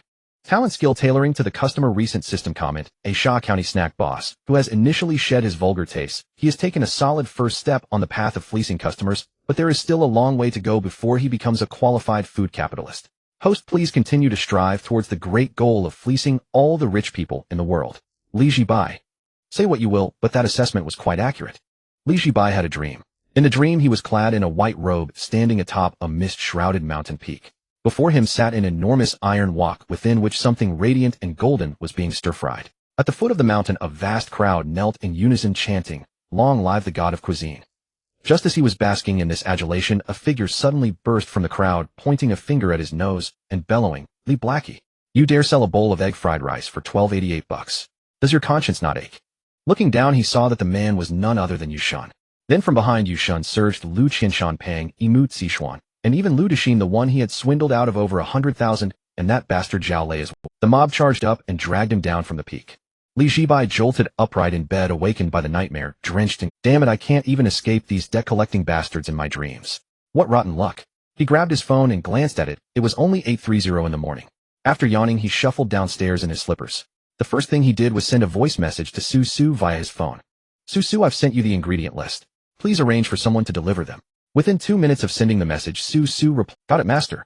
Listen to that, so cooperative." Every time Li Zhibai thought of this disciple who worked for free, paid out of her own pocket, and even provided ingredient sources, he felt a special warmth in his heart. If only she could pay him a year's worth of employment fees in advance, he'd feel even warmer. While waiting for Su to arrange the delivery, Zhibai quickly whipped up some fried rice for his own breakfast. Then he began processing the remaining stock in the fridge, prepping the ingredients for the day. Those guys last night said they'd bring people to eat today. Even if each of them brought just one person, there would be at least 20 people. He'd better stock up on plenty of ingredients, especially the luxury versions, and give them a good fleecing. He'd prepare 10 portions of the luxury-grade Bodhi Jade rice and 5 of the standard version, adding the 3 left over from yesterday that made 8 portions of the standard kind, which should be more than enough. Besides the regulars who had already eaten, any new customers wanting the limited fried rice would have to bring in more new people. With this cycle raking in 40 to 50,000 a day, or even more, shouldn't be a problem. Ha ha ha. Zhibai wore the smile of a shrewd merchant. Little did he know he was destined to be overturned today, because those guys from yesterday had absolutely no intention of helping him recruit more customers. The newly formed Anti-Blackie Alliance had pulled all of yesterday's customers into a group chat where Yushun and the others had explained the situation to them. They could still come and eat, but they shouldn't bring in any new customers unless absolutely necessary, or else everyone would end up queuing for ages in the future. In the end, they formed a united front. Blackie would definitely stock up today. If he wouldn't let them order the limited dishes, they simply wouldn't order them. They could just eat something else. Alternatively, someone eligible to order could place the order for someone who wasn't, and the latter would transfer the money back. This solved the problem of needing to bring in new customers for the limited dishes. Zhibai couldn't realistically force customers to bring in 2 new users every time they ordered the limited egg fried rice. That was highly impractical and would exhaust the patience of his regulars. So requiring it just once was the rule. Yushun and the others had discovered this loophole after careful study, which was why they devised this corresponding countermeasure. They didn't even need to show up in person. They could simply transfer money via WeChat to someone eligible to buy on their behalf. This perfectly foiled Blackie's cunning scheme. Incidentally, Su was not part of this Anti-Blackie Alliance. They had already branded her a traitor, fearing she might leak their plans. It was now a little past 10 in the morning. Su's BMW Mini pulled up in front of the shop, followed by the familiar small box truck. Master, everything's here. Today Su was wearing a cartoon t-shirt emblazoned with a menacing claw-waving crab, her hair tied up in a bun. She was as energetic and vibrant as ever. Thanks for the hard work. Zhibai rolled up his sleeves and started hauling goods into the shop with the 2 delivery guys. After verifying the list, Su left as she had urgent matters at her own restaurant and couldn't stay to help. Zhibai, of course, generously approved her leave. She was after all paying to work there, so why shouldn't she be allowed time off? Just past 3 in the afternoon, Zhibai had finished his prep work. The sun over Financial Street was scorching, causing the asphalt to shimmer with a layer of oily heat. Zhibai squatted at the shop entrance holding a water ladle, watering a few half-dead pothose plants in pots by the door. These pothos were relics left behind by the previous tenant. It was unclear how long they had gone without water. Their leaves were withered. You guys sure had a lousy master. The previous boss skipped town, leaving you here to fend for yourselves. Now I'm the sucker who's come to take care of you. We're all in the same boat, destined to be taken advantage of. Just as Zhibai was muttering to the pothos while watering them, he suddenly caught a glimpse of a familiar figure. A girl dressed in what looked like a salesperson's attire was walking towards him from the direction of the bus stop. The girl's face was glistening with sweat, and her left hand held a canvas bag printed with the logo of some insurance company. Zhibai squinted for a closer look. Isn't that one Ran? The legendary intern who had conned her own supervisor out of 170 yuan, and in the process helped his Sha County snack shop achieve its highest single-day sale. It had only been 2 days, and she had already switched to selling insurance. When Ran had clearly spotted Zhibai squatting their watering plants, her eyes lit up and she trotted over. Boss, great you haven't skipped town yet. Zhibai, and why exactly would I skip town? Sorry, just a knee-jerk reaction. I heard my supervisor came to see you, so I thought. Relax, even if you run I want. Zhibai retorted with a hint of irritation. He looked over her outfit. A white shirt, black trousers, and a work badge pinned to her chest that read Onping Insurance. When Ran. What's the deal with you? Get fired. Yeah, when Ran nodded. That crappy company was a total scam. The boss was stingy and the supervisor wasn't any better. Last time I didn't even pick the restaurant for the company dinner, but they blamed me for everything and threatened to give me a demerit. Why stick around at a dump like that? I just handed in my resignation and walked out, leaving in style. Zhibai gave her a thumbs up. You did the right thing. The sooner you escape a shady company like that, the better.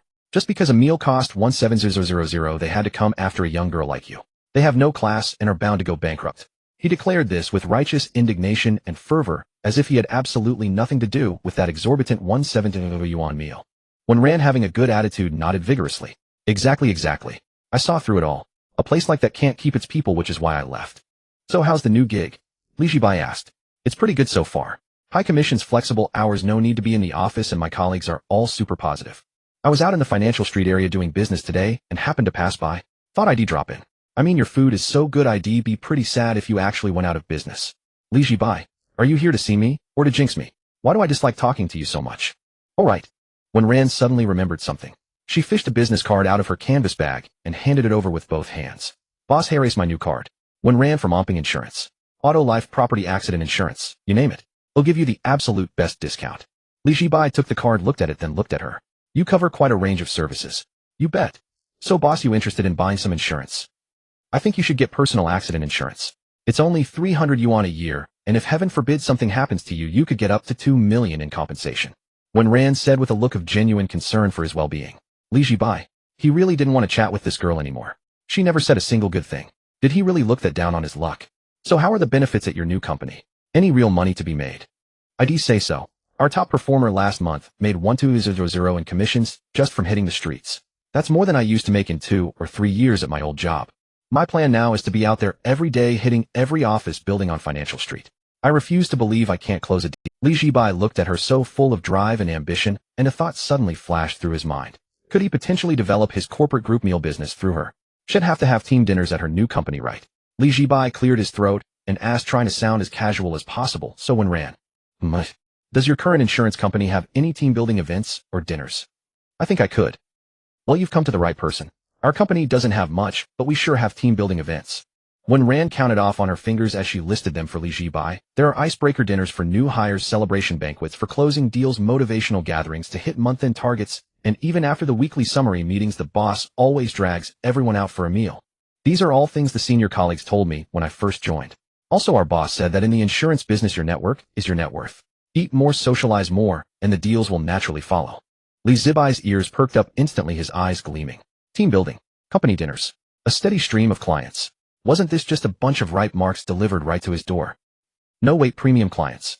The last time when Rand had orchestrated that extravagant team-building dinner worth 170,000, it had catapulted his sales to a whole new level and netted him a hefty profit. If he could secure the team-building business from her entire insurance company, he could cover a large chunk of that 60,000 monthly rent. At this thought, Zhibai reined in his shrewd merchant's grin and put on a sincere, honest, and reliable boss facade.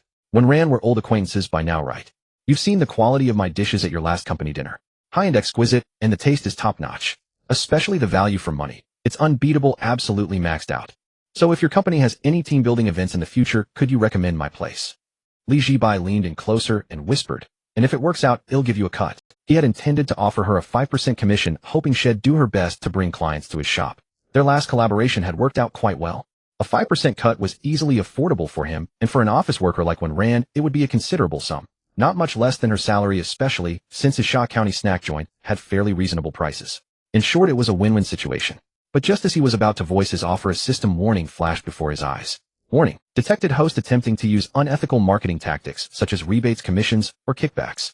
This behavior severely violates the system's core business philosophy of fair exploitation. Issuing a severe verbal warning to the host. If the host insists on using prohibited methods, random punishments will be applied, including, but not limited to, shortening a certain body part by 2 centimeters. Zhibai, damn it.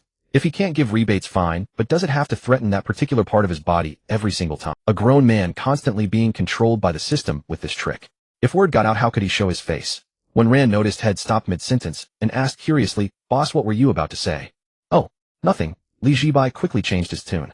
I was just saying, if you recommend more colleagues and friends to eat here, I can give you, well, extra portions. How about that? After saying this, he secretly waited for 2 seconds. Seeing no reaction from the system, he breathed a sigh of relief. When Rand's eyes lit up immediately. Really? Really? Zhibai said, thumping his chest. A gentleman's word is his bond. Don't worry, boss. Even if you didn't give me extra portions, I'd still recommend you to my colleagues. Your cooking is genuinely the best I've ever had. When Rand shifted the topic. But boss, there's something I need to make clear. Go ahead. I'll recommend your place to my colleagues, but I won't do it the way I did last time. About last time, that sycophant Liu Xian totally deserved it, and I enjoyed getting my revenge. But thinking about it later, I realized it wasn't quite ethical. So I'll recommend your restaurant, but I'll also tell them up front that your prices aren't cheap. Those who can afford it can come, and those who can't, well, no pressure. If people are paying for a meal, they should know what they're getting into, right? Zhibai glanced at her.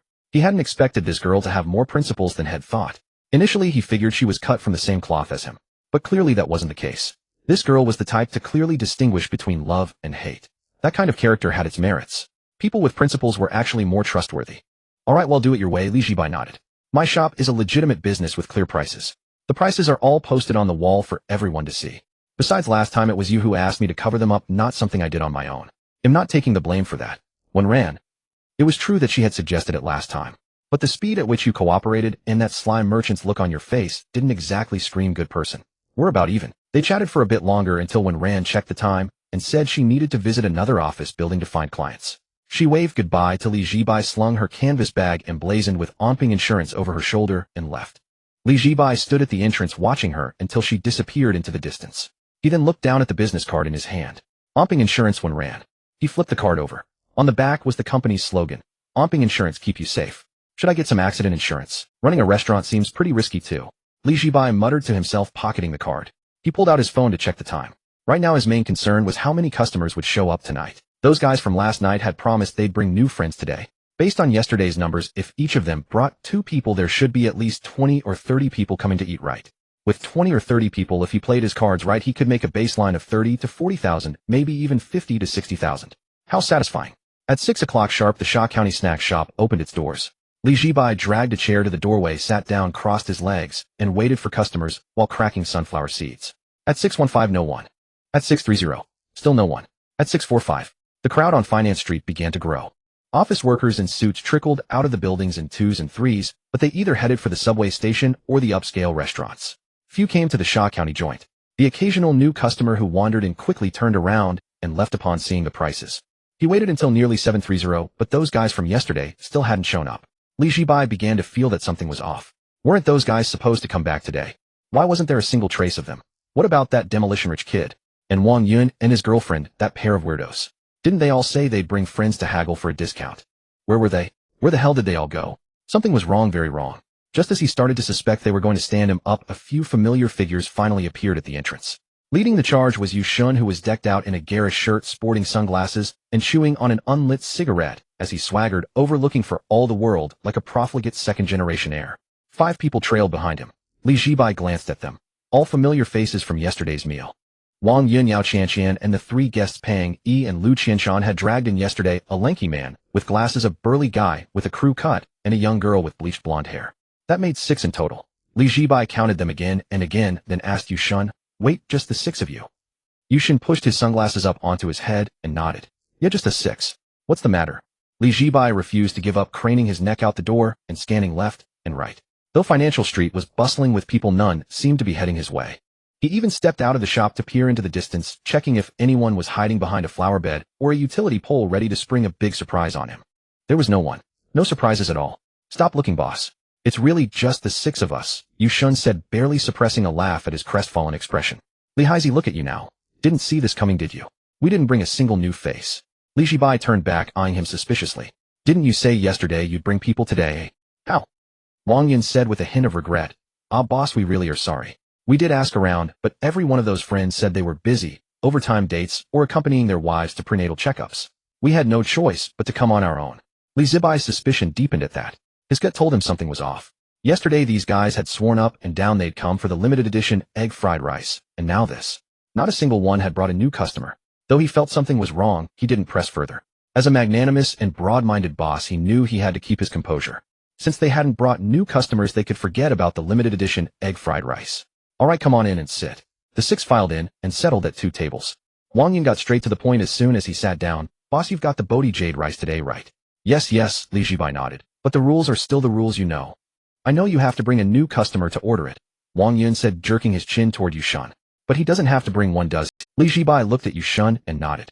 "He doesn't. He's a diamond VIP here, so he's naturally qualified." "Then boss, give me 6 servings of Bodhi Jade rice," Yu Shun declared with grand bravado. Zhibai was taken aback. 6? You're ordering 6 for yourself?" "Yes, 6 for myself. Is that a problem?" Yu Shun leaned back in his chair, smug. "I'm a regular, I've brought in new customers, and I'm qualified to order Bodhi Jade rice. You don't get to tell me how many I can order." That's right. "Boss, you didn't say yesterday that each person could only order 1. Wang Yun chimed in immediately. "And boss, you didn't say we couldn't order on behalf of friends either." Yao Qianqian added with a giggle. Zhibai counted them again. 6 people. And especially noting Yu Shun's triumphant, this guy was going to exploit a loophole in the referral campaign. The rule head set yesterday only required each person ordering to bring in 1 new customer to unlock the right to buy Bodhi Jade rice, but it didn't cap how many portions one person could order, nor did it forbid ordering for others. In other words, as long as one person at the table was qualified, they could order for everyone. Clearly, they'd exploited this loophole, having Yushun order for all of them. Oh, excellent. Excellent. Rebels are we. Trying to turn his own loophole against him. Then he'd have no choice but to abandon all pretense of fair play and wield his dragon-slaying blade. Yushun, seeing Li Zhibai standing there speechless, felt an immense surge of satisfaction. Had been waiting for this moment for so after being fleeced by Li Haizi so many times. Every time he tried to order the regular version, he was turned down with some ridiculous excuse like sold out, didn't stock up, or the ingredients got eaten by a dog. Just listen to that. Is that any way for a person to behave? Today finally Yushun could hold his head high and watch the guy get a taste of his own medicine. So boss, you can't back out now, right? A business must operate with integrity. Li Zhibai looked at his smug, petty face and suddenly burst out laughing. It was a very warm, very kind laugh, like a benevolent old father watching his mischievous son. Of course I want back 6 servings of Bodhi jade rice, no problem. We'll make them right away. His ready agreement made Yushun's heart skip a beat. Something's off. Isn't he bothered at all? From what he knew of Li Haizi, the man had skin thick as a wall, had surely try every trick to weasel out. But he didn't. When things are abnormal, there's bound to be trouble. Then let's also get a few regular servings of noodles and steamed dumplings. We had the luxury versions yesterday, today we want a change of pace. Wang Yin, not thinking much of it, started ordering. The others followed suit. Yeah, I'll try the regular ones today too. I heard from Lao Yu yesterday that the regular versions are better value and taste just as good as the luxury ones. Hearing this, Li Zibai's benevolent smile deepened. Good thing had come prepared. He pointed to the menu on the wall and said, folks, ID suggest you take a look at the menu before you order. Yushun and the others followed his pointing finger, and their faces instantly fell. There in the regular section of the menu, someone had scrawled 3 big characters in marker at some point. Sold out. Yushun. Wang Yun. The others present. Boss, how is the regular version sold out again? That's going too far. Yushun protested. Oh, what a pity. Business was too good today. All the ingredients for the regular versions are gone, and I haven't had time to restock. You know how it is. Small operation, limited stock. Do understand. Li Zhibai trotted out the same excuse as before. Boss, do you think I'm stupid? Your shop doesn't even open until 6 in the evening. How could you possibly sell out that fast? Yushun, oh, my mistake. It wasn't sold out today. It was sold out last night. Last night? Yeah, last night I had a dream that I sold all the regular versions. When I woke up, I found they were indeed all gone. Amazing. Yushun. The others present. Damn, this guy really could spin lies with a straight face. Fine, you win. Yushun gritted his teeth. You flatter me. Li Zhibai replied with a beaming smile and a cupped fist salute. Though seething, Yushun had to admit had been outmaneuvered by Li Haizi again this round. Well, technically it was a draw. At least they'd successfully cracked his referral scheme and stopped the chain from spreading. When the anti-Li alliance was formed yesterday, Lu Qianshan had analyzed Li Haizi's tactics in detail. This referral campaign was fundamentally using Bodhi jade rice as bait to expand the customer base and bring in new patrons. If they stuck together and deliberately refused to bring anyone, they could force Li Haizi into a corner at the source. In the best-case scenario, Li Haizi, desperate to keep his steady regulars, would not only drop the referral scheme, but might even offer them a discount. And what happened instead? The guy hit them with another sold-out, utterly disgusting them. Could Li Haizi have anticipated their plan in advance? Or was there a mole inside their anti-Li alliance? That couldn't be. Boss Su wasn't even in their newly created group chat. They could in theory protest by refusing to eat there. But if that approach worked, they wouldn't have needed to form the anti-Li alliance because there was one fatal problem: they couldn't solve. Li Haizi's cooking was simply too good. Jiangsheng wasn't short of wealthy people. If they didn't eat, someone else would. So their only option was to prevent Li Haizi's shop from gaining too much fame, keeping him from imposing limits. The others who were eating there for the second time were finally getting a taste of Li Zibai's shamelessness. Damn the sheer audacity to spout such a fabricated excuse. No wonder his nickname was Li Haizi. He truly was Blackheart. But since they were already there, they couldn't leave hungry, so they reluctantly began ordering the luxury versions. Then again, though ordering the luxury versions cost more, it was still better than having to treat someone to a meal just to bring in a new customer, right? Yesterday's disaster of Yushun footing the bill was still fresh. 10,000 yuan gone in a single meal. Just as everyone was about to order, Li Zhibai suddenly brought something up seemingly to jog Yushun's memory. "Oh right, brother, I recall your friend said yesterday that he was treating, didn't he?" At Li Zibai's reminder, Yushun, who had been grinding his teeth, suddenly stiffened. Right? Today old Wang was treating. It wasn't his bill anyway. So what did it matter to him whether they ordered cheap or expensive? Wang Yun saw the greedy glint in Yushun's eyes and sensed disaster looming. He quickly tried to appeal to Yushun's conscience. "Lao, you calm down. Stay calm. Didn't we agree to stand united? You can't stab your comrades in the back. He's trying to divide us. Don't fall for it. Old Wang, rest assured, I'm the most loyal guy there is," Yushun said, wearing an expression of utmost right. But in his heart he thought, damn it, yesterday you and your girlfriend ate 8,000 of my money. Today I'm getting it back double. He immediately said to Li Zhibai, "Boss, add 2 more servings of egg fried rice. And bring one of everything on the menu." Wang Yun was utterly crushed. "Damn it, Yushin, you ordered all that. Can you even finish it? Are you a pig? I'll take my time if I can't finish it. The shop's open till 2 a.m. anyway. Might as well have my late-night snack." "Old Wang, just accept your fate. What goes around comes around. You bastard. They'll fight you." The lavish dishes they ordered were brought to the table one after another. Golden-hued noodles, steamed dumplings so thin their meat filling was visible through the translucent wrappers, a sizzling chicken leg rice in a clay pot, and a clear yet aromatic broth from the simmering pot. An entire feast was laid out before them. Wang Yun's heart bled at the sight of the table full of delicacies. A rough estimate put the cost at over 10,000, as he was paying for 3 while the others paid for themselves. "Lao Yu, are you a pig? Why did you order so much?" Yushin ignored him, picked up a dumpling, and popped it into his mouth. The moment the wrapper broke, scalding hot soup burst out. It was absolutely blissful. He chewed and said, "Lao Wang, we're closed, right? You enjoyed yourself yesterday when you ate on my dime. Today it's my turn to enjoy myself. You should be happy for me." "Happy my ass. My uncle's health is fine, no need for your concern." Beside them, Yao Shaxian took it in stride, picked up her chopsticks, grabbed a mouthful of noodles, blew on it, and took a bite. The next second, she nearly melted with pleasure. Honey, don't be mad. It's really delicious. You should eat too." Wang Yun looked at his girlfriend eating so happily, then at the table full of food, and his throat involuntarily bobbed. Forget it, the money was already spent. He might as well eat. He picked up his chopsticks and joined the fray. The shop was soon filled with sounds of slurping, chewing, and exclamations of delight, rising and falling in waves. Even though this wasn't their first time at this Sha County eatery, tasting the food again still gave them that feeling of being blown away, and they simply couldn't stop. After a few bites, Yushin set down his chopsticks, picked up his phone, and sent a message in the newly created Anti-Ripoff group chat. "Deep sea fish today. I ordered 8 portions of Bodhi Jade rice at once." Within 3 seconds of sending the message, someone replied, the only one in the group who hadn't yet eaten at the Sha County joint. Yushin had deliberately added him just to make him envious. "Don't fill the T2 full, damn. 8 portions. You greedy bastard, you can really eat. Mountains and seas can be leveled too. You didn't bring in any new people, right? Deep sea fish, not a single one. I used my own quota to order for them. Mountains and seas can be leveled too. Looks like the plan worked." What's Lehi's reaction? Deep sea fish, no reaction, but that sly bastard is too cunning. "We followed your method, old Lu, and used my quota to order egg fried rice for everyone." When Lehi saw us exploiting the loophole, he immediately marked all the regular versions as sold out, forcing us to order the lavish ones. "Don't fill the T2 full, ha. How many times has he fleeced you now? Deep sea fish, the 5th time. Mountains and seas can be leveled too. He's deliberately getting back at you. But I've already thought of a countermeasure. Don't fill the T2 full. When are you coming back to Jiangxing? Don't fill the T2 full tomorrow. Tomorrow? He'll be back tomorrow. Haha.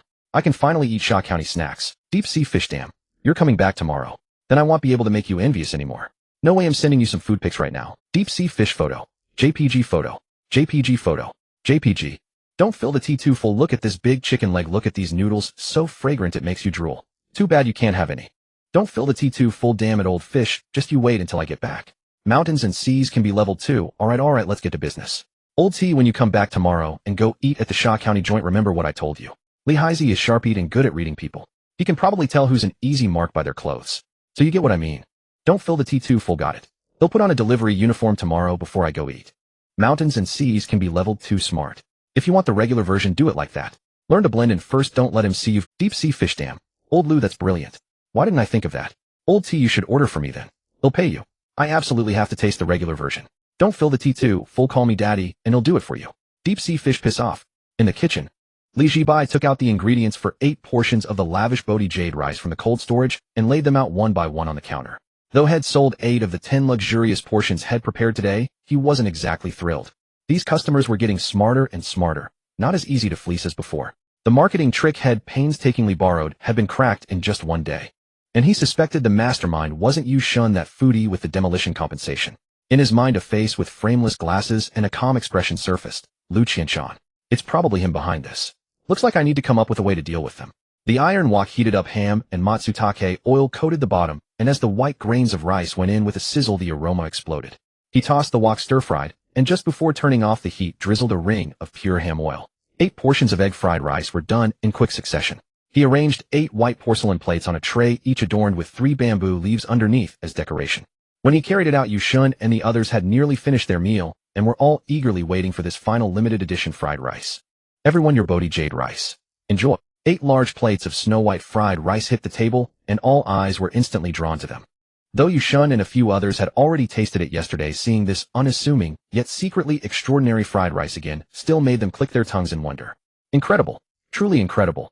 How could fried rice be made without eggs? Yushan picked up his spoon and eagerly scooped a big mouthful into his mouth. This is the taste. This is the feeling. I've been thinking about it all day. It's so damn good. Wang Yin, no longer caring about his wallet, grabbed his spoon and started shoveling rice into his mouth. The moment the egg aroma exploded in his mouth, all his grievances were forgotten. This bamboo fragrance, this egg aroma, this meat flavor. How can anyone make egg fried rice like this? You can't see the eggs, but it tastes richer than if you'd used 10. Absolutely amazing. Perfection. Truly perfection. Yao Qianqian was also eating slowly, a satisfied blush on her face. Honey, can we come to this Sha County joint for every anniversary from now on? Wang Yin nodded while eating. Deal? From now on, every anniversary will come here. Forget Michelin. The other new customers also started digging in, and as the rice entered their mouths, every face lit up with looks of bliss and awe. Li Zhibai sat behind the cash register watching them enjoy the food so much and pondered whether to patch up his cut-the-price activity, like stipulating that new customers must be first-timers to the shop and couldn't have orders placed on their behalf by regulars. But after thinking it over, he decided against it. These people would likely become regulars, and going too far wouldn't be good. Might as well let them have this one win. He could always come up with a new way to attract fresh customers. For the next hour, the 6 of them feasted heartily in the small Sha County eatery, wolfing down their food with great relish. Li Zhibai sat behind the counter, legs crossed, cracking sunflower seeds, and pulled out his copy of The Self-Cultivation of a Scheming Boss to study it once again. He felt had hit a bottleneck and needed to learn more. Learning by doing, after all. It was only when Yushan and his group were full and called for the bill that he tossed the book into the drawer, grabbed his calculator, and walked over. With the rapid clicking of keys, a final number appeared: 26,000. Wang Yun had spent the most, had covered 3 people's meals totaling around 16,000. As he scanned the QR code to pay, Wang Yun's heart bled. While entering his password, he cursed Yushan 800 times for being a pig and ordering so much. Li Zhibai saw them off with a smile and began clearing the dishes. Just then he noticed a suspicious figure lurking by the entrance. The person wore a black hoodie with the hood pulled low as if terrified of being recognized, and kept glancing furtively toward the Sha County shop. Li Zhibai immediately grew wary. What's going on? Could someone be planning a robbery this late at night? Though if they were going to rob something, a jewelry store would make more sense. What's the point of holding up a Sha County snack joint? The skill dish delivered is activated. Customer: print shop owner. Personal finances green. Food preference: fond of nourishing foods with a strong curiosity for high-end consumption scenarios, exhibiting poor self-control, characteristic of a typical naive consumer. Li Zhibai, a print shop owner. Could it possibly be the same one who helped him with the menu and VIP cards? He said he would personally deliver the items last night, yet it was almost midnight by the time he arrived. Moreover, he sneaked in like a thief. What was he trying to pull? Cough, cough. Li Zhibai walked to the door and coughed deliberately a few times. The figure squatting at the entrance suddenly trembled, nearly sitting down on the ground. Who's there? Li Zhibai rolled his eyes. I say, brother, you've been squatting at my door for so long, and you asked me. Hearing the familiar voice, the figure let out a sigh of relief, pulling back the hat to reveal the face underneath. In his 30s, lean and thin, with slightly high cheekbones and a small beard on his chin. His looks were not exactly ugly, but definitely not handsome. He would have been seen as a traitor back before the establishment of the nation. His eye sockets were slightly dark and his complexion was poor, suggesting he often stayed up late or practiced his skills excessively. Oh brother, you scared me. I thought there was something. Cough, another customer in your shop. The print shop owner said while carrying a bag. Li Zhibai looked at him in confusion. This is a restaurant, isn't it normal to have customers? You've been lurking at the door so sneakily, I thought I encountered a thief scouting the place. I just didn't want to disturb your business. After entering the shop, the print shop owner placed the bag on the table and looked around, saying, brother, your shop is really well disguised. If I didn't know the inside story, I would never have guessed there was something else going on here. Ever since he received Li Zhibai's order last time, he had suspected something was off with this Sha County. First of all, opening a Sha County snack shop in such a prime location on Financial Street is already outrageous, and the pricing rivals that of Michelin restaurants. Plus, what's with the diamond VIP cards? It all feels very unusual. It must be a case of selling dog meat under the guise of sheep's head. Li Zhibai replied. What do you mean by well disguised? This is just a Sha County snack shop. I get it, I understand. The print shop owner winked at him, implying, on the surface it's a Sha County snack shop, but in reality. Brother, rest assured, I am very secretive. I won't spread rumors everywhere. In this line of work, confidentiality is paramount. I understand completely. Li Zhibai, what do you understand? By the way, why did you deliver something so late? Do you know how long I've been waiting? I thought it would be more convenient at night, the print shop owner explained. During the day there are too many people and eyes around. It wouldn't be good if someone's... At night it's much more convenient. No one notices, discreet and safe. Li Zhibai, don't you hear what you're saying? Discreet and safe. It makes it sound like he was running some illegal business. However, considering that what he delivered was free, he didn't dwell on it too much. Where's the stuff? Let me see. It's all here, it's all here. The print shop owner opened the bag and took out the items. First, there were more than 20 tags that looked like they were made of wood, each about the size of a palm with blank lines reserved for handwritten dish names and prices. There was also a large box containing a stack of black cards, each printed with several golden characters. Shaw County Snacks Diamond VIP. These cards were made with a high-quality feel, using a thick metal material that felt heavy in hand with a brushed edge. The front displayed the Shaw County Snacks logo and the words Diamond VIP, while the back bore the membership number. The overall design was simple yet elegant, exuding class. Zhibai picked up a card and examined it closely, nodding in satisfaction.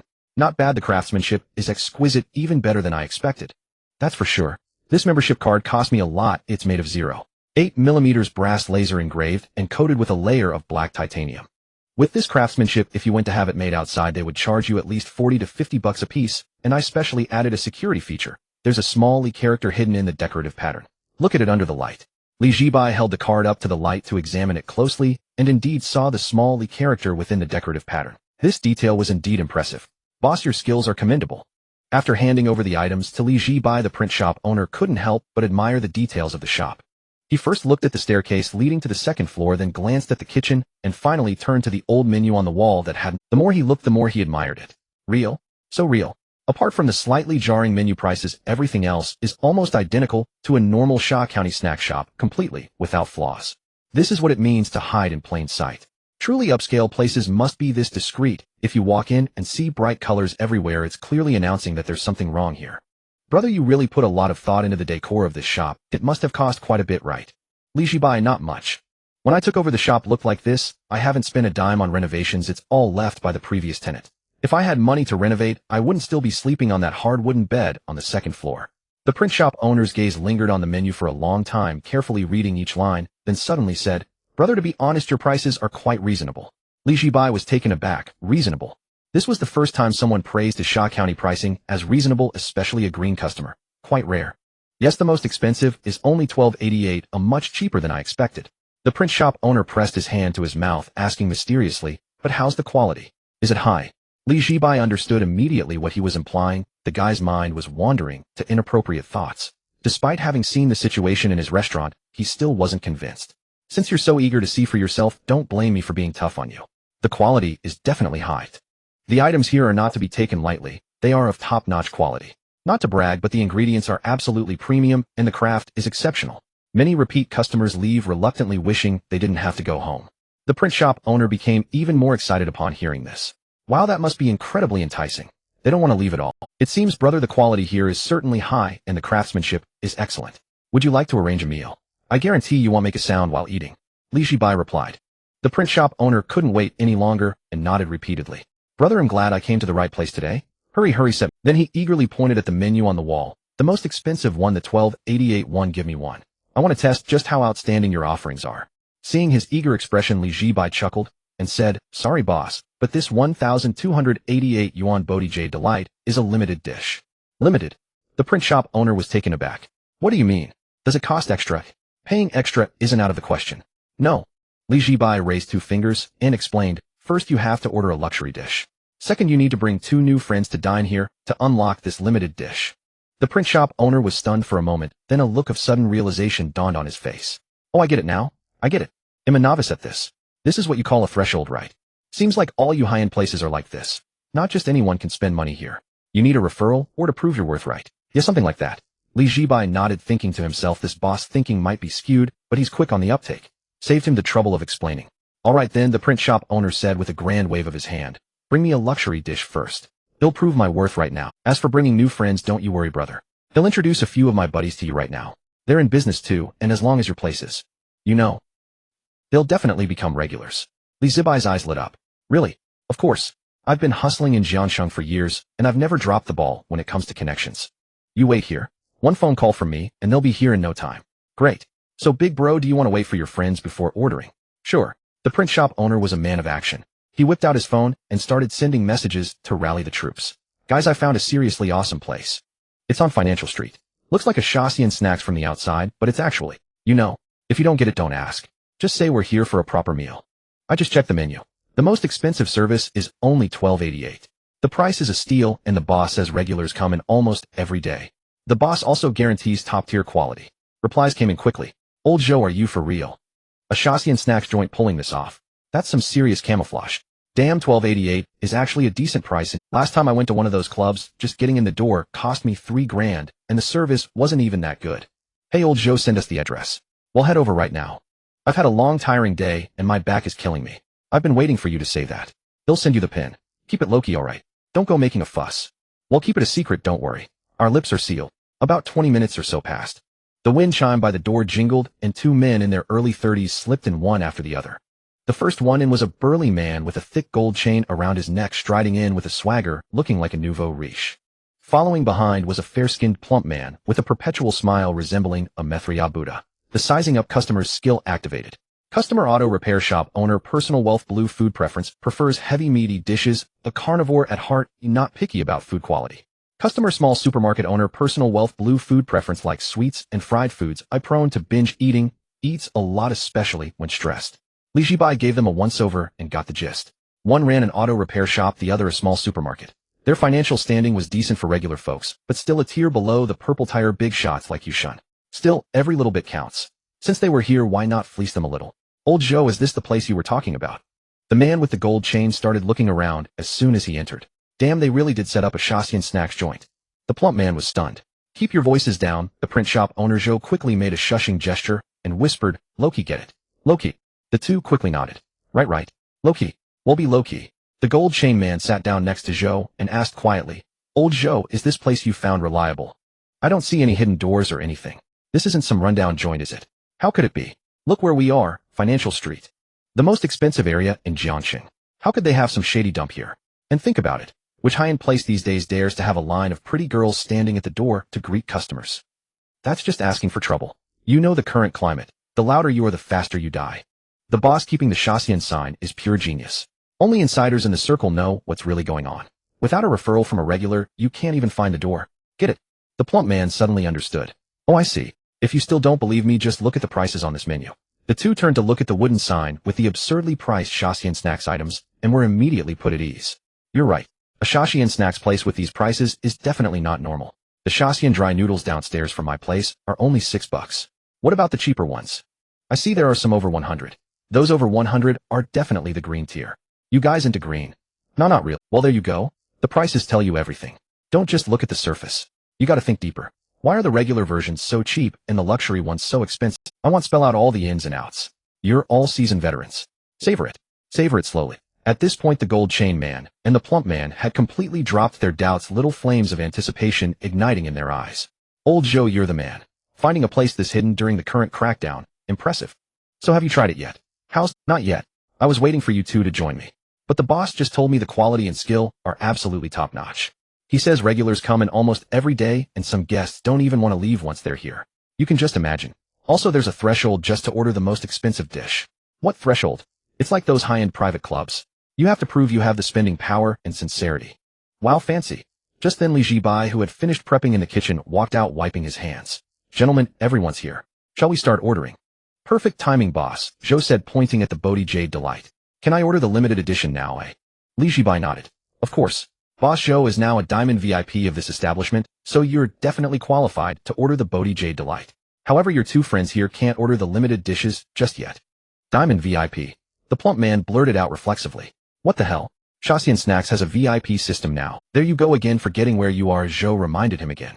This is a high-end Shaxian. How can it be the same as those ordinary Shaxian joints outside? Boss Joe is right. This is indeed a high-end Shaxian. Zhibai pulled a black metallic textured card from his pocket and handed it to Joe. Boss Joe, this is your diamond VIP card. Keep it safe. Joe took the VIP card he had made himself, feeling a surge of pride. This brotherly really knew how to handle things. Had given him some serious face. He placed the membership card in front of the gold chain man and the plump man. See that? Diamond VIP. Not just anyone can get one of these. The two picked up the card and examined it. The black metallic texture was indeed classy. This diamond VIP card really... So boss, how do we become VIPs? Spend on a luxury dish and bring two new friends to the restaurant, and you can become a diamond VIP and unlock the limited dishes. Zhibai repeated the rules again. The two exchanged glances and their faces fell. It's this late. Where are we supposed to find people to bring? How about we just forget it for today? Well, order something else and come back another day with people to get the VIP. Forget another day. Today your big brother here, a diamond member, is going to treat you to something special. Joe looked at Zhibai. Brother, how about this?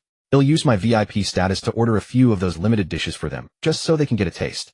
I guarantee that once they've tasted it, they'll definitely bring new friends to get their own VIPs. These two brothers of mine are solid. They always keep their word. Zhibai looked at the three of them, 2 blues and 1 green.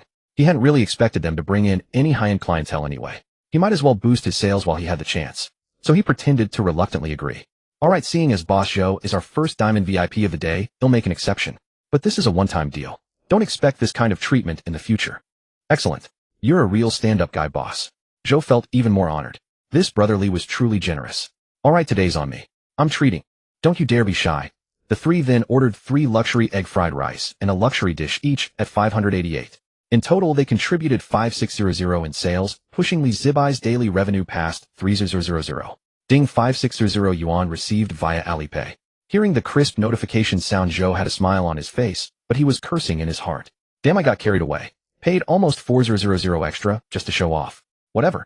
He'll just make these two treat me. After ordering, the 3 men began to secretly anticipate what was to come, imagining the boss leading them to a special place, maybe behind a hidden door revealing a lavishly decorated private room, with a line of beautiful girls in various styles sitting on the sofa. The more they thought, the more excited they got. The gold chain man nudged Joe with his elbow. Old Joe, if the quality is really good, I'll send you a red packet. Cut the crap. I'm treating, and you're sending me a red packet. Are you trying to slap my face? Just as they were waiting with itchy feet and their minds full of fantasies, the curtain to the kitchen was pushed open.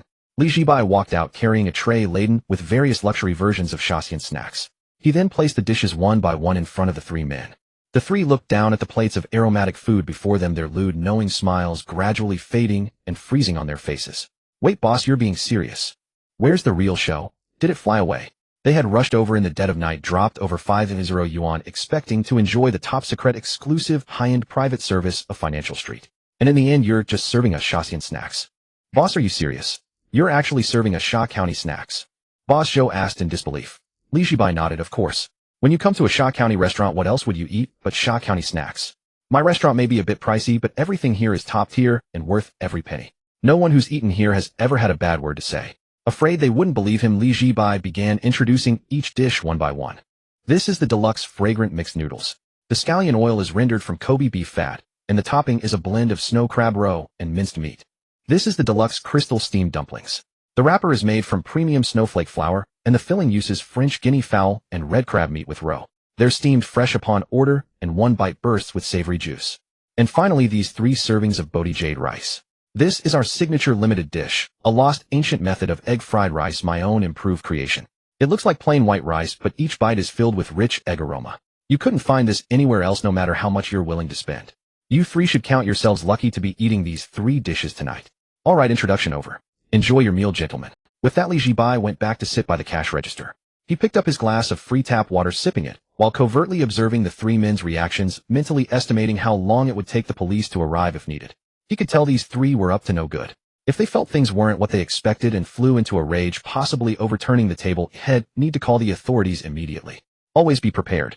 At the table, the man with the thick gold chain and the heavy-set man stared at the exquisitely plated fragrant dishes before them for a moment, then looked up at Boss Joe.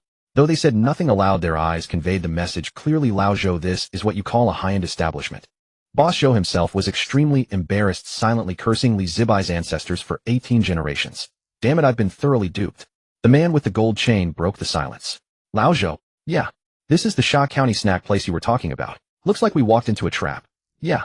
Should we flip the table? Yeah. No, wait. This place has security camera. Then what do we do? I've got all this pent-up anger and nowhere to vent. We really just spent 5,600 on Sha County snacks. This is highway robbery. Let's eat first. After we finish, we'll go buy some black stockings. Deal. The 3 quickly reached a consensus. They then turned their attention back to the food on the table. Admittedly, the mixed noodles and the steamed dumplings did look quite appetizing, and they smelled pretty good too. But because their expectations for the night had been dashed, even these tempting dishes didn't spark much enthusiasm. They ate purely with the mindset of, well, we paid for it, so we might as well eat it. Boss Joe picked up a steamed dumpling with his chopsticks and popped it into his mouth. The first bite. He quickly picked up another dumpling and stuffed it in. Oh, then a third. Holy.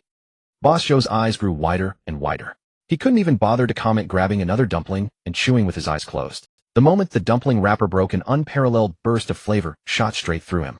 Only after Head devoured the entire bamboo steamer did he slam the table and exclaim, "Damn, this is freaking incredible." His exaggerated reaction startled the gold chain man and the heavy-set man.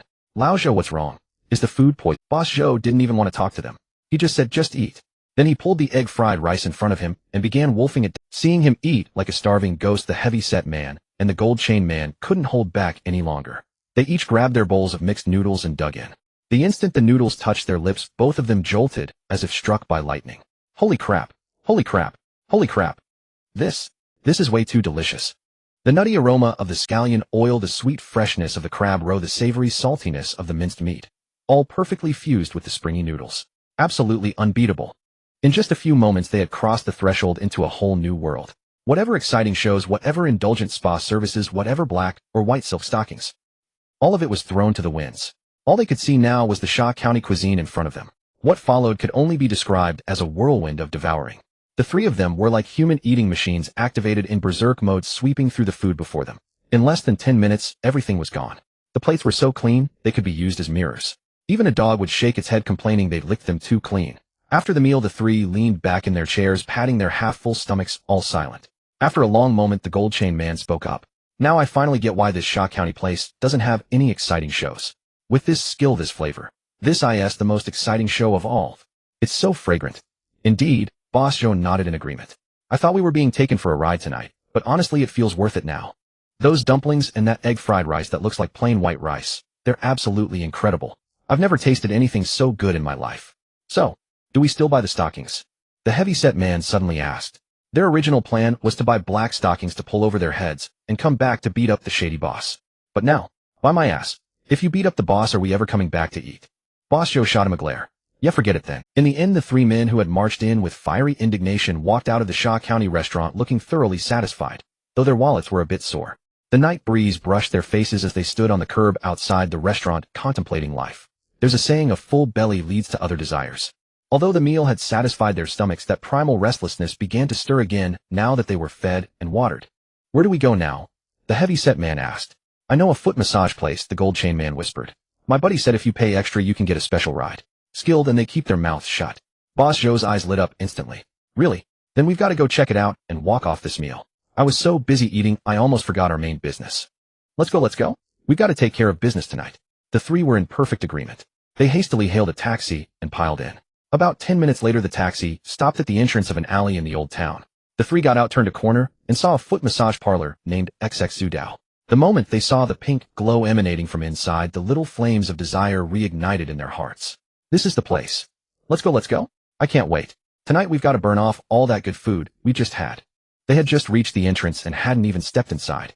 Suddenly, a group of people in black uniforms emerged, escorting over a dozen men and women in bathrobes, their hair disheveled. The leader, a man with a square face, pulled out his badge and flashed it at the group. "Police. Surprise inspection. Everyone hands on your heads, squat against the wall." "Boss Zhou. Gold chain. Heavy set." The three were frozen in shock. "Damn. Bad luck right out of the gate." The three turned around to leave immediately, silently praying, "Please don't look our way. Please don't look our way. We're just innocent passers-by." But of course what you fear most is what happens. They hadn't taken more than a few steps when a shout rang out from behind. "Stop right there. I'm talking to you three. Stop." Boss Zhou and the others turned around reluctantly, their smiles more painful than tears. "Officer, it's a misunderstanding. A misunderstanding. We were just passing by. Yes, just passing through. We just finished dinner and we're out for a stroll to digest. Coming here was pure coincidence." The square-faced officer walked up to them and gave them a once-over. "Passing by. At this hour, lurking around the entrance of a foot massage parlor. You wouldn't happen to be the ones who slipped out the back door, would you?" "No, really no. We're just passing through. We're upstanding citizens." The three quickly denied. The officer didn't want to waste time with them. He held out his hand directly. "Unlock your phones and show me today's payment records. If everything checks out, you're free to go." The three didn't dare refuse. They obediently pulled out their phones and brought up their payment history. The officer took them and looked through each one.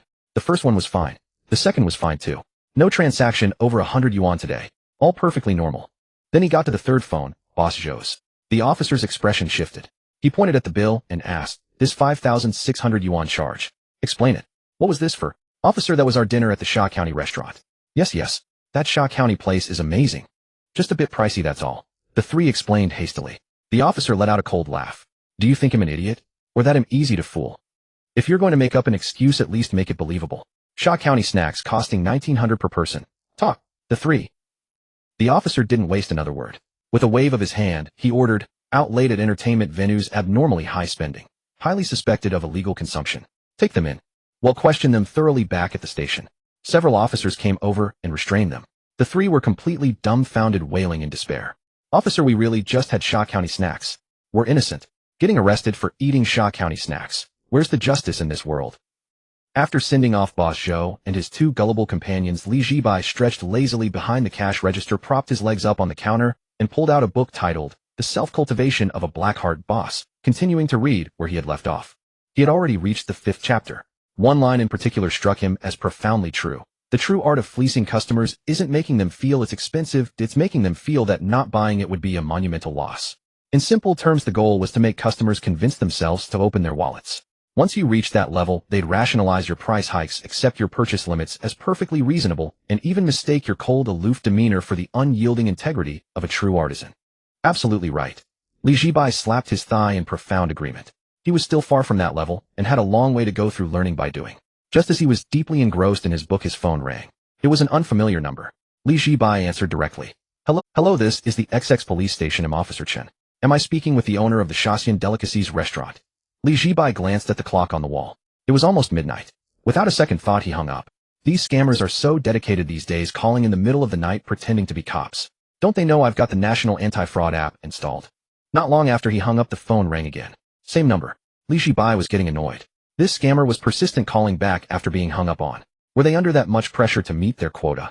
Couldn't find any other targets. Still, he picked up. Hey, don't you have anything better to do? I hung up on you. Mister, please don't hang up. I really am a police officer. We detained several individuals suspected of illegal consumption during a special operation tonight. We need to verify some information. Don't know them. Never seen them. No clue what you're talking about. My restaurant is a legitimate business. All my customers are upstanding citizens. There's no illegal consumption here. Mr. Lee. Click. Zhibai hung up cleanly and promptly blocked the number. Calling in the middle of the night, pretending to be a cop investigating illegal consumption. What law does a bowl of noodles costing 588 yuan break? It's clearly priced fair and square. I'm a legitimate businessman. Definitely a scammer. He tossed his phone onto the table, picked up The Self-Cultivation of a Black-Heart Boss, and resumed reading with great interest. At a police station in Jiangxing, inside the detention room, Boss Joe, Gold Chain, and Fatty Bai were huddled obediently in the corner, hands on their heads, faces etched with pure grievance. They had just spent 5600 yuan on a meal at a Shaxian Delicacies restaurant. Why wouldn't the police believe them? They had to verify everything and throw them in here. Besides, there was a difference between an attempted crime and a completed one, wasn't there? Their only hope of getting out anytime soon rested on that Shaxian restaurant owner. If they could just get him to confirm that the 5600 yuan was indeed for a meal there, they should be free to go. Laozhou, do you think that Shaxian owner might not want the hassle and refuse to vouch for us? That's impossible. I'm his diamond VIP customer after all. Don't you worry. Just as the three of them were muttering amongst themselves, the door to the detention room opened. A police officer walked in and said to them, "We've called the owner of that Shaxian Delicacies restaurant to verify." Boss Joe couldn't contain himself. "Officer, did he vouch for us? Are we free to go?" Unexpectedly, the officer shook his head. "The owner says he doesn't know you, has never seen you, and knows nothing about any purchase." The three of them. "Impossible. We were just eating at his place." "Call him again, I'll talk to him myself." Officer tried calling. "Can't get through." "And stop making up such ridiculous stories. 128 yuan for a Shaxian egg fried rice. What is the rice made of gold? Your actions now go beyond just suspected illegal consumption. You might also be charged with fabricating false information, deliberately obstructing our work, and hindering public duty." "Boss Joe, we really didn't do anything." "Officer, you have to believe us." "Enough. Whether you did or not, you're not leaving. We've conducted a preliminary examination of your phones. Over the past month, we found extensive discussions of certain illicit activities in your chat logs. Furthermore, several individuals we detained tonight have identified you three in their initial interrogations. So regardless of whether that 5600 yuan expense was legitimate, you're all staying for 7 days. The three of them. Wait, how could they hit such an absurd A moment later, Boss Joe, on the verge of tears, cursed Zhibai. "I'm not done with you. Zhibai, you son of a..." If it weren't for that guy ripping them off with that exorbitant Shaxian meal, they never would have been brought in. The officer would have verified the day's expenses and let them go on the spot. They wouldn't have been dragged back to the station for a detailed investigation. But now, not only did the guy refuse to vouch for them, he claimed not to know them. And to top it off, other transaction records in their phones happened to match the statements of those workers. They'd just earned themselves a 7-day all expenses paid stay. Three grown men huddled together weeping bitterly in the detention room. A truly pitiful sight. Meanwhile, the mastermind behind it all, Zhibai, was happily studying his book back at the shop, completely oblivious to the fact that he had just gained 3 more diehard haters. Just past midnight, Zhibai, tired from reading, yawned. At that moment, the familiar sound of a pushcart rumbled from the entrance.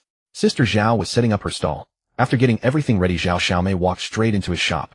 Bossly, Zhibai jolted, his drowsiness mostly gone. He looked up at Zhao Xiaomei. Sister Zhao Xiaomei pulled a roll of cash from her pocket and tried to shove it into his hand.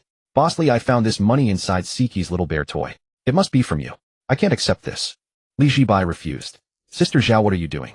That money was a gift for Siki, a little something to wish him a speedy recovery. I don't take back what I give. You'd be slapping me in the face. Bossly, you already played a part in helping Siki's surgery go smoothly. You've done so much for us already. I can't let you spend any more. I really can't take this. I told you that money is for Siki. Sister Zhao, you really don't need to return it. The two began a polite tug-of-war, one insisting on returning it, the other refusing to take it back. Finally, Zhibai played his trump card. Sister Zhao, if you keep this up, I won't let you set up your stall in front of my shop anymore. Zhao Xiaomei stopped insisting and said gratefully, Thank you. Thank you so much. Bossly, you are a good man. A truly good man. All right, Sister Zhao, go set up your stall. Okay. Zhibai watched her leave with profound gratitude and couldn't help but muse. You know, being thanked feels even better than fleecing 10 gullible fools. The system has detected that the host is engaging in behavior that violates the Blackheart boss persona. This system is deeply concerned. What's there to be concerned about? This is what I call a sustainable development strategy. What do you know? Please enlighten this system host. Think about it. I help Sister Zhao, now won't she spread the word for me? Word will get around that there's a Shaxian delicacies place on Jiangxing Financial Street where the boss cooking is awesome, he's a stand-up guy, and most importantly, devastatingly handsome. Then what, the doctors and nurses from the hospital, especially the female ones, be lining up to eat at my place every day, eh? And those doctors at the children's hospital, they're all high income earners. If I can capture that market, it'll be rolling in it. In summary, for just 2,000 yuan, I might be able to attract customers from an entire hospital. That's what you call vision, a big picture perspective. It appears the host's level of cunning has reached a new height. This system is impressed. Flattery will get you nowhere. I learned it all from you. If you were a bit more generous with the rewards, I wouldn't have to scheme about how to attract customers all day long. Outside the shop, Zhao Xiaomei set up her gas stove, heated up her wok, and got to work. Ever since Zhibai helped her adjust her seasoning ratios, her fried rice skills had indeed improved considerably. While she couldn't claim to have reached some divine or perfect level, it was more than enough to satisfy the customers who didn't have high expectations for an 8 yuan plate of fried rice. Hey sister, give me a plate of fried noodles with an extra egg and sausage. Coming right up, that'll be 12 yuan. The wok was heated, oil added, eggs cracked and scrambled in with a sizzle, fluffing up instantly in the hot oil. Then in went the noodles, stir-fried over high heat, adding the pre-mixed seasonings from the spice box in turn. Off the heat into the box, all in one smooth, fluid motion. The customer seemed to be a regular. He took the fried noodles and started eating right away. After a few bites, he couldn't help but say, Sister, your noodles taste way better today. The salt is just right, and it's not greasy anymore. Zhao Xiaomei, of course my skills have improved. Not bad, not bad. From now on, I'll come here every time I work overtime. Great, thanks for your support. A little while later, a few more passers-by were lured over by the aroma of the fried rice gathering around the stall to place the Zhao Xiaomei chatted with the customers while she worked, smiling far more than she used to. The praise her fried rice received was all thanks to Boss Li's help with the seasoning ratios and the cooking tips had shared. Especially after getting the seasoning right, the taste was consistent and repeat customers were starting to increase. So she was genuinely grateful to Zhibai from the bottom of her heart. Just as Zhao Xiaomei was busy cooking for her customers, suddenly, an elderly man who looked to be around 70 years old collapsed right in front of her stall. Ouch! The old man stumbled and fell in front of Aunt Zhao's stall. The nearby office workers waiting for their fried rice were, damn, an old man fell down. Someone help him up. Why don't you go? Me? I don't have money. What if it's a scam? Yeah, who dares to help old people these days? I saw a news story where a guy helped an old lady and got sued for 2,000. He fought the case for 2 years, lost his house, and only then got free. Don't get me started. I have a relative who's an auxiliary police officer. He says when they get a call about a fallen old person, at least 2 officers must respond and record everything or they can't defend themselves. They all talked, and while they had sympathy, not a single person dared to move. It wasn't that they were cold-blooded. It was mainly because there were too many news stories online about people being blackmailed after helping the elderly. Those kind-hearted people just lent a hand only to be sued by the family, causing turmoil, financial loss, and mental anguish. Besides, they were just ordinary office workers with no ability to withstand risk. If they happened to encounter a scammer, they'd be ruined by even 2,000, let alone 1,000. Zhao Xiaomei instinctively moved to help, but hesitated. She was scared too. She was drowning in debt and needed money for her son's treatment. She couldn't afford any risk. But not helping made her feel terrible. The old man lying there was heartbreaking, as she was caught in this inner conflict. Li Zhibai heard the commotion and came out of his shop. When he saw the fallen old man, his initial reaction was the same as the "Be cautious. Be very cautious. Old people are too risky to help these days." He was also in debt. If he got scammed, things would get even worse. He decided to call the police. Police patrols in the financial district were quick, and professionals should handle professional matters. Just as he pulled out his phone, his discerning eye talent activated. A blinding golden light emanated from the old man on the ground, nearly searing his eyes. Customer, local retired native of Jiangxing, personal wealth, golden preferred food, craves braised pork made with love and affection. He has yearned for it for 11 years. There's a story behind this. Well, a golden legend. Since opening his shop, Li Zhibai had mostly seen green and blue, occasionally purple, but never a single golden one. More importantly, he saw the same hidden information on this man as he had on Sister Zhao. This braised pork was very likely his next dish to unlock. A hungry wolfish glint appeared in Li Zhibai's eyes, and the corners of his mouth twitched involuntarily. If I let a mark like this slip away, am I even human? While everyone was still debating whether to help, Li Zhibai dashed over at lightning speed. His speed would have earned a thumbs up from Usain Bolt. He slid to a stop, crouched before the old man, and asked with concern, "Grandpa, what happened? Why are you out alone so late? It breaks my heart to see you fall." The old man was bewildered. This kid is so enthusiastic, but his eyes are a bit strange, making him feel uneasy. Seeing Li Zhibai go to help, Zhao Xiaomei quickly pulled out her phone to record. "Boss Li, I'll record this for you." She didn't dare to help herself, but she could at least secure evidence for him. Li Zhibai gave her a thumbs up and carefully helped the old man up. "Grandpa, are you alright? Does your leg hurt? Should I call an ambulance?" "He'll call 120 right now. Don't move, don't rush to stand up, take it slow." The old man's surname was Hua, his given name Wang. Hua Wang was indeed dazed from the fall. At over 70, his body wasn't what it used to be, and this tumble nearly knocked the wind out of him. After he stood up, he saw everyone around him holding up their phones to record him, and he felt an indescribable emotion. He didn't blame them. He blamed the evildoers who had chilled everyone's hearts. He then looked at the young man who had helped him and thanked him. "Young man, thank you. I'm fine, no need to call an ambulance."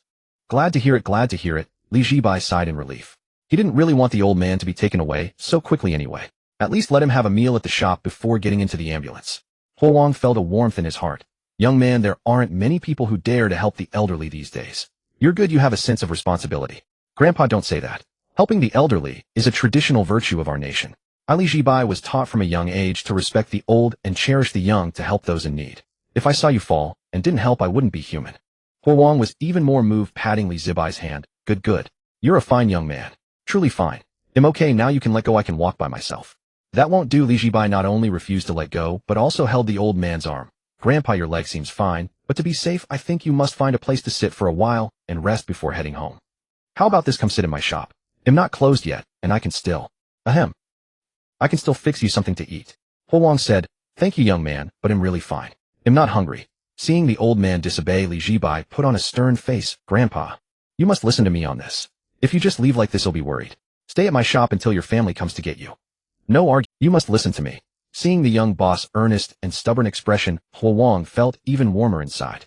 He thought to himself, this young man is so kind and enthusiastic, clearly the type to be especially good-natured, righteous, and good. All right, then I'll sit for a bit. I hope I'm not holding up your business. "What's there to hold up? Grandpa, you coming into my shop is an honor. Come, it's windy outside. You just fell, you can't catch a chill."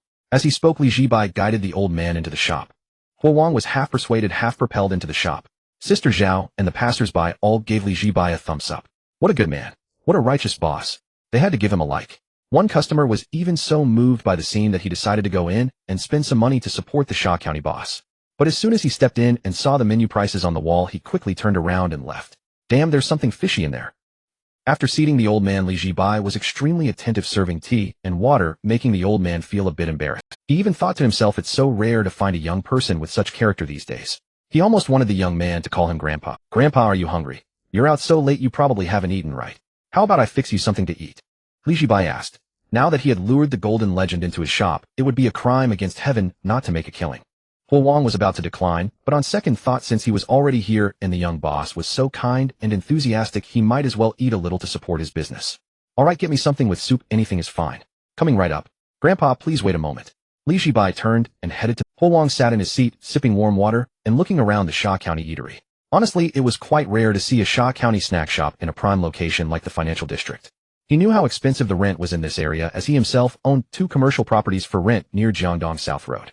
For a Shaw County shop to survive on this street, it either had to have excellent business or something else unique about it. But after looking around, he didn't see anything special. It looked like any other Shaw County shop had been to. Then he noticed the wooden plaques hanging on the wall and froze. Fragrant noodles, 128 yuan portion luxury version, 588 yuan portion. Chicken leg rice, 168 yuan portion luxury version, 688 yuan portion.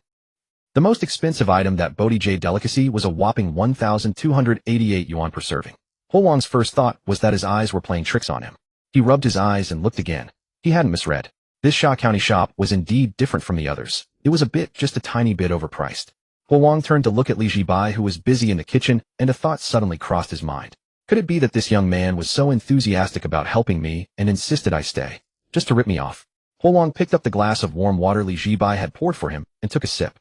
The water here was surprisingly good, carrying a subtle lingering sweetness that surpassed the purified water at home. After another couple of sips, he set the glass down and glanced at the young shopkeeper, still feeling a strange unease. The main reason he was out wandering in the dead of night was simple: he couldn't sleep. His wife had passed away years ago, and his children were either abroad or in other provinces rarely visiting. The house was perpetually empty, with only him rattling around inside.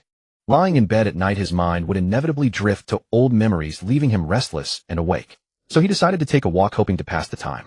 He thought he'd walk until he was tired enough to fall asleep. But just as he reached the entrance of this Shaw County restaurant, he tripped on a loose tile and fell. The enthusiastic young shopkeeper helped him inside.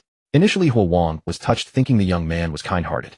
But then he saw the menu, and a feeling of absurd injustice washed over him. I didn't even try to swindle you, and you're trying to swindle me. He even felt a sudden urge to lie down on the floor and see who could The thought made him chuckle wryly, and he shook his head. Forget it. Let him overcharge me if he wants. Consider it a thank you for helping me up. Regardless of the young man's true motives, whether genuine kindness or not, the fact remained that he was the only one among the crowd who had stepped forward to help. That alone deserved encouragement. It was just one overpriced meal after all. He could afford it. As he was mulling this over, Zhibai emerged from the kitchen, carrying on the tray sat a bowl of mixed noodles and a small pot of chicken soup.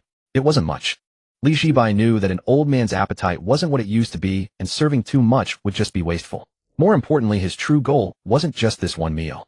The golden legend was indeed worth fleecing, but obtaining the second culinary heart was the real prize. First head won the man over with the noodles, and soup let him taste the skill. Once he got hooked and became a regular, then he could slowly pry into the story and details of that braised pork. Sir, your noodles and soup. Please enjoy. Ho Wang nodded and looked down at the food before him. At first glance, he was taken aback. The noodles were golden like chrysanthemum petals, topped with a layer of orangered crab roe and minced meat sauce, their aroma wafting. Beside it, the purple clay pot held a crystal-clear chicken soup, steam rising gently, carrying a fresh fragrance that blended mushroom meat and a hint of herbal medicine. Just one whiff was enough to warm you from your stomach to your heart. Ho Wang was genuinely surprised. He had assumed the shop was only Blackheart with its prices and the food would be mediocre. He was a frequent patron of Shaw County eateries. There was even one in an old, undemolished alley not far from his home. But the noodles and soup before him were completely different from the Shaw County food he knew, even in appearance. It seemed this young shopkeeper truly had skill. Ho Wang picked up the spoon, took a sip of the chicken soup, and then squinted his eyes, smacking his lips in appraisal. Fresh, but not greasy, clear, but not bland. Delicious. This soup was clearly not the fake freshness of MSG and chicken bouillon, which hit the tongue harshly, leaving a slight tingle and a dry mouth, making you thirstier. This soup was different. Its umami was the true slow-simmered essence of the ingredients themselves, smooth and lingering on the palate, warming you from the tip of the tongue all the way down. He took several more sips, finding himself increasingly addicted until he couldn't stop. After finishing the last drop, he put down the spoon and looked at Zhibai. Young man, who taught you to make this soup? I'm self-taught, Zhibai said. Self-taught? Ho Wang didn't believe it. At your age, to have such skill, you must have a master. Was it a Cantonese chef or a Fujian chef? Sir, I truly have no master. Some people are just born geniuses, and I'm clearly one of them. Can't help it, it's innate. It's a real burden sometimes, Zhibai said, boasting a little. Ho Wang was speechless. This kid was quite full of himself. Still, he had to admit the young man's skill was real. He then turned his attention to the mixed noodles. The moment the noodles touched his lips, Ho Wang squinted again, savoring slowly. Had eaten noodles for decades, from the knife-cut noodles of the north to the Yangshan noodles of the south, and considered himself a connoisseur. But this bowl of noodles, whether it was the springy texture of the noodles, the layered aroma of the scallion oil, or the topping itself, stood firmly at the pinnacle of every noodle dish had ever tasted. More than 20 minutes later, the bowl was empty and the soup was gone. Ho Wang wiped his mouth with a napkin and let out a long sigh. Comforting. Utterly comforting. It had been a long time since Head had such a satisfying meal. Since his wife passed, he either cooked simple noodles for himself, ate at the small restaurant downstairs, or ordered takeout. When his children visited for holidays, they'd drag him to high-end restaurants. But even those meals never felt truly satisfying. In fact, he didn't really enjoy those places. It wasn't until today at this Sha County eatery that he finally tasted that long-lost food that could warm his soul. Young man, your skill is truly beyond reproach. In all my years eating in Jiangxing, the restaurants that make me want to come back for more can be counted on one hand. Yours is one of them. You flatter me, sir. Li Zhibai then shifted the conversation. Sir, I noticed you eat with such focus. You're clearly someone who truly appreciates food.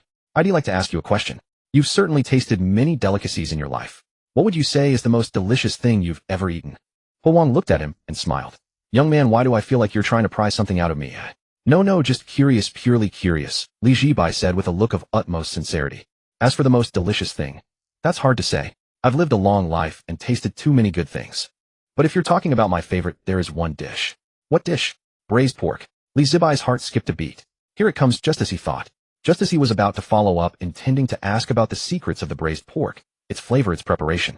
Ho Wang suddenly let out a long yawn. Perhaps the satisfying meal had awakened his drowsiness, for he was now clearly feeling. Young man, what time do you open? We open at 6 in the evening and stay open until 2 in the morning. Ho Wang nodded, stood up, paid, and said, he'll be back tomorrow evening. Then he ambled out slowly. Although Li Zhibai wanted to continue the conversation and extract more information, he saw the old man was tired and could only. After seeing the old man off, he said good night to Aunt Zhao, pulled down the rolling shutter, and closed up for the night. After washing up, he lay in bed and opened the system panel to take a look. Bodhi J Pavilion cumulative sales, 16 servings, 84 more needed to unlock the next culinary heart reward. I need to find a way to sell 100 servings sooner so I can unlock the second culinary heart. It wasn't until 10 o'clock the next morning that Li Zhibai finally roused himself from sleep. After heading downstairs and washing up, he whipped up a simple egg fried rice for lunch and scrolled through short videos while eating.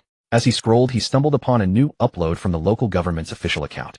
The title reads, Special Operation Summer Night Breeze concludes late-night crackdown on illegal venues, purifies Jiangxing's public security environment. The video focused primarily on their crackdown against illegal transactions. It highlighted the operation's achievements after a series of overnight surprise inspections. 7 illegal entertainment venues had been shut down and over 60 suspects had been apprehended.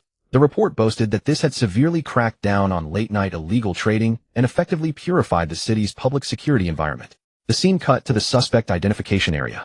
A group of individuals, their faces completely pixelated, squatted in a row against the wall, while police officers registered their information one by one. Seeing so many people out seeking thrills in the dead of night, Li Zhibai couldn't help but shake his head. Serves you right, ending up in the police station like that. Just as he was about to swipe away to the next video, he froze. Something about the way a few of those guys were holding their heads seemed odd. Before he could ponder it further, an interview segment appeared on screen, and he was instantly stunned. Even through the mosaic blur, he could feel the sheer resentment dripping from the speaker's tone. After being caught in this cleanup operation, what message would you like to give the general public? The reporter had expected the usual spiel about staying on the right side of the law. Instead, the man's first words shocked everyone. I want to warn all my friends in Jiangxing, for God's sake, don't go eat at that Sha County Snacks restaurant at No. 88, Jiangdong South Road at night. Anyone who goes there is doomed. We got arrested just because we spent 5600 yuan on a meal there. Li Zhibai couldn't hold it in anymore and sprayed out a mouthful of water. Damn. So it really was those 3 No wonder they looked so familiar. Li Zhibai thought back to last night's call, hurriedly checked his call log, and searched for the number online. The search result was damning. They really were cops. His first reaction was guilt. He should have been more patient and verified things with the police officers yesterday. His second reaction was pure dread. And sure enough, when he opened the comment section, Li Zhibai's face went black with fury. Holy crap. 5600 yuan for Sha County Snacks. That's not a snack shop, that's a scam artist. Ha ha, I'm dying laughing here. Those poor guys got nailed just because of an absurdly priced Sha County meal. And the cops actually found something on them. 7 days in the clink, that's hilarious. That Sha County place is on Financial Street, right? Avoid it, everyone. Can't afford it, and more importantly, am too scared to eat there. Don't want to end up with a 7-day, all-inclusive package myself. Li Zhibai scrolled through the comments feeling utterly defeated. Damn it all. My online reputation is completely ruined. First a catastrophic one. 8-star rating on the review site, and now this. Blatant slander in an official police video. You ate at my restaurant. What does that have to do with you getting arrested? And now you're spreading lies about me. This is too much. Li Zhibai didn't hesitate. He pulled out his slaughter list and wrote down those 3 guys' names in big bold letters. Congratulations, gentlemen. Your bar for eating here has just been raised. That's the price of defaming him. After finishing his meal, Li Zhibai quickly put the 3 unlucky bastards out of his mind. His thoughts drifted back to the old man, a golden legend. Since opening his doors, he had never seen a customer with such financial power. Not fleecing him would be a crime against nature itself. What's more, one detail on the old man's profile had caught his attention. Hasn't had his desired braised pork belly in 11 years. A single dish of braised pork that a golden tier VIP had been craving for 11 years. There had to be a story there. If he could somehow make a version the old man loved, maybe he could unlock the second culinary heart. But the question was, how could he get the old man to cooperate? Ideally, he'd cooperate, while also getting royally fleeced. The man was getting on in years.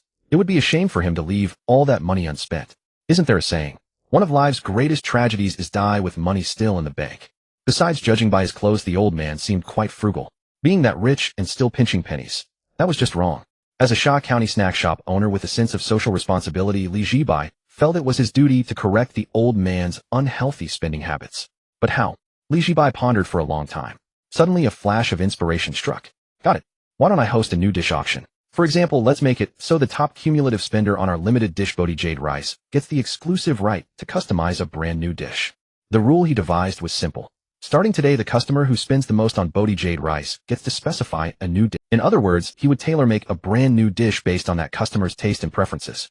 The rich these days aren't afraid of high prices. They're afraid of others having what they don't. Sure, the auction customization right was just for the creation itself, and they'd still have to pay for the dish every time they wanted to eat it. But the prestige was different. They could brag to everyone, this dish was specially created for me by the Shaw County snack shop owner. And to add to the exclusivity, he'd have the print shop make a fancy collector's card, like exclusive customized dish collector's card Shaw County Snacks, the only one in the universe. Wouldn't that be something to show off? Plus, this auction idea had 3 major benefits. First, it would accelerate the sales goal of 100 servings of Bodhi Jade rice, getting him closer to unlocking the second culinary heart. Second, it would boost sales revenue. Third, and most importantly, if he just hinted that he could make braised pork belly, that golden tier old man would be hooked like a fish on a line.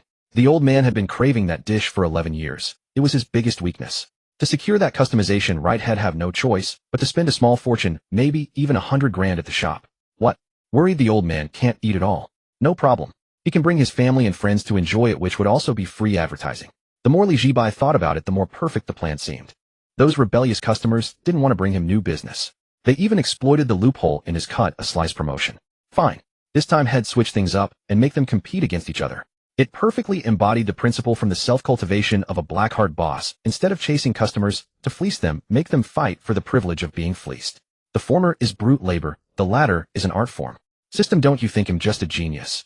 The host's unscrupulous merchant talents are indeed growing sharper by the day. This system is quite pleased. So is there any reward? Like a buff or something? No. Cheapskate. Zhibai was a man of action. He immediately took out his phone and placed an order with a delivery courier to buy a small whiteboard. In less than 20 minutes the item arrived. He then found a marker and began writing an event announcement. After finishing, he hung the board next to the menu. Breaking news. The first ever Bodhi Jade rice tasting event will be held at this establishment starting today. Event rules: within the next 3 days, the customer who accumulates the highest number of purchases of the luxury edition Bodhi Jade rice will be granted the exclusive right to customize a new dish. You can specify any dish and the owner will dedicate all his culinary skills to craft it just for you. Whether it's a taste from your memories or a long-cherished wish, if you can name it, the owner can make it. Once the new dish is officially launched, you will receive priority tasting rights. On the first day it's on the menu, you will be the only one allowed to order it. Additionally, the establishment will present you with an ultra-rare collector's commemorative card for this dish, the only one in the entire universe. The establishment reserves the right of final interpretation for this event. After writing the last character, Zhibai stepped back 2 paces to admire his work. This should be impressive enough. You little rich kids, this should be enough to hook you right. Privileges, exclusivity, one-eo vacant. We've got everything you could want. Let's see how you control your wallets now. He chuckled slyly. Zhibai then sent a message to Su, acting quite domineering. Sister Su, send me more ingredients for the Bodhi Jade rice. Let's start with 100 portions. Tea not too full, guys. I'm finally back. Ha ha ha. Tea not too full. After being away on a business trip for 7 or 8 days, watching you guys show off your Shaw County snacks every day, I'm back in style today. Tea not too full. Awkward cute emoji growl. The moment he appeared, the group chat instantly became lively. Deep sea fish, damn. Old T, you're finally back. But I'm feeling a bit uneasy. Maybe you should just stay on your business trip, otherwise I can't tease you anymore. Tea not too full, get lost. Su is not crispy. Welcome back, brother T. I happen to be delivering goods to my master. He'll come and join you for a meal. Mountains and seas can be leveled. Welcome back.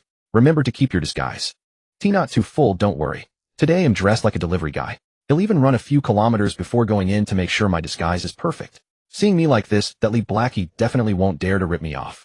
I'm definitely getting the regular version today. Deep sea fish, damn Old T, that's a solid move. You've thought of everything. Mountains and seas can be leveled. Old T's plan is impressive. Let's wait and see Lee Blackie fail. I'm not fatty. I'm coming over too.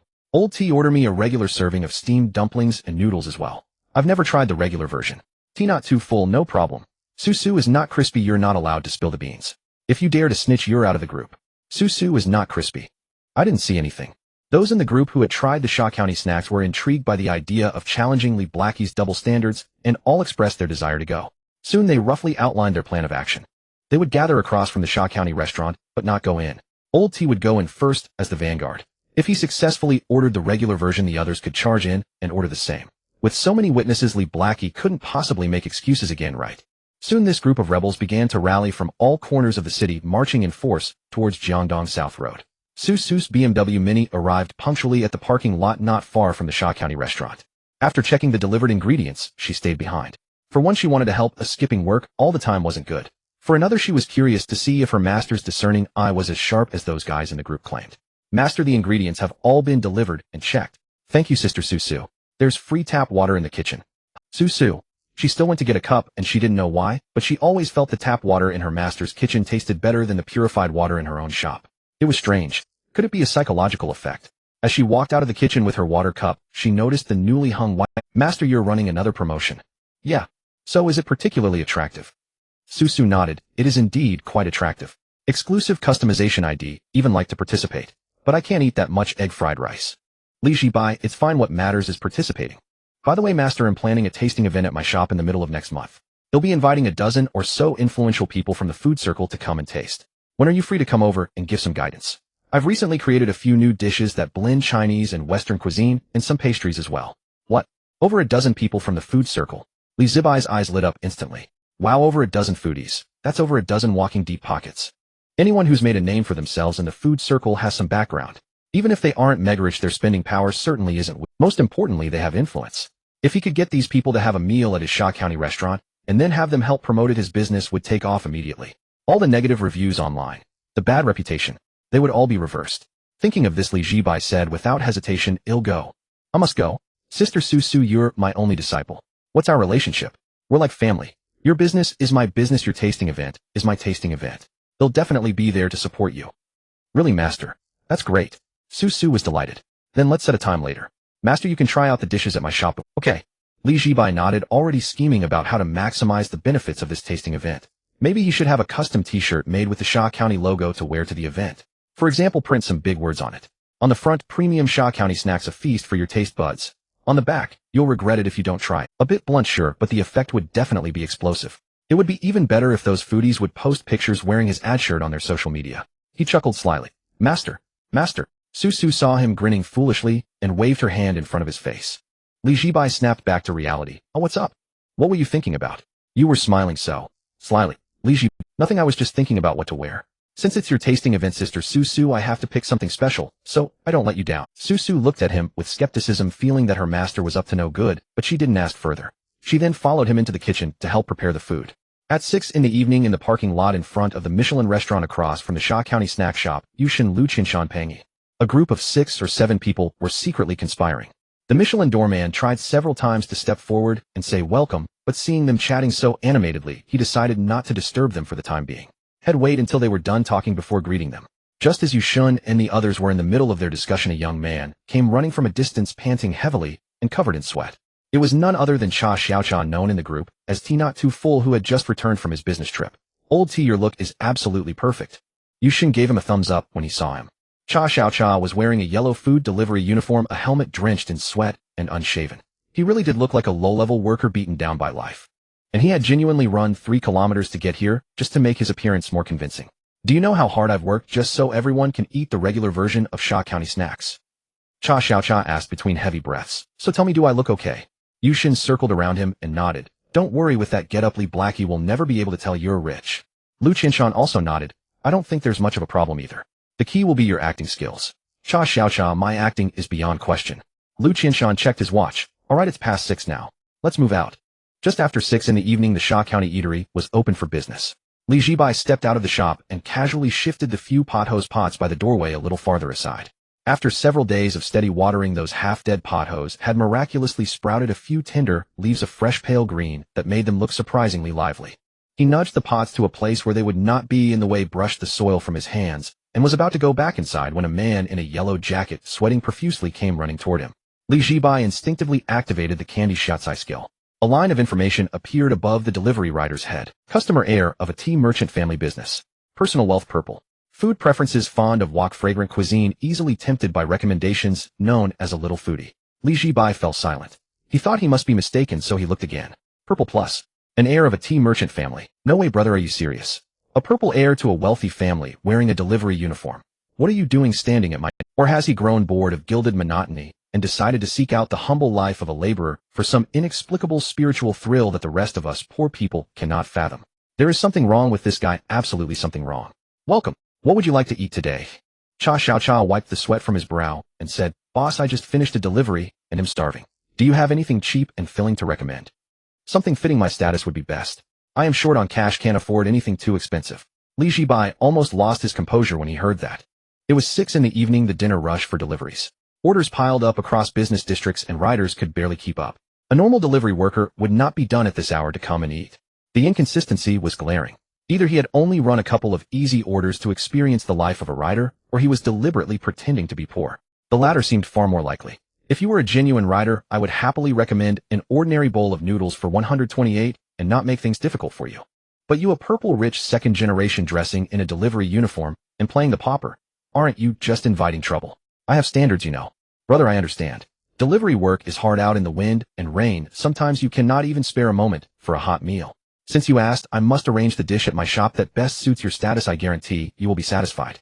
Shaxian felt a flicker of hope. It worked. Pretending to be poor paid off. He might become the first in the group to get lighthearted to sell him the ordinary edition and then boast about it later. Just as he privately rejoiced, Zhibai recited without pause every luxurious version dish on the menu. I will prepare the shop's signature deluxe fragrant tossed noodles, the deluxe crystal steamed dumplings, the deluxe chicken leg rice, deluxe chicken soup, and finally, a limited edition Bodhi Jade feast in deluxe form. This supreme family bucket set uses top-tier ingredients, not only nourishing and filling, but capable of quickly restoring your strength. Ideal for a delivery rider like you. And the best part is the price is very reasonable. The whole set comes to only 3,840, excellent value. Shaxian's pleased expression froze instantly. 3,840. I have been sweating in 30-degree heat running 3 kilometers for nothing, and you recommend a 3,840 luxury set. Is this reasonable? Wasn't Lu Qinshan the one who said Liheisi tailors dishes to people? Why did that advice fail here? No, boss, I am a delivery rider. I earn only a few yuan per order under wind and sun. You suggest a 3,000 yuan set. Be honest, is that fitting? If I could afford a 3,000 meal, would I still wear this delivery jacket and do orders? I'd go to the Michelin place across the street, or better yet, buy out your shop outright. Zhibai remained impassive at his challenge, and replied calmly that the courier's words were misplaced. There is a saying, a yellow robe makes anyone noble. You wear the yellow jacket, so your identity must be dignified. Ordering something cheap would not match your status. Only the top deluxe package is worthy of you. That is the privilege of the noble. Shaxian was left speechless.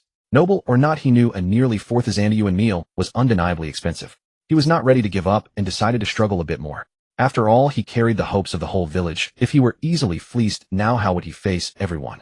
Shaxian turned his head, wiped his face hard to set his expression to the most miserable he could muster, and then faced Zhibai to beg, boss, to be frank, am not crying poverty for show. At home, I have an 80-year-old mother, a 3-year-old child, and a wife in the hospital. My whole family depends on me doing deliveries alone. I go out in wind and rain every day and make barely 100 yuan. Sometimes I even skip my own meals and run orders. Please, given how bad things are, let me have an ordinary edition. 100-odd yuan I can handle, but I truly cannot pull together 3,000 plus. I am really miserable, he pleaded. Zhibai watched his performance with a blank face. The man had decent acting, but he was purple. No matter how tragic his tale, the rating did not lie. The system's financial rating could not be wrong. Purple meant disposable cash easily in the hundreds of thousands, not counting his status as an heir to a tea merchant family. People like that had in their accounts more than most earn in a lifetime. Yet here, he was acting the part of the breadwinner with an old mother and small child. Did Zhibai look like a fool? He did not expose the lie outright. After all, the customer is king. If the king wants to act, let him act. Once the play was over, the bill would still be collected. Ah, so you are that miserable? That is indeed not easy. But precisely because you are so unfortunate, you should not shortchange yourself. Think about it, you are the pillar of your household with elders above and children below. If you collapse, who will hold the family up? If you fall, who will bear the weight? So you must be kinder to yourself. Eat well, replenish your nutrition, and only then will you have the health to earn more. This is called investing in yourself. Spend 3,000 on a proper meal, restore your body, and tomorrow you might do 500 more orders. That money would be made back in no time. Trust me, take the Supreme Deluxe set. I guarantee you will be filled with strength afterwards. Tomorrow delivering 500 orders will be within reach, 5,000 could even be possible. Then you will be Jiang Cheng's unbeatable top writer. Cha Xiaocha was speechless. 5,000 orders in a day. You expect me to run myself to death? He realized Li Zhibai had seen through his act and was toying with him. Even so, he still intended to order the ordinary edition, otherwise his friends in the group would look down on him. Boss, before he could finish, Li Zhibai shoved a QR code in his face and urged him to pay. Stop stalling, the show is over. Aren't you satisfied yet? 3,840 scan and pay, hurry up. Cha Xiaocha froze. Payment notification, Alipay transfer of 3,840 yuan. Li Zhibai took the money and his smile immediately brightened. Please wait, I will prepare it right away, he said. As he reached the kitchen door, he turned and added, next time you come openly. This is not a shady shop. What could we possibly do to you? Wearing a delivery jacket in this heat is uncomfortable. Cha Xiaocha was left speechless, cursing inwardly that the free meal had been earned at a cost. A moment later, he took out his phone and posted a message in the group. Cha Biao Dao name posted, brothers, I have been defeated. Cha Biao Dao name posted 3840. Li Haizi forcibly recommended the Supreme Family Bucket to me. Cha Biao Dao name posted, I feel like a clown. He saw right through my disguise. Didn't you all say this routine was foolproof? Cha Biao Dao name posted, it is completely unreliable. Across the street at the entrance of a 3 Michelin-star restaurant, Yushun, Lu Qinshan Pang, Yiwang Yun, and the others loitered in the parking lot, whispering furtively among themselves. Lao Cha has been inside for over 10 minutes, and there's still no news. Ordering shouldn't take this long, should it? Could it be that Li Haizi exposed his pretend poverty act, and embarrassed made him stay and wash dishes? Lu Qinshan pushed up his glasses and said, judging by Lao Cha's appearance, Li Haizi might not necessarily have seen through him. Don't overthink it. Pang, he rubbed his round belly. I'm a little hungry, but finally getting the regular version today. It's kind of exciting. Shall we go? Lu Qinshan, wait a bit longer. Let's go together once Lao Cha sends a message. The others nodded and resumed their vigil in the parking lot.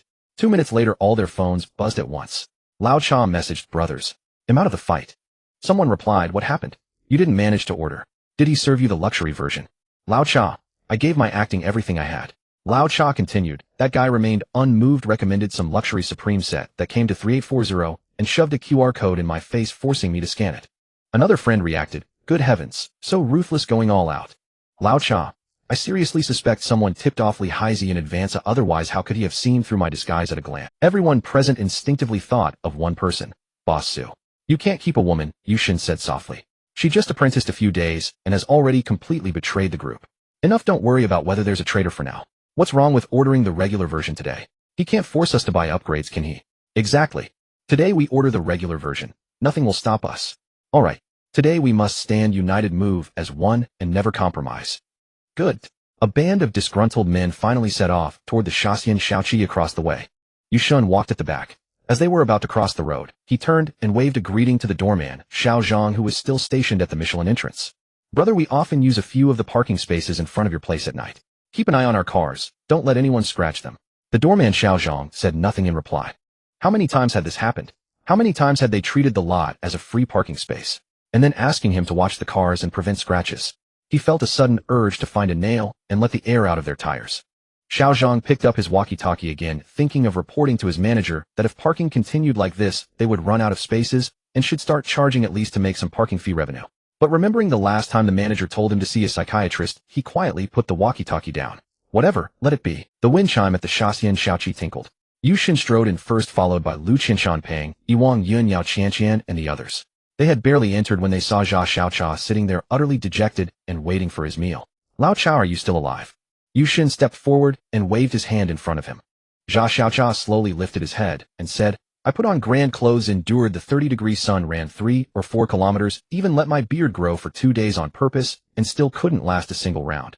I was straight up KO'd. Is that reasonable? Li Haizi's perception is too sharp. I want to ask him how he judged it. Or did I reveal a flaw? Could it have been Boss Su? Not her. I just asked her. She has no reason to tell such a lie. Lu Qinshan patted his shoulder. Condolences. Your disguise wasn't entirely without value. It at least eliminated a wrong possibility. There's no point trying disguises like that again. As they chatted, Li Zhibai emerged from the kitchen. Oh, honored guests do arrive. So many of you today. Did you plan to dine together? He asked as if he already knew. By now he had grasped their relationship. Clearly he was deliberately testing them. Quite the player. Same as usual today. No. Today we order the regular version, Yushin replied. Li Zhibai nodded briskly. Sure, everything on the menu is available. They'll make whatever you order. Hearing that, the group's surprise turned to suspicion. There must be a trick. He surely had some scheme to fleece them. Last time, when the egg fried rice was introduced, he required ordering the luxury version to get it, exploiting their curiosity and preventing them from choosing the regular version. This time, they had vowed to remain united. No matter what ploy he devised, they would order the regular version. Meat changed with boss, are you sure the regular versions are all available? Yushin asked again. Yes, I just had Sister Susu deliver the ingredients today. Oh, they're all fresh, Zhibai answered. Zhibai's smile was as radiant and seemingly sincere as ever, yet somehow it made their skin crawl. Still, whatever, they'd order first and worry later. Then, give me a regular mixed noodles, please. Very well. Zhibai picked up his pen and briskly wrote, 1 regular mixed noodles. They were surprised he actually noted it. Another order, a regular basket of steamed dumplings. No problem, 1 regular basket of steamed dumplings. Regular wontons. Yes, 1 order of regular wontons. After writing, Zhibai proactively asked, anything else? Would you like a regular stew pot as well? His eagerness left Yushin and the others unsettled. A boss who usually schemed to stop them ordering cheap dishes was suddenly obliging their every need. That ought to have been good, yet it only made them feel more uncertain. Boss, don't you have something you want to tell us? Yushin couldn't help asking. Zhibai replied with a chuckle. You asked me first. Since you were so interested in my new promotion, let me introduce it to you. The group fell silent. Yushin instantly wished he had. This was exactly the opening he needed. Dear patrons, Zhibai gestured to the event board on the wall. Today we launch a brand new flagship event, Beauty Yujai tasting. There it was, just as they had feared. The fox's tail had been revealed. Everyone turned to stare at the whiteboard. The rules are simple. Over 3 days, whoever purchases the most luxury version Beauty Yujai in our shop will win the largest, most prestigious super prize in our history. Super prize. Yes, the super prize. Zhibai pointed to a line on the board. It is the right to commission our new dish.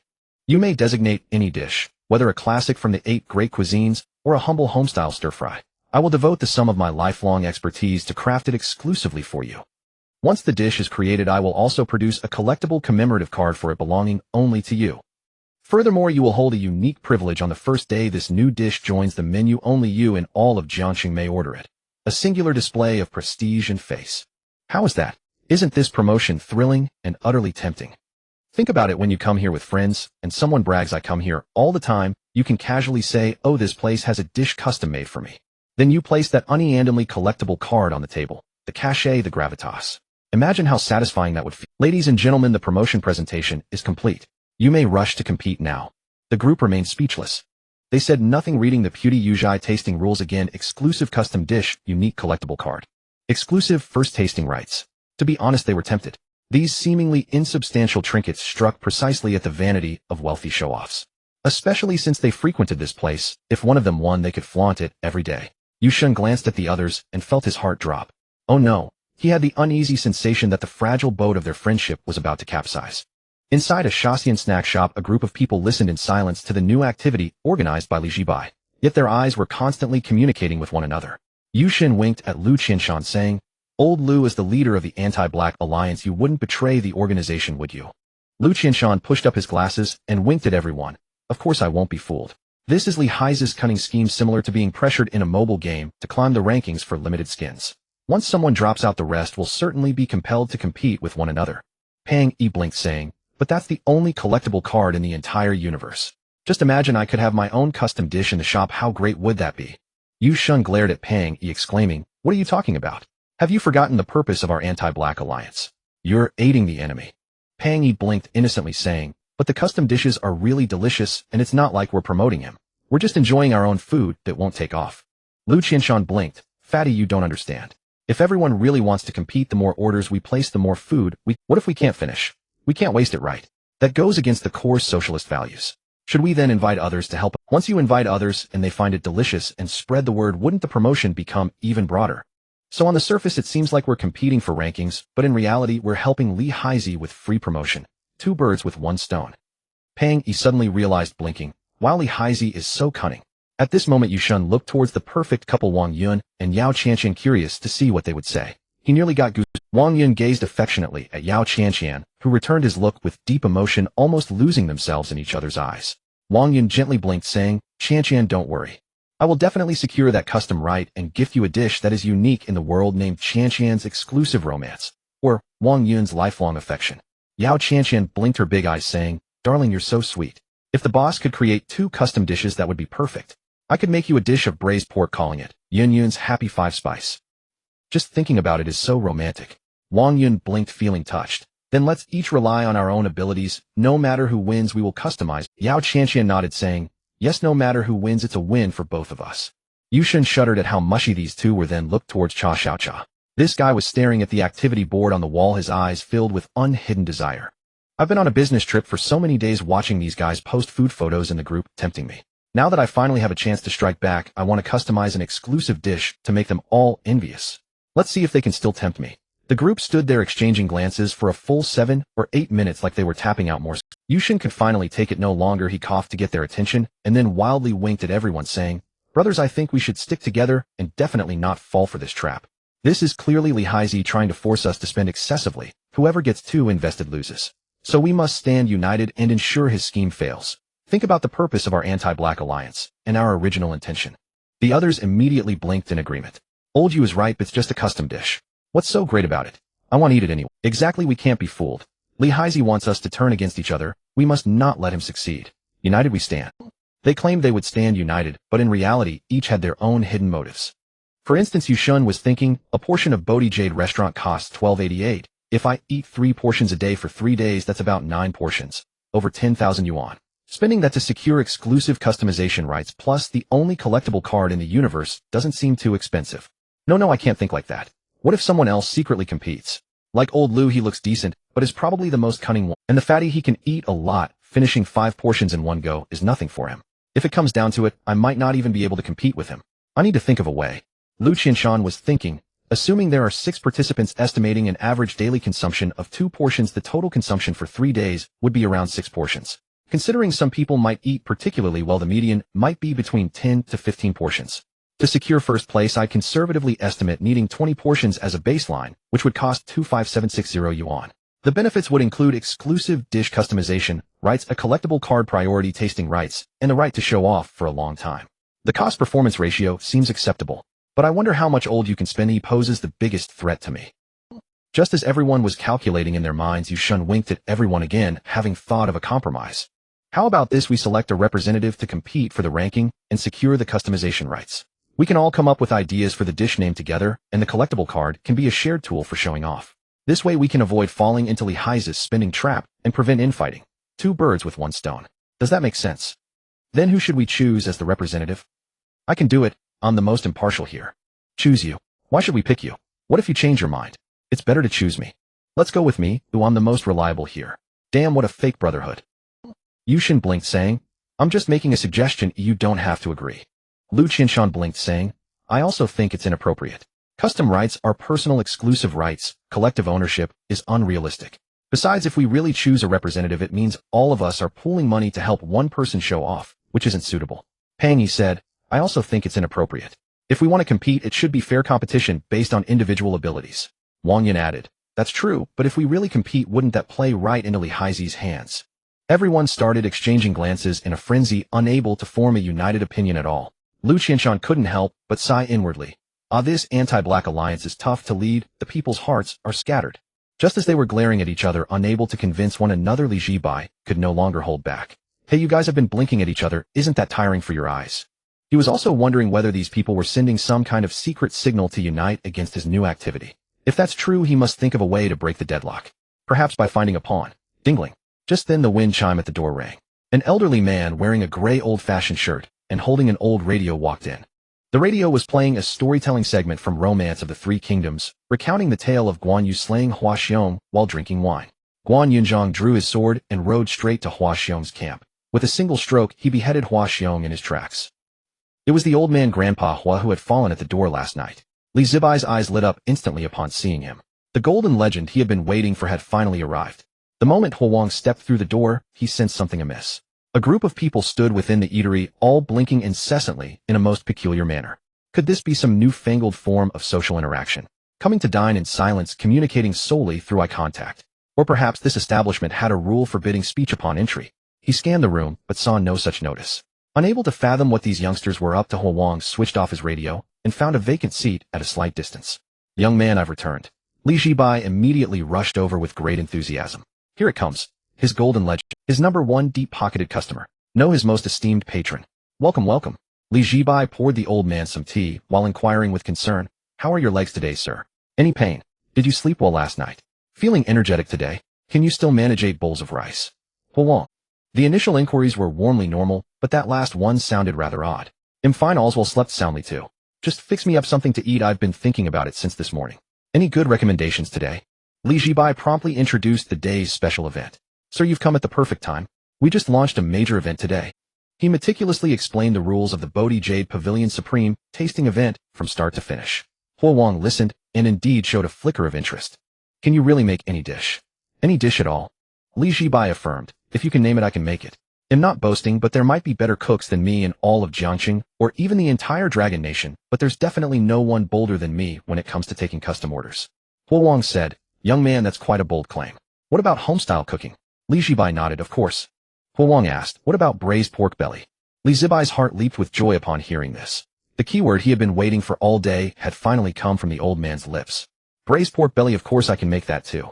But if I may be so bold, braised pork belly tastes different to everyone. Some prefer it sweet, some prefer it salty. All sorts of variations. So if you want me to make it, you'll need to tell me what kind of braised pork belly you're craving. For instance, which region, sweet or savory? Any particular preferences?" Huang fell into a brief contemplation, as if recalling a specific flavor. After a moment, he suddenly chuckled. "Young man, do you think I'm some old fool who's easy to deceive? Last night you asked me what my favorite dish was, and I said braised pork belly. Today you happen to have an event for custom dishes. Tell me, is such a coincidence possible in this world? Did you set this trap specifically for me?" Li Zhibai. Damn, this old man is sharp as a tack. How could he see? "Sir, that's terribly unfair. I'm being wrongly accused. I, Li Zhibai, run my business on the principle of integrity and fair dealing. I thought of this event yesterday and put up the sign just this morning. How could it possibly be prepared just for you? Besides, this event is open to all customers. Anyone can participate. It's not just for you." "Really?" "Of course it's true. If you don't believe me, you can ask those folks over there. They're all regulars here and know my character. I, Li Zhibai, may not have many virtues, but I have one good quality: I'm honest." Huang glanced at the group of young people who were eavesdropping on their conversation, thinking to himself that they didn't seem all that bright either, so asking them would probably be pointless. "All right then, I want to participate in this event." Li Zhibai. "Seriously, old man, you're not following the script. The normal sequence should be me explaining the rules, and you slamming the table to secure the customization right. Don't you want braised pork belly anymore? Sir, don't be like that. Such a great event, what a shame to miss it. Didn't you say you wanted braised pork belly? If you pass up this chance, where else will you find someone to make it exactly to your taste?"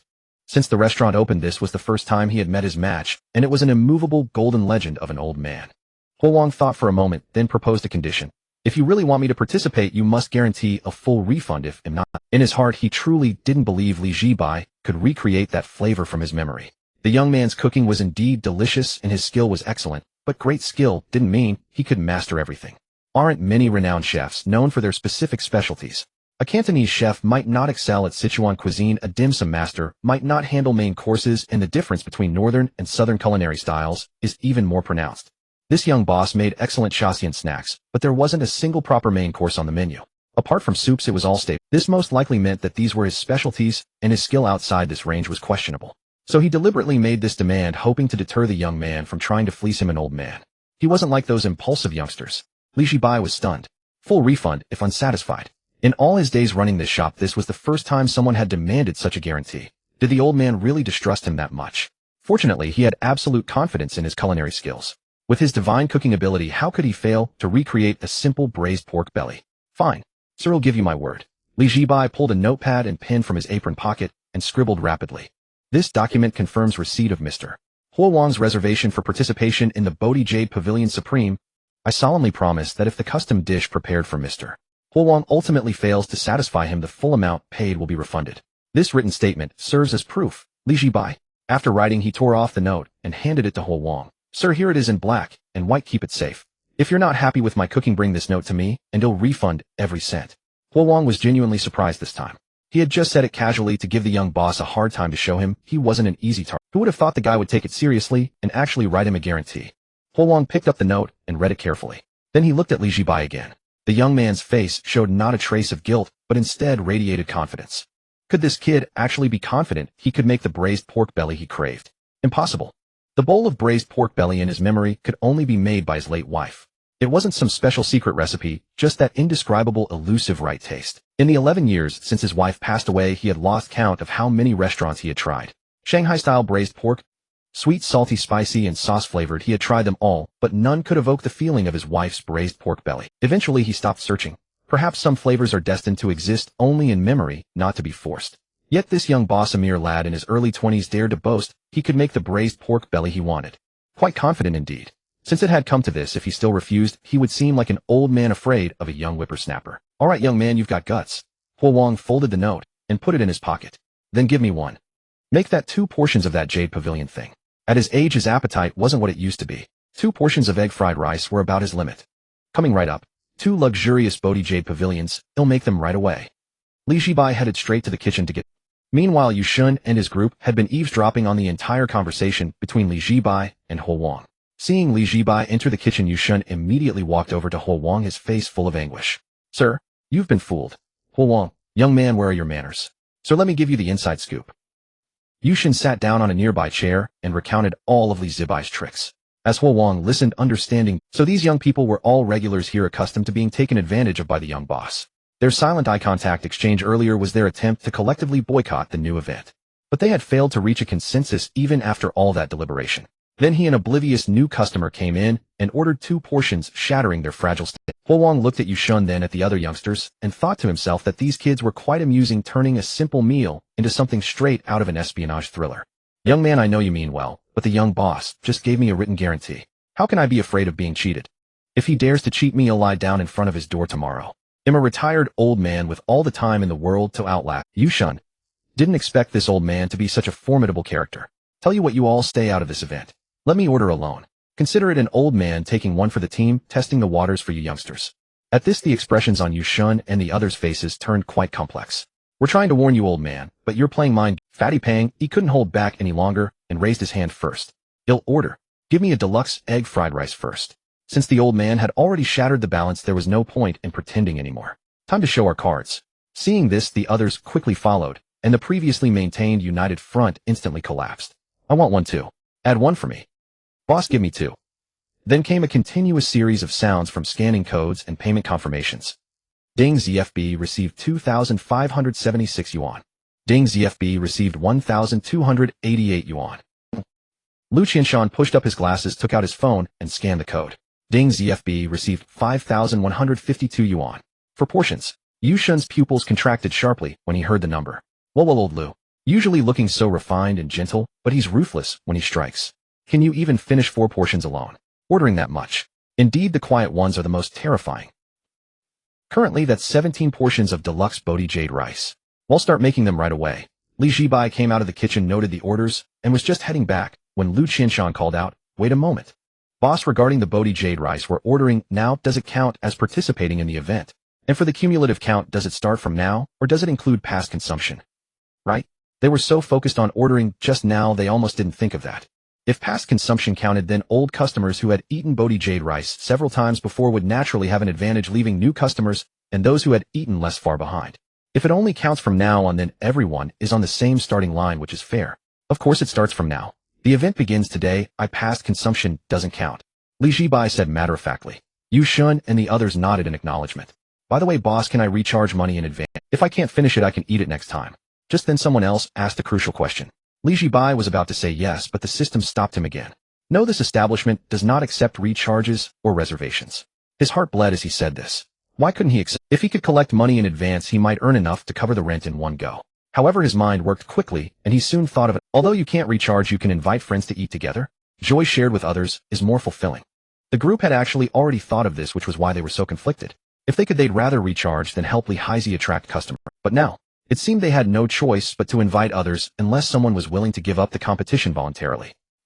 In the kitchen, Li Zhibai went all out. The iron wok was heated and ham and matsutake mushrooms were used to coat the bottom with oil. When the oil reached 70% heat, the white rice grains were poured in with a sizzle. Sizzle. A burst of white steam carrying the aromas of eggs, meat, and mushrooms exploded in the kitchen instantly. Then Li Zhibai showcased his masterful wok tossing skills. The rice flipped in the air a few times before landing back in the wok. After repeating this several times, he slammed the wok onto the counter, plated the rice, and served it. Su was assisting him, handing over plates and arranging bamboo leaves. 1 plate, 2 plates, 3 plates. Soon, including Uncle Ho's 2 portions, 19 plates of egg fried rice were ready. In the dining area outside, plate after plate of Bodhi jade rice was brought to the tables. Those who had eaten the egg fried rice before needed no introduction. Even after having it several times, they still couldn't stop eating it. It was too delicious. Zha Xiaocha's reaction was the most dramatic, as it was his first time tasting Sha County snacks. After trying a bit of everything, he was nearly in tears. What the hell have I been missing out on all this time? No wonder old fish keeps sending photos in the group chat to tease me. There's a reason for it. These dumplings, this noodle, this. All of it is so damn delicious. This only strengthened his resolve to secure that exclusive new product customization, right? So he could tease those bastards back. Finally, Zha Xiaocha started eating the plate of Bodhi jade rice that looked the most unassuming, but was also the most expensive. It was truly as white as snow, appearing to be just a plain plate of white rice. He picked up his spoon, scooped up a large mouthful of egg fried rice, and put it in his mouth. The moment it hit his tongue, a burst of rich, layered flavors exploded in his mouth. Fragrant. So fragrant. The rice grains were chewy, the egg flavor rich, and the saltiness was perfectly balanced. Not a touch too salty, not a hint too bland. He could also taste the savory saltiness of the ham, the earthy aroma of the matsutake mushrooms, and the refreshing sweetness of the bamboo leaves. The flavors were distinct, yet beautifully interwoven. After swallowing, a lingering fragrance seemed to remain in his mouth, becoming more flavorful with each chew. Damn, this is unbelievably good. Wang Yun and Yao Qianqian, that extraordinary couple, were eating in a way that drew quite a bit of resentment. They fed each other. Honey, try mine. It feels even more fragrant than yours. Babe, mine seems to have a more pronounced sweet aftertaste. You're right, honey, yours tastes better. Then shall we swap? MHM. They exchanged plates right in front of Yushun and continued eating, lost in their own little world. Yushun, sitting opposite them, curled his lips in disdain, nearly losing his appetite. Hey, old Wang, can you two watch the show while you just eat? Don't feed each other. Wang Yun shot back directly, single dog. Yushun. Damn. Critical. In another corner, Ho Wang looked at the jade white egg fried rice with a hint of amazement. In his 70-plus years, he had never seen egg fried rice like this. He picked up his spoon, scooped up a small bite, and slowly brought it to his mouth. The first flavor to hit was the egg, pure and rich, reminiscent of the free-range eggs from his countryside childhood. Fried in a scorching iron wok with crisp golden edges and a soft runny yolk, each bite was bursting with the fragrant oil of the egg. Next came the savory saltiness of the meat, a concentrated broth-like umami that wasn't greasy at all, but rather became more aromatic with every chew. Then came the refreshing fragrance of bamboo leaf green tea. This aroma arrived last, just as the egg and meat flavors began to recede. Like a gentle breeze passing through a hall, it wafted softly from the back of his tongue, bringing a hint of sweetness that perfectly balanced all the preceding rich flavors. For a fleeting moment, he felt as if he were standing in a bamboo forest at dawn, an incredibly soothing sensation. Amazing. Truly amazing. After finishing a bite, Ho Wang habitually rotated the plate, using his spoon to carefully gather the scattered grains of rice towards the center before scooping up another spoonful. This was a habit he had developed many years ago. Back then, when his wife was still alive, after she cooked and brought the dishes to the table, he would always use his chopsticks or spoon to push the food towards the center of the plate, making it look neater. His wife would always roll her eyes and scold him for it, but he would just chuckle, and the next time they ate, he would do it all over again. He just couldn't break the habit. He had maintained this habit for decades. Even after his wife passed away, when he ate alone, he would still subconsciously push the rice towards the center of the plate with his spoon. It was as if only by doing this it didn't feel like he was eating alone. As if after he gathered the food, a familiar voice from across the table would say, "Always gathering, gathering, gathering. No matter how nicely you arrange it, it's still going into your stomach." After finishing 2 plates of Bodhi Jade Delight, Yushin covertly glanced at the empty plates in front of Lu Qianshan. 1, 2, 3, 4. 4 servings. A full 4 servings of egg fried rice. This guy usually doesn't eat this much. Today he somehow managed to wolf down 4 whole portions. Damn, he's really putting on a show. Old Lu, since when did your appetite get so massive? I've been trying to build muscle lately. You build muscle with egg fried rice. Carbohydrates are crucial for muscle gain. During a bulking phase, you need sufficient carbs to fuel your training.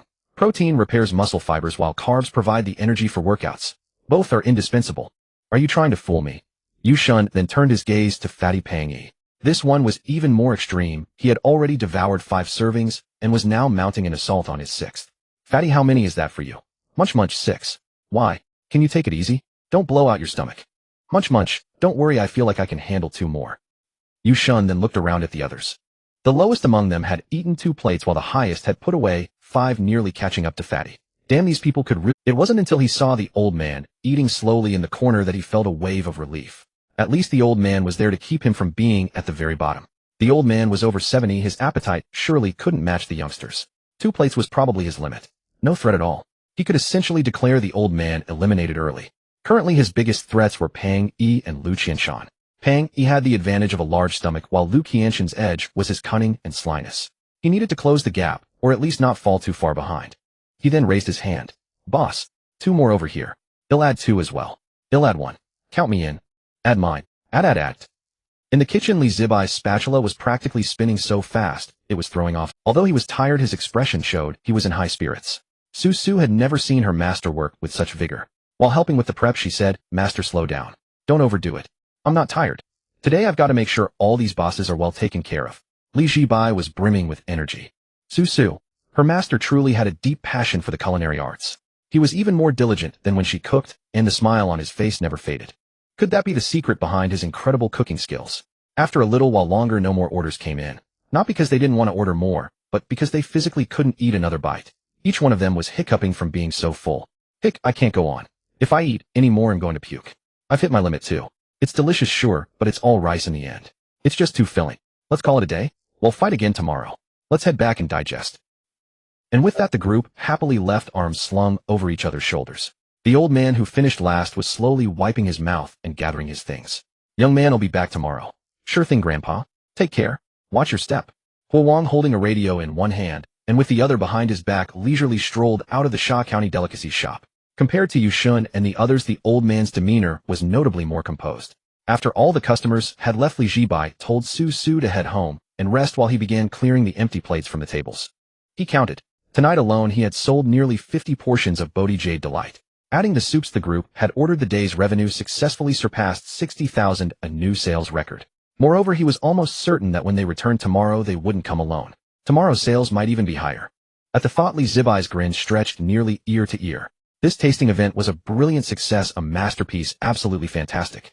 But then again, these guys were competitive, but not ruthless enough. What if he added a real-time leaderboard? Think about it.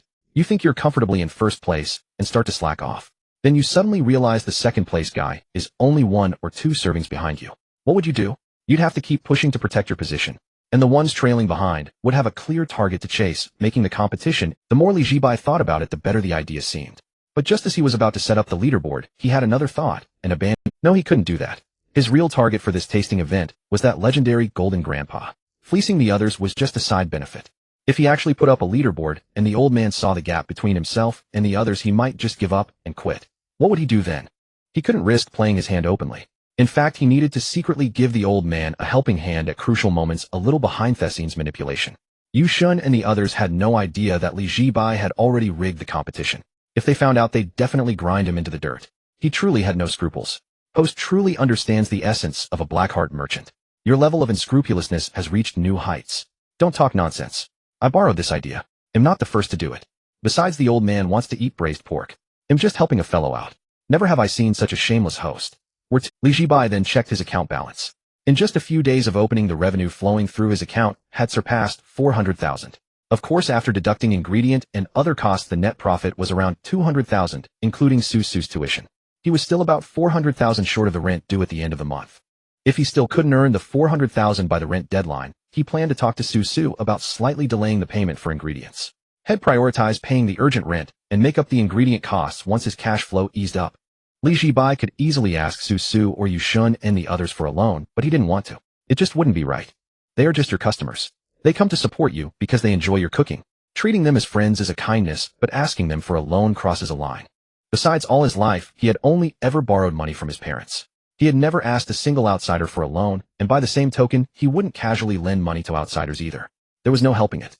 There were too many cases of people turning into enemies over money. He didn't want to see that happen to him. Therefore, no matter what, he would never borrow money from anyone outside his family except his parents.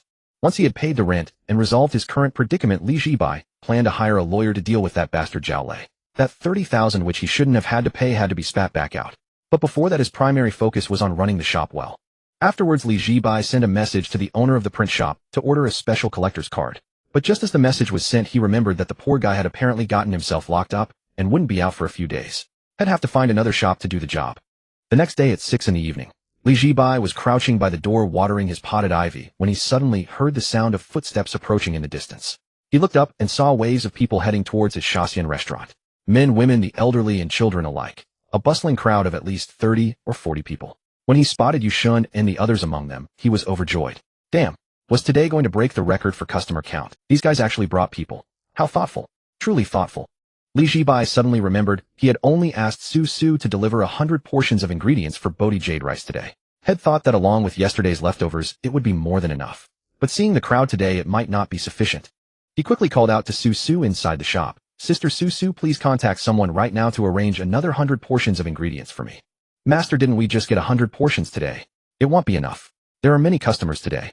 Arrange it quickly or it'll be too late. Alright, I'll make the call right away. As Su was on the phone, she marveled at how her master's shop, opened for just a few days, was already. She recalled how much effort and time it took for her own restaurant to gradually gain traction, yet her master's customer flow was increasing rapidly in a much shorter time. This further solidified her belief that to run a successful restaurant, one must prioritize taste. She still had a lot to learn. Yushin, walking at the front, turned back to introduce the place to his relatives. Dad, uncle, we're here. It's this place. Today he had brought everyone from his family in Jiangcheng, his parents and his uncle's family, totaling 7 people. However, when Yudong and the others saw the shabby Shaxian sign, they were all speechless. Yushin had suddenly called the family to dinner today, and they initially thought the rascal had changed his ways and wanted to bond more with the family. They never expected to be led to a Shaxian restaurant for a meal. It seemed too perfunctory. Son, is this the restaurant you said was exceptionally delicious? Yes, this is the one. Are you sure?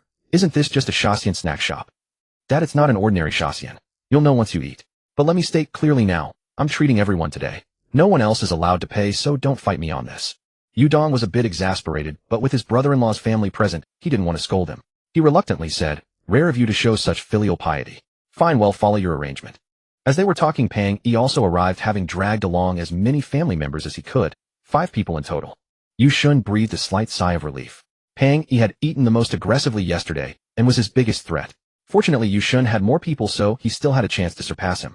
Then came Zha Xiaocha, who brought 6 people. The ultimate couple Wang Yun and Yao Qianqian together brought a total of 11 people, taking a commanding lead over everyone else. Seeing their lineup, the others became wary. Damn, these 2 better not be cheating. If either of them chose to abstain, who could possibly? Finally, there was Lu Qianshan. Yushin and the others were quite surprised to see who he brought. Only 2 people, a pair of very young twin girls. Old Lu, are you planning to forfeit? Lu Qianshan adjusted his glasses. Who said I'm forfeiting? Then did you bring these 2 to be your cheerleaders? Yushin pointed at the twin girls. Lu Qianshan chuckled. You'll find out soon enough. These twins, the elder named Su Xiaotao, and the younger Su Xiaoxing, were streamers signed under a media company, Lu Qianshan, and their specialty wasn't singing, dancing, or product promotion. It was eating. In a live streaming challenge, the sisters had once devoured over 300 dumplings together. Not wontons, but proper Northeastern-style dumplings. They were truly gifted big eaters. Lu Qianshan wasn't a local of Jiangcheng. His family was back in his hometown, so bringing them over for a meal wasn't feasible. As for friends, his close dining buddies were all in that group chat, and they were now his competitors. His colleagues weren't close enough to warrant him splurging on an extravagant meal for them. Then he remembered the twin big eaters from the media company had recently invested in, and decided to simply call them over. They usually filmed eating videos anyway, so today was a change of pace. A challenge to see how many plates of rice they could eat in one sitting. As for why he didn't mention fried rice, it was because he had no intention of helping Li Haizi gain fame, so framing it as a challenge to eat the 1,288 yuan rice was just as catchy. All in all, this move not only allowed him to consume more fried rice, but also provided material for his company's streamers to gain followers, all without giving Li Haizi and killing multiple birds with one stone. Yushin and the others were of course unaware of this. Had they known, they would have cursed, "You're so damn cunning. We brought normal people, and you go and use cheat codes. Have you no shame?" Across the street at the entrance of the Michelin 3-star, the doorman Xiao Zhang was dumbfounded yet again. He had expected business to be great today. Cars had been trickling into the parking lot since 5:30, and by 6:00 the spaces were almost full. He thought with so many cars arriving, at least half must be here for their Michelin restaurant, right? But what happened? The parking lot was nearly full, yet not a single customer walked towards their restaurant. Not a single one. The men and women stepping out of their luxury cars merely glanced at him before heading straight for that damn Shaxian restaurant across the street. Standing at the door, Xiao Zhang looked back at his own restaurant, then at the bustling crowd at Shaxian across the way, and felt a deep why. Across the street is just a Shaxian snack shop. An ordinary run-off-the-mill Shaxian place with no even a greeter. And on this side, we have a Michelin 3-star restaurant, crystal chandeliers, full sets of silver cutlery, a kitchen team, with several chefs trained at Le Cordon Bleu in France, and a professional doorman, like me, in uniform at the entrance. Yet all the customers are going across the street. Does this make sense? Does this make any sense? Xiao Zhang took a deep breath and picked up his intercom. Manager, what's up? Manager, I'd like to make a suggestion. Maybe we should start charging for parking. 100 yuan per hour. I think it could be quite profitable. Welcome, welcome. A warm welcome. Li Zhibai stood at the door, desperately trying to suppress the grin that just wouldn't leave his face. He counted. There were at least 40 people. It felt like he was on track to break the shop's highest sales record since opening.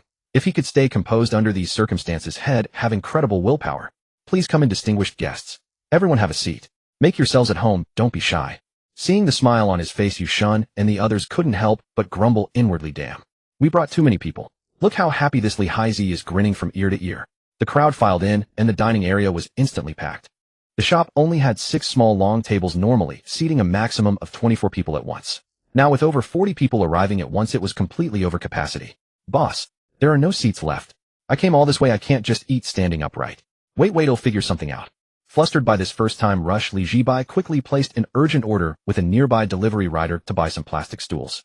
This way, by swapping chairs for stools and squeezing everyone in, he could just barely fit them all. Susu was also busy holding a stack of disposable cups and pouring free tap water for the guests. These first-time customers, seeing such a crude Shaxian restaurant, couldn't help but frown before even sitting down, wondering if this place was reliable.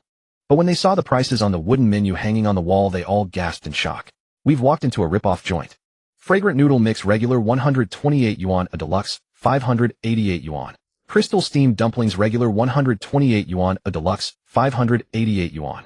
Bodhi jade rice, regular 288 yuan, a deluxe 1,288 yuan. Yushun's father Yudong took off his glasses, wiped the lenses with the hem of his shirt, put them back on, and checked the menu again. The most expensive item was 1,288 yuan. And this price was at an unremarkable-looking Shaxian. Yudong turned to look at Yushun. Son, tell your dad the truth. Did you get into trouble with loan sharks outside? If you did, don't be scared. Dad will help you pay it off. But you can't do this, dragging the whole family here to be taken for a ride like fools. Your uncle and aunt drove all this way. If you pull a stunt like this, how can your mother and I show our faces? Yushin said, Dad, what are you talking about? I didn't borrow from any loan sharks. Then why did you bring us to a shady place like this? Look at the menu, that Bodhi thing is 12.88 a plate. And look at the environment, this table, this chair. This stool is even plastic. I'm over 50, and this is the first time I'm eating such expensive food sitting on a plastic stool. We're being played for absolute fools. Yushun was at a loss for how to explain. Looking purely at the environment, the prices did seem like one of those shady restaurants that specialize in fleecing customers, the kind you see on the news. But trying to praise Lighthearted's cooking as some kind of genius would probably not convince them either. It was like trying to describe how delicious durian is to someone who has never tasted it. You can go on, but they'll just think you're describing a smelly lump. He could only say, Dad, since we're all here, just give it a try, and you'll see. Finally, after much persuasion, everyone reluctantly sat down, squeezing together in discomfort. The reactions from the other tables were similar. They all thought the owner was crazy setting prices so high. Just as the crowd was buzzing with complaints, the kitchen curtain was put. Zhibai and Susu emerged, carrying trays upon which sat plates of Bodhi jade rice, white as snow. Honored guests, sorry for the wait. Our signature limited dish, Bodhi jade rice, please enjoy. Originally, there was a requirement to order this dish. According to Zhibai's previous rule, one needed to invite 2 new friends to unlock the ability to order it. But he thought since it was the event period, he'd temporarily lift the rule. Just like those big sales on shopping platforms, there should be some special perks during a promotion, right? Discounts were out of the question, so the only option was to remove the ordering limit and let them go wild.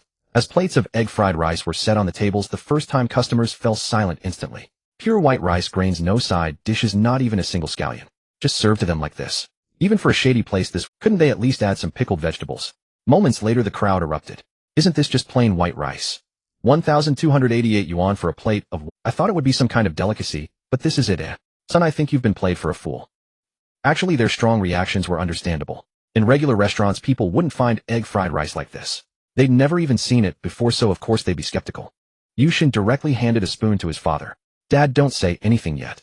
Just take a bite, just one, and then you can talk. Yudong didn't understand why his son insisted on bringing the family to this small shop to eat plain white rice, but he still took the spoon, scooped up a small amount, and put it in his mouth. The next second, his eyes widened in sheer disbelief. This is actually egg fried rice. Yushin said, see, isn't it amazing? Delicious, right? Yudong nodded vigorously. Delicious.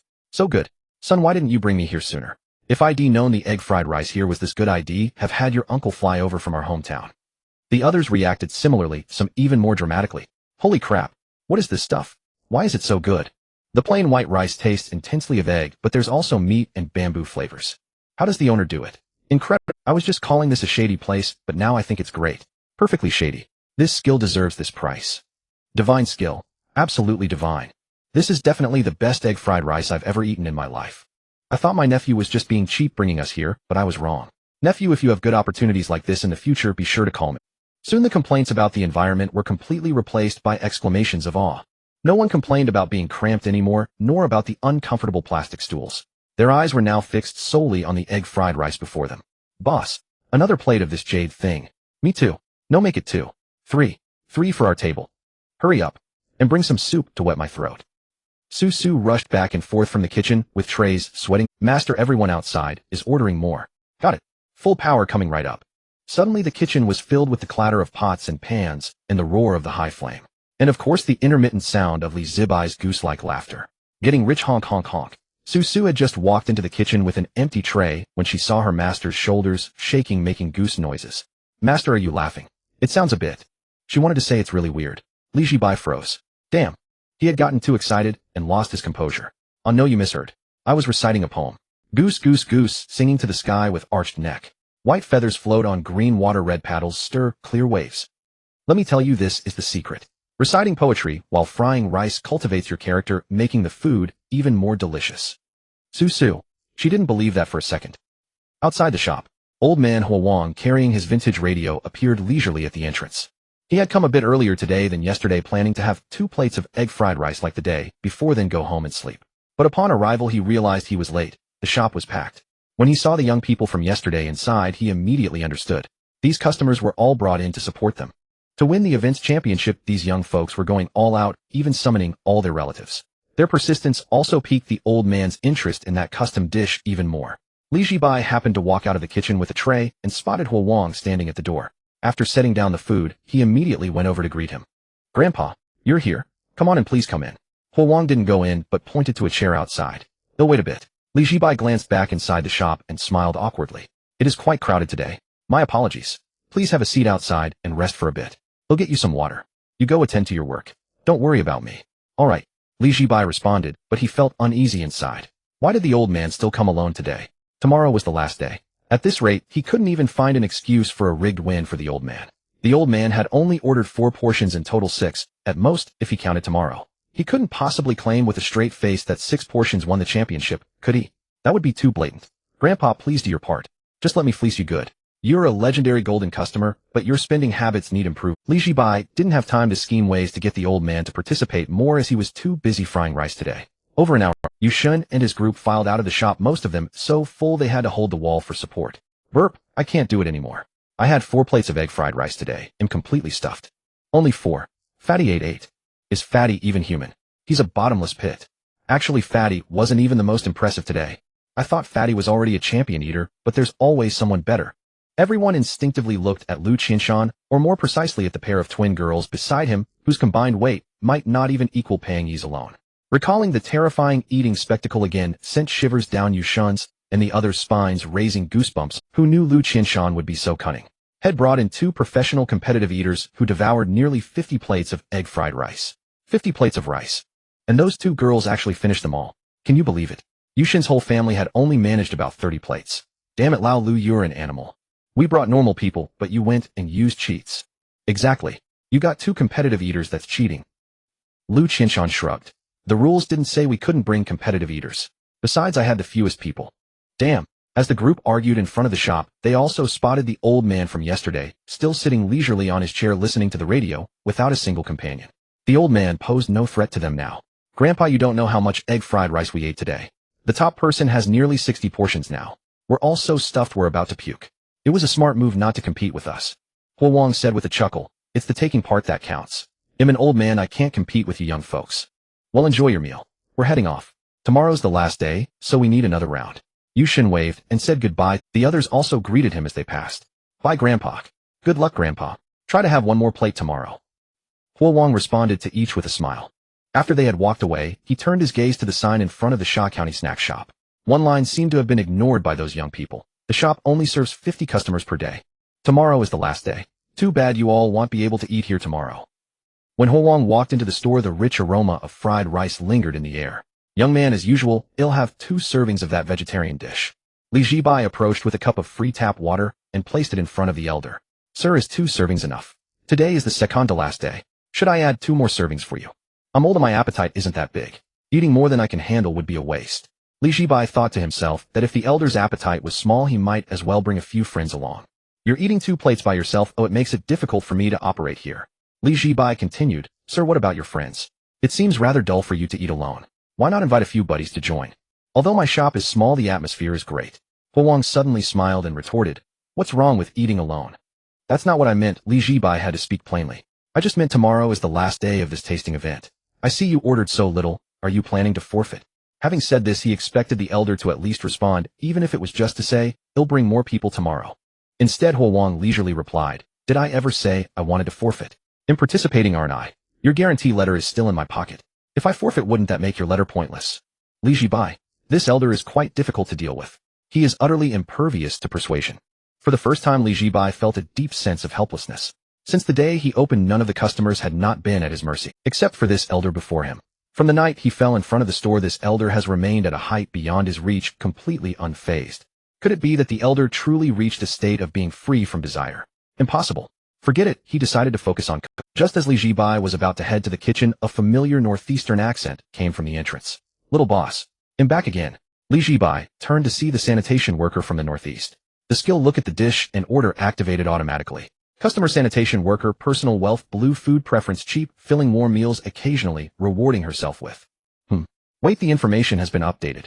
Food preference, delicious warm meals, occasionally rewarding herself 3 times. Li Zhibai. It's only been a few days and this sister has gone from occasionally rewarding herself once to 3 times. Sister, are you not getting by? Sister, is it the same as usual today? I'm not having mixed noodles today. Oh, I want to change it up. The northeastern sister said as she walked into the store, suddenly spotting Huang sitting there, and immediately greeted him warmly. Elder Hu, what are you doing here? Huang looked up, saw a familiar face, and smiled, waving his hand. Xiao Lu, come sit down. How come you're eating here too? I fell last night, and this young boss helped me up, so I thought I'd come in for a meal. Once I ate, I just couldn't. You fell? Are you okay? I'm fine, it didn't hurt. Li Zhibai, overhearing their conversation, was a bit surprised. You two know each other. We do. Elder Hua is our neighbor. We live in the same area, the northeastern sister explained. Neighbor? Li Zhibai was taken aback. This elder is a legend. How could he be neighbors with the northeastern sister? Yes, we live over in Qinggan Lane, about 3 or 4 kilometers east, in the old residential buildings that haven't been demolished. Qinggan Lane. Upon hearing this place name, Li Zhibai recalled it. It is an old residential area not far from Jiangdongnan Road, one of the few remaining old town villages within 10 kilometers that haven't been torn down. That place is narrow and dilapidated with buildings from the 70s and 80s, some even older. The environment can be summed up in 3 words: dirty, chaotic, and poor. The only advantage is the cheap rent, which many sanitation workers, delivery riders, and low-income workers prefer. What he didn't expect was that Elder Hu also lived there. With his wealth, he could easily move to a high-end community by the river, or even to an elderly apartment with 24-hour butler service. But then he thought it over. It's understandable. Elder Hu has come from humble beginnings, and as he gets older, nostalgia likely pulls him back. He probably feels that living in an old house gives more life to his days, or perhaps there's something worth cherishing that keeps him there. The northeastern sister boldly sat across from Elder Hu, curiously asking what he ordered today. Fried rice. Fried rice. The northeastern sister was taken aback, glancing at the menu on the wall, but there's no fried rice on the menu. It's that Bodhi Jade vegetarian dish on the menu. The elder replied. Fried rice is fried rice. What's with the Bodhi Jade vegetarian? Let me check the price. When the northeastern sister saw the price on the menu, she gasped. 288. Even the regular version is so expensive. Forget it, I'll just have mixed noodles. The northeastern sister ultimately chose the most cost-effective dish. All right. Li Zhibai nodded. He didn't try to persuade her to try something new, as she was just an ordinary worker. Even if sanitation workers in Jiang City Center earned a decent wage, he wouldn't push it. His true target has always been wealthy patrons like the elder. Before long, 2 luxurious servings of Bodhi Jade vegetarian and a serving of mixed noodles were served. The Bodhi Jade vegetarian was white as snow, emitting steam, while the mixed noodles were golden and chewy, looking incredibly appetizing. Sir, here's your Bodhi Jade vegetarian. Sister, here's your mixed noodles. The northeastern sister eagerly picked up her chopsticks to dig in, but just as she was about to start eating, she couldn't help but glance at the elder's plate and was momentarily stunned. Elder Hu, is this fried rice? Where are the eggs? Did they fly away? Elder Hu chuckled. This is fried rice, but you just can't see the eggs. Is that for real? How intriguing. The northeastern sister was astonished. This certainly didn't look like fried rice, although it smelled quite fragrant. Shall Lu take a spoon and give it a try? Elder Hu didn't elaborate further. The northeastern sister had never seen fried rice without eggs before, and driven by curiosity, took a clean spoon, scooped a small bite, blew on it, and then took a mouthful. At that moment she lost control and exclaimed, "Oh my God, this is really fried rice. It looks just like plain white rice, but in my mouth it's all egg flavor plus meat flavor and bamboo aroma. This is way too." Seeing how much she enjoyed it, Elder Hu pushed the plate of Bodhi Jade vegetarian forward, saying, "I ordered 2 servings. If you want to eat, feel free to take 1 plate." The northeastern sister hurriedly declined his kindness. No, I can't. Just tasting a bite is enough. This plate is worth over 1,000. I really can't eat it, thank you, Elder. Elder Ho replied, I'm not offering it for free. Actually, I have a favor to ask of you. Consider this plate of food as my advance payment for your help. The northeastern sister insisted, really, you don't have to be so polite. Just tell me what you need help with, and I will definitely assist you. Just take it over, and eat. We can talk after you're done. Finally, after Elder Ho's repeated insistence, the northeastern sister accepted the plate of fried rice worth 1,000.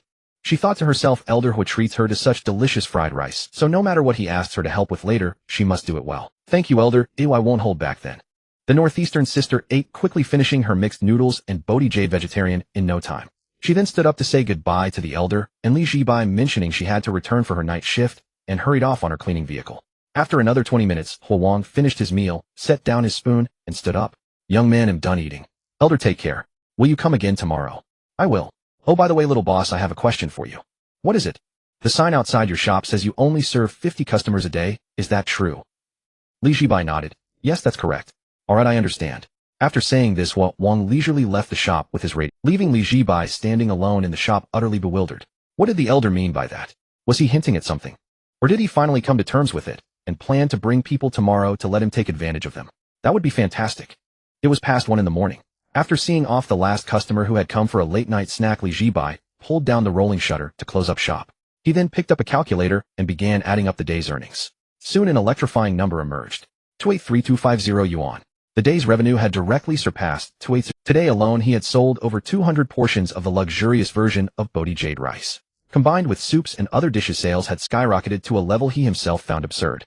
Adding this to all his other funds, his total capital surged past 700 yuan. From opening day until now it had been barely 10 days, if even that. 10 days, 700,000 yuan, an average of 70,000 a day. This was a figure he wouldn't have dared to dream of before.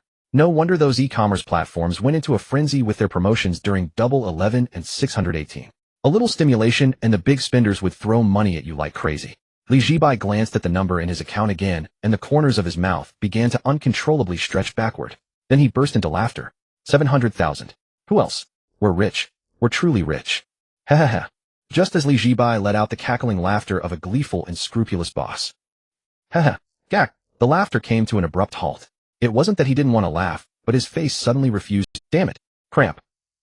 Li Zhibai rushed to the mirror and looked. The face staring back had the left corner of the mouth curled up and the right corner pulled down, creating a grotesque, half-smiling, half-frowning expression. He looked like those disposable villain characters in TV dramas who never survive more than an episode. He tried pressing the corners of his mouth down with his hands. It didn't work. He fetched a basin of hot water and applied a warm towel. Still it didn't work. Then he attempted some facial relaxation exercises he'd seen online. They were equally ineffective. His face remained stiff, and any sudden movement sent a sharp jolt of pain through him. Li Zhibai stood blankly before the mirror, wanting to cry, but unable to shed a tear. Damn it, this was just his luck. He couldn't even laugh now. In the end, he could only climb the stairs with a rigid face and lie down in bed, silently consoling himself. It's fine, a good night's sleep will fix this. He'll wake up, and everything will be fine. The body has self-healing powers. A facial cramp wasn't a big deal, it would surely recover overnight. But the next morning, the moment he opened his eyes and checked the mirror, it was worse. His entire face was even more taut. The corners of his mouth naturally turned downwards, his brow was slightly furrowed, and his gaze was indifferent. Combined with his naturally sharp, cool features, anyone who saw him would think he was owed millions. System, is there any way to fix my face? One should enjoy life to the fullest. The unscrupulous boss laughed until his face cramped. Li Zhibai, can you not gloat? Friendly reminder from the system, ordinary facial muscle spasms typically subside on their own within 8 to 10 hours. However, judging by the severity of the host spasm, your facial nerves and muscles have entered a state of moderate to high fatigue. Simply put, you laugh for too long. It is estimated to take about 30 hours to gradually recover. Li Zhibai, damn, that long, had been happily ripping off his customers, and now this. He wanted to curse. Forget it. Forget it. So what if his face was stiff? Today was the last day of the first tasting event. He had to focus on figuring out how to convince the wealthy patrons to part with more of their money. At 1 in the afternoon, Su arrived at the Sha County snack shop right on time in her Mini Cooper. Today she wore a t-shirt with a cartoon crayfish printed on it, her hair in double ponytails radiating her usual boundless energy. Master, I'm here. But as she walked into the shop and saw Li Zhibai's face, she froze. His expression was extremely stern and aloof, his gaze indifferent. He looked like he was about to tell her, you owe me money and you haven't paid it back. This was a complete transformation from the guy who used to greet her with an enthusiastic, grinning smile. Susu's heart skipped. What was wrong with Master today? Had she done something wrong to upset him? Susu began frantically replaying her performance from the previous day, but no matter how hard she thought, she felt she hadn't made any mistakes. Yet Master's expression clearly conveyed, I am very displeased with you. Master, did I do something wrong yesterday? Just tell me and I'll fix it. Please don't look at me like that, it's a bit scary. Zhibai. Inside he was screaming, no. It's not your fault. My face is cramped. I can't even talk properly. Don't overthink this. But all that came out of his mouth was a single syllable. Susu. Oh no. Master is definitely angry with me. Master, if you have any complaints about me, just say it directly. You don't have to do this. I know I might not be careful enough sometimes, but I'll work hard to improve. She said, her voice full of grievance. Zhibai. He shook his head frantically, trying to signal that it really wasn't her fault. Then an idea struck him. He quickly took out his phone and typed a line. My face cramped from laughing. Susu. And then, she couldn't hold back her laughter. Master, are you saying you laughed too much last night and cramped your face? Zhibai stared at her with a blank expression. Ha ha ha. After learning the truth, Susu laughed very unethically. Master, how long did you laugh last night? This is the first time I've seen someone get a cramp from laughing. Did you laugh all night? Do you know how scary your face looks? I thought you were going to expel me from the sect. Zhibai stared at her emotionlessly, silently, making a note in his mind, go ahead and laugh. Next month's tuition. After she had her fill of laughing, Susu looked seriously at Master's cold, handsome face. Actually, he looked pretty handsome. Master was already good-looking, but he used to smile all the time, making him seem like a slick merchant. Now with his face stiff and expressionless, he had more of that cold-faced heartthrob vibe going on. Master, this actually suits you. Zhibai. Really, you look super aloof and stylish right now. You remind me of those undercover assassins in movies. The ones who cook in a suit, have a blank expression, but possess incredible culinary skills. If anyone dares to say the food is bad, they'd pull a gun from their apron and take them out in a second. Zhibai didn't want to chat with her anymore. Work, he uttered coldly, giving her 2 words. At 6 in the evening. Yushun and his group, along with their entourages, appeared once again in the parking lot of the Michelin-starred restaurant across the street. Brothers, this is the final battle. Today it's every man for himself to win the championship. I brought my second aunt and third aunt today, plus my parents and my uncle. That's 10 people. We're definitely getting that custom slot today. The others were not to be outdone. I've called my cousins and 2 childhood friends. That's 8 strong men. We're sure to win. I locked my friends in a room all day today, starved them. No breakfast, no lunch. Just release them this afternoon. I'm definitely winning today. After they all showed off their formidable teams of eaters, their gazes finally fell on Lu Qianshan. Yesterday, relying on the incredible performance of those twin big eaters, Lu Qianshan held a slight lead. He was the biggest. 3 people stood behind him today, the twin sisters Su Xiaohao and Su Xiaoxing, and an unfamiliar young man. Although these 3 looked like they had normal builds, they somehow exuded the most intimidating pressure of all. Lu Qianshan pushed up his glasses. He dropped the pretense and declared arrogantly, I'm only bringing 3 people today, and we're guaranteed to eat at least 70 portions. The crowd gasped. Damn, 3 people, at least 70 portions. That's over 20 per person. Are they beasts? Old Lu, that's just inhumane. Exactly is a custom slot worth this? Hiring professional big eaters is going too far. Hey, no personal attacks. If you can't handle the competition, just forfeit, Lu Qianshan said. Forfeit? No way. At worst, we'll go all out today. Let's do it. Alright, enough talk, Yushun said directly. It's the last day. Let's settle this with our skills. Let's go. Battle. The group immediately marched across the street towards the Sha County snack shop. However, the moment they reached the entrance, they all stopped dead in their tracks. What the hell? What's going on here? Why is the shop packed? Looking inside, they saw the room filled with figures in orange uniforms. All sanitation workers. Had they come to the wrong place? The group instinctively stepped back a few paces and checked the sign. No, this was definitely Lee the Blackheart shop. But there were just too many sanitation workers. As they stood there dumbfounded, they spotted Su pouring water for the customers. They quickly called her over. Boss Su, what's going on here? We're supposed to be competing for the top spot today. Where did all these sanitation workers come from? Su pointed at Uncle Hua, who was seated at the back, and laughed. Uncle Hua booked the whole place. Booked? The whole place? The group was bewildered again. They'd heard of people booking hotels for events, but this was the first time they'd heard of someone booking out a Sha County. Su nodded. Uncle Hua invited 14 sanitation workers to eat today, including himself. That makes 50 people, which fills up today's quota. Master set a rule that only 50 people are served per day. Yushun, Peng, the others. Damn, they had been outsmarted. They were so focused on rallying their troops for battle that they forgot Lee the Blackheart's rule of serving only 50 people a day. They looked at Uncle Hua, who was chatting and laughing with the sanitation workers inside, and a deep understanding of an old saying finally dawned on them: the old fox is always the wheeliest. Too cunning. Yushin said, his face drained of all hope. I guessed the opening, I guessed the process, but I never guessed this ending. He added bitterly, After 2 days of grinding, we've all become stepping stones for Huang. Pang Yi, who weighed well over 200 jeans, swayed and grew dizzy, nearly collapsing on the spot. For today's ultimate showdown, he had even done the unthinkable. He left home on an empty stomach and ran 2 kilometers. For a man who ordinarily found it tiring just to go downstairs for a delivery that was practically courting death, he had gulped water all day to stave off hunger, forcing it down until dusk. He had thought he would finally have his moment, that one battle might crown him. And now they tell him the event is full. He felt like his life had been wasted. Lu Qianshan pushed up his glasses and sighed. He had prided himself on leaving nothing to chance. He had estimated everyone's strength, even considering that Li Haizi might rig the final day and quietly boost someone's numbers. To hedge that risk, he had even recruited a third voracious eater overnight. He had accounted for every variable and largely understood everyone's hand. Yet he had overlooked the solitary old man who came both days, ordered only 2 plates of egg fried rice, and seemed utterly indifferent to the world. On the final day, that old man had privately booked the venue and easily steamrollered them all. Even Li Zhibai, working in the kitchen with a face of forced aloofness, was inwardly delighted. Huang, my brilliant Huang. I knew you wouldn't disappoint. That move was nothing short of brilliant. Even this shopkeeper Hood read the self-cultivation of the black-heart merchant, didn't expect such a play. It was a pity Yu Shun and his party had brought so many people. Had business run normally, today's takings might have even exceeded yesterday, but there was nothing to be done. The damned system had throttled traffic. Still, it was not the end. The event's effect had been proven, and they could try again another time. 10 minutes passed. Yu Shun and the others still stood at the entrance of the Sha County snack shop, each unwilling to leave. They had been hungry so long, watching the sanitation workers inside eat so contentedly nearly made them drool. Their companions behind them couldn't help but ask, "Nephew, are we still going to eat? Your aunt skipped breakfast waiting for this meal. Your uncle even ran 5 kilometers at the gym to make room for this meal, and now you're telling me we can't eat." "Brother, I'm hungry." Yu Shun remained speechless. "Eat? Not a chance." Huang had shown no scruples and booked the place outright. Even if they wanted to, they couldn't get in.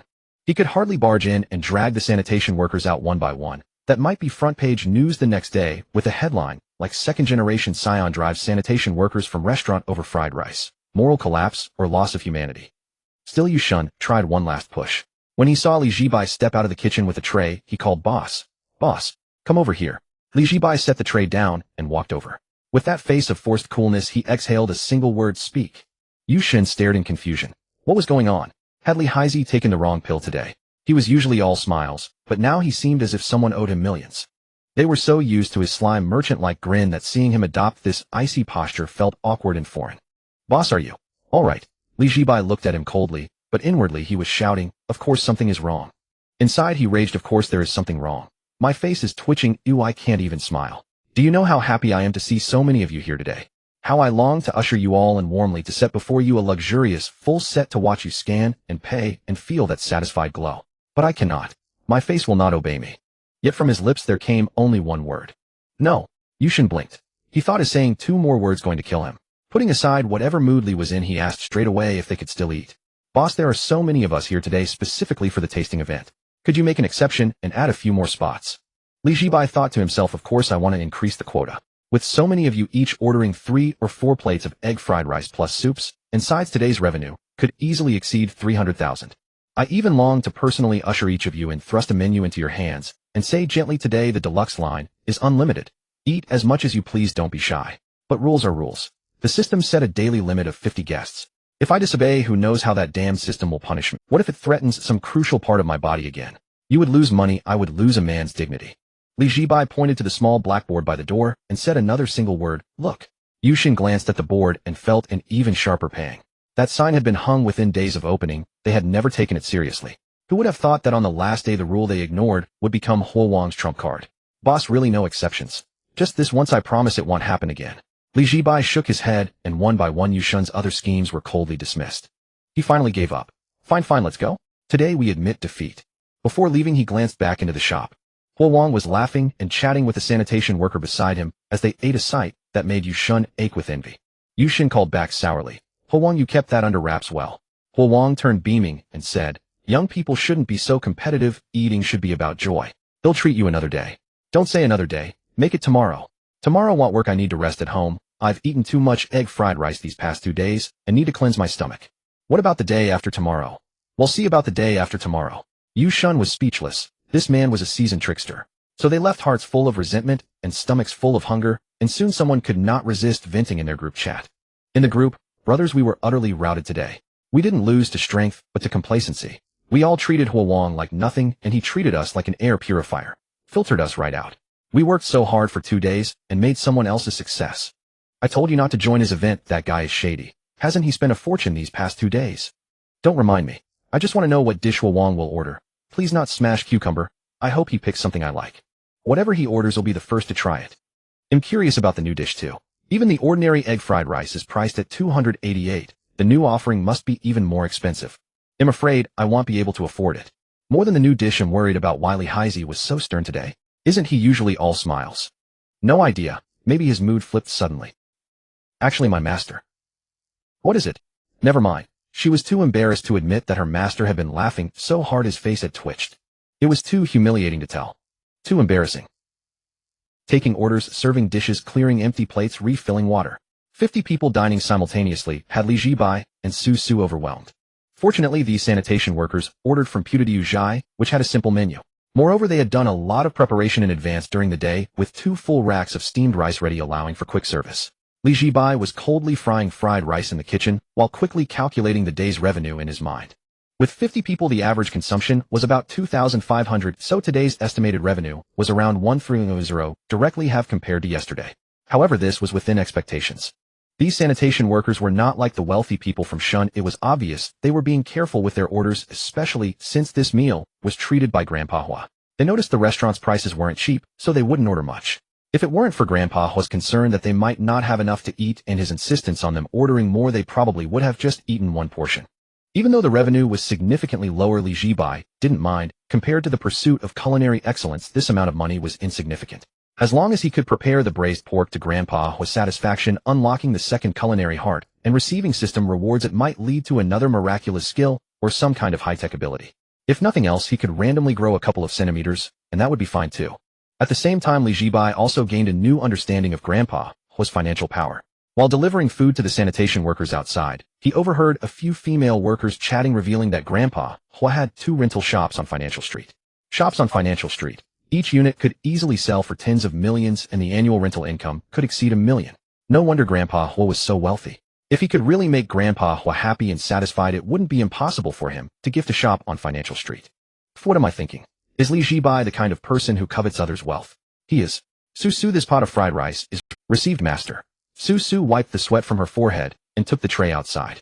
She noticed that although her master seemed stiff today, his efficiency at work was even higher than yesterday. Perhaps because he couldn't smile, he was more focused. But his expression was just too cold. 1 hour later. The sanitation workers gradually finished their meals, each wearing a happy and satisfied smile. Oh my, this Sha County cuisine is so delicious. Oh, I've never had such good food before. If it weren't for Grandpa Hua treating us today, I might never have been able to afford a meal at this price in my lifetime. This fried rice is truly amazing. Ew, I just took a photo to show my child's father, and he can't believe it's fried rice. Indeed. The flavors are particularly rich with layers upon layers of taste. It's incredibly fragrant. But it's also quite expensive. 1 serving costs $12.88. Grandpa Hua, you really treated us this time. How much did this cost? Let me calculate. Each of us had 2 plates of this fried rice. Oh my goodness, that's hard to calculate. It must be tens of thousands, right? Some who were good at math quickly estimated this meal must have cost at least 120 or 130. As soon as the words fell, every sanitation worker's heart skipped a beat. Over 100,000. Does this mean one meal consumed more than their year's salary? After all, Jiang City is an international metropolis, especially in the city center. Their salaries weren't as low as outsiders thought, with basic monthly salaries around 7,000 to 8,000 and even exceeding 10,000 during holiday months. But that came at a cost. They had to get up around 4 in the morning to work, continuing until around 11 at night before they could go home. Additionally, with rent, utilities, and other expenses, there wasn't much left to save each month, just enough to get by. Thank you so much, Grandpa Hua, for treating us to such a delicious meal. Grandpa Hua, this is too extravagant. Grandpa Hua waved his hand and said, no need to be so polite. You all work hard every day sweeping the streets. I'm just treating you to a meal. Besides, eating alone is no fun. It's livelier with more people. If you ever want to have a gathering again, just call me. I'm always available, said one straightforward foodie aunt. As soon as she finished speaking, she regretted it. I didn't mean it like that. I just think this fried rice is too delicious, not that I'm asking you to treat us again. Hearing this, Grandpa Hua laughed heartily. Alright, if there's an event like this again, I'll invite you all to join. Alright, everyone go back to work. Don't delay your tasks. Those who need to work should work, and those who need to rest should go home to rest. Hey then, Grandpa Hua will be leaving now. Take care on the way out. The sanitation workers left the Sha County snacks in groups, each stopping to greet Li Zhibai as they depart. Little boss, your food is really delicious. I'll come back for the regular menu once I get paid. Thank you, little boss. Take care. What happened to your face, little boss? Are you too tired? Seeing him so cold and indifferent, some workers couldn't help but murmur softly, why does this boss always have such a stiff face?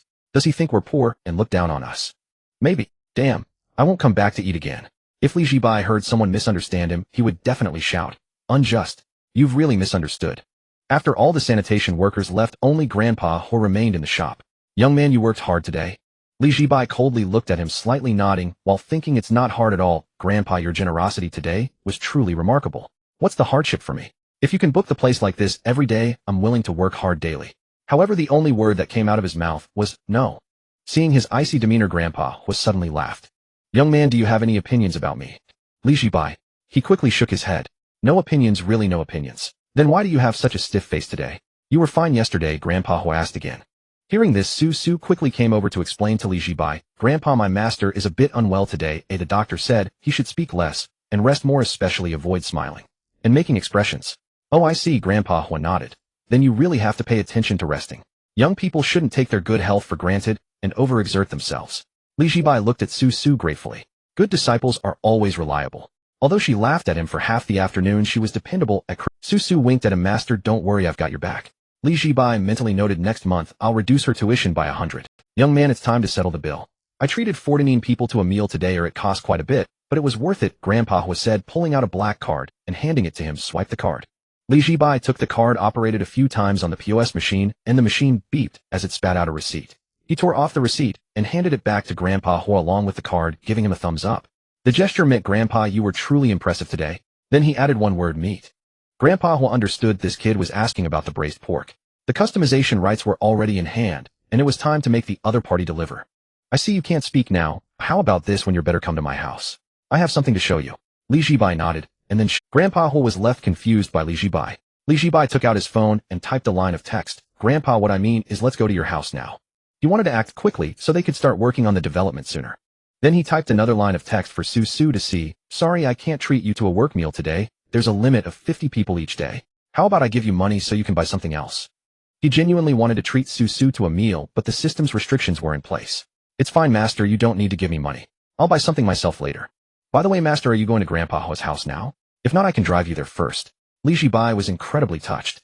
Su pulled her BMW Mini to a stop at the entrance of an old alley in the undemolished part of the city, carrying Li Zhibai and Old Man Ho as passengers.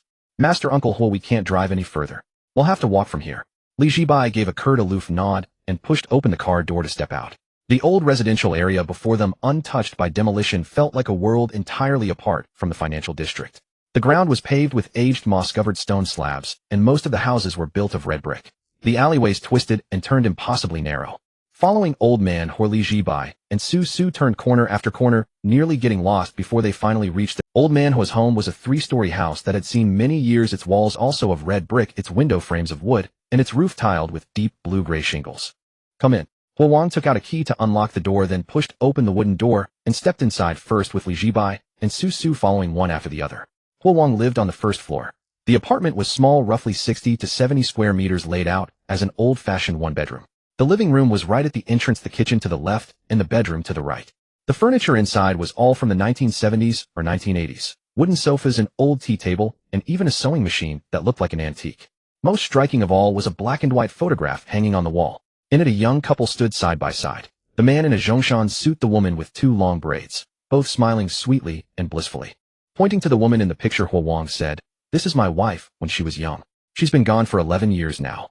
Looking at the beautiful young woman in the photo, Su couldn't help but say, "Uncle Ho, your wife was truly beautiful when she was young." That she was, Ho Wang said, swelling with pride at the memory. Back then she was the most famous beauty in our area. Her suitors could line up from the mouth of the alley all the way to the factory gate. Yet in the end it was this poor boy who won her heart. Ha ha. Li Zhibai gave Old Man Ho a thumbs up. Impressive. Ho Wang walked over to the old 5-drawer chest against the wall, picked up a cloth, and carefully wiped the portrait placed on top of it. "May, I've brought 2 young friends over as guests. Don't mind the noise." He muttered to himself, then put down the cloth and turned to the 2 of them. "Make yourselves at home, don't be shy." Only then did the 2 of them sit down on the wooden sofa. Li Zhibai pulled out his phone and opened his notepad, ready to take notes. Ho Wang then poured a glass of water for each of them. Su Su received her cup with both hands and whispered her thanks. Li Zhibai also expressed his gratitude. Huo Wang, holding an enamel mug, sat down across from them, took a sip of water, and began to tell his story. I was 20 that year, just starting as an apprentice at the textile factory. I had nothing to my name. I couldn't even afford the 3 major items for our wedding. We just had a simple meal, invited some relatives to bear witness, and that was how I brought my bride home. At the time, she was a substitute teacher at the elementary school next to the factory. The children all adored her. I remember the first time she made braised pork belly. It was during the Mid-Autumn Festival one year. The factory had issued 2 meat ration coupons. I stood in line alone at the supply cooperative for 2 hours just to get a piece of pork belly. She was overjoyed and said she would make braised pork for me that night. She hadn't made it often before, but that time it was a resounding success. The meat was stewed to a glistening red, so soft and tender it practically melted in your mouth without a hint of greasiness. And that sauce, mixing it into the rice, I could easily devour 3 big bowls. Huo Wang unconsciously swallowed as he spoke, then chuckled at himself. See this old man. It's been so many years, but every time I talk about it I still get cravings. And he wasn't the only one. Li Zhibai and Su Su also found themselves swallowing hard at his description. It sounded delicious just hearing about it. Uncle, will please go on, Su Su urged. Huo Wang nodded. That night the 2 of us polished off 5 big bowls of rice and finished every last piece of the pork. I even used the remaining sauce from the plate to mix with my rice. Watching me eat like a starving man, Aimee laughed and said, Wang, go, once we're better off, I'll make braised pork for you every day. After that, braised pork became a weekly staple in our home. Even after decades of making it, she would still pick up a small spoon every so often, taste the sauce, and then adjust the seasoning. I did tell her, you've been making this for years, why do you still need to taste it? She'd say, no, I have to. How else would I know if it tastes right? What if it's too salty or too sweet one day, and you don't like it? You're so picky with your food. And she was right, my palate was quite discerning, because I truly felt that no one else's braised pork could ever match hers. Her braised pork wasn't the dark red of Dompa pork. It was a light saucered, glistening as if coated in a layer of honey. It wasn't as sweet as the Shanghai style either. The soy sauce wasn't overpowering, but the aroma was incredibly rich.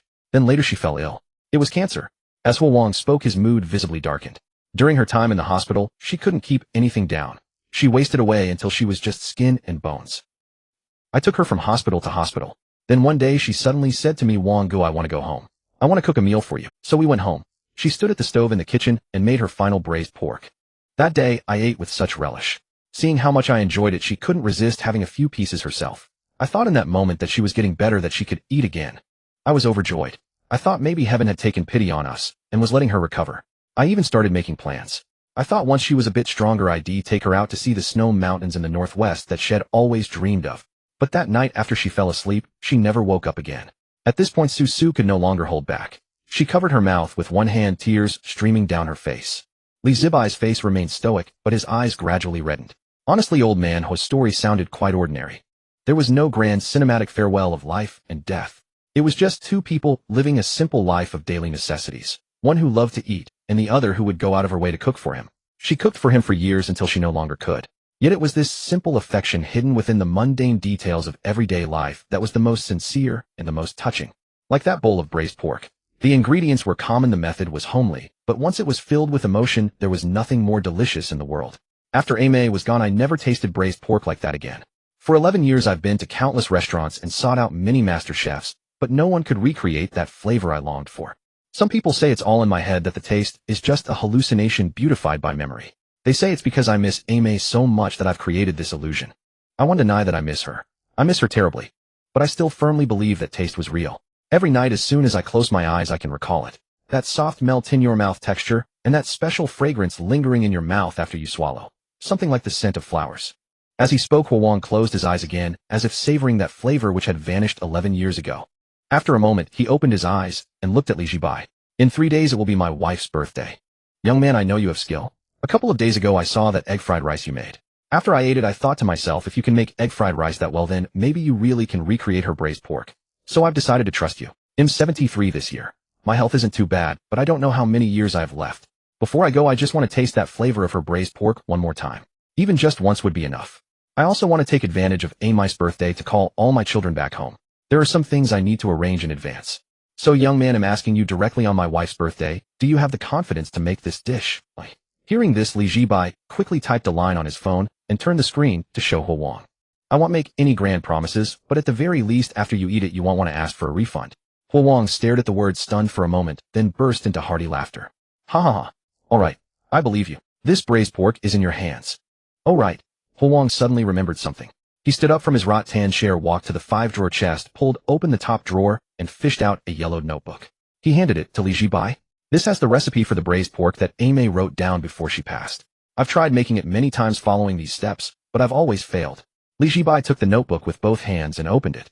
Pork belly cut into large chunks. Don't make them too small. Caramelized sugar for color, 3 spoons of soy sauce, 1 spoon of dark soy sauce, 2-star, anise, a small piece of cinnamon, 3 bay leaves. The steps for this braised pork were just like a standard homestyle recipe. It didn't look difficult, but sometimes it's precisely these seemingly simple homestyle dishes that are actually the hardest to master. Because there's no standard answer. There is only right and wrong. If the person eating it thinks it's right, then it's perfect. If they think it's not, then it's a failure. After a quick scan, Li Zhibai used his phone to take a picture of the recipe. Seeing him finish, Wang spoke again. Young man, this dish is truly important to me. I hope you won't let me down.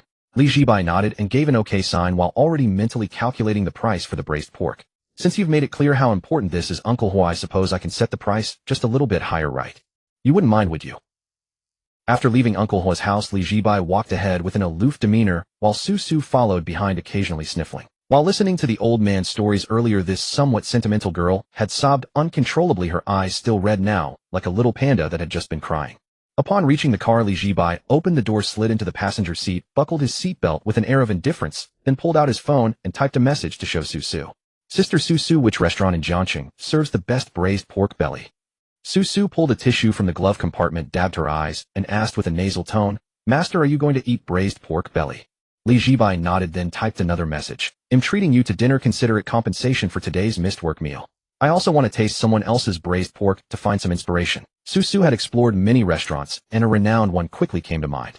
I know a place where their grandma's braised pork is absolutely delicious, award-winning even. I also know the head chef there. He's been cooking Jiangnan cuisine for over 20 years and is a highly skilled veteran. Li Zhibai decisively snapped his fingers upon hearing this, then pointed forward. Let's go.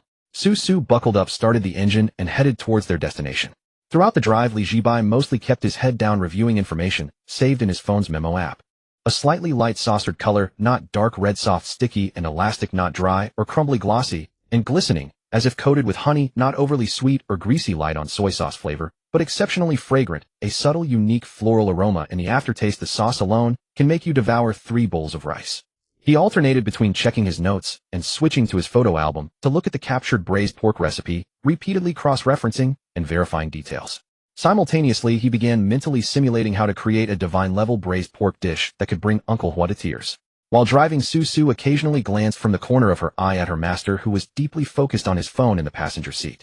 Seeing her master so absorbed, an indescribable feeling welled up inside her. She recalled that when she had learned cooking in the past, the chefs typically taught her how to handle ingredients, control heat, and season dishes properly, as long as the final result tasted good. No one had ever shown her that one could develop a new dish the way her master did. Last time, to develop the Bodhi jade rice, her master spent an entire night just to make the egg-fried rice that kid dreamed of, single-handedly turning a dish that only existed in imagination into reality. And this time, to make braised pork, he patiently listened to a 70-something-year-old man ramble about his past for over an hour, diligently taking notes all the while. It truly gave her the feeling that her master's way of cooking was to weave those emotionally charged stories into the dish, as if only then could he create food that would leave an unforgettable impression with a single bite. Su Su genuinely felt she had learned something new, something entirely different from what she had learned before. She silently cheered herself on. Su Su, keep it up. Follow master diligently, and one day you'll be able to make dishes that move people to tears. About a dozen minutes later, the Mini Cooper pulled up in front of a restaurant with an elegantly styled facade. Li Zhibai got out of the car and froze for a moment upon seeing the restaurant sign. Hifeng Shiyu Jiangnan Cuisine. What a coincidence, it was the same restaurant where Head had the egg-fried rice last time. That meant he could save money again. Su Su parked the car and walked over, introducing it to him. Master, this is the place. Their braised pork is really delicious. Li Zhibai nodded and walked into the restaurant with her. Welcome to Hifeng Shiyu. The hostess at the door smiled and made a welcoming gesture, but upon recognizing Li Zhibai's familiar face, alarm bells rang in her mind. It's him. It was that customer who ordered the signature egg-fried rice last time, ate almost all of it, and then complained he wasn't satisfied and demanded a refund. He's back. Maintaining her smile, the hostess led them to their seats, then discreetly pulled out a walkie-talkie hidden in her apron pocket and reported the situation. Attention, attention.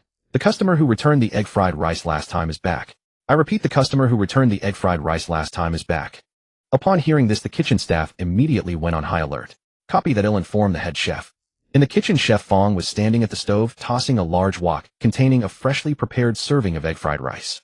He was the head chef of Hefeng, Shiyu Jiangnan Cuisine, 42 years old, with over 2 decades in the culinary profession. He had won the gold medal at the East China Regional Cooking Competition and was a highly skilled and fairly renowned chef. His 3 most proud signature dishes were signature egg fried rice, grandma's braised pork, and crab roe meatball. These 3 dishes had been on the menu at Hefeng Shiyu for a long time, maintaining an almost perfect track record with a consistently solid reputation. Until that day. That day he was busy in the kitchen as usual when a server brought back a plate of egg fried rice that had been eaten down to just a few bites, claiming the customer was extremely dissatisfied. The server also relayed a long list of complaints from the customer. The rice wasn't cooked with enough heat, the egg and rice weren't properly fused, the scallions were cut too coarsely and affected the texture. Chef Fong was so furious he nearly lost his temper, complaining after eating it all, just looking for trouble. But since the server mentioned that the shift manager had already issued a refund, he had to swallow his anger. He then took a spoon and tasted the leftover egg fried rice, found it to be perfectly fine tasting, just like it always had.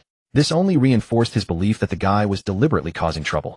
He initially thought the person wouldn't come back, but here he was just a few days later. Fang's anger flared up again. Coming back to nitpick, huh? Fine. Today whatever he orders, I'll personally cook it myself. Let's see what faults he can find this time. Back in the dining area after Li Zhibai and Su Su sat down, Li Zhibai directly pointed to the braised pork on the menu for Su Su to order, letting her choose the rest. Su Su ordered a crab roe meatball, a plate of stir-fried seasonal vegetables, and a yanduxian soup. They had ordered 2 of the restaurant's 3 signature dishes today. As for why they didn't order the egg fried rice, it was because after tasting Li Zhibai's version, Su Su had completely lost interest in the restaurant's offering. After taking their order, the server stole another glance at Li Zhibai. This stone-faced customer hadn't uttered a single word since entering, his expression even more aloof and seemingly more difficult to deal with than last time. He was probably saving up some big complaint. The kitchen must be warned to be extra careful. After ordering, Su Su looked at Li Zhibai's face and asked curiously, "Master, how long did you actually smile last night?" Li Zhibai, "Not that long, just about an hour." Su Su, "An hour? Master, isn't that a bit much?" Li Zhibai, "You don't know the feeling of watching your bank balance climb up and up. You just can't control it. You've never been poor, so you wouldn't understand." Over 20 minutes later, the dishes began to arrive. The food came out so quickly they must have pre-prepared the ingredients, otherwise a dish like braised pork wouldn't come out of the kitchen this fast without a pressure cooker. As the server lifted the lid of the small black clay pot holding the braised pork, a rich, savory aroma immediately wafted out. The fragrance was authentic, following the traditional style of Shanghai-style braised pork. Inside the clay pot were 8 pieces of braised pork, each about 3 to 4 inches in size, skin side up, presenting a beautiful, deep saucered color. The braised pork looked far more appetizing than he had imagined. Just as Li Zhibai picked up his chopsticks to take a piece, he suddenly felt a chill down his back. Turning his head, he saw a middle-aged man in a white chef's uniform and high hat standing nearby, arms crossed, staring intently. Li Zhibai, seriously, why is this guy looking at me like that? It's kind of creepy. Su Su, sitting opposite Li Zhibai, also noticed the head chef standing behind him and whispered, "Master, that's Chef Fong, the head chef here. I know him too. He's usually very amiable and always busy in the kitchen, rarely comes out to the front. Why is he out here today and with such a strange look in his eyes?" "Master, have you been to this restaurant before?" "Did you do something?" she suddenly asked. Li Zhibai, "I didn't do anything. I just ordered an egg fried rice, said I wasn't quite satisfied after finishing it, and then they offered to refund it. I accepted, that's all." "Su Su, no wonder the head chef came out personally to keep an eye on you. He's afraid you're here to find fault again." Li Zhibai paid no further attention to the chef. He picked up his chopsticks and took a piece of braised pork. The meat glistened with a deep crimson glaze coated in a thick, glossy sauce. As he lifted it, the piece quivered slightly like a soft, jelly-like cube. Judging by its appearance alone, the chef behind this dish clearly possessed exceptional skill. Because of his facial muscle spasms, he couldn't open his mouth wide, so he had to take small, careful bites. Once in his mouth, he could distinctly feel the soft, sticky, gelatinous texture. It required almost no chewing. Just a gentle press of the tongue, and it dissolved, releasing a rich, savory aroma of fat and meat. The flavor followed the classic benbang style, with sweetness significantly outweighing the saltiness. This was a hallmark of benbang braised pork. The caramelized sugar was heavily applied, making the sweetness particularly pronounced. For locals accustomed to this taste, the sweetness was just right, even becoming more appetizing with each bite. However, for visitors from the north or other regions, it might feel cloyingly sweet, and they'd likely find it greasy after just 2 or 3 pieces. Overall, Li Zhibai would give it a score of 9 out of 10, placing it in the upper tier of perfect level dishes, higher than the egg fried rice head had last time. Truly worthy of a gold medal chef, even a random signature dish reaches perfect level standards. If not for that cheater's existence, Chef Fang's skill would rank among the very top in Jiangxing. Considering that at least 90% of restaurants in Jiangxing couldn't produce perfect level dishes, it was no wonder this place was so popular. Of course, compared to the food, the service here was even better. After finishing a piece of braised pork, Li Zhibai set down his chopsticks, picked up his cup, and took a sip of water to rinse his mouth. Then he turned his attention to the crab roe meatball. The meatball was about the size of a baby's fist, smooth and round, with a specially prepared crab roe sauce drizzled over the top. It looked quite appetizing. With a gentle squeeze of his chopsticks, he easily broke off a piece. The first sensation upon tasting it was freshness. The umami of the crab roe and the pork blended seamlessly. The granular texture of the crab yolk was distinct, clearly indicating it was hand-picked crab meat rather than a frozen pre-made product. The meat filling was well-netted, springy to the bite, and tender without falling apart. However, there were some issues. The minced ginger in the filling was chopped a bit too coarsely, occasionally head bite into a piece of ginger, disrupting the overall delicate texture. Additionally, the crab roe had been added to the pot a bit too late. The aroma of the crab yolk hadn't fully permeated the meat, filling mostly remaining on the surface. As a result, when he bit into the center, the freshness was noticeably weaker than the outer layers. He'd give this dish an 8. It was delicious, but not as stunning as the braised pork. Li Zhibai ate his dinner very elegantly tonight, chewing each bite slowly and deliberately, much like a food critic. In truth, he wasn't eating this way on purpose. It was simply because making larger movements would hurt his face. But his manner of eating, as observed by others, especially Chef Fang watching from a distance, told a completely different story. Chef Fang's brow furrowed deeper and deeper as he watched. Could this guy really dislike his cooking that much? Had eaten 2 of his signature dishes without a single change in expression. Was he really that picky? Moreover, his dining demeanor resembled that of those judge teachers or gourmets. Chef Fang couldn't help but start speculating about Li Zhibai's identity. Especially after recognizing Su, his mind raced with even more possibilities. He knew that girl. She was the owner and head chef of a Black Pearl restaurant. She had once come to his shop to seek advice on Jiangnan cuisine. She was a serious and eager young person. Someone shed a company to a meal, and with such a respectful attitude couldn't be an ordinary person. Could he really be a gourmet? If so, it all made sense. Only those sharp-tongued, overly picky gourmets would have such a deadpan face. And since they dined at all the famous restaurants over the years, their taste buds had long been accustomed to various cuisines, so even when eating something delicious, they could easily control their facial expressions. The more he thought in this direction, the more Chef Fang believed his guess was correct. Gradually, his expression began to shift, becoming slightly tense and cautious. Once Li Zhibai and his party had nearly finished their meal, Chef Fang finally walked over to their table. "You two, are you satisfied with today's dishes?" Su nodded and gave a high compliment. "Delicious. Chef Fang, your grandmother-style braised pork is still as authoritative." Chef Fang exchanged a polite pleasantry with her, then fixed his gaze on Li Zhibai, trying to read something from his face. Unfortunately, he failed. That face was like it was welded shut, revealing nothing. "So are you satisfied with today's dishes?" he asked again. Li Zhibai nodded and gave a grunt of acknowledgement, which meant it was pretty good. But to Chef Fang, his expression seemed utterly dismissive. This guy really wasn't happy with his cooking. Having been in the restaurant industry for years, he could roughly guess what the other party would do next. He'd probably go home and write a scathing review, catching him off guard. No, he couldn't just let him leave like this. He had to get to the bottom of it today, even if he got scolded. He needed to know where Head failed. Chef Fang unconsciously lowered his posture, becoming more deferential. "Sir, why aren't you saying anything? I can see that you don't seem very satisfied with your meal. If you have any complaints, please tell me directly. We chefs fear nothing more than a customer who's unhappy but stays silent. Please do offer some guidance." "Li Zhibai, what's wrong with this guy?" I already nodded to show I'm satisfied. "What guidance does he want?" Li Zhibai shook his head again, indicating he had no complaints. His overall assessment of the 2 dishes was actually quite high. There were just a few minor flaws, but overall the skill level was solid. Of course, the most important thing was that he was treating his apprentice to dinner today, so it wouldn't be appropriate to send the food back. He didn't want to critique anything. If He'd been dining alone today, he might have actually tried to find fault and get a refund, since this meal cost several hundred yuan. If he could save that money, why not? He'd been poor for too long. When Chef Fang saw him shake his head again, the last glimmer of hope in his heart was extinguished. "He won't even talk to me. He must think my cooking is so bad it's not even worth commenting on. So you really don't need to be like this. I, Fang Guoping, have been cooking for over 20 years and am not afraid of criticism. If you can point out the specific problems with these dishes today, this meal is on me." Hearing this, Li Zhibai's aloof expression nearly cracked. "Dude, are you a masochist or something? I already said it was fine, but you're insisting I find fault.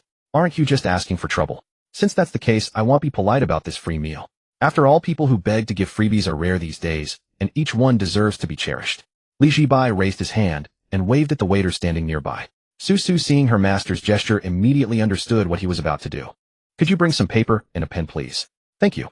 Soon the waiter brought them over. Fang Guoping's heart tightened. "Here it comes."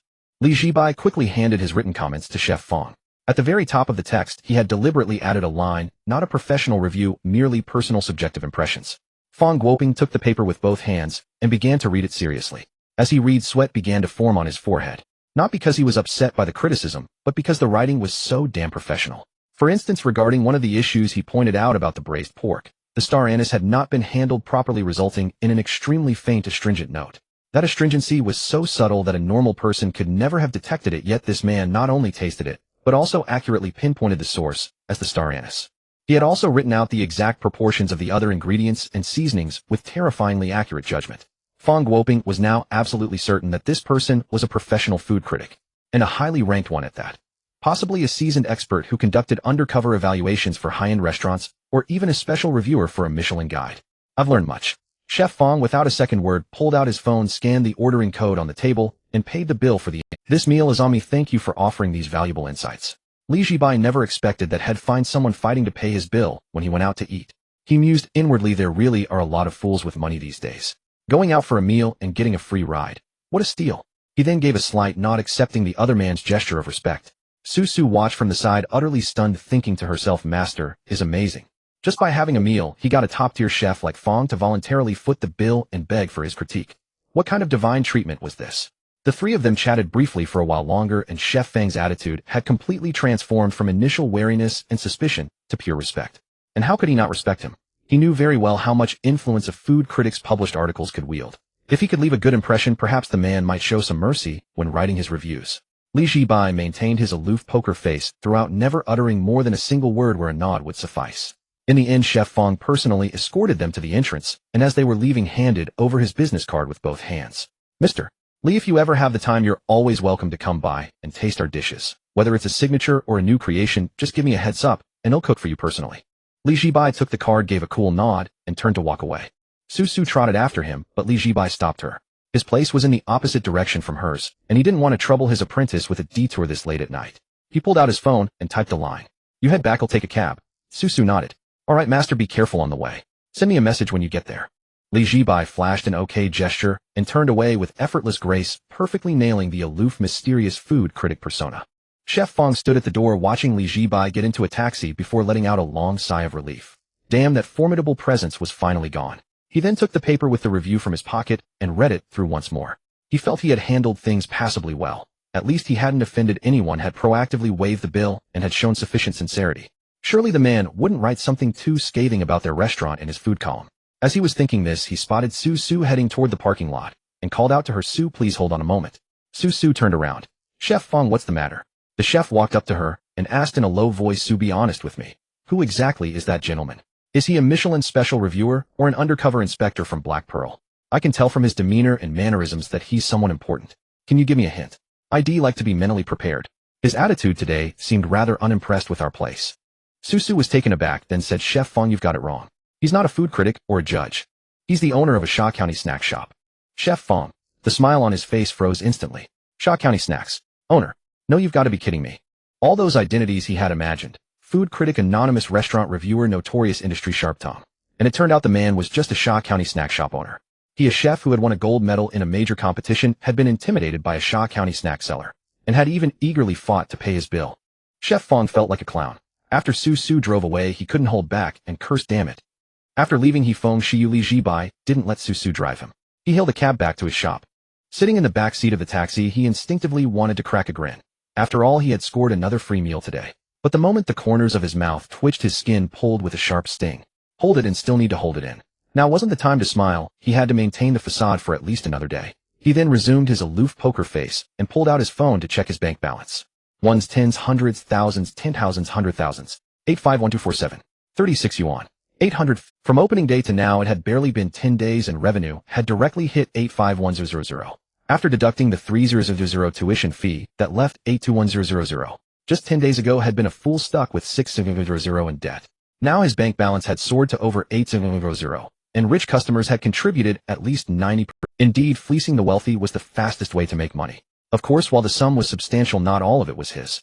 With the ingredient costs owed to Su's side amounting to over 3 plus various utility and miscellaneous expenses and taxes, the actual net profit was less than 400. Regardless, paying the 600 rent by the end of the month shouldn't be a problem. If worst came to worst, he could chat with the landlord about switching to monthly payments. Just as Li Zhibai was mulling over the rent, a thought struck him. Damn, last time they hadn't discussed whether there was a security deposit. If there was, that would mean another 100 in expenses. Forget it, forget it. The more I think, the more it stings. Let's think about something happy instead. Since I've made money, shouldn't I share the joy? As a dutiful son raised on the principle that filial piety is the greatest virtue, his first thought naturally went to his parents. Zhibai opened WeChat, found his mother's chat, and directly transferred 888 yuan, typing out 4 bold characters. Mom, go spend it. If not for his remaining debts, he would have added at least one more 8. His mother quickly replied with 2 voice. Oh, my son is so filial. Mom didn't raise you for nothing. He'll save this money for you to use when you get married. And son, now that you've opened a shop, don't work yourself too hard. It doesn't matter if you make money or not. As long as you're safe and sound, Mom is at ease. Zhibai listened to the voice messages with a cool expression, but deep inside, a little version of himself was already sobbing like a fool. There's nothing like a mother's love. A child with a mother is a treasure. Then he opened his father's WeChat, transferred another 888 yuan, and sent the same bold message, Dad, go spend it. The message was sent. 1 minute passed, no response. 2 minutes passed, still no response. Even by the time he got out of the taxi, his father still hadn't replied. Zhibai couldn't help muttering, that's odd. This old man is always the fastest to grab red envelopes in the family group chat. How come there's no reaction when I send a big red envelope today? Could he be working overtime? He then sent another message, Dad, why haven't you accepted the red envelope I sent you? About half a minute later, his father Li Jiejun finally replied with a terse message, I don't want money from a poor man. Paying it back would be worse than usury. Zhibai was speechless when he saw the message from his father. Dad, what do you mean by that? What do you mean a poor man's money? Your son has over 800,000 in his account. How is that being poor? Have you ever seen a poor man with a 6-figure balance in his account? But then again, he still owed Su over 300,000 for ingredients, and at the end of the month, he had to come up with 600,000 for rent. After netting out his assets, he was indeed in the negative. From that perspective, he couldn't shake off the label of being poor just yet. Dad, this is a token of filial piety from your son, not a request for a loan. Your restaurant has only been open for a few days, and suddenly you're transferring me 8,800. Are you running a shady business that's so profitable? I'm telling you, if you're really short on cash, just say so. Don't pull this stunt of transferring money and then asking for a bigger loan. I've seen this online. It's a new trick sons use to con their fathers. Your dad isn't falling for it. Zhibai. Dad, your anti-fraud awareness is way too strong. Fine. Take it or leave it. At 1 in the morning on the 2nd floor of a Sha County snacks restaurant. As soon as Zhibai turned over, the wooden bed creaked a few times. A moment later, he opened his eyes and stared at the ceiling. Damn it, he couldn't fall asleep at all. He had a bit of an obsessive-compulsive streak, or rather a hatred for procrastination. If he started something and didn't finish it, he felt uneasy and restless inside. He had heard the story of the braised pork, tasted the best versions available in the city, and done all the necessary homework. The only thing left was to get his own hands dirty. Old Master Hua had given him 3 days. He could easily sleep well, and then study it slowly. There was no need to rush. But he was just that impatient. If something wasn't done, he'd keep thinking about it. Tossing and turning in bed, Zhibai couldn't sleep, so he simply got up, slipped on his slippers, and went downstairs. Since he couldn't sleep anyway, he might as well start researching the braised pork. Because he knew in advance he'd be making braised pork, he had asked Su to include a few large pieces of pork belly along with the other ingredients to have on hand. Zhibai opened the door of the high-tech fridge and took out a piece of pork belly. This pork belly was from a black-haired native pig with perfect layers of fat and lean meat, a standard 5-layer cut. The skin was thick, the fat layer white and firm, and the lean meat had fine marbling. The quality was excellent. Let's do this. Zhibai rolled up his sleeves, tied on his apron, and placed the pork belly on the cutting board. With a cleaver in hand, he felt he could conquer the world. First, he scraped the fine hairs off the skin, blanched the meat in cold water with scallions, ginger, and cooking wine to remove the gamey smell. After the water boiled, he skimmed off the foam, took the meat out, and cut it into large chunks about 4 centimeters long and just under 3 centimeters thick. With the meat cut, Zhibai officially began his first attempt. For his first experiment, he decided to follow the method in Old Master Hua's notebook, exactly replicating the original recipe first. After tasting it, he could analyze where the problems lay. The first step was to caramelize the sugar for color. He placed the iron wok on the stove, heated it on low, added rock sugar, and controlled the temperature carefully as he stirred. The sugar slowly melted, changing from white to light yellow, and then to an amber color. When the syrup turned a beautiful jujube red and a layer of fine, even bubbles formed on the surface, it was time to turn off the heat. The color change happens very quickly. If you don't control it well, the color might be off, or it might easily turn bitter. This is one of the challenging aspects of making braised pork. Perfect. The first attempt at caramelizing the sugar didn't disappoint. Zhibai poured the blanched pork belly into the caramel, stir-frying quickly to ensure every piece was evenly coated with the color. Next, he added star anise, cinnamon bark, bay leaves, ginger slices, and scallion segments, continuing to stir-fry until fragrant. Then he poured in cooking wine, light soy sauce, and dark soy sauce, and added hot water until it just covered the meat. He brought it to a boil over high heat, then reduced to a simmer. For the slow cooking mode, he controlled the temperature at exactly 105 degrees Celsius, the golden temperature for braising meat. It allows the meat to become tender slowly without turning tough from excessive heat. Then came the waiting. You can't rush braising. When the heat and time are right, the meat naturally becomes soft. An hour later, Zhibai lifted the lid and a rich, savory aroma wafted towards him. The sauce in the pot had reduced considerably, clinging thickly to the meat pieces. The color was a deep saucered, and it actually looked quite appetizing. He picked up a piece with his chopsticks, blew on it to cool it, and took a small bite. His brow gradually furrowed. It wasn't that it wasn't delicious. This piece of braised pork had reached a level of perfection. The meat was tender and fell apart, easily fatty but not greasy, with a rich, savory sauce flavor. The ratio of caramel color to soy sauce was also right. It could easily be a signature dish at any high-end restaurant. But what he was aiming for was divine level. Compared to that, there was still a gap. After finishing the piece, Zhibai began to review where the problems were. First was the color. Old Master Hua mentioned a light saucered color, but his was a deep saucered, off by a shade. Second was the taste and texture. It was already quite good, but it lacked that subtle, elusive hint of floral fragrance that Old Master Hua had described. He then took out his phone, zoomed in on the photos of the notebook, and reviewed them again. The steps were all correct, but there were no precise measurements, so he had to rely on his intuition. Again, second attempt. Zhibai adjusted the amount of dark soy sauce, reducing it from a spoonful to half a spoonful, and also caramelized the sugar to a slightly lighter shade. The braising time remained around an hour over low heat. After taking it out, the color of the meat was indeed lighter, shifting from deep saucered to a slightly lighter saucered, but it still wasn't quite right. Third attempt. Zhibai added a bit of dried tangerine peel and hawthorn to the seasonings. These two ingredients can help cut through the fat and enhance the aroma, perhaps bringing out some fruity or floral notes. After it was done, the flavor was indeed richer than the previous two attempts, but it still lacked that subtle floral fragrance. Moreover, the tangerine peel's flavor was a bit too dominant, slightly overpowering the natural aroma of the meat's fat. 3 attempts, 3 failures. Zhibai stood aloof in front of the stove, once again lost in thought. Too little dark soy sauce and the color is wrong, too much, and it's too dark. The braising time is sufficient, the heat is right, but there's just no floral fragrance. Adding special ingredients tends to overpower the flavor, disrupting the overall balance, and eating a few more pieces leaves a slight greasy feeling. This dish is a bit tricky. 4th attempt, failure. 5th attempt, failure. 6th attempt. By this time dawn had fully broken and the kitchen was filled with plates of braised pork. Fortunately, he had made small portions each time, so not too many ingredients were wasted. Zhibai's eyes were bloodshot from staying up. He closed his eyes again and replayed the story Old Master Hua had told from beginning to end in his mind, trying to find any crucial information he might have missed. A few minutes later, his eyes snapped open and he looked towards a bottle of rose fermented bean curd in the corner. Damn, how could I forget about this? Rose fermented bean curd is made by fermenting red yeast rice and roses. It has the savory umami of fermented bean curd, the natural red color of red yeast rice, and the delicate fragrance of roses. Moreover, fermented bean curd itself is a classic ingredient in braised pork. Many regional versions use fermented bean curd juice to enhance the flavor.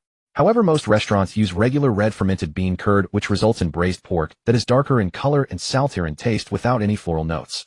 What if he used rose fermented bean curd? Old Master Hua said his wife's braised pork was a light saucered, not dark red.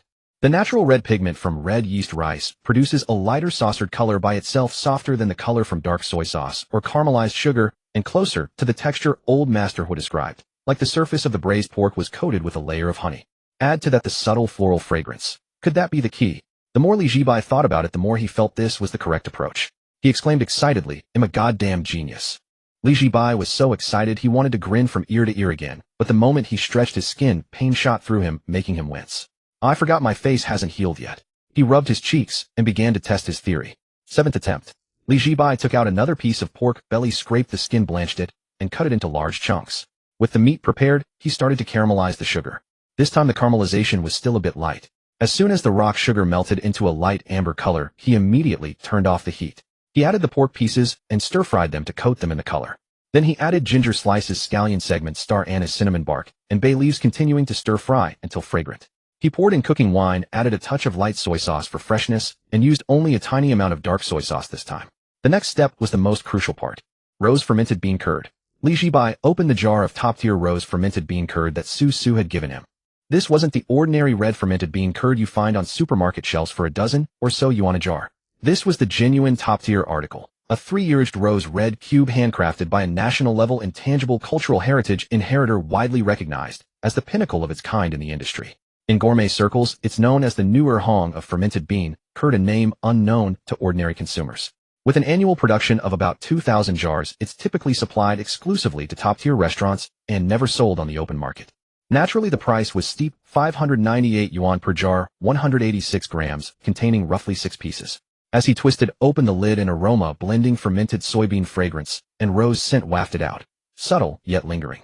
Zhibai picked out half a piece of the fermented bean curd into a small bowl, scooped in 2 spoonfuls of the brine, and mashed it into a smooth paste with his spoon.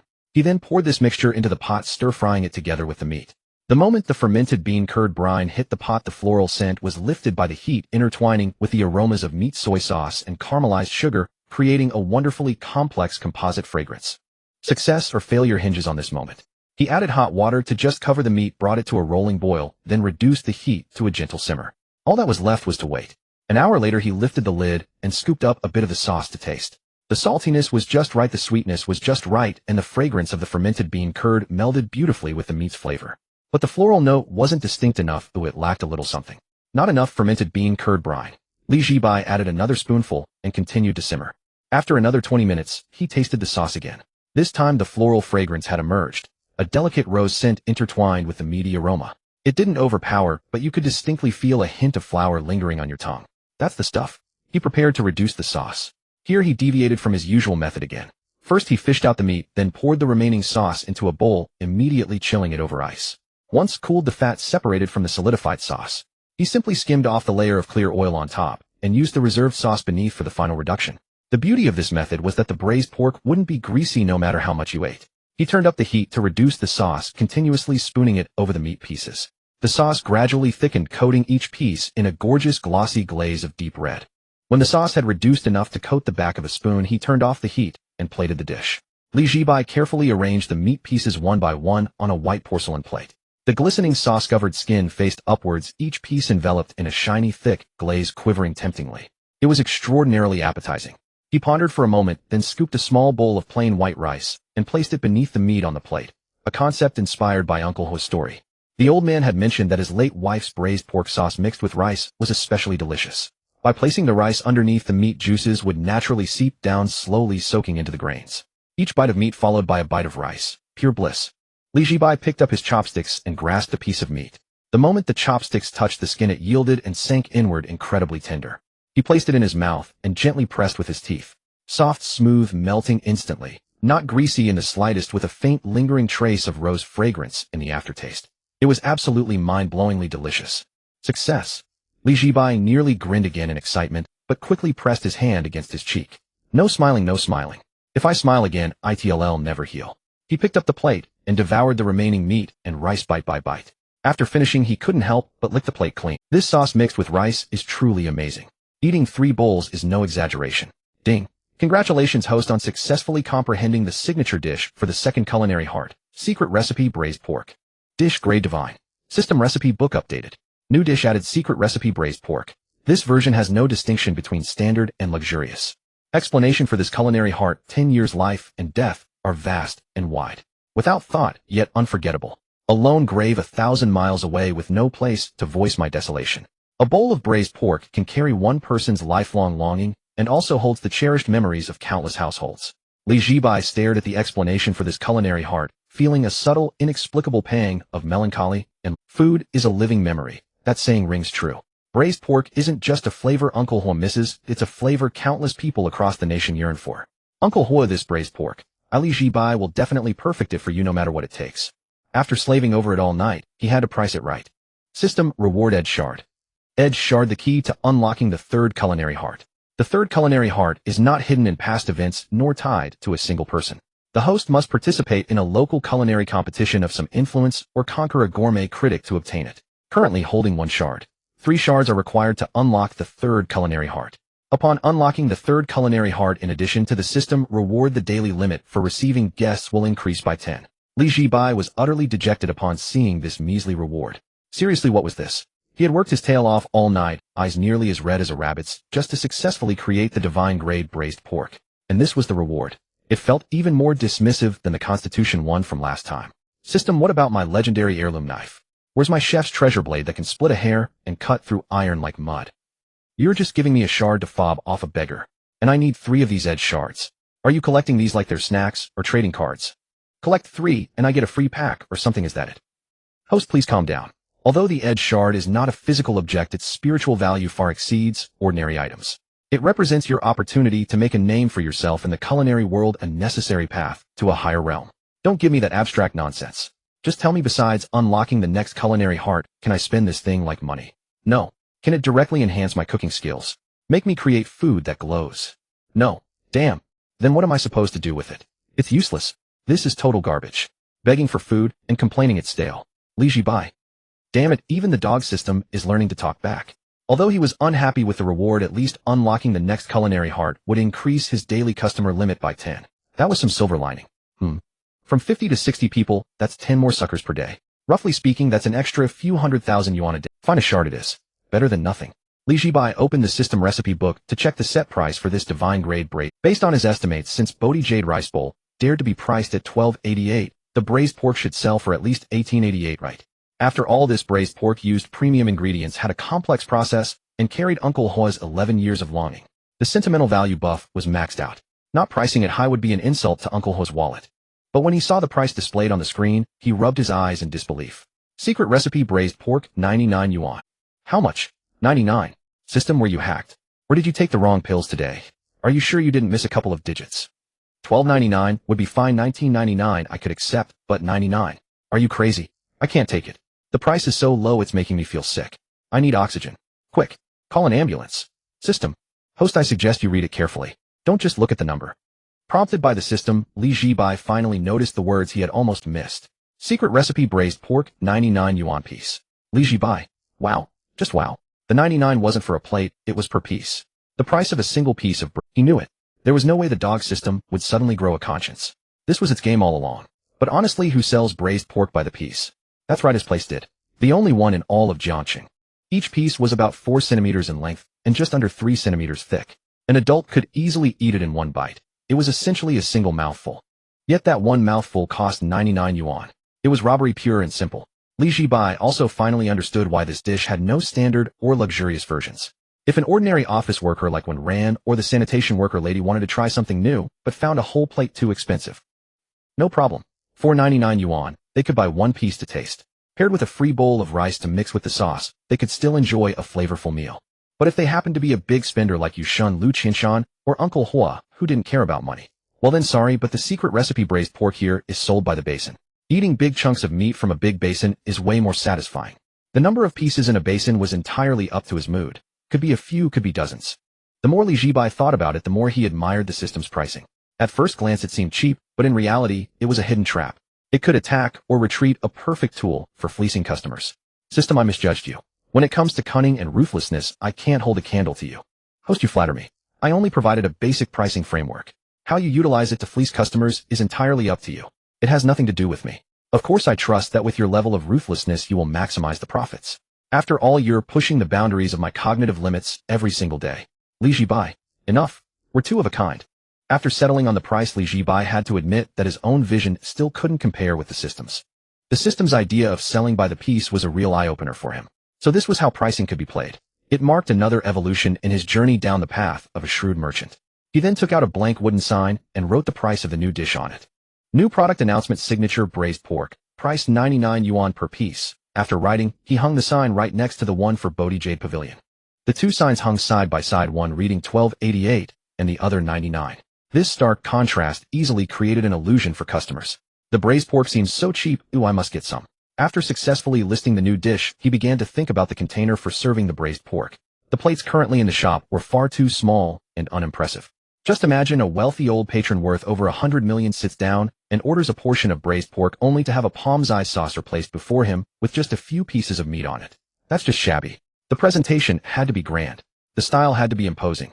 We can't let the wealthy folks of Jiangxing think they can't afford braised pork. They should be shouting that catchphrase, "Boss, bring out a whole basin of braised pork." No, wait, it should be one basin per person. Only such a bold and domineering way of ordering could match the reputation of Brother Jiang, the man who doesn't worry about money. Zhibai picked up his phone and sent a message to Su. Sister Su, when you deliver the ingredients today, help me get some containers. They need to be big, beautiful, and preferably bold and imposing. They should have class. When they're brought to the table, they should give the customer the feeling that the food inside is worth every penny, even if it costs 8 or 10,000. Soon Su replied, Got it, master. They'll have someone bring some samples over later. After giving the instructions, Li Zhibai yawned. He had stayed up all night perfecting the divine braised pork. Now that his mind was finally at ease, drowsiness immediately washed over him. He first went to the door and watered the pots of pothos, which had become lush green again. Then he was about to go to sleep, when just as he turned around, he spotted a familiar figure crouching by the curb on the roadside in front of his shop. The figure, dressed in a black business suit, was hunched over, drawing circles on the ground with a small twig. The scene looked utterly desolate, like a modern-day Little Match Girl. The customer talent activated. Customer 1 ran personal wealth, white preferred food, anything that can quickly replenish energy and heal the soul, preferably free. Li Zhibai was stunned after seeing this information. This girl just a few days ago seemed to be doing even worse than when she was fired from that unscrupulous company. She couldn't even afford her next meal. Hey, Wenran, who are you cursing by drawing those circles over there? Wenran spun around and stood up, saying awkwardly, Boss, I was just tired and wanted to rest for a bit. Li Zhibai looked her over and asked, You don't look quite right. Did that insurance company screw you over? Wenran nodded. I thought I jumped out of that pit and landed in a proper place, but it turned out I just jumped from one fire pit into another. Perhaps because she finally had someone to talk to, she poured out everything that had happened to her over the past few days. That insurance company appeared to be a legitimate large enterprise on the surface.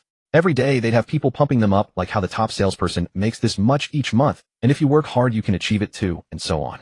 At the time, she truly believed she had found a job where she could turn her life around through hard work. But within just a few days she realized that wasn't the case at all. The so-called hard work for a newcomer like her only had one path: recruiting more people. Simply put, to get sales results early on and pass the assessments, you either had to buy insurance yourself or drag your relatives and friends into buying it. Although she was very proactive at work, doing cold calls door to door every day, she really couldn't bring herself to sell insurance to her friends and family. Because of this, she was criticized by her leader, who said she'd be out of a job soon at this rate, and even told her she couldn't make it in Jiangxing, that the city doesn't support idle people. All that talk had completely shattered her confidence. Boss, I really feel so lost. I feel like this city has so much malice towards me. Every day I'm like a headless fly crashing around until I'm bruised and bleeding, not knowing what to do. Am I really that useless? I really miss my campus life right now. At least I didn't have to worry about where my next meal was coming from. Li Zhibai felt a deep resonance with her words. Only after graduating and entering society does one truly understand what it means to find every step difficult. He remembered his own days fresh out of school, sending out dozens of resumes, going to dozens of interviews. Either the pay was too low, or they only wanted experienced candidates, or they were those scam companies dangling a carrot asking for training fees up front. When you can't find a suitable job for a long time, you get anxious, you get desperate, and you're more prone to making foolish decisions. Otherwise, he wouldn't have gotten the hot-headed idea to open a restaurant, which led to him being scammed by that bastard Zhao Lei and ending up saddled with a debt of 600,000. That feeling of being ground into the dirt by life wasn't just similar to what Wenran was going through, it was exactly the same. All right, stop standing out here. Come inside with me. Li Zhibai called out, leading the way into the shop. Wenran followed him in. Li Zhibai went into the kitchen, opened that high-tech refrigerator, and took out several plates. On them were the braised pork dishes he had spent the whole night making. They looked and smelled great, but they hadn't reached the divine level. For Li Zhibai, anything less than divine was a defective product. Besides, he really couldn't finish it all himself, so he decided to just give it to her. After heating them up briefly, he placed the plates of braised pork in front of Wenran, served her a large bowl of rice, and gestured, eat up. Wenran looked at the plates of enticing braised pork in front of her and couldn't help but swallow.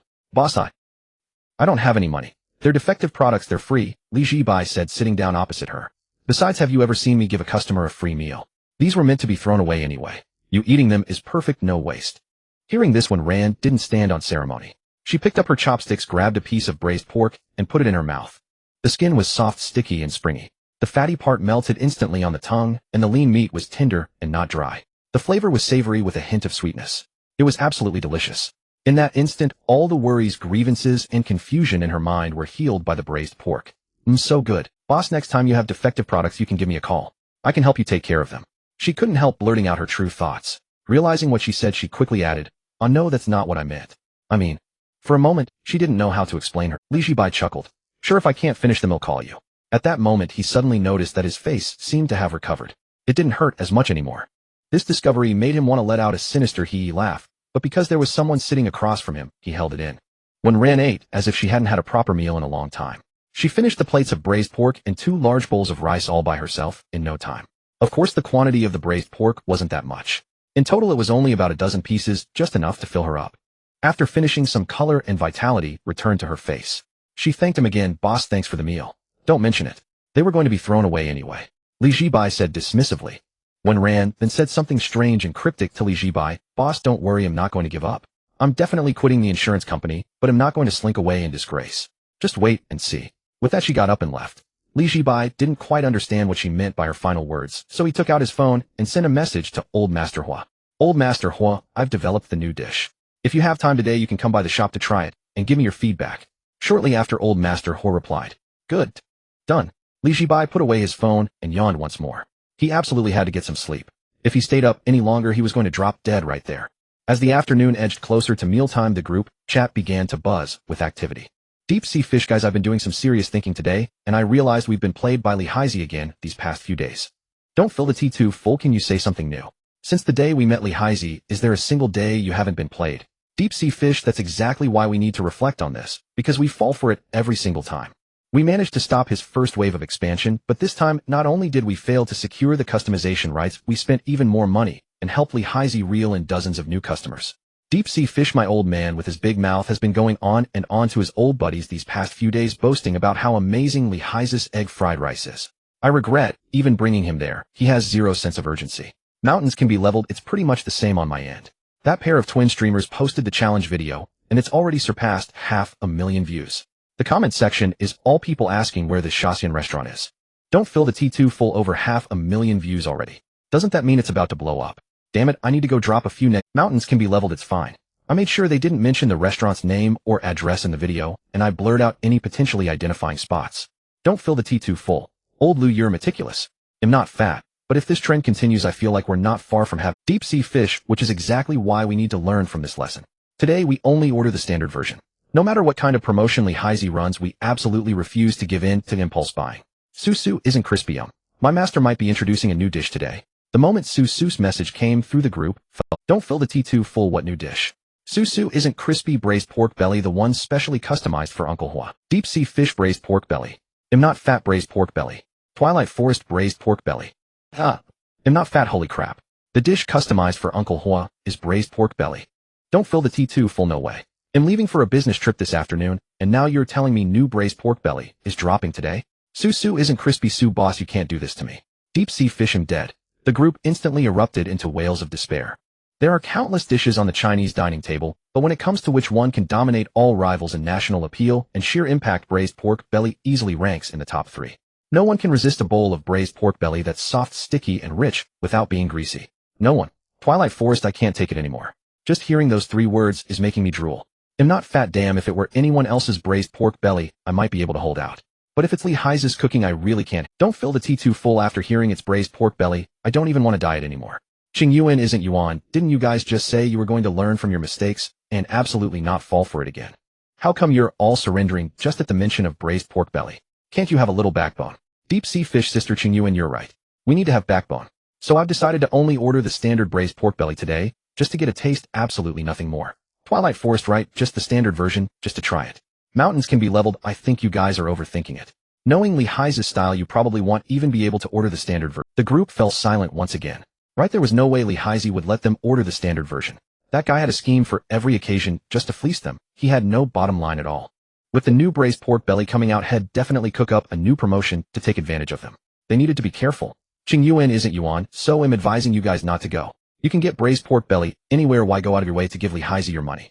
Don't fill the T2 full, sister Qing Yuan, you don't understand. How can the braised pork belly from other places be compared to Lighthearted's? Even though I've never tasted his, I'm pretty sure it won't be bad. The flavor must be really. Forget it, I won't say anymore.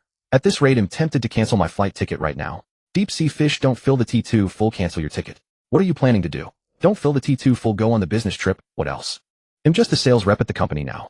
Of course I have to travel every day to visit clients. That old man, my dad, absolutely refuses to arrange any other position for me. I'm this close to cutting ties with him, damn it. Deep sea fish, Old T, your dad is a ruthless one. But don't be too upset, your big bro here will eat it for you. He'll take pictures and send them to you. Don't fill the T2 full, get lost. You just wait. The moment I'm back from this trip, the first thing he'll do is wait for you outside the Shaxian restaurant and beat every bite you ate right out of you. Susu isn't crispy, sister Qing Yuan, are you free today? How about coming over to eat? My master's braised pork belly is sure. Qing Yuan isn't Yuan, not going. Qing Yuan isn't Yuan, Lin Qing Yuan would rather starve to death or jump off this office building than eat a single bite at that shady restaurant. Susu isn't crispy. Around 4 in the afternoon, Zhibai came downstairs full of energy. After staying up all night and sleeping through the afternoon, he was back to full strength. Most importantly, his face had finally healed. He made a funny face at the mirror, curling the left corner of his mouth, then the right corner. Confirming everything was back to normal, he couldn't help but burst into laughter. Ali Hansen him back. After laughing, he worked his facial muscles again, no soreness, no swelling, he patted his face with satisfaction. Perfect. Before opening for business, he wiped down the small blackboard outside and wrote up today's service information. Today's business hours 1800 new arrival signature braised pork belly, friendly reminder braised pork belly on rice, even the gods approve. After writing it, Zhibai turned around and headed back into the kitchen to prepare the day's ingredients. Since it was a new dish launch, and as agreed only the person who commissioned it Uncle Hua could order it today, he didn't plan to make a large batch. A single pot would suffice.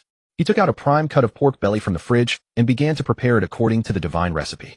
He scraped the skin clean, blanched the meat, cut it into chunks, caramelized the sugar for color, seasoned it with rose fermented bean curd, and then let it simmer on low heat for an hour.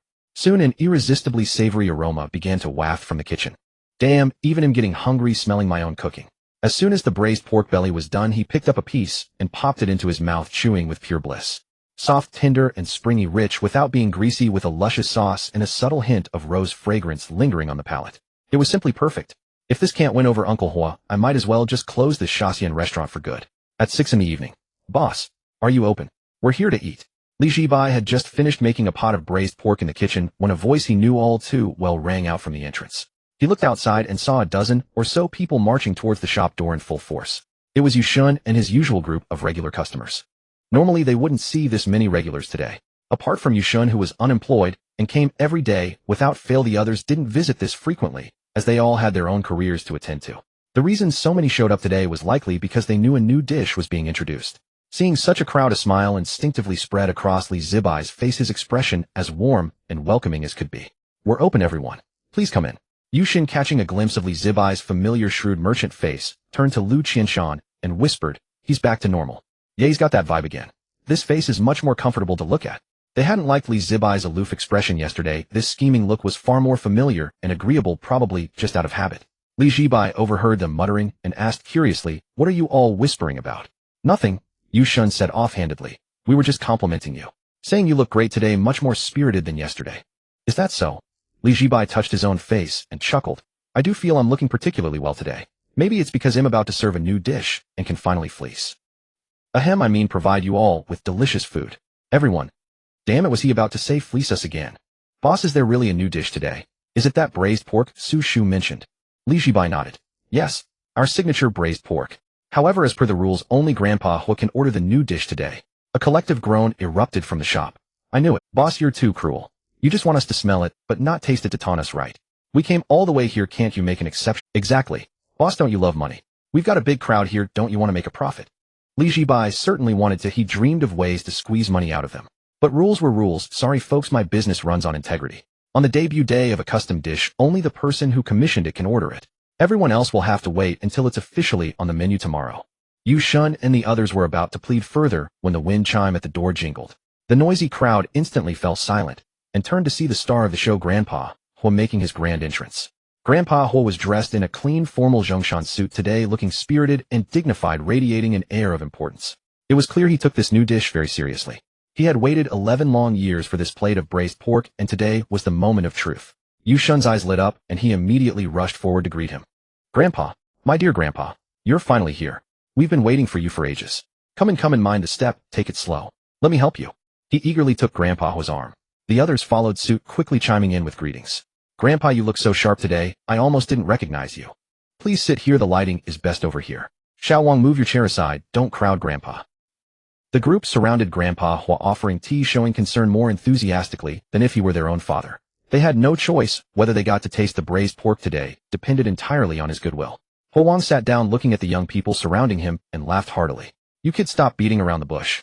If you have something to say, just say it. Yushin grinned sheepishly. Grandpa, you're too wise, nothing gets past you. We do have a small favor to ask. You see, we've all come today specifically for that braised pork of yours. Could we possibly have a taste too? Don't worry, Grandpa, we'll pay. We're not freeloading. Please, Grandpa, we beg you. Is that all? I thought it was something serious. Grandpa Hua turned directly to Zhibai and said, Young boss, no need to reserve it just for me today. Joy shared his joy. Zhibai agreed readily. Sure. He was hoping Grandpa Hua would say that so he could make more money. Yushun and the others. Grandpa, you're so generous. I knew you weren't the type to hog all the good stuff. Thank you, Grandpa. Grandpa, you're my real grandpa from now on. Wishing you a long life, Grandpa.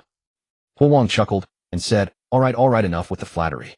While they were still busy flattering Grandpa, Zhibai slipped behind the counter, pulled out an exquisite black velvet box. Everyone, before we taste the new dish, let's have a little ceremony first. He walked up to Grandpa Hua and opened the box with both hands. Inside lay a very classy black card, the first exclusive collector's card from Sha County Snacks. Engraved on it was a line of text: signature braised pork, Hua Wang exclusive. Grandpa Hua, this is your exclusive collector's card. Please keep it safe. Hua Wang took the card and examined it closely. Not bad.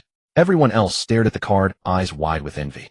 Even though they often mocked Zhibai's cards as useless, seeing the real thing, now they couldn't help but feel a pang of jealousy, a collector's card unique in the entire universe. Imagine the bragging rights if they could whip this out during a meal. Their envy was short-lived, however, as they quickly started placing their orders. Lu Qianshan shot the others a meaningful look, signaling they should stick to their plan of only ordering the regular versions today. The others nodded in understanding. Boss, you've got the regular items today, right? We're only ordering the regular versions today. We won't touch the luxury ones.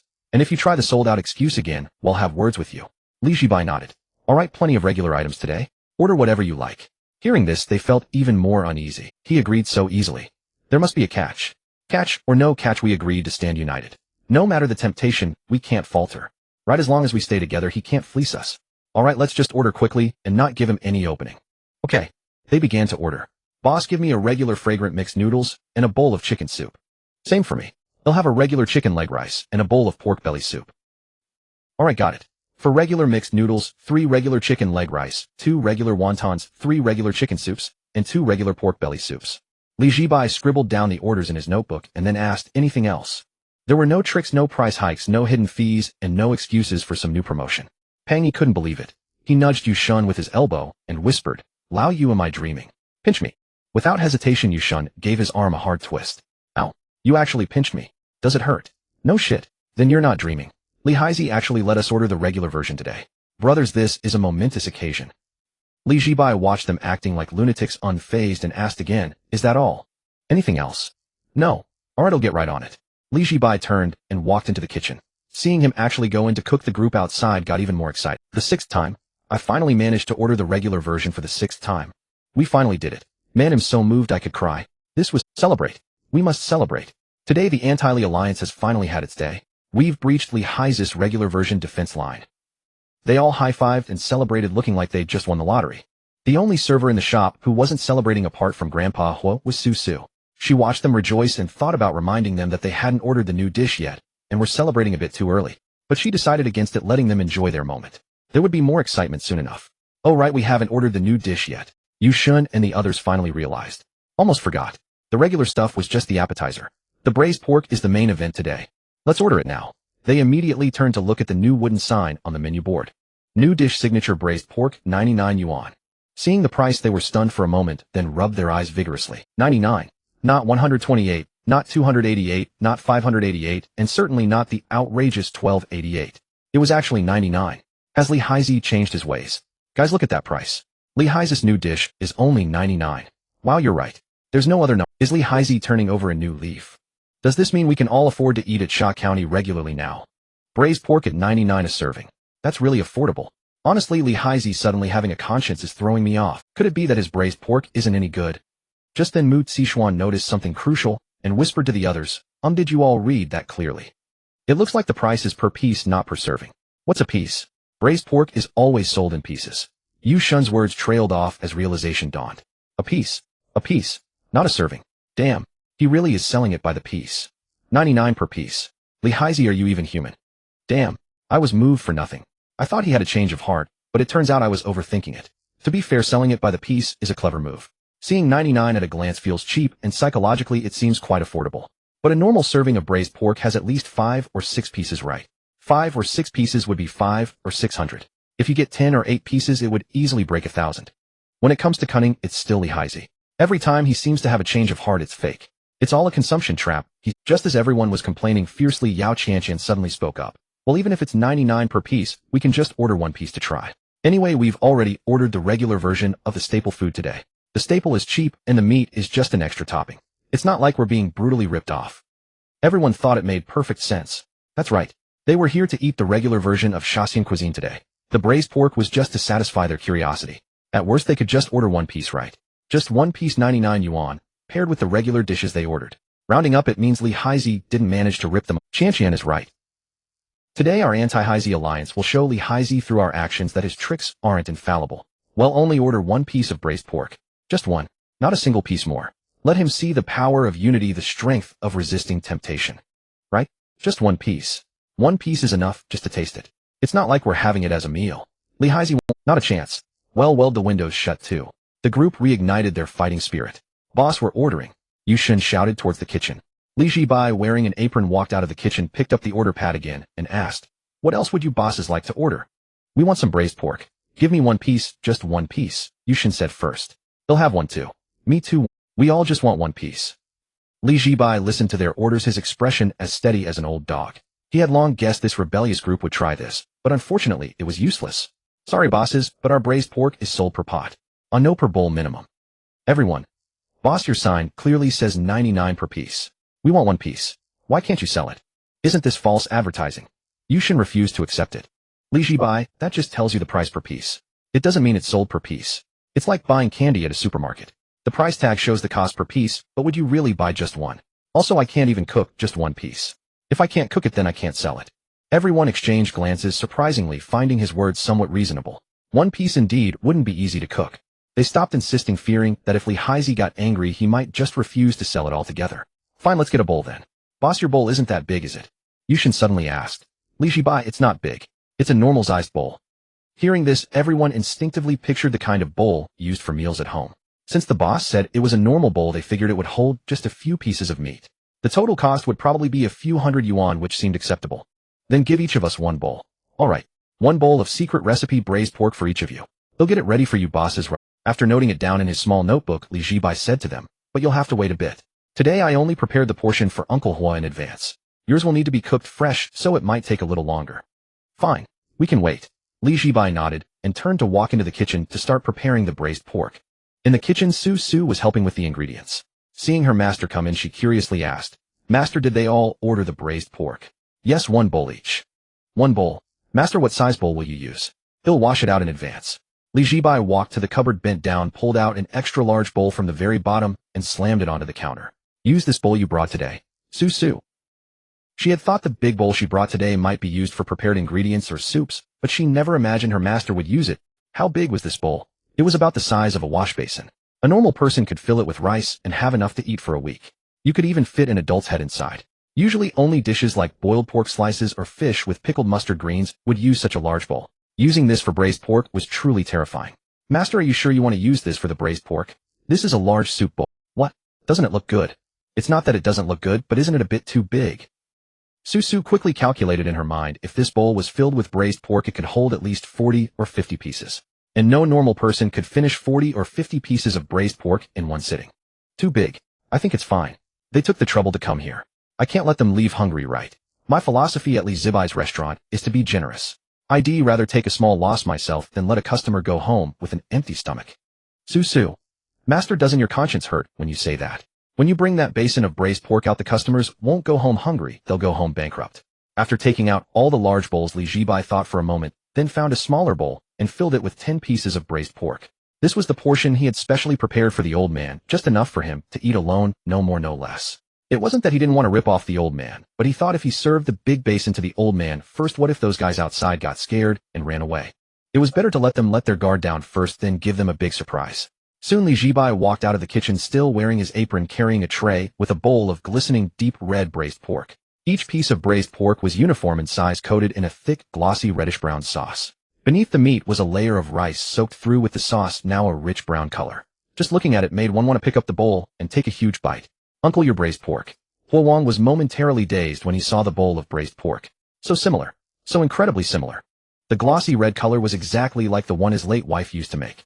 However, the one in front of him was clearly made better with a more refined presentation, a pure difference in skill.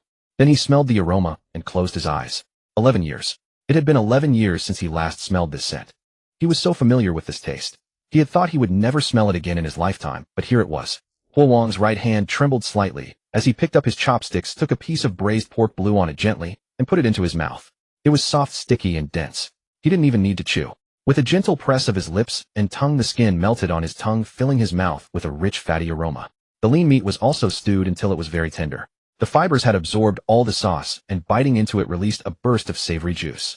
Finally, there was a faint scent of roses hiding behind the meaty fragrance.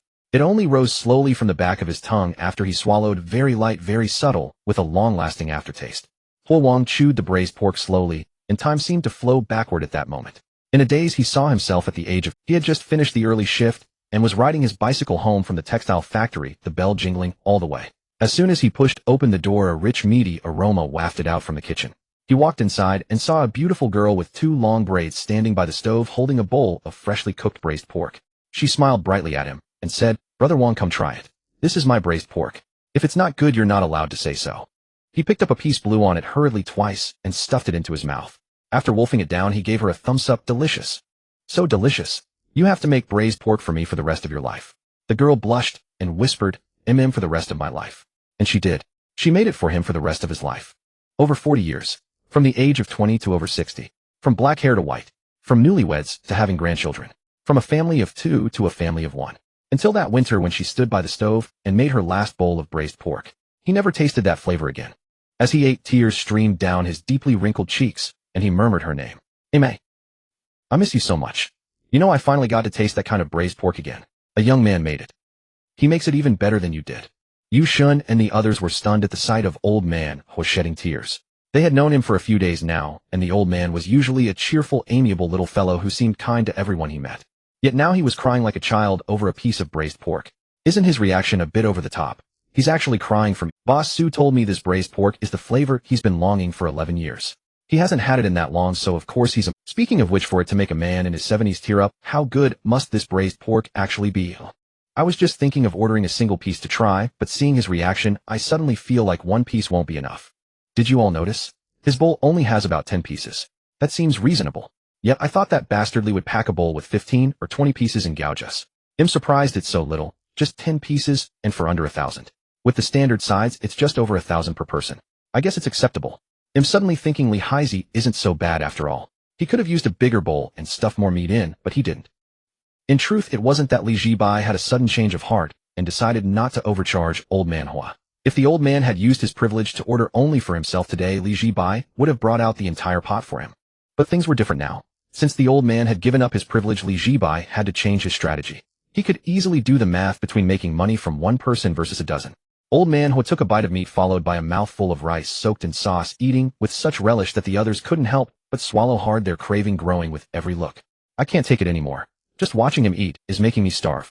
Boss, when's our braised pork coming? Hurry up. I want some too." "Hold on. It's not ready yet." Over an hour later in the dining area, Yu Shun and the others grew increasingly restless. They had already finished their standard Shaxian snacks and were just waiting for the main event. "Why isn't it ready yet?" Li Haizi said. "The braised pork is made to order since they didn't prepare much. I can't wait any longer." Just as they were about to lose their patience, the kitchen curtain finally swung open. Li Zhibai walked out carrying a massive... Yu Shun was looking down at his phone, complaining in the group chat about Li Haizi's dawdling, when he suddenly felt the light above him dim. Looking up, he saw a huge shadow hovering over his head. What the hell is blocking my view? A powerful sense of pressure washed over him. "Sorry to keep you all waiting. Enjoy the special braised pork." With a dull thud, the giant bowl slammed onto the table, packed to the brim with braised pork. Li Zhibai then turned and went back into the kitchen, emerging again with another blue and white porcelain bowl of the same size. Su followed behind, carrying one too. They went back and forth several times, placing one enormous bowl after another in front of each person. Yu Shun, Peng, Lu Qinshan, the others. Everyone stared at the colossal vessel before them. Nearly 30 to 40 centimeters in diameter, about 10 centimeters deep, and packed with at least 40 or 50 pieces of braised pork, their minds completely blank. Wait, this is what Li Haizi calls a bowl. Anyone would think someone brought out a wash basin. Yu Shun looked at the basin. No, that giant bowl of braised pork in front of him, and carefully counted. 48 pieces. At 99 yuan each, that's 4752 yuan. Combined with the standard Shaxian snacks they'd ordered earlier, their per person cost easily exceeded 500 yuan. He had just been thinking that the old man's bowl of 10 pieces was pretty fair, but now he realized how naive had been. Damn it. I've been tricked yet again. Boss, this is what you call a bowl? Who serves food in something this size? This is a basin. Even the basin I wash my face with is smaller than this bowl of yours. Li Zhibai replied, this really is a bowl. Look at the shape, the curve, the glaze. It's a standard blue and white porcelain bowl. I had Sister Susu pick out the biggest one for me. Look at the craftsmanship. Fine, let's say it's a bowl. But who serves braised pork in a bowl this big? I do, Zhibai said with complete confidence. Besides, I did it out of kindness. I was afraid you wouldn't have enough to eat, so I gave you extra. And now you're complaining about the size of the bowl. Being a boss is so hard. The others. You have the nerve to act wronged. If we were charged per portion, would be happy the bowl was even bigger. But you're charging us per piece. I'm not trying to criticize you, but I've noticed you rich folks are all about appearances, not substance. How much do you usually pay for a plate of meat at those fancy restaurants? You know the drill, right? A plate with just 3 to 5 pieces of meat, a huge platter with tons of empty space, and a ridiculously high price. That's a straight-up tax on stupidity. Zhibai pointed at the big bowl on the table. Now look at my bowl. It might be a bit big, but it's packed full, honest, and substantial. No tricks. Now that's what I call a conscientious business. They were all stunned by his twisted logic, unable to find the words to argue. Just then a timid voice came from the corner. I think I only got 2 pieces. Everyone turned to look in unison. There stood Shaxian with a normal-sized bowl containing just 2 pieces of braised pork on a bed of fragrant rice. It looked delicate, refined, and utterly normal. 2 pieces. Compared to everyone else's giant bowls of meat, her 2 pieces were almost pathetically meager. But strangely, the others felt a twinge of envy towards the girl. For a moment, they even thought being poor might not be so bad after all. At least she wouldn't be targeted. She could order whatever she wanted without being tricked. It was practically blissful. Unlike them who got swindled in new ways every day. Was this the so-called burden of the rich? Alright, let's stop dwelling on it. Consider it another lesson from Lighthearted. We fall for it every day, and it's always something different. I seriously think I need to download an anti-fraud app. Let's just eat. After all, the food was already served, so there was no sending it back. Yushin picked up a piece of braised pork, blew on it, and stuffed the whole piece into his mouth. A rich, overwhelming burst of meaty aroma exploded in his mouth. The skin melted the moment it touched his teeth, soft, sticky, and smooth. His mouth was filled with the intense fragrance of rich, fatty pork. So good. So good. Everything Lighthearted makes, exactly. Otherwise we wouldn't keep getting swindled by him. Damn. Fatty pang, he was also wolfing it down one piece after another. Every time a piece of braised pork entered his mouth, the fat on his body jiggled, like a trembling leaf shivering with pure explosive bliss. Fatty stopped shaking. The table's vibrating. Wang Yun couldn't help but complain. I can't control it. This meat is so fragrant it's making every bit of my fat dance along. The others also picked up their chopsticks, each one exclaiming in delight. Lu Qinshan, in contrast, ate more elegantly and with greater expertise. He picked up a piece of braised pork, examined its quality first, and only then put it in his mouth. He closed his eyes and chewed.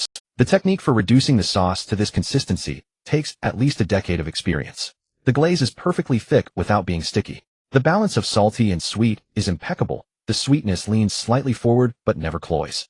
The key is that faint hint of rose aroma which perfectly neutralizes the greasiness at the finish, creating a remarkably clean aftertaste. Lighthearted's skill is truly impressive. Come on, Lao Lu, you're eating a piece of meat and putting on all these airs. Just say damn, that's good, and be done with it. Stop pretending to be some cultured connoisseur.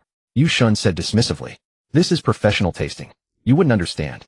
Tasting my ass. Wipe the sauce off the corner of your mouth first. It's about to drip onto the table. On the other side, the picture-perfect couple Wang Yun and Yao Qianshan started being extra. Honey, I want to write a poem. What kind of poem? Oh, braised pork, why are you so delicious? I want to lose weight, but you break my resolve. I want to save money, but you bankrupt me. Your damn tenderness makes me love you, hate you, and leaves me broke. Great poem. Great poem. Honey, you're so talented. Of course. Just as everyone was digging into their giant bowls of meat with gusto, a young man, holding up his phone for a video, walked into the shop. Hey family, I finally found it. This is that Sha County snack place from the news that costs 5600 yuan a meal. Today Longgu is here to check out if this place is really as shady as they say online. Zhao Yunlong's Douyin account ID was Longgu Explores the World with 2800 followers. To put it nicely, he was a food exploration blogger. To put it bluntly, he was a street loafer who mooched free meals wherever he went with his phone. Had been in this line of work for nearly 2 years, having filmed at least 200 to 300 videos. Yet he never saw much progress. Each video's view count was remarkably stable, hovering around a mere 3,000 to 5,000. Occasionally, if he got lucky and rode a trend wave, it might break 5,000, but that was about it. Interaction in the comment sections was pitifully scarce. It was always the same few familiar faces showing up, to the point where he could recite their IDs by heart. Where's Long Goose scrounging for a meal today? This place looks decent, might try it out someday. Noted. That was about the extent of it. Zhao Yunlong had considered switching things up. After all, the food exploration scene was twisted tight as a pretzel. You either needed financial firepower to hit up high-end restaurants costing thousands per person daily, or you had to film something bizarre and unconventional. Otherwise, regular exploration videos just didn't get traffic. Alternatively, you needed a gimmick, like being a bottomless pit, a smooth talker, a master of stunts, or simply having a face people wanted to follow on sight. Unfortunately, he possessed none of these traits. Last night, Zhao Yunlong was idly scrolling through his phone in bed, as usual, when he stumbled upon an official announcement video. Normally he'd swipe past such news without a second thought, but this video had too much appeal. Someone had actually been arrested by the authorities for eating at a Shaw County snack shop. Zhao Yunlong nearly burst out laughing. Getting arrested for eating Shaw County snacks. What kind of absurd plot was that? If he hadn't confirmed it was an official account, he'd have thought it was staged. Nevertheless, the video successfully piqued Zhao Yunlong's curiosity. His interest grew even stronger when he saw mentions of sky-high Shaw County snacks and a meal costing 5600 yuan. A 5600 yuan meal at a Shaw County snack shop. What did that even mean? Shaw County snacks were hailed as the nation's go-to budget eatery. Everyone knew the average cost per person was around a dozen yuan or so, dirt cheap. And yet someone supposedly dropped 5600 yuan on a single meal. Even a pig wouldn't eat that much. But Zhao Yunlong's gut told him this could be viral material. Although netizens in the comments didn't believe such an expensive Shaw County shop existed. And honestly, his first instinct was disbelief too. His curiosity and need for content drove him to search for the place on a review site. When he clicked on it, holy moly, he might have underestimated just how shady this Shaw County joint was. Its rating was a mere 1.8, likely the lowest score in the review site's history. The reviews were even more outrageous. Some called the owner blackly, others accused him of double standards, and some even claimed he put addictive substances in the soup. It was total chaos, all negative reviews. Wait, no, there was one positive review, but beneath it many had replied with things like this, must be the owner's burner account. Share the wealth, man. And so on. Clearly that positive review was self-promotion by the owner. Zhao Yunlong scrolled through the reviews for ages, growing more incredulous with each swipe. Then he saw the most liked comment and was utterly stunned. That comment was a harrowing tale of being ripped off for 1700 yuan on a single meal. A 1700 yuan meal. This place was a landslide of shady businesses. He knew that even the most top-tier luxurious restaurants in the city might not rack up a bill that high. For a Shaw County snack shop to pull that off was absolutely insane. Having confirmed this place was no ordinary eatery, Zhao Yunlong's heart pounded wildly. A bold idea struck him: go explore. He had to go. If he could capture the real prices and actual dishes of such a sensational Shaw County shop on video, maybe it would, but there was risk involved. Win and had achieved legendary status overnight, gaining millions of followers, shedding his bottom-feeder blogger label once and for all, and watching both traffic and money soar. Lose and head lose everything. His exploration career would be over, head go bankrupt, and head have to crawl back home to live off his parents. Zhao Yunlong made his decision without much hesitation. He desperately wanted to go viral, to carve out a path in this ruthlessly competitive scene. Since heaven had handed him this opportunity, he'd go all in on a gamble. Damn it, let's do this. Bet it all. Bike becomes motorcycle, gamble it all. Motorcycle becomes Range Rover. The next evening, Zhao Yunlong showed up on Jiangdong South Road with his equipment. The moment he arrived, he spotted what made this Shaw County shop special. It was located in the financial district directly opposite a 3-Michelin-star restaurant. Bold move. Then he raised his phone, found the right angle, and started recording. Hey folks, guess where Longgo is today? See this? Shaw County snacks. But not the Shaw County snacks you're thinking of. I heard the average ticket here is over 1,000 per person, and I also heard someone dropped 1700 on a single meal in this place. You heard me right. 1700 RMB, not some other currency. That's enough to buy a domestic car, or even put a down payment on a place in a small city. Longgo is risking his life today to explore this joint and see just how shady it really is. After his opening spiel, Zhao Yunlong hit the record button to save the footage, then mustered his courage and pushed open the glass door of the Shaw County snack shop. Why mustered his courage? Because he was afraid he'd walk in and become the next victim crying for his mommy after getting ripped off. But he went in anyway. Sometimes traffic is won by sheer guts. Dingling. The wind chimed by the door rang. Zhao Yunlong stepped in with his phone raised, and his first move was to point the camera at the menu on the wall. Even though he was mentally prepared for the exorbitant prices, he was still blown away when he saw them. Fragrant noodles, regular 128 yuan serving, luxury 588 yuan serving. Bodhi jade rice, regular 288 yuan serving, luxury 128 yuan serving. Secret recipe braised pork, 99 yuan per piece. Holy crap.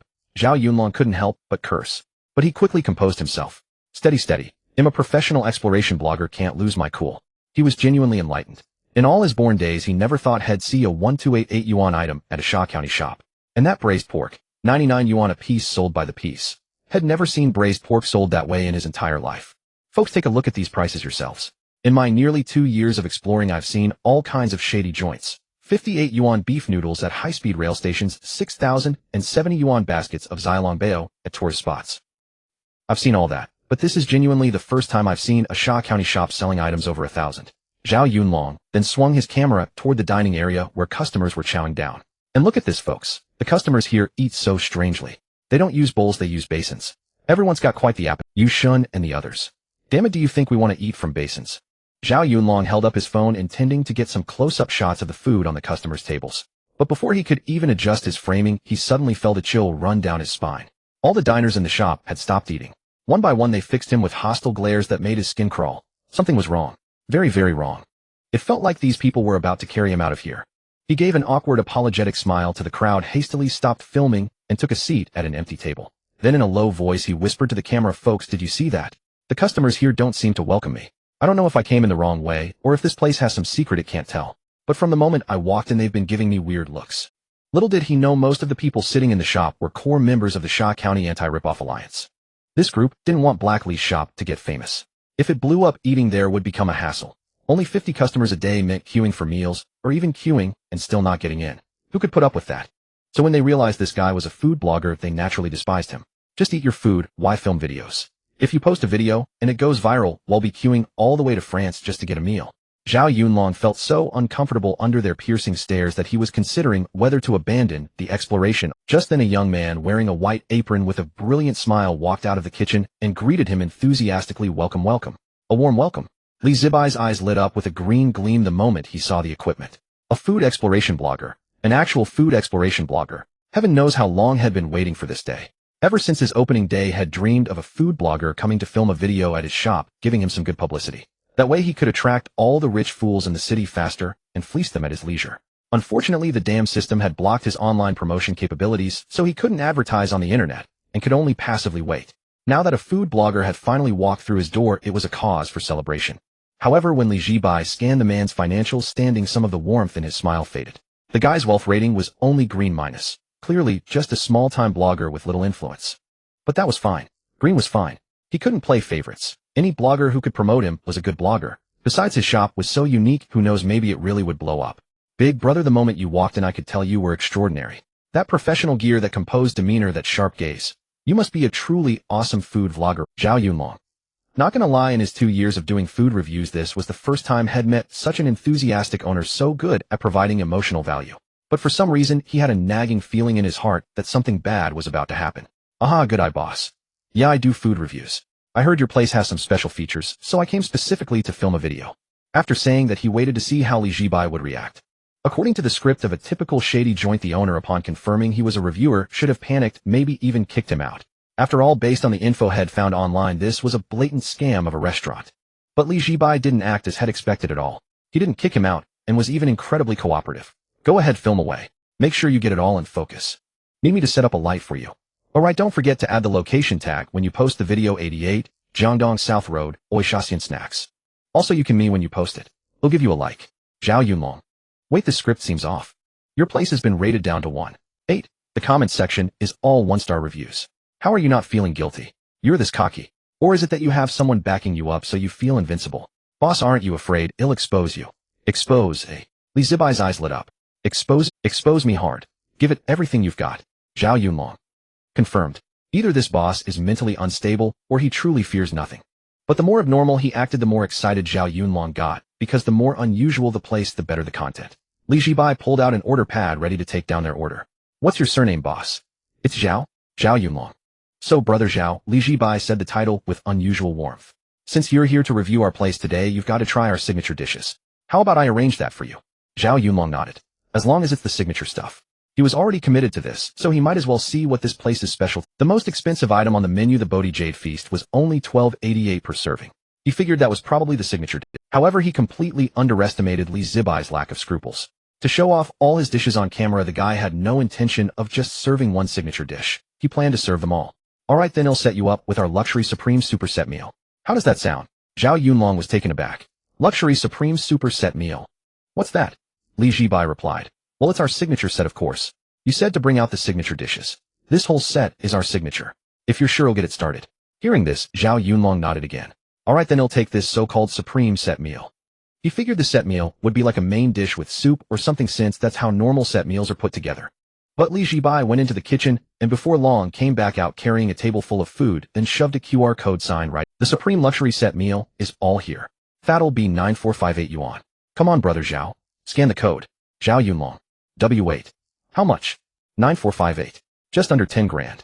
Zhao Yunlong. What the hell, where has this guy brought me? Is this even a Shaxian snacks? Is this even the same country? What kind of set meal costs over 9,000? He genuinely wanted to call the cops right now. This was daylight robbery. In the end, he decided against calling the police because he remembered his half-dead account. He gritted his teeth and paid. Screw those top-tier influencers with millions of followers only got famous after spending tens of thousands, even hundreds of thousands on a single meal. His hook was pretty damn strong too, spending nearly 10 grand at a Shaxian snacks. One of a kind in the world. If this didn't go viral, there was no justice. Like the saying goes, you gotta risk it to get the biscuit.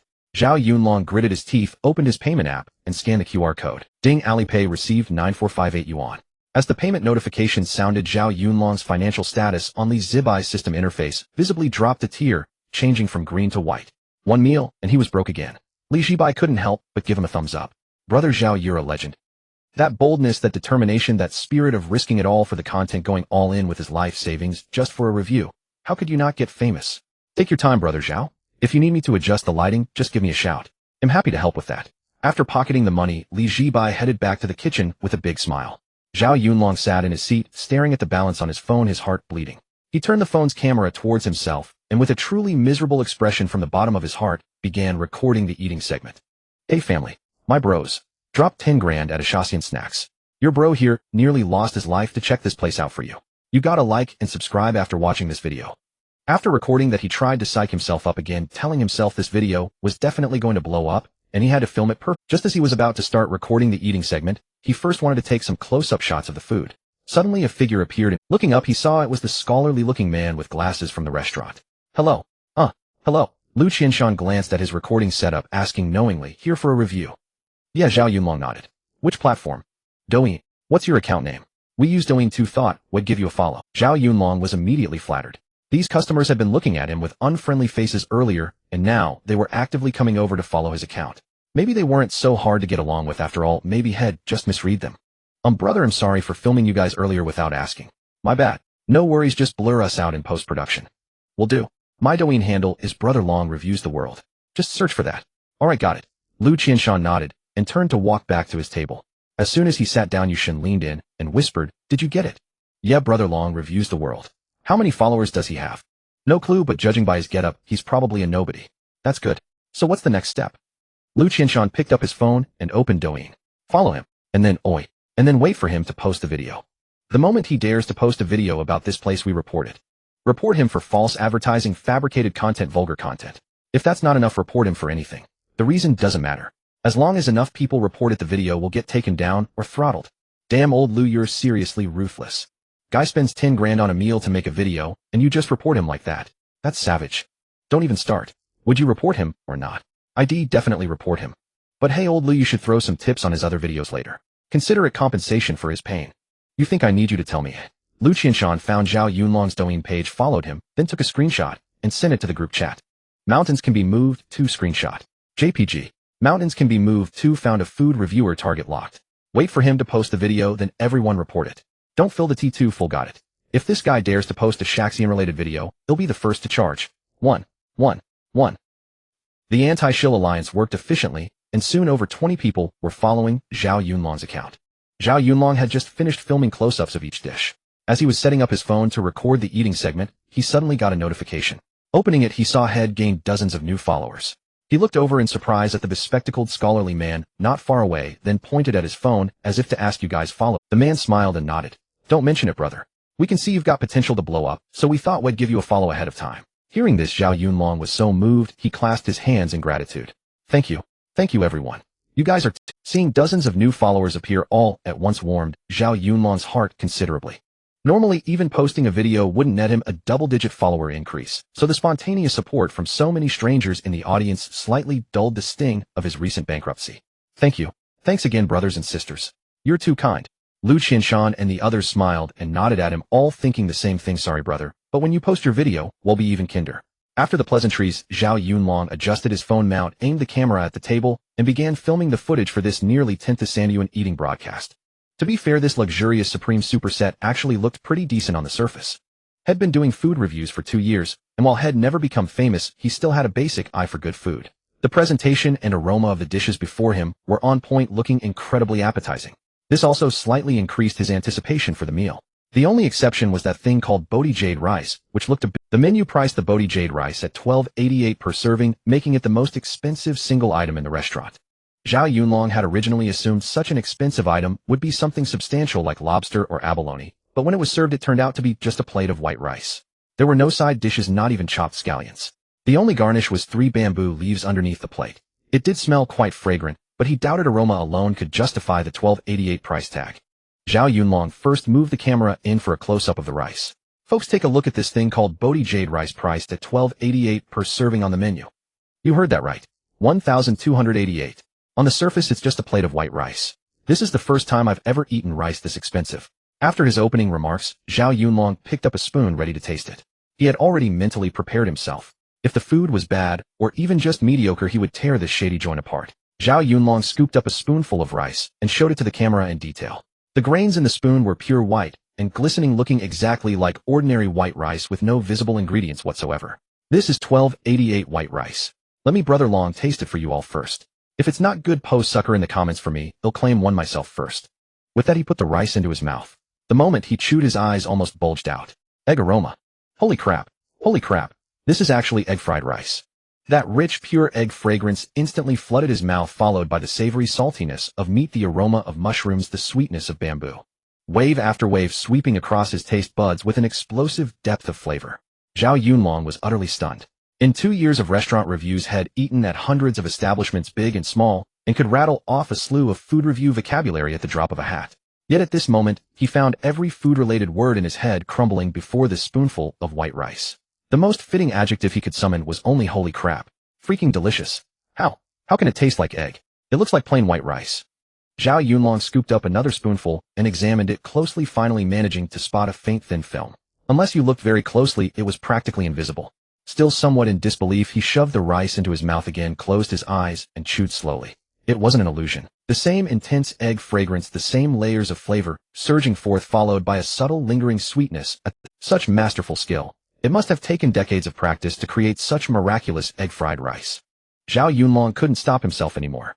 He kept shoveling spoonful after spoonful into his mouth, even forgetting to commentate for the camera, just blurting out things like, delicious, and so fragrant. Fortunately, he remembered there was still other food on the table he hadn't tried, yet otherwise he would have devoured this special egg-fried rice in one go. Afterwards, Zhao Yunlong adjusted the camera and filmed another close-up of the entire table, this time with even greater detail than before, giving generous screen time to each dish's plating, color, and aroma. Because his mindset had completely shifted. In his original expectations, this Sha County snacks place with its 1.8 rating was probably the kind of restaurant with wildly inflated prices and mediocre food, possibly even employing food shills to lure customers in for a fleecing. Had also planned to expose this shady place after eating and ride a wave of traffic from it. But had only just tasted the first dish, and he was already completely won over. This script wasn't right. Why would a restaurant with food this good have such a low rating? And so many absurd negative reviews. It was truly strange. Folks, let me be honest. In 2 years of doing food reviews, I've seen all kinds of scam restaurants. Ones using pre-made dishes pretending to be freshly cooked, ones using synthetic meat passing off as Wagyu. Before coming today, I genuinely came with the mindset of exposing this place, even if it meant bleeding money. But after tasting the first dish, I suddenly realized my judgment might be wildly off. This place doesn't seem to be what it looks like on the surface, nor as terrible as netizens have been saying. Just this egg-fried rice with invisible eggs has already conquered me. Let's continue tasting the rest, and see if it's just my imagination, or if this place is truly misunderstood and underrated. Zhao Yunlong switched to a fresh pair of chopsticks and reached for the beautifully plated, luxurious, fragrant noodles. The moment the noodles hit his mouth, he squinted his eyes in bliss once again. Chewy, springy, refreshing, rich in flavor. These noodles were clearly hand-kneaded and hand-pulled with a perfect firmness. The combination of wheat aroma and scallion oil fragrance was absolutely divine. Also, he couldn't detect a single trace of industrial seasonings. It felt like the noodles were purely elevated to perfection through exceptional culinary skill, bringing out the natural flavors of the ingredients. After swallowing the noodles, Zhao Yunlong slurped up another big mouthful. Then he set his sights on the next dish, the signature, at 99 yuan per piece. Not per serving, not per pound, but strictly per piece. And each piece was only about 3 to 4 centimeters in size, weighing an estimated 30 plus grams. Calculated by weight, that came to nearly 1500 yuan per pound, absurdly expensive. But because of the pleasant surprises earlier, he actually had high expectations for this braised pork. Zhao Yunlong picked up a piece of braised pork with his chopsticks. The skin trembled softly, looking soft and melt in your mouth with rich fat that somehow didn't feel heavy or greasy. He took a bite, and the meat seemed to dissolve instantly. The aroma of soy sauce, caramelized sugar, and rich pork fat along with a faint trace of rose fragrance slowly unfurled at the back of his tongue. It genuinely gave one the feeling that no sorrow couldn't be cured by a bite of braised pork. So delicious. Absolutely. He continued tasting dish after dish. Whether it was the steamed dumplings, the chicken leg rice, or the soup, every single item was delicious and stunning. Not a single miss. Utterly flawless. In all his time reviewing restaurants, Zhao Yunlong had never eaten this happily or blissfully. He was so moved by the food that tears actually streamed down his face, literally crying from how good it was. Folks, Brother Long completely misjudged this place today. I thought I was the sucker being ruthlessly fleeced by a shady boss, and I was ready to expose this overpriced joint. But to my utter surprise, the real clown in the end was me. Before eating at this Shaw County Snacks place, I never would have believed it could taste this incredible. Every single item of food here, and let me emphasize every single one. All of them reach the standard of a top-tier private banquet. You heard me right, all of them. It's not that one dish stands out. From the noodles to the dumplings to the chicken leg rice to the wontons to the egg fried rice to the braised pork, any single dish can outshine every restaurant I've ever eaten at. Zhao Yunlong ate and recorded simultaneously, getting more and more hooked with each bite, and more excited with each clip, instinctively shamelessly recommending the place to the camera. 2 hours later, completely stuffed, Zhao Yunlong rubbed his belly and looked at the messy table before him, then gave his final summary. Folks, to wrap up my review of this place, Brother Long gives it a 5-star recommendation. No, we'll give it 10 stars. 5 stars for the food and 5 stars for that boss I both love and hate. His skills are incredible. Also, a heads up for everyone, eating here can easily lead to impulse spending. You might just end up bankrupt like me if you're not careful. If you're short on cash, I urge you to think twice. Just watch my video and satisfy your cravings. But if you, like me, are willing to temporarily forget your wallet for truly exceptional food, then this Shaw County Snacks place at 88 Jiangdong South Road is a must-visit. In short, remember this one thing: bring more money and talk less, because every bite here will make you want to say, holy crap. That's it for this video. Remember to like and subscribe. Brother Long is broke and has to go work now. After filming the final shot, Zhao Yunlong leaned back in his chair, rubbing his painfully full stomach, while staring blankly at the empty plates on the table, a mix of emptiness and satisfaction on his face. His wallet was empty, but his soul was full. This was probably the highest state of pleasure mingled with pain. At this moment, the other diners in the restaurant had mostly finished their meals and left, leaving only Lu Qianshan and Yu Shan. Just as Zhao Yunlong finished packing his things and was about to leave, Lu Qianshan approached him again and gave him a thumbs up. Brother, the video you shot is great. You seem very invested. Of course, as food explorers, we must be full of emotion. By the way, when do you usually post your videos? We want to support you, and if it's good, I'll give you a thumbs up. Zhao Yunlong was not a naive person. He could tell from the others' attire and the outfits of his friends that this group must be after. Thinking about it, anyone who could spend thousands on a meal definitely had some means.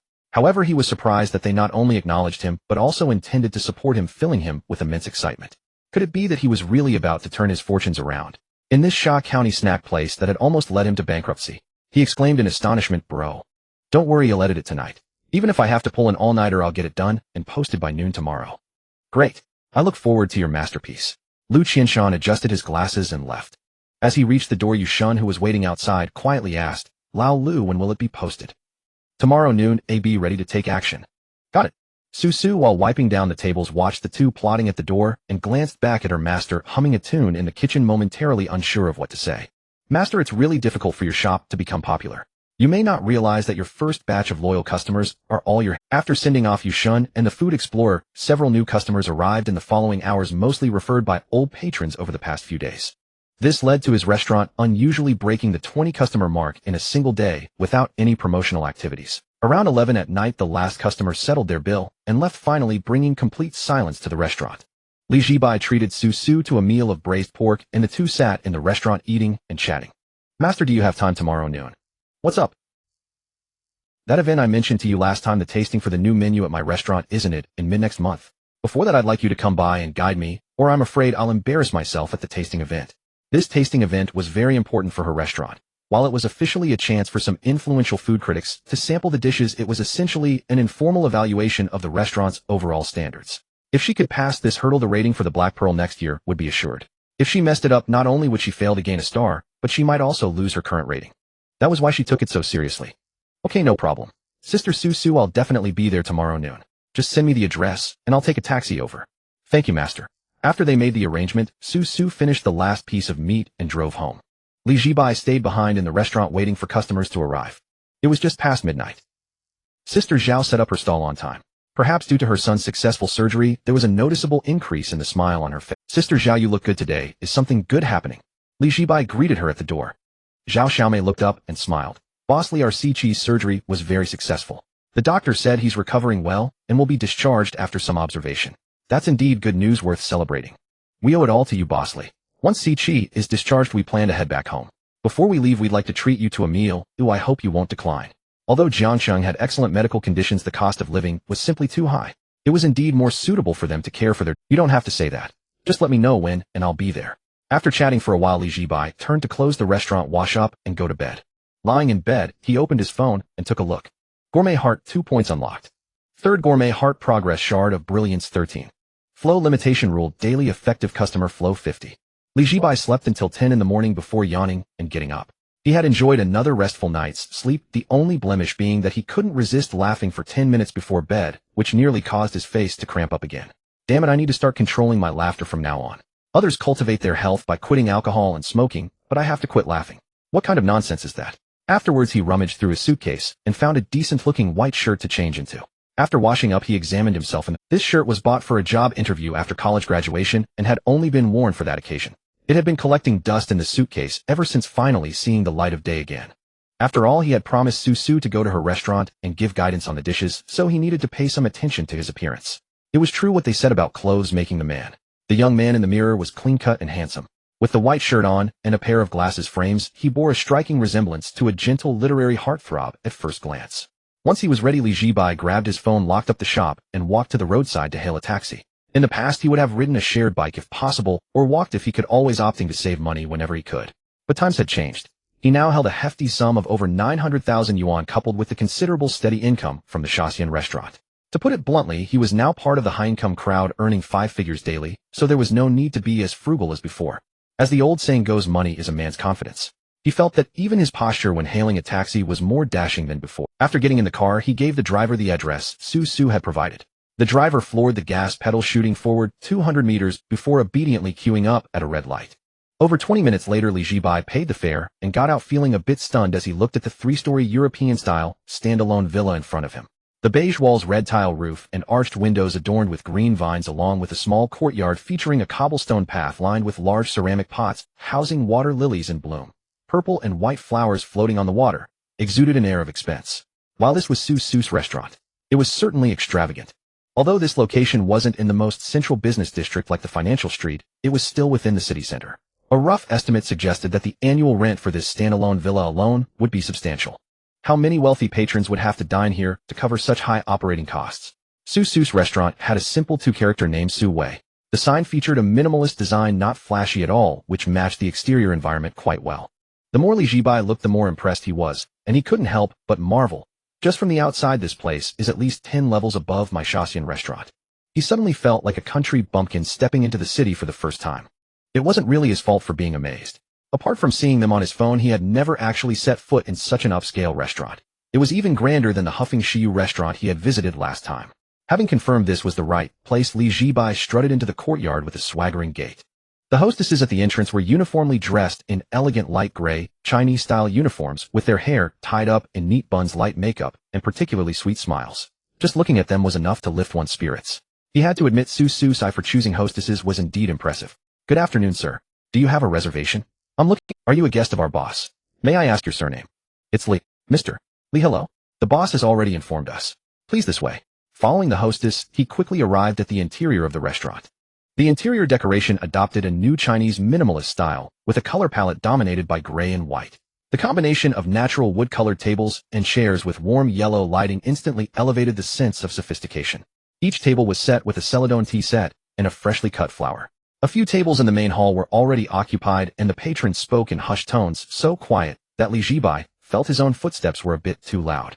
Judging by the attire of the seated guests, they were all from the mid to high-end consumer demographic with considerable spending power. Honestly, if this weren't Su Su's restaurant, he would have wanted to hand out flyers for Shaxian snacks to every one of these patrons. These were all potential quality customers. The hostess seated him at a quiet table for two by the window, poured him a cup of tea, and mentioned that Su Su would be right over before taking her leave. Li Zhibai sat in his seat once again surveying the restaurant's layout, and couldn't help but calculate the finances in his mind. Even though this wasn't the most prime commercial area, the rent for this standalone courtyard wouldn't be cheap. Factoring in renovation labor, ingredients, and other costs, this place would need monthly revenue of at least $1 million to stay afloat, otherwise it would definitely be running at a loss. He then looked at the various certificates of honor hanging on the wall, including Black Pearl 1 Diamond, one of the best fusion cuisine restaurants of the year, and Rising Star in Jiangcheng's dining scene. All of them were accolades that Su's restaurant had earned. Only by inspecting the place in person could one truly appreciate how much more impressive this girl was than he had imagined. Li Zhibai suddenly felt the pressure of being her master. His disciple ran such an upscale restaurant while her master ran a Shaxian joint. It was a bit embarrassing. But on second thought, although his Shaxian restaurant was a bit shabby in terms of environment, the prices were slightly more competitive. All things considered, it was a tie. Not long after Li Zhibai sat down, a familiar figure emerged from the kitchen. It was Su. Su wore a white chef's coat, a chef's hat, and a dark blue apron tied around her waist. Her sleeves were rolled up to her elbows, revealing two fair and clean forearms. Her appearance was a stark contrast to the casual attire she wore when helping out at the Shaxian restaurant. That made sense, so working in a place like hers naturally required a more proper dress code. Master, Sister Su, this place of yours is really impressive, way better than my shop. Not at all, Master. The fact that you can make a Shaxian restaurant so popular is the real achievement. My place is just for show. Li Zhibai nodded. Sister Su, you're absolutely right. Comparing the two, I am indeed more impressive. Su, Master, you really don't know the meaning of modesty. Sister Su, this place is too upscale. Maybe I should just leave. I feel a bit out of place sitting here, like I'm just here to... Li Zhibai joked. Master, what are you saying? I invited you here today specifically to taste the dishes. You're the most important guest of the day. Whoever dares to say you're freeloading will have to answer to me. Well, since you put it that way, I won't stand on ceremony. I'm actually starving. I haven't eaten breakfast or lunch. Can we get the food served now? Master, please wait a moment. I've already prepared the menu. They'll go start cooking now, and you can taste the dishes in order. These are all new dishes we've prepared for the tasting event developed jointly by your disciple and our head chef, Chef Ma. Alright then, I'll leave it to you, Sister Su. Hey, race the menu. Please take a look. Su handed the newly prepared menu to Li Zhibai before turning around and heading to the kitchen to get started. Li Zhibai was browsing the new menu that Su had prepared for him while waiting for his meal. The names of the dishes were quite interesting, sounding like they were pulled straight from Song Dynasty poetry, which aligned well with Su's concept of fusion cuisine. However, there was one drawback: he had no idea what the dishes actually were just by looking at their names. Fortunately, as he flipped through the menu, he found detailed descriptions of the ingredients and preparation methods beneath each dish, which clarified things. The new dishes seemed to be part of a set menu consisting of 7 courses, 3 appetizers, 2 main courses, 1 soup, and 1 dessert. The individual premium package was priced at $988, while the couple's luxury package was $1888. Li Zhibai couldn't help but click his tongue at the prices.